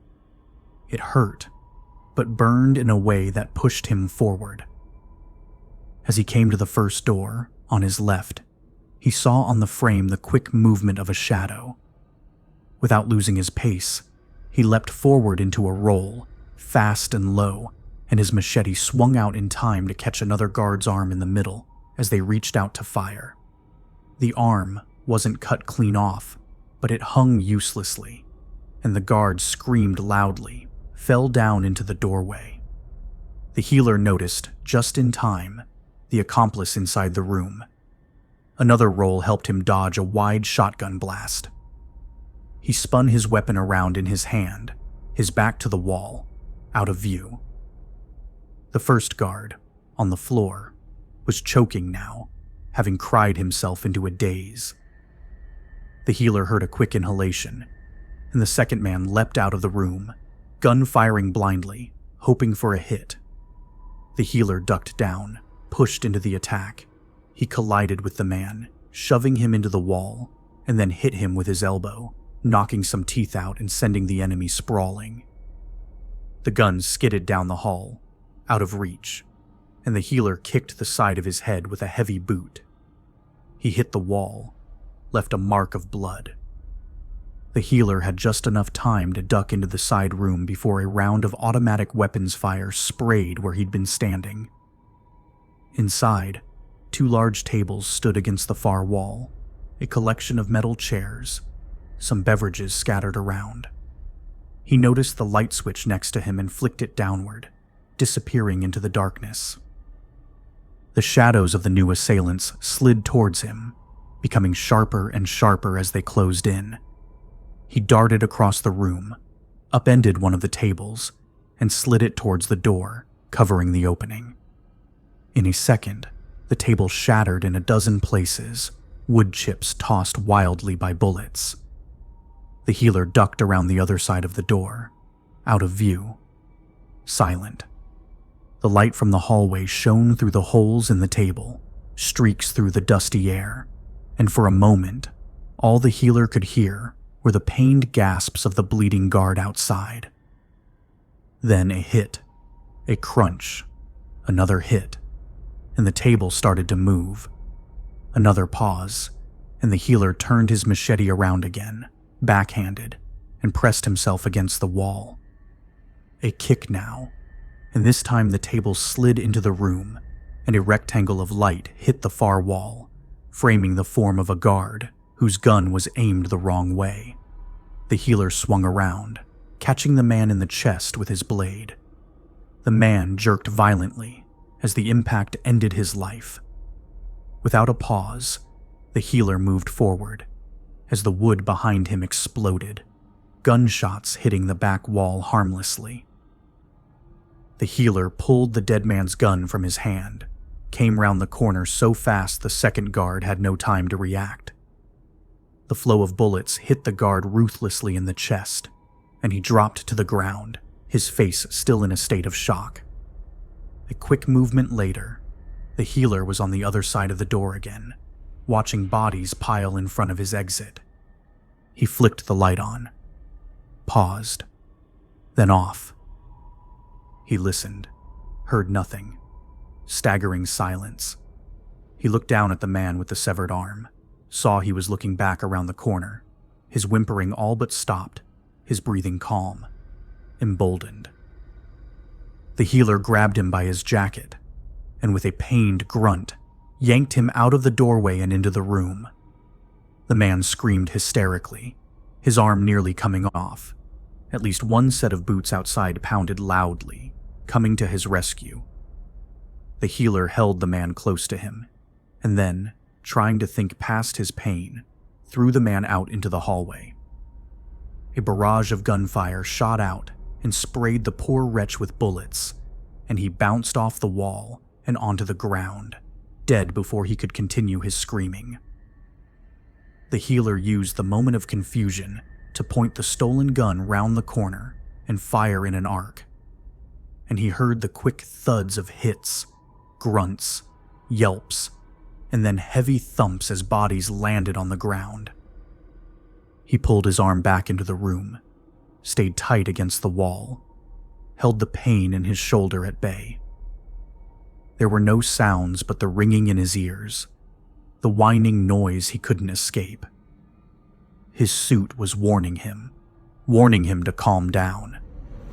"Are you alive?" called Anuma, somewhere in the distance. He paused.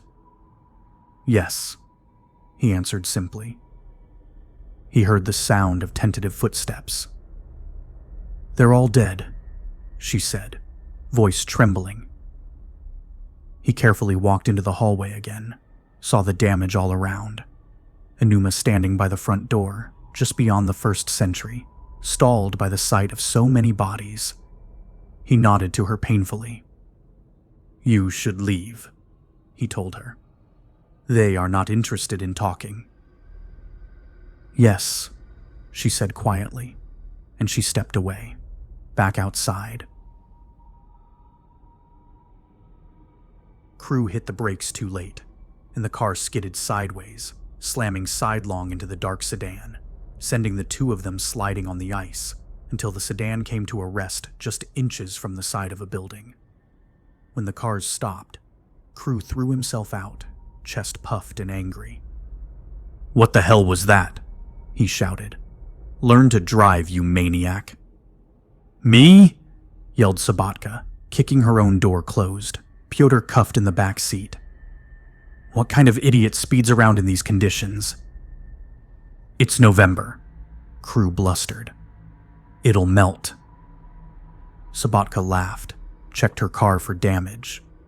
It was dented lightly along the side, but otherwise fine. The Aston Martin was somehow in pristine condition. "Nice car," she cracked. "Where you going so fast?" Crew checked the house numbers, frowning. He settled on the one Sabatka's car had nearly crashed into. He motioned with his chin. "This one right here. You?" Sabatka frowned, checked back to Pyotr, then back to Crew. "Same." Crew cackled madly, doubled over from the effort, while Sabatka scowled. "Oh, this is rich. So what, your kid is teamed up with my healer or something?" Sabatka shook her head. She was about to speak when the side door to the building opened, and into the street came Ava, her mother, and an incubator. They made it a few steps before Ava noticed Sabatka and Crew, arms folded, obviously amused at their own good luck. Ava set the incubator down, held her mother upright. "This isn't what it looks like," she pleaded.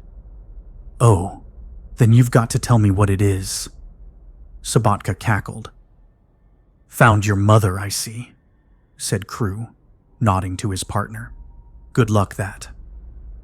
"Yes, indeed," said Sabatka gravely. Eva looked behind them at the running car, saw Pyotr's face pressed close to the windshield, trying to spy. She sneered at them. "How's your snitch working out?" she said bitterly. Sabatka grinned. "Not the best snitch, but he'll do," she sneered. "I think you and your mother have some big things to explain to us, like where you're hiding your boyfriend, and how to stop the outbreak at the hospital." Ava backed up, then heard the sound of crashing glass, and a second-story window in Daniel's compound broke outwards.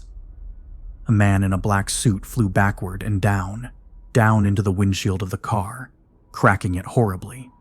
Shards of glass stuck out of his already mangled body, and he crumpled there, blood seeping out. Crew, Sabatka, and Ava all looked at the dead man in shock. "Thank God I didn't park there," Crew said. Crew and Sabatka looked back to Ava, then the window, then back to Ava again, exchanged glances. "I think you want to check in there first," Ava offered. "Hell yeah," said Crew, turning and running back to the front of the building. "We'll be in touch," called Sabatka, following her partner with her gun drawn. Eva paused for a moment, looking at the man on the car, then picked up the incubator and pushed onward, back to home. Musilkova 27, Prague, Czech Republic, November 30th, The healer retrieved his machete from the chest of a fallen guard, wiped the blood off on a stray leg, then swung it lightly, getting the weight back. The upstairs hallway was deserted now, but for the sounds of two men slowly dying of their wounds. Ahead of him, a room beckoned cheerfully, pleasant lighting nearly hiding the shadow of another person. He stopped for a moment, listened. The broken window behind him was whistling faintly as the wind outside blew by, and he heard the drip, drip, drip of snow melting inside and onto the floor. A very quiet shuffle called from ahead. He started forward, involuntarily clutching his injured shoulder, squeezing the pain away. He heard another soft shuffle among the crackles and the drips, and he held his breath so he could hear better. There was a very calm and deliberate breathing. Very close. Very calm. A professional.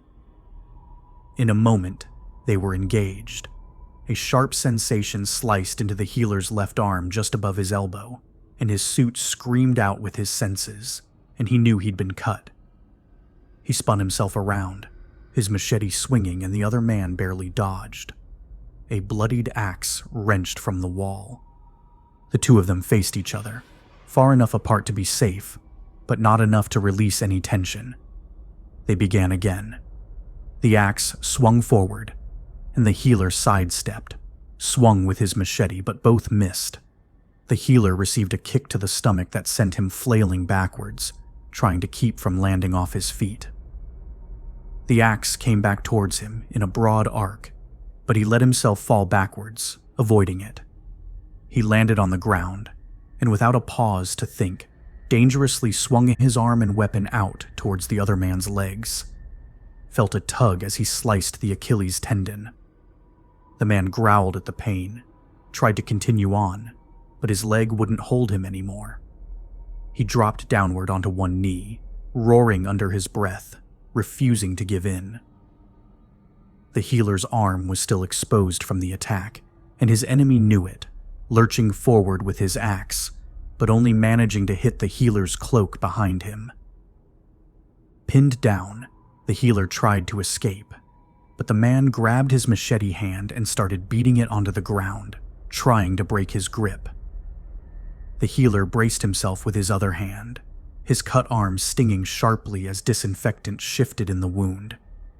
His opponent was breathing heavily, and the blood from his leg was forming a pool under them. The healer's suit wailed, his heart rate burst forward, his wound seared, the blood around him creeping ever closer. His vision blurred momentarily, shook his head frantically. His hand was slammed into the ground, his index finger letting go slightly, giving up under the beating. The man was panting heavily now, moving in for the kill. When his hand was lifted off the ground again, the healer used the clearance to spin the blade around backhanded, and then, before he could lose the advantage, plunged it into the man's good thigh. This time the man screamed, gripped down towards his legs, and choked as the blade was pulled free. The healer rolled to his knees and grabbed the axe's handle, pulled it from the floor, and unbound himself. As the other man started to curl into a ball on the floor, breathing heavily, the healer got to his feet, holding his blade and the axe loose by his side. The man looked up at the healer, eyes narrow with pain and anger. His eyelids drooped slightly as the blood loss made him dizzy. The healer watched him for a moment, trying to calm his own heart. Then, with visible effort, the healer swung the axe back and threw it across the room, embedding it in a wall. He looked back to the man on the floor, shook his head no. Struggling painfully, his suit still calling out for him to stop, to slow down, the healer dragged his battered body towards the staircase. Carrie listened carefully from the center of Daniel's bedroom, cuffs half-latched, frozen in fear. There were no noises anymore, but the silence was terrifying. Behind him, Dmitri was rechecking clips for his pistol, repeating something to himself in Russian that Carrie couldn't understand.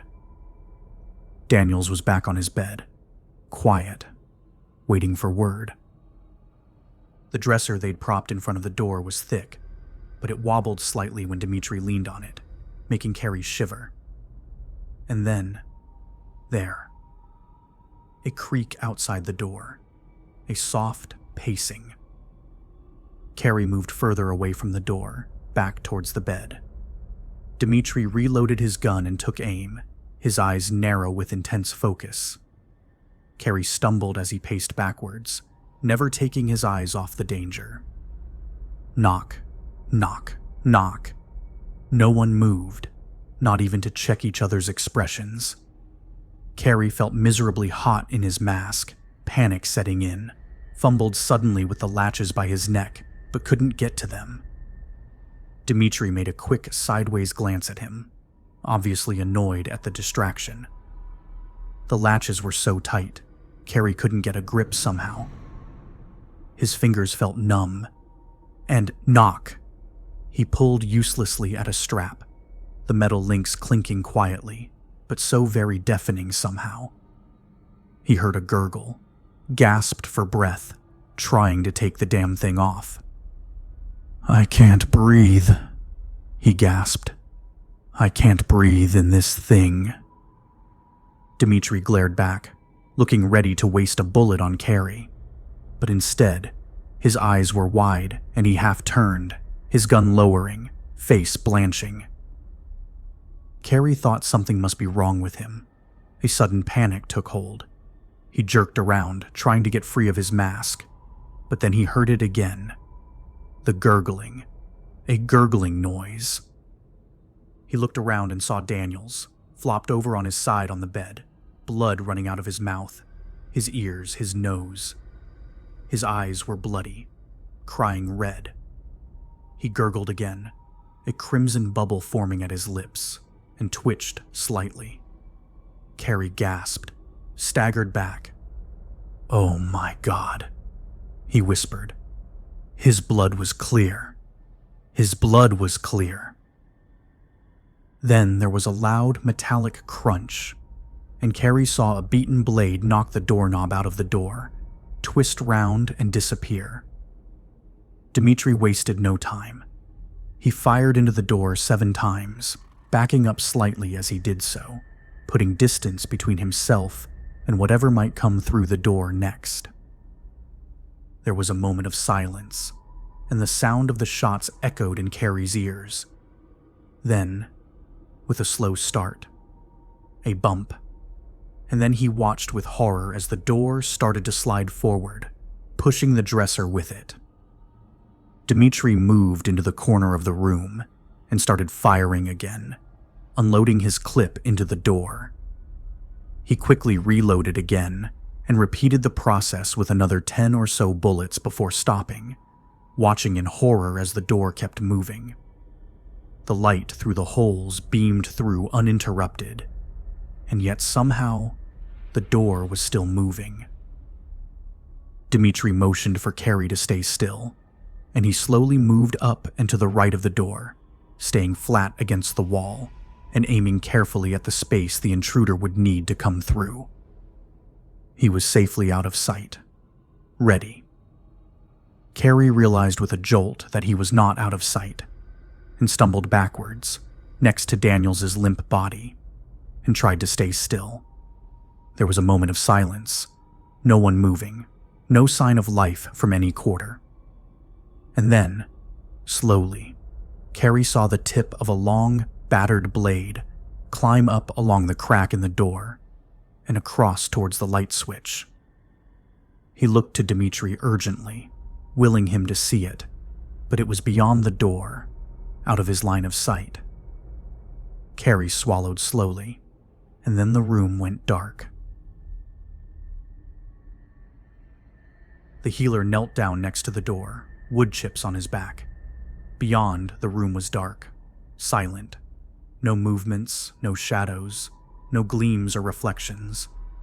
He held his breath, tried to quiet his suit, but it screamed at him, warned him of the cuts and bruises he already felt intensely. He took a deep breath, closed his eyes a moment, and then dove through the door, into the room. He rolled to his feet and stayed low, checking his surroundings.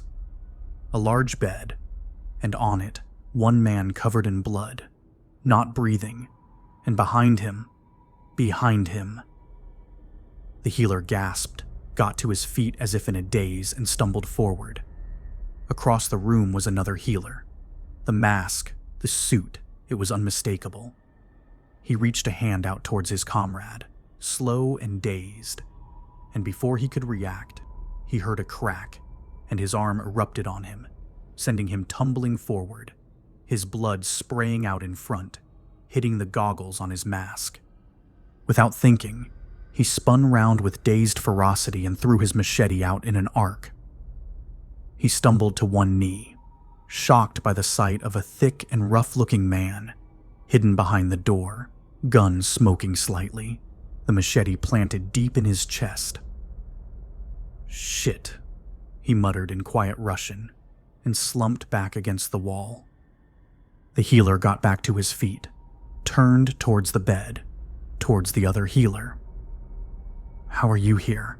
he said, voice wavering with pain. "I am still on schedule. I can still clear this up before the deadline." The other healer shook his head urgently, climbed up on the bed, away, like he was scared. The dead man slipped sideways, down off the bed, onto the floor. The healer stumbled to his knees next to the body, checked the mouth, the red eyes, the blood on the shirt. He looked up at his comrade, faint. "Was he the Vector?" he asked, the room starting to spin. The other healer shook his head so urgently now, held his hand out to say no, and then he spoke, and the healer jerked backwards at the foreign sounds. He shook his head as if to clear it, then heard an entirely different language again, and again, painfully, a third time, and this time it made sense to him. "Please don't kill me." French. The healer tried to stand, but slipped over, barely catching himself on the bed. "Who sent you here?" he asked in French, quiet, desperate. The other healer still seemed terrified, and it looked odd. I am from the containment office," he said, his voice distorted through his mask. "I was sent to arrest this man." "Arrest? What office?" "The British Containment Office," came the reply. "In London, England." It took a moment, but the healer laughed. He lowered his head and felt the world go black, and then pulled himself back up to his feet. The British man moved further away, terrified. "What happened to this man?" the healer said with increasing intensity. "I don't know," said the other, shaking his head. "He just started bleeding. Out of his mouth. His eyes. There was no warning." The healer looked at the dead man, saw the look of shock on his face. No warning. "Did you inject him with anything?" he said, stepping closer to the British man. No.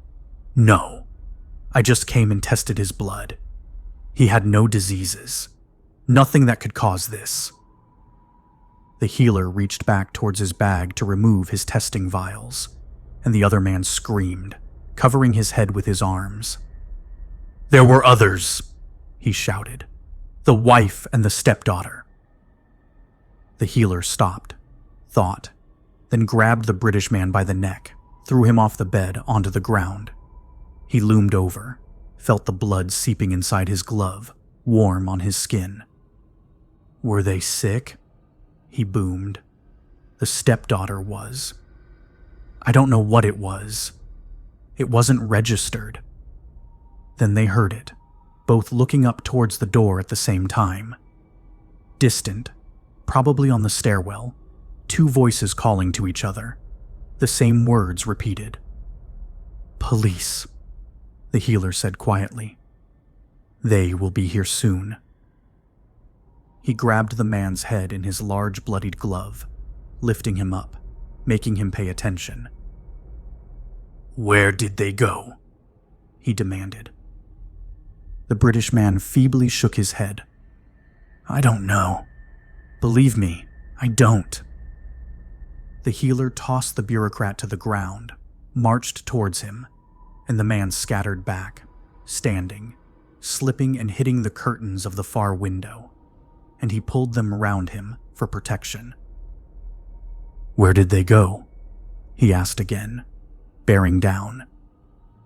The man cried, the sound so pitiful in his mask, and shook his head, holding on to the curtain so tightly it nearly ripped free. The healer punched him in the throat, and the man bounced back into the window, the glass cracking, and he dropped to his knees, gagging, trying to get air. The healer placed a menacing hand on the man's head, squeezed, and then let the bitter fury within him take over. Sabatka saw the door first, riddled with holes, blood seeping through the hinged corner. There were no lights on inside. She nodded to Crew, motioned him forward. They stood on either side of the door now, guns at the ready, trying to get a sense of what might be inside. Crew tried nudging the door a bit further open, but it was blocked by something. They exchanged glances uncertainly. "This is the police," Crew shouted, shrugging to his partner. "If you move, we'll kill you."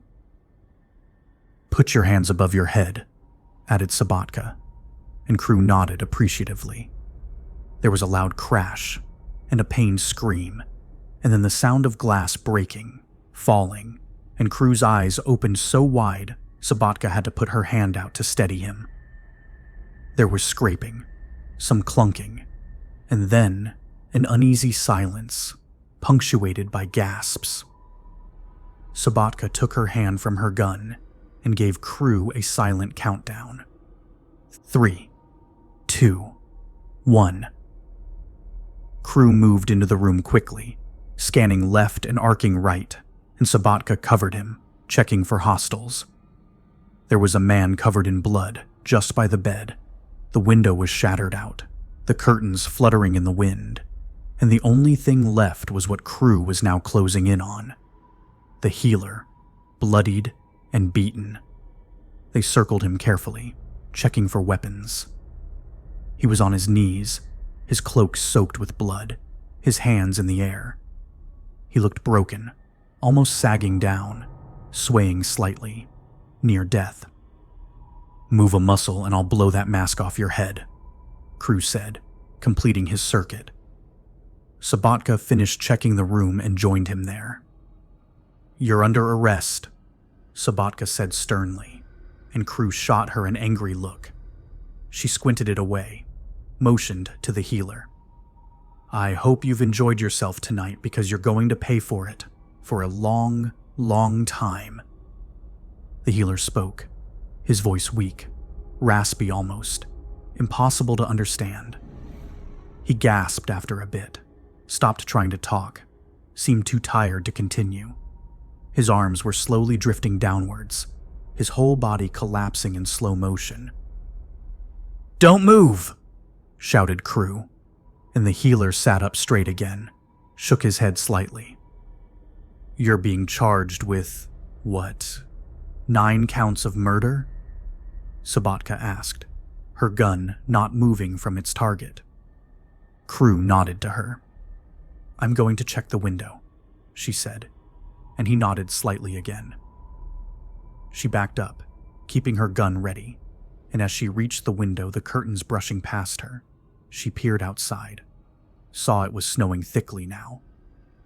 She glanced down onto the street below and saw a body there, red around it, lying distorted on the ground. "Make that 10 counts, she said, and looked back at the healer. He started to shake his head again, moved his hand down towards his chest, and Crew backed up, kept his gun ready. "Don't do that!" he shouted angrily. "Don't move anymore!" The healer kept shaking his head, reached down, touched something on his belt, and started pulling it forward, something rectangular. Something... "Don't!" shouted Sabatka. But it was too late. He was pulling it up. Before she knew what was happening, the dark room flashed brightly with gunfire, and she saw Crew's face flinching with satisfaction, fury, and a bizarre kind of justice. When the sound stopped, Crew and Sabatka stayed perfectly still and watched the healer crumple backwards onto the floor. Pisekeho, Prague, Czech Republic, November 30th. Ava tore into the box, dropping a long tube into her trembling hand, rushing back into the living room where the incubator had finished booting. She popped open the lid, pushed the tube into place, and reloaded the file she'd been working on, the cure to Nuremberg 6. "It doesn't matter if you kill me again," Rodri called to her from his spot on the couch, his black jacket and trousers blazing against the fabric. "I'll be here in person soon, won't I?" Ava ignored him, pulled up the cure, and planted a finger on the start button. The incubator began to churn, humming softly. Then, from the bathroom, Eva heard a smash, a scream, and she dashed away from the table, down the hall. Rodri paced ahead of her, trying to put himself in her way, and she shoved past, dodging this way and that. But he wouldn't leave her alone until she slammed into the doorframe, catching her breath. Her mother lay on the ground, cowering against an invisible foe, broken mirror shards everywhere. "Mama," Ava said, rushing over. "Mama, you need to be careful here." Her mother looked up with watery eyes, reached a hand towards her daughter, and then swiveled around, turning on the tap to the bathtub.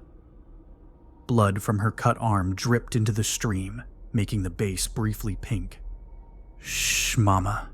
Come on, we need to get back now," Eva said, lifting her up. Rodri stood by the door, leaning with a smirk on his face, faked a yawn. "Won't be long now," he said as she passed. "I'm about ready to reach out and touch you.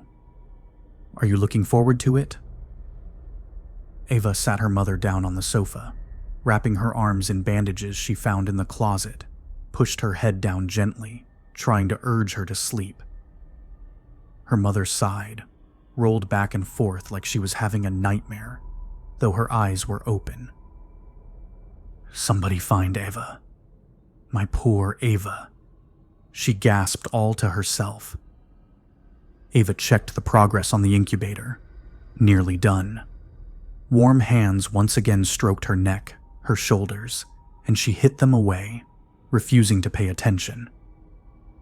"I'll be here soon," Rodri said softly. "In the flesh, where you can't avoid me. Any minute now." Ava squeezed her eyes shut, pushed the voice away in her mind. Then she heard a knock at the door.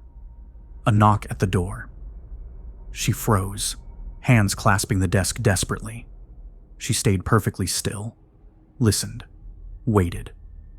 The knock returned, more urgent this time. "Come on, Ava," sang Rodri. "I'm waiting. Let me in." Ava pressed her head against the door, afraid to look. She heard noises from outside, feet shifting, pacing.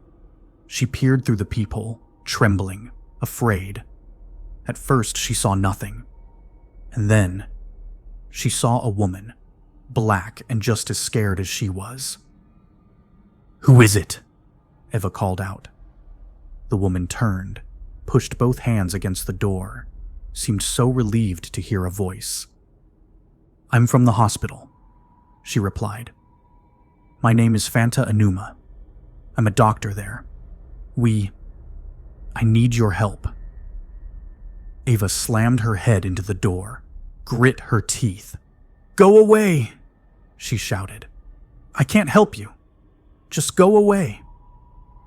Anuma shook her head, seemed so desperate. She pushed a feeble fist against the door. "Please, I saw you with the incubator. I need your help. My brother is dying and there's no one else who will help him." Ava turned her head from the door, saw Rodri. He shrugged, disinterested. "What makes you think I can help you?" she called out, and there was a long pause before Anuma answered. "Maybe you can. Maybe you cannot. But that incubator has the power to cure my brother, and maybe stop the outbreak that has quarantined half the hospital. I have to try." The door popped open a touch. Ava looked out nervously. "What outbreak?" "We don't know. It seems to cause hallucinations. Bad ones. Virtual insanity in the afflicted." Sounds familiar," hummed Rodri, running a finger down Ava's cheek. Ava opened the door wide, ushered Anuma in, closed and locked them in. She paced towards the incubator just as it finished processing, and it spat out another container with the orange lid. Ava took it in her hand, held it up to Anuma. "This will cure your outbreak," she said, confident. Anuma reached a cautious hand out, incredulous. "But how did you—" "Never mind that. I'll make more. But first I need to give this to my—" Ava turned, saw the empty sofa, and nearly dropped the container. "Mama! Mama!" She saw a streak of blood on the wall near the bathroom and took off. She and Anuma tripped into the bathroom to find Ava's mother, face first into the full bathtub, arms floating loose at her sides. "Oops!" Rodri cackled. "Mama!"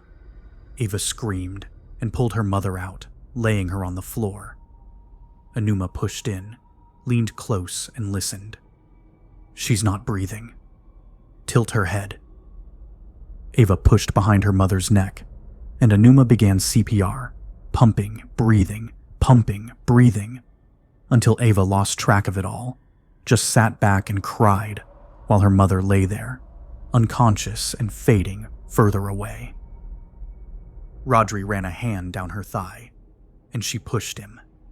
"Leave me the fuck alone!" she screamed, and Anuma paused, looked at her, concerned. "Who are you?" she began. "Just help her," Ava begged, filtering Rodri out as best she could. "Please."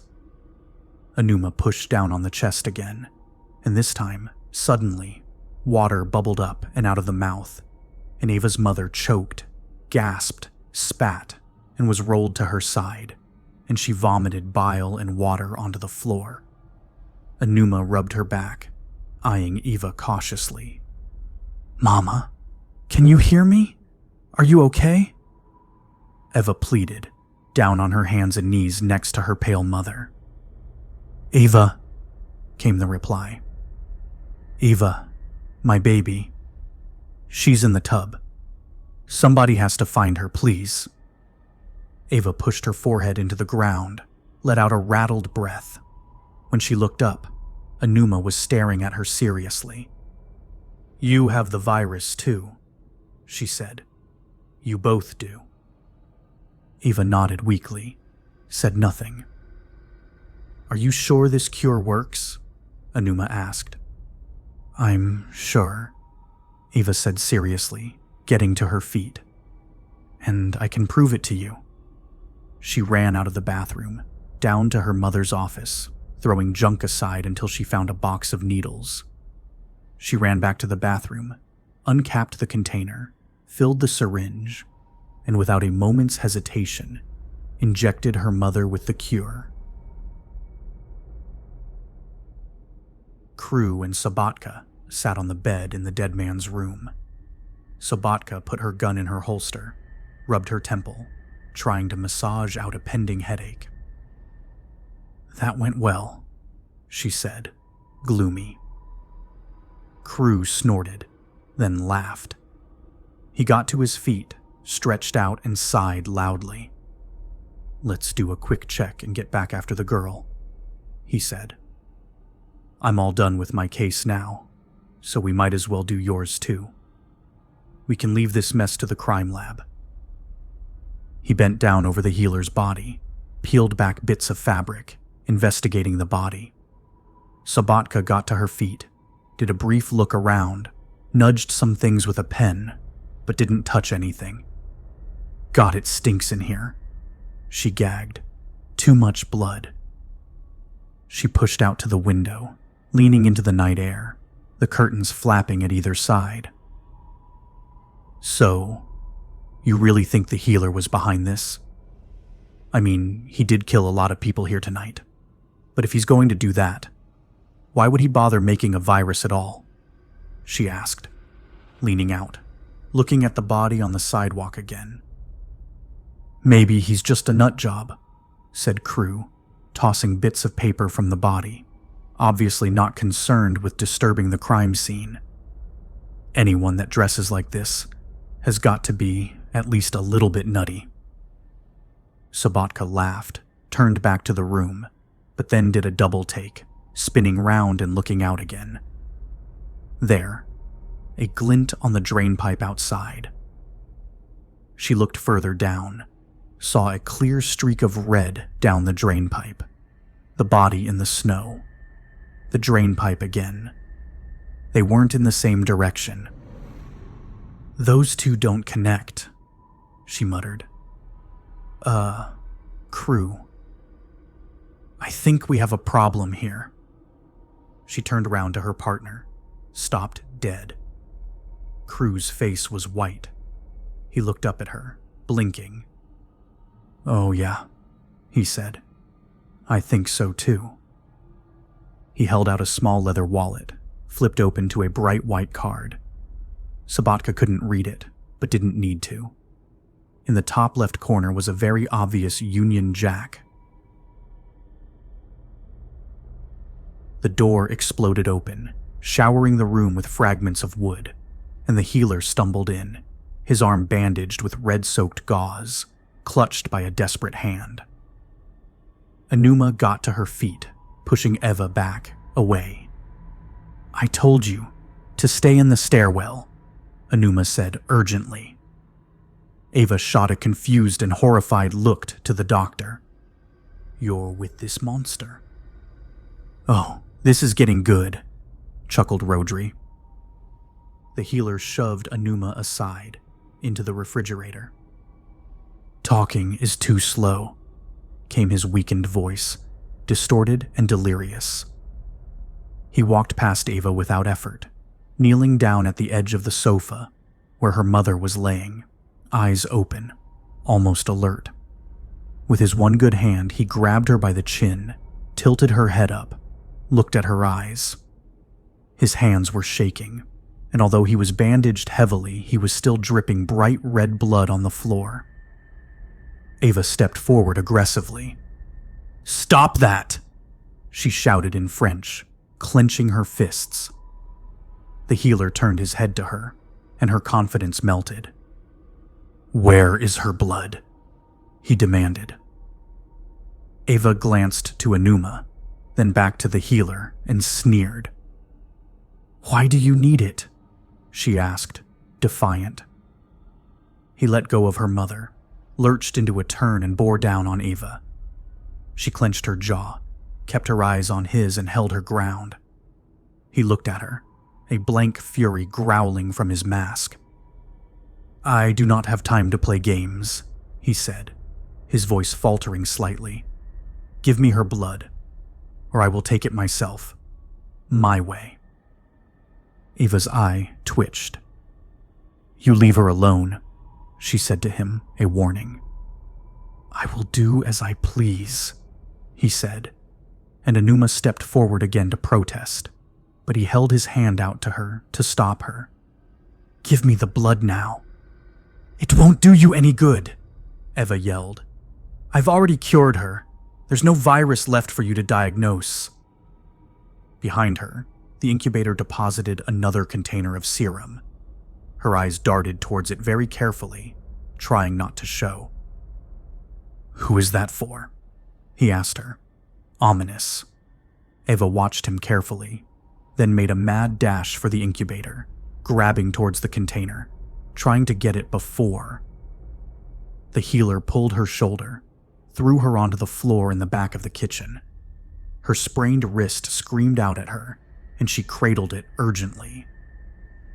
The healer loomed over her, pulling a gray device from his pack.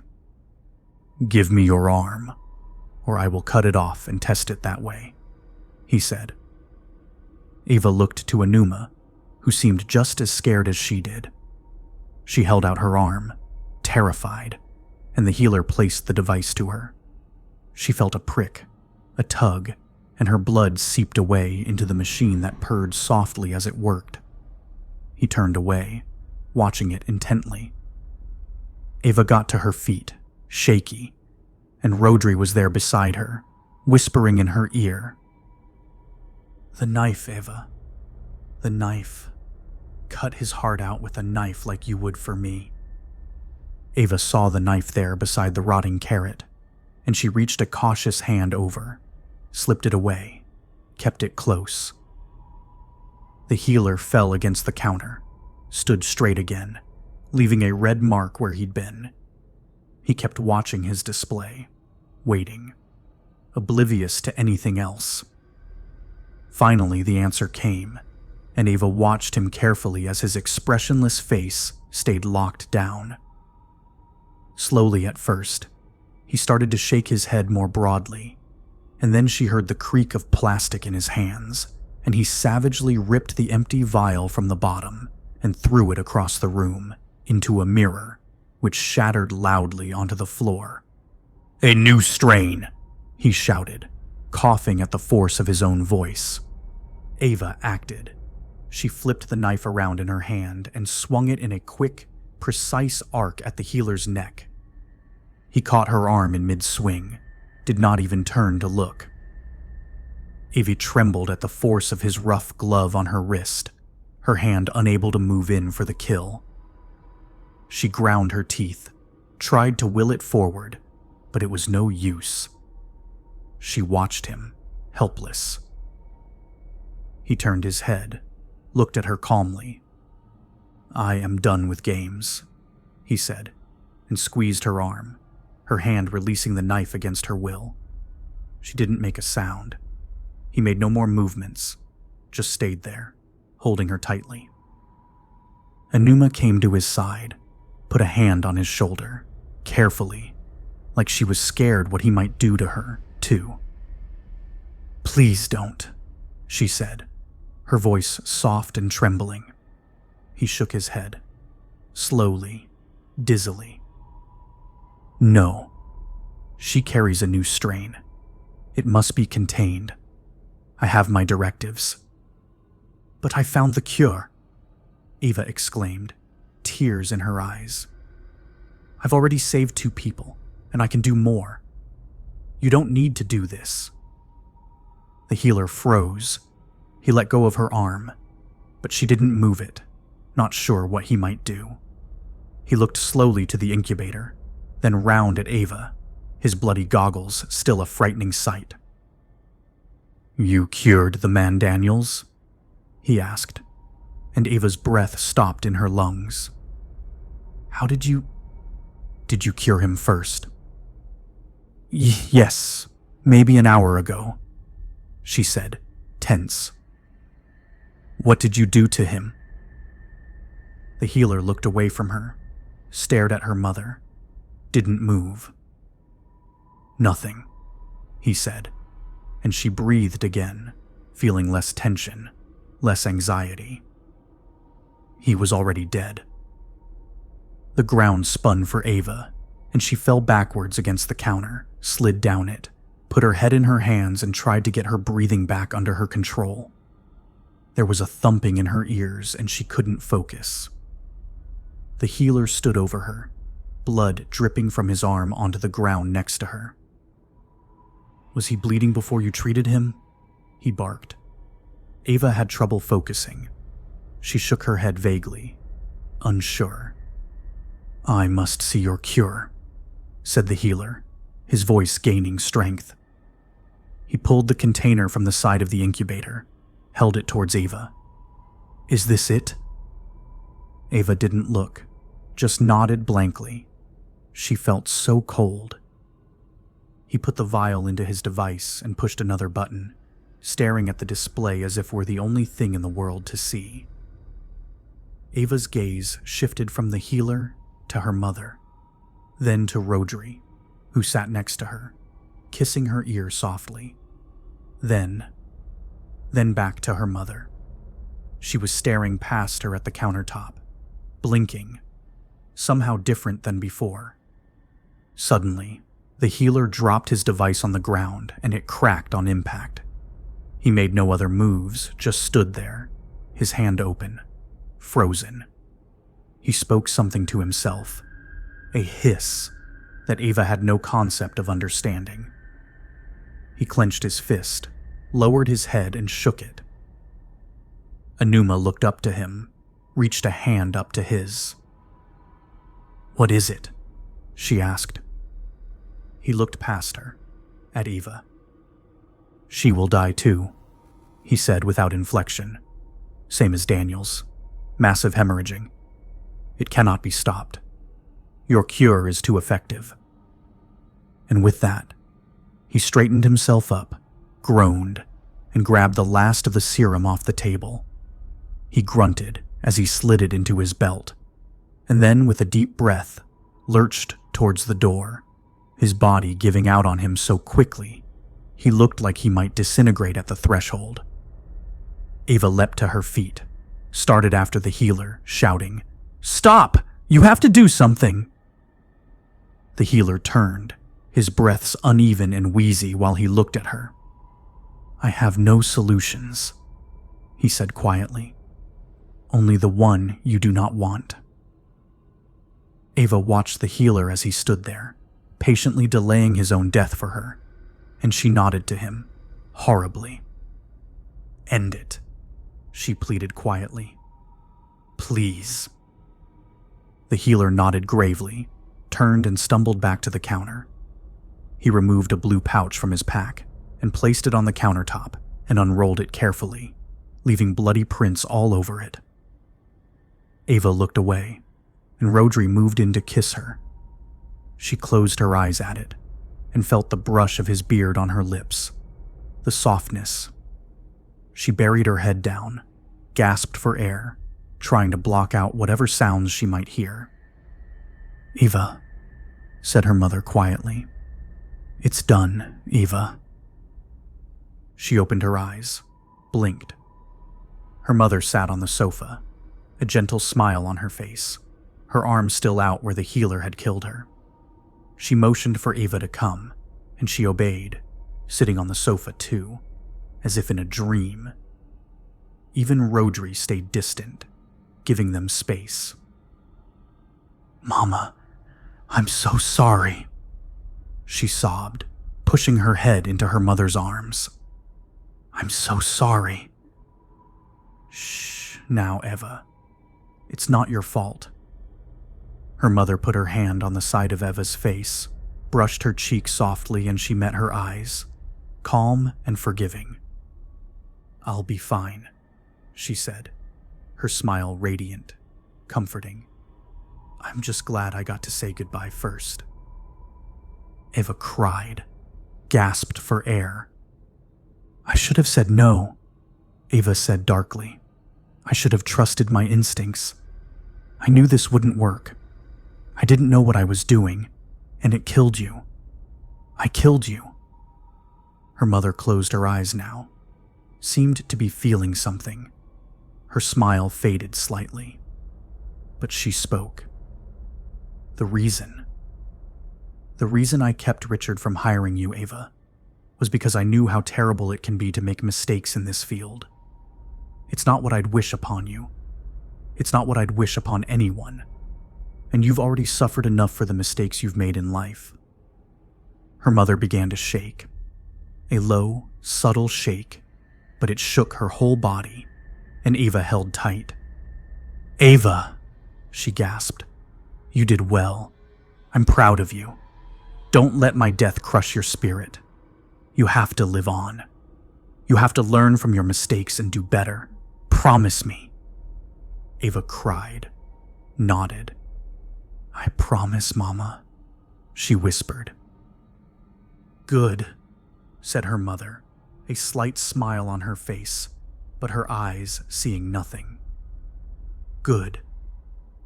And then she jerked slightly, then again, backwards onto the back of the sofa, and started to seize more violently, her eyes rolling back in her head and a few strained gasps coming from her mouth. Ava tried to hold her, somehow stop it, the sounds ripping her apart. And then her mother calmed suddenly. She exhaled, and Ava did too, her lungs aching from the endless pause. No one moved for a moment, and the sound of the room took time to come flooding back. Ava's hands were shaking, and she squeezed them together to try and regain her composure. She looked to the healer, who stood by the door, leaning on it for support. "I need to destroy that cure," he said. "It's too dangerous." He shook his head, took a step backwards in the open space of the doorway. "Make a new version," he said, swaying slightly. "You can stop the outbreak if you hurry. Check the cure against your own blood, and you'll see." "But what about—" "I will keep this one," he said, and it was not up for discussion. "I have one last use for it." 1 Pisakeho, Prague, Czech Republic, November 30th. "What are you going to do?" Anuma called to the healer as he made his way down the back stairwell at Eva's building. He lost his balance briefly, hit the wall, and left a dark red smear. He put his other foot down to the next step, but it missed the edge and he stumbled down, landing on his weakened elbow, and the spots overtook his vision. He shook his head again and again, trying to regain control. He got to his feet, used his good arm to guide himself down the steps, watching his footing carefully. "What are you doing?" Anuma shouted, stopping a few steps up.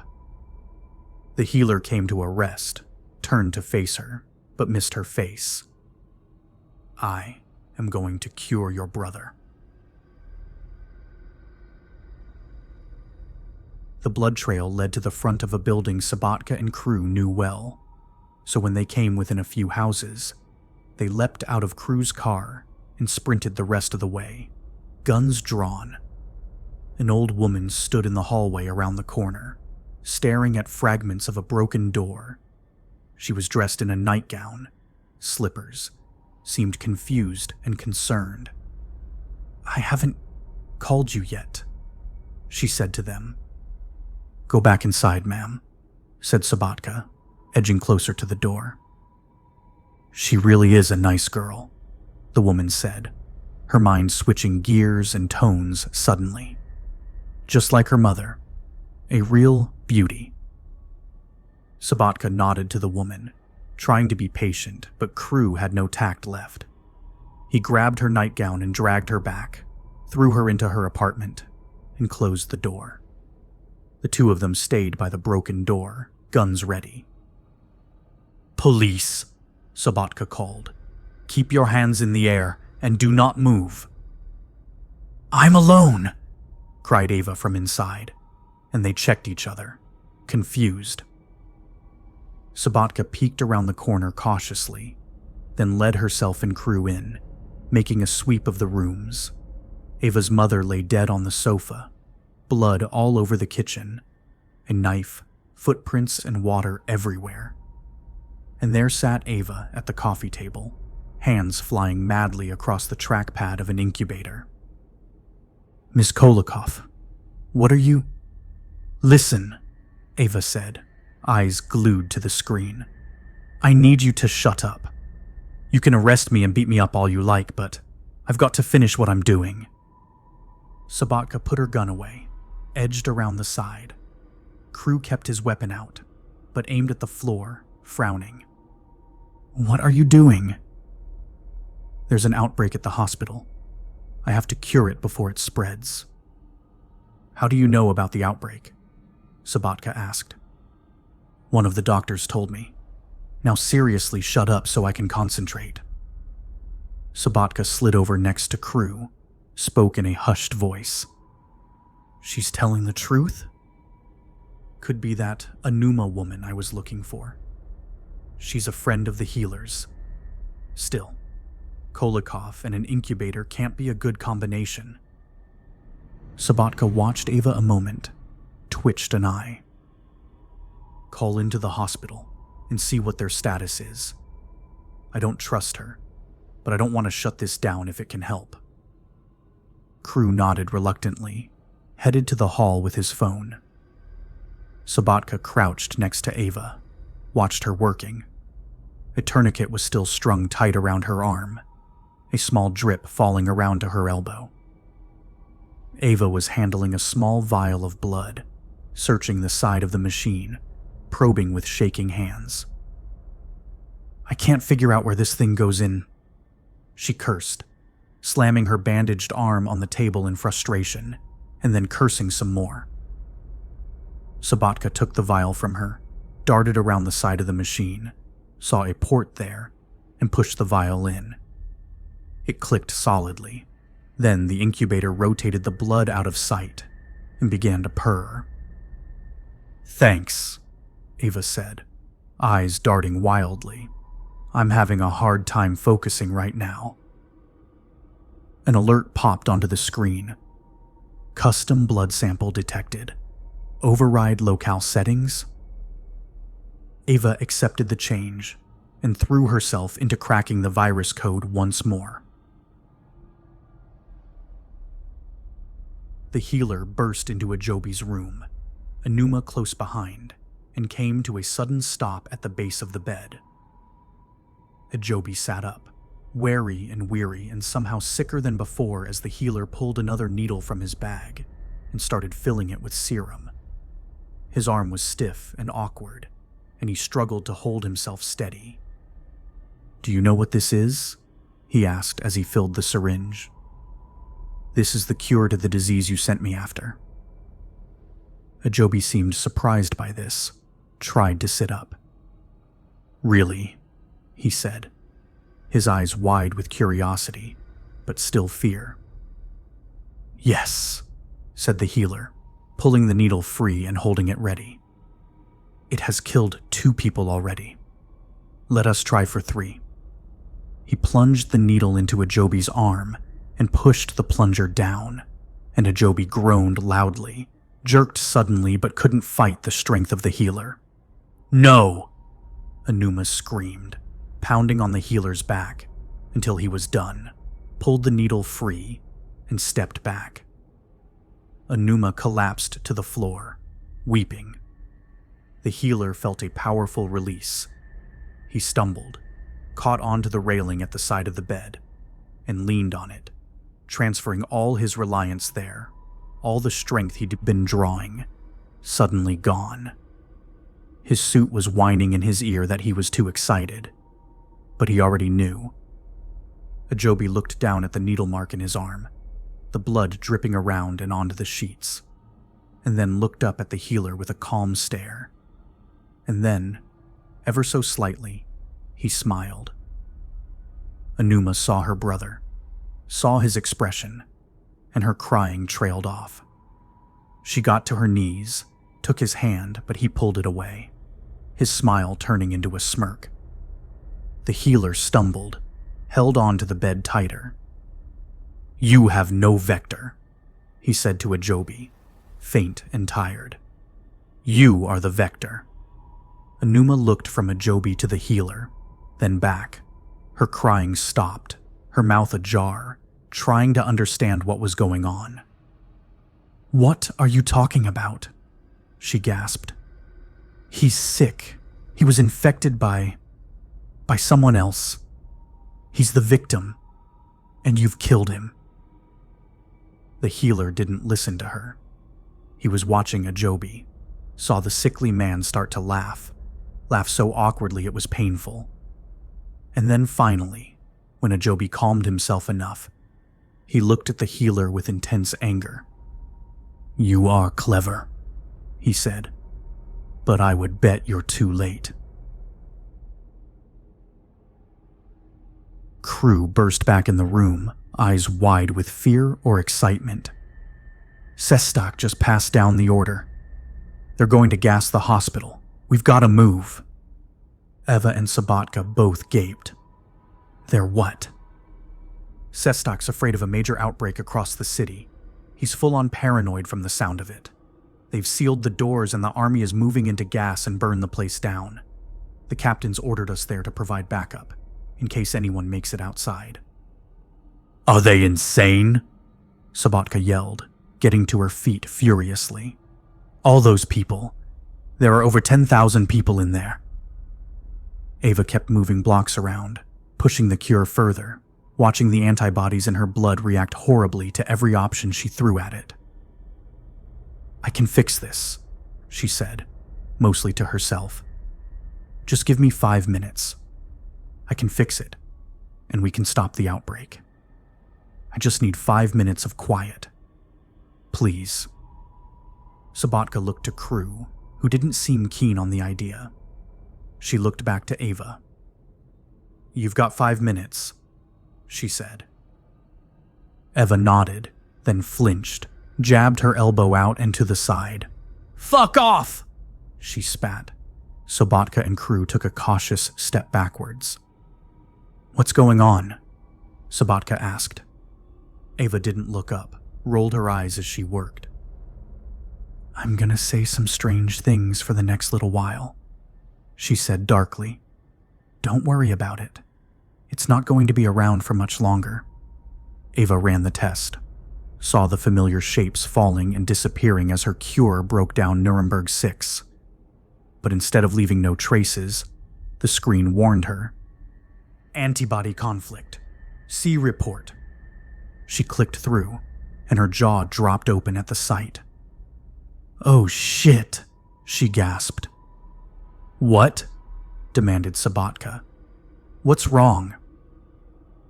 "The cure. It leaves stupid little fragments in the blood, stuff that doesn't do any harm. Simple compounds. See? These little gray squares. They shouldn't impact anything. They didn't impact anything when I ran this before." Sabatka leaned in, couldn't see what Ava was seeing. "So, what's different?" "There's something in my blood that's not in the incubator's base profile. Something I've got that isn't standard, or wasn't standard when they made this thing. Something my mother, Richard, and probably you and everyone else in this city.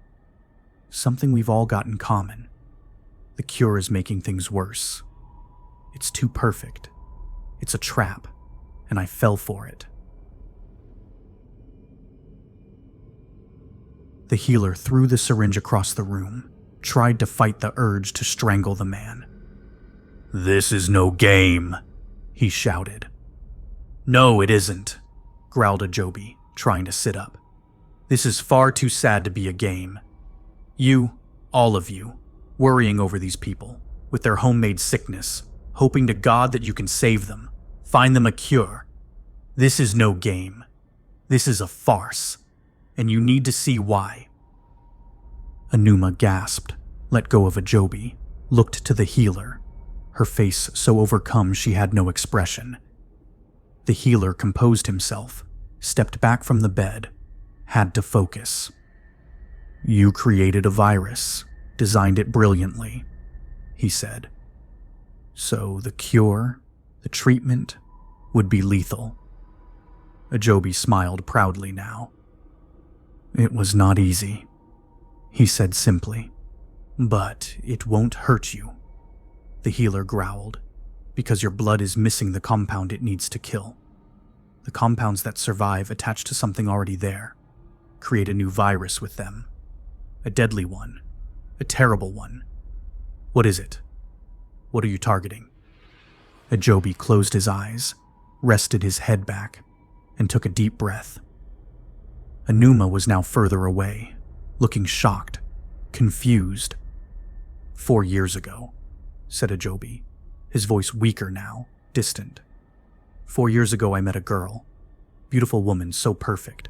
So perfect I knew I must win her, marry her, keep her close. You met her, Anuma. Do you remember? Noah. Anuma nodded, like in a dream. We were happy, he said, his eyes still closed. For a time. And then one day she got sick. And the doctors told us. AIDS. Can you believe it? AIDS, but I don't know. We were so young, so naive. We thought it would be all right. There were drugs, weren't there? Treatments? They'd had them for years, hadn't they? We'd be all right. Ajobi opened his eyes, looked straight into the soul of the healer. She died, he said, his voice a whisper. She died of AIDS, a disease dead outside Africa, all because the vaccine stopped being made. It wasn't vital anymore. There were new threats, greater threats. And my Noah died in her bed, for nothing. Nothing but weakness and greed and throwing a whole continent to the dogs. Ajobi pointed a trembling finger at the healer. A disease is not dead until it is wiped from the face of the whole planet. He clenched his hand into a fist, shook it slightly, and exhaled, his long, painful secret finally gone. The cure targets the AIDS vaccine, gasped the healer. Rodri held her tight, caressing her body as he nuzzled her ear. Eva didn't even flinch, pushing blocks around, watching the fallout, watching the changes as they shot across the screen. Stroke, paralysis, kidney failure. They came and went as fast as her hands would move. Why don't you give it up so we can have some fun? Rodri whispered. I can make it worth your while. Stop yakking. I'm busy here. He cupped her breasts in his hands, kissed her neck. I wonder how long, until you can't see the screen anymore. And you're mine forever, he said, licking gently. Ava dropped a blue square into place, and then the results came through. Warning: patient develops mild fever. She grinned, looked Rodri clear in the face, kissed him back. Say goodnight, fucker. She ran off, down the hall into her mother's office, and pulled out the other 2 boxes of refill tubes, got halfway back to the living room when she noticed they were damp at the bottom. She stopped midway, mouth gaping, dumped the contents. The tubes were nearly empty, cracked, leaking, lost. Oh no, he gasped as Rodri held her from behind. What's wrong? Sabatka asked, getting to her feet. What are those? The refills. We don't have any more refills. I can only make 1 more batch of this stuff. How many can it treat? Asked Crew. Ava lowered her head, felt Rodri on her neck, felt a shiver.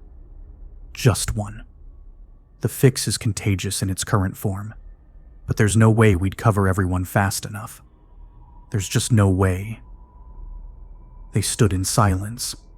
Rodri held her tight, so tight she felt it hard to breathe. The room started to gray around her, disappear into her mind like a dream she was waking from.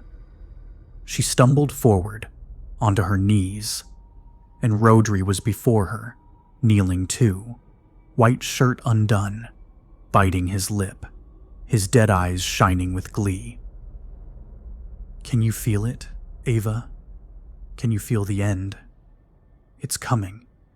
I can tell it's coming. Soon you'll be mine forever. I've still got the last dose. I can use it and burn you alive. You're not going to use the last dose on yourself, are you? And let all those people die? Ava stared him dead in the eye, and he kissed her. She tried to fight it, but it was so... She felt herself kissing back, felt his hands on her cheeks, his body pressing against hers, and she shuddered, let him run his lips down her neck. "Can you feel it?" he sang softly. "There's love in the air." And she paused. "The air!" she gasped and shoved him off, scrambling to the table, pushing past the gray, dancing fingers on the trackpad as he pulled her waist, tried to draw her back. She scoured the screen, found it under the advanced menu, down at the bottom. Make aerosolized. Every man, woman, and child in Europe, the Americas, the East, they're all targets, boomed the healer. You would kill a whole world of people out of revenge? Their suffering's just as real to me as mine is to them. The healer didn't say anything for a moment. "Ajobi," said Anuma, stepping closer. "You couldn't..." "No," spat her brother, giving her an icy stare. "No. I would gladly fear the poison I made if it meant I'd been protected like the others in this wretched city. I'm dying of AIDS, Fanta, and there is no one in the world that will help me. Oh, I made the trigger, but they made the weapon. Let them burn, I say. Let them all burn." The healer's temper flared suddenly. He smashed one of the heart monitors against the wall so hard its casing shattered, and he threw the wreckage to the ground savagely. "You made me your accomplice," he shouted. "Kwong's blood was tainted too. You set a trap and let me poison my own people." Ajobi laughed a bit, looked at the healer, sickly again. "Don't worry," he said. "You're not alone. I've been working towards this for months." Anuma gasped, trembling. "What do you mean?" "I thought we were here to help, Ajobi. I thought we were..." "Oh, we were. And at first I was like you, Fanta. I thought this was the most noble calling in the world. I knew my time would run out, but I wanted to die doing something good for the world. I had no regrets. But then one day, I met a man with a different sort of mission. He wasn't content to just treat the symptoms. He wanted to cut the viruses down, here, in the field. We worked together, this Daniels and his partner. We found things nobody else would see for months, and we fixed them, Fanta. We saved so many lives. He had an incubator, and as I learned to use it, I realized I had it in my power to cure my AIDS, to patch your blood and save us both. Daniels was a pharmaceutical executive, so he'd have access to the vaccines. I asked him over and over again, and finally he told me he couldn't help. He wouldn't help, because it would get him caught, and our whole operation would fall apart. The healer bowed his head, drifting. Anuma backed further away, terrified. "I couldn't stand it, Fanta," Ajobi continued. "I couldn't stand that he had the cure there, within his reach, and he denied it to me. It was too much. So I began learning the second function of the incubator, learned how to mix compounds badly, learned how to create poisons out of vaccines. I produced flawed results at the start, but I learned and improved. Their agents abroad, I took their compounds and made subtle tweaks. I broke their solutions and sent them back, ready to kill. Then they came to me. They asked, 'How did this happen, Ajobi? How did it go so wrong?' And I pleaded ignorance, said all was well when I saw the files last. Really, I was hoping Daniels would do as he promised, send my cures back to his company's database, have them distributed around the world in one of those godforsaken boosters. Think of the carnage. Think of the justice."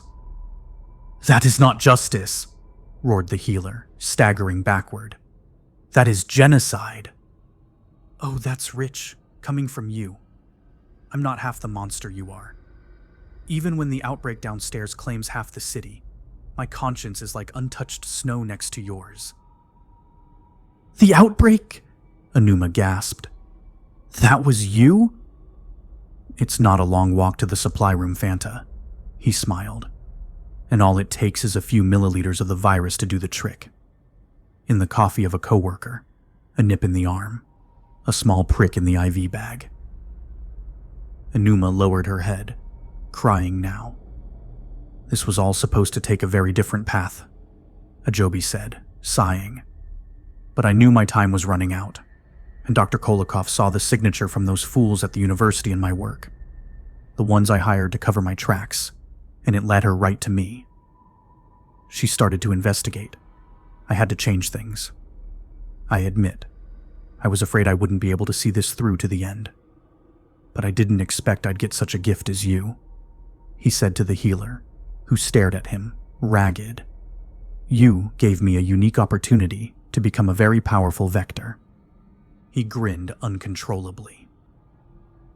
"I hope I will live to see the cure," he said, faking his earlier, weaker voice. "Oh, how I pray I will see the cure." The healer stepped back from the bed, looked at Anuma, then back at Ajobi. He faltered, fell to his knees, slipped forward, but clung to the bed rails, pulled himself up, sliding the blue pouch out on the bed.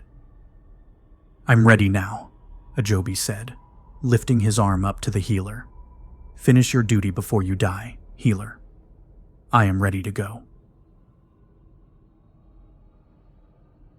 The car slid sideways through the turn, almost hitting a lamppost, Crew spinning the wheel furiously, punching the gas, trying to get back on track. Ice shot off the windshield and into the buildings around them, smashing into a bright mist. "Slow down, idiot," shouted Sabatka, gripping the passenger seat door desperately. "It's November," Crew yelled. "I don't slow down till January." Between them, Eva sat, doubled over, hands on the sides of her face, pulling her skin down madly. Rodri was curled around her back, arms moving fluidly over her body, his mouth across her skin, everywhere, exposed or not, drawing her into the gray again. She trembled, muttered into her lap, soft and urgent. "It's all in my head. It's not real. I know it's not real." "Are you sure?" Rodri asked smoothly as he licked her neck. "I seem real to me." "You're dead. I killed you, and you're dead. Richard said I was still alive, and I'm coming for you. You should be happy." He held her tighter, and she felt warm, shuddered, leaned her head back and let him kiss her shoulders, her neck feeling so warm. She squeezed her eyes shut to push him away. She heard nothing but him, but refused to lose sight of the world around her. The car shot forwards, around another turn, and they saw it. Barricades ahead. 4 soldiers in full masks, guarding the entrance to the hospital. Sobotka winced. "Is there another way in?" she asked. "Yeah," said Crew, switching gears. "Faster." The soldiers didn't have time to react. The Aston Martin shot through the single-beam barricade, throwing wood and yellow lights in all directions. Crew didn't check the mirror to see what they'd done. He just pushed his foot straight to the floor. They careened into the old emergency bay, skidding in a large arc, coming to a halt right next to the doors. Sobotka knocked her head on the car frame as the inertia left, looked to Crew with wide-open eyes. "Don't do that again." They got out of the car, hearing shouts in the distance as the soldiers gave chase, grabbed Eva by the arm and pushed into the foyer. Crew motioned to the great wooden doors, wrapped in yellow tape, a padlock across the handles. "Shit! They're competent all of a sudden!" he cursed. "Stand back!" Sobotka yelled, pulled her gun out, took aim, and the padlock exploded off the doors. Crew wrenched them open, stumbled into the mass of hysterical and dying patients, all clawing off their beds, trying to escape, falling apart at the sights and sounds of their worst nightmares. Sabatka staggered back, watching a nurse flail desperately as 5 blood-stained figures tried to drag her into a side room, wailing madly. Bastion stormed towards them, mask nearly off his face, bloody slashes on his cheeks. "You fools! Get out of here! It's not safe!" Crew held him back before the old doctor could reach them. "They're going to torch this place, Doc. You know that, right?" Bastion barely registered the news, nodded gravely. "If they must, we're ready to make that sacrifice." "Well, I'm not!" shouted Sabatka. And then a staggering patient threw her off her feet and onto the ground. Ava stumbled forward, Rodri tugging at her pants, punched him away but missed. She gasped, half seeing the mess in the room. A lunatic like the beast from the university came at her, and she hit him across the side of the head. And unlike Rodri, he collapsed down, scampering away. She fell onto her back, felt Rodri climb on top of her, lean over her, feet pushing her legs apart. "We never did have that last afternoon off," he said, his voice quiet yet somehow louder than the pandemonium around them. "But now's as good a time as any." Ava tried to turn her head from him, but he held her jaw with clutching hands, slammed her skull down onto the floor once as he kissed her, clawing angrily, holding her hostage. She fought, but he pinned her hand, kept her legs spread, and she couldn't win. She couldn't. She saw them. "Sabatka!" she yelled through Rodri, through everything, though she couldn't see anything but him. "The fans. Use the fans." Sabatka pushed past Bastion, running to the row of switches by the door, pushed them all on. The lights above came to life, bathing them in a warm glow. And then, slowly, creaking, all the overhead fans began to move, swirling faster and faster. Ava pulled the container from her pocket, fighting Rodri's strong grip, held it out with a trembling gaze towards Crew, who kept an uneasy distance, not understanding what she was seeing. She pushed against Rodri, knocked him off, held the container up further. "Hurry," she whispered, and he took it. "Sabatka!" Crew yelled, twisting the cap off the container, hands trembling. "Ready! Go!"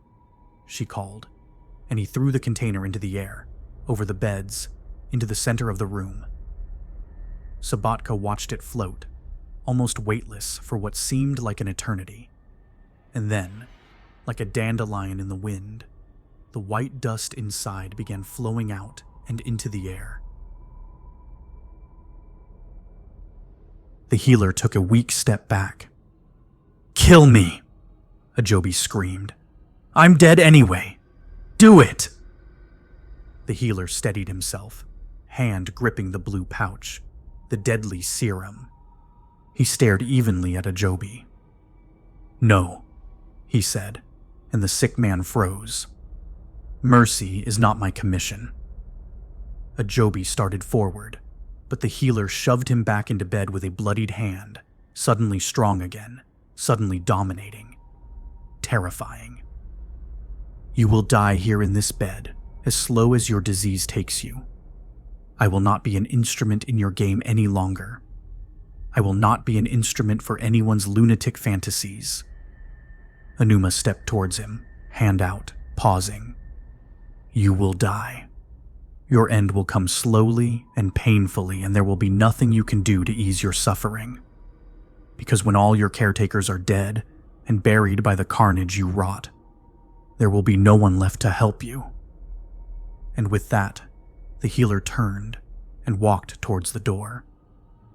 He heard a quick sob, and then Anuma ran after him, catching him in the hallway.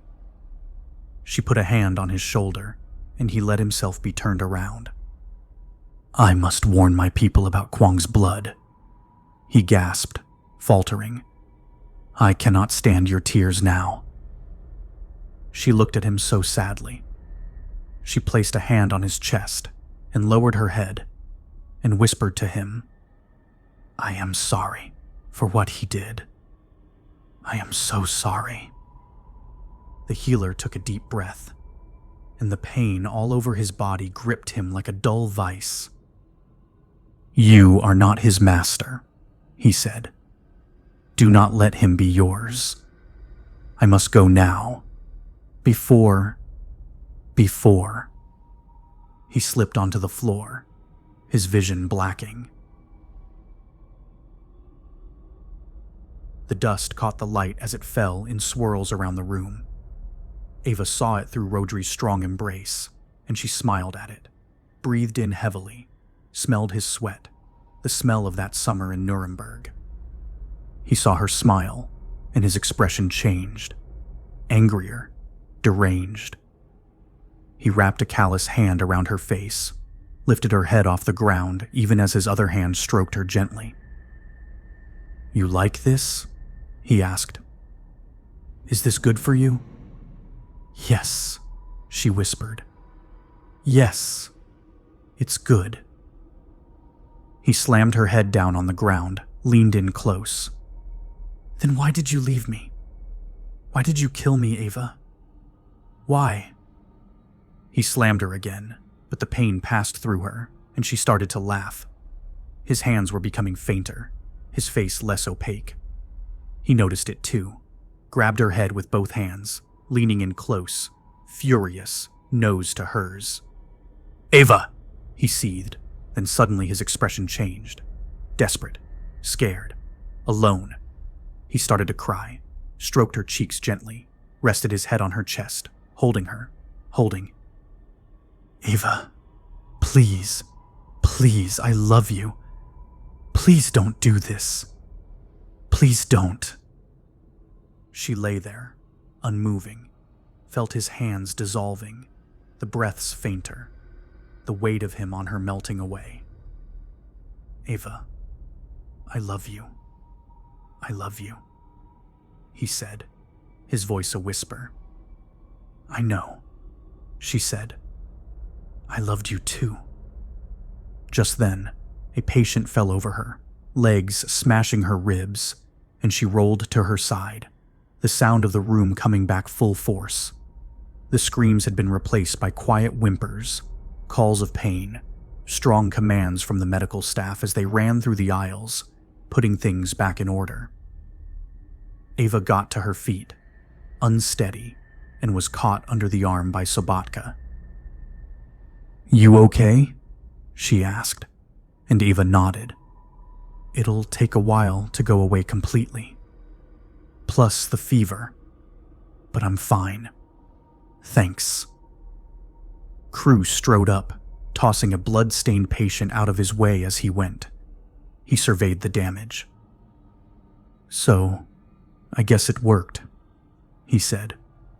"We knocked the disaster down a notch." "I guess so," Ava smiled. "If you happen to see the healer or Dr. Anuma again, tell them thanks for me." Crew nodded agreeably, staring off into the back of the room. His gaze shifted back to Ava. At the same time, Sobotka let her go, frowning seriously. "Them," they said together. The healer pushed himself to his feet, staggering forward, Anuma pulling him back or trying to help, or... He stumbled again.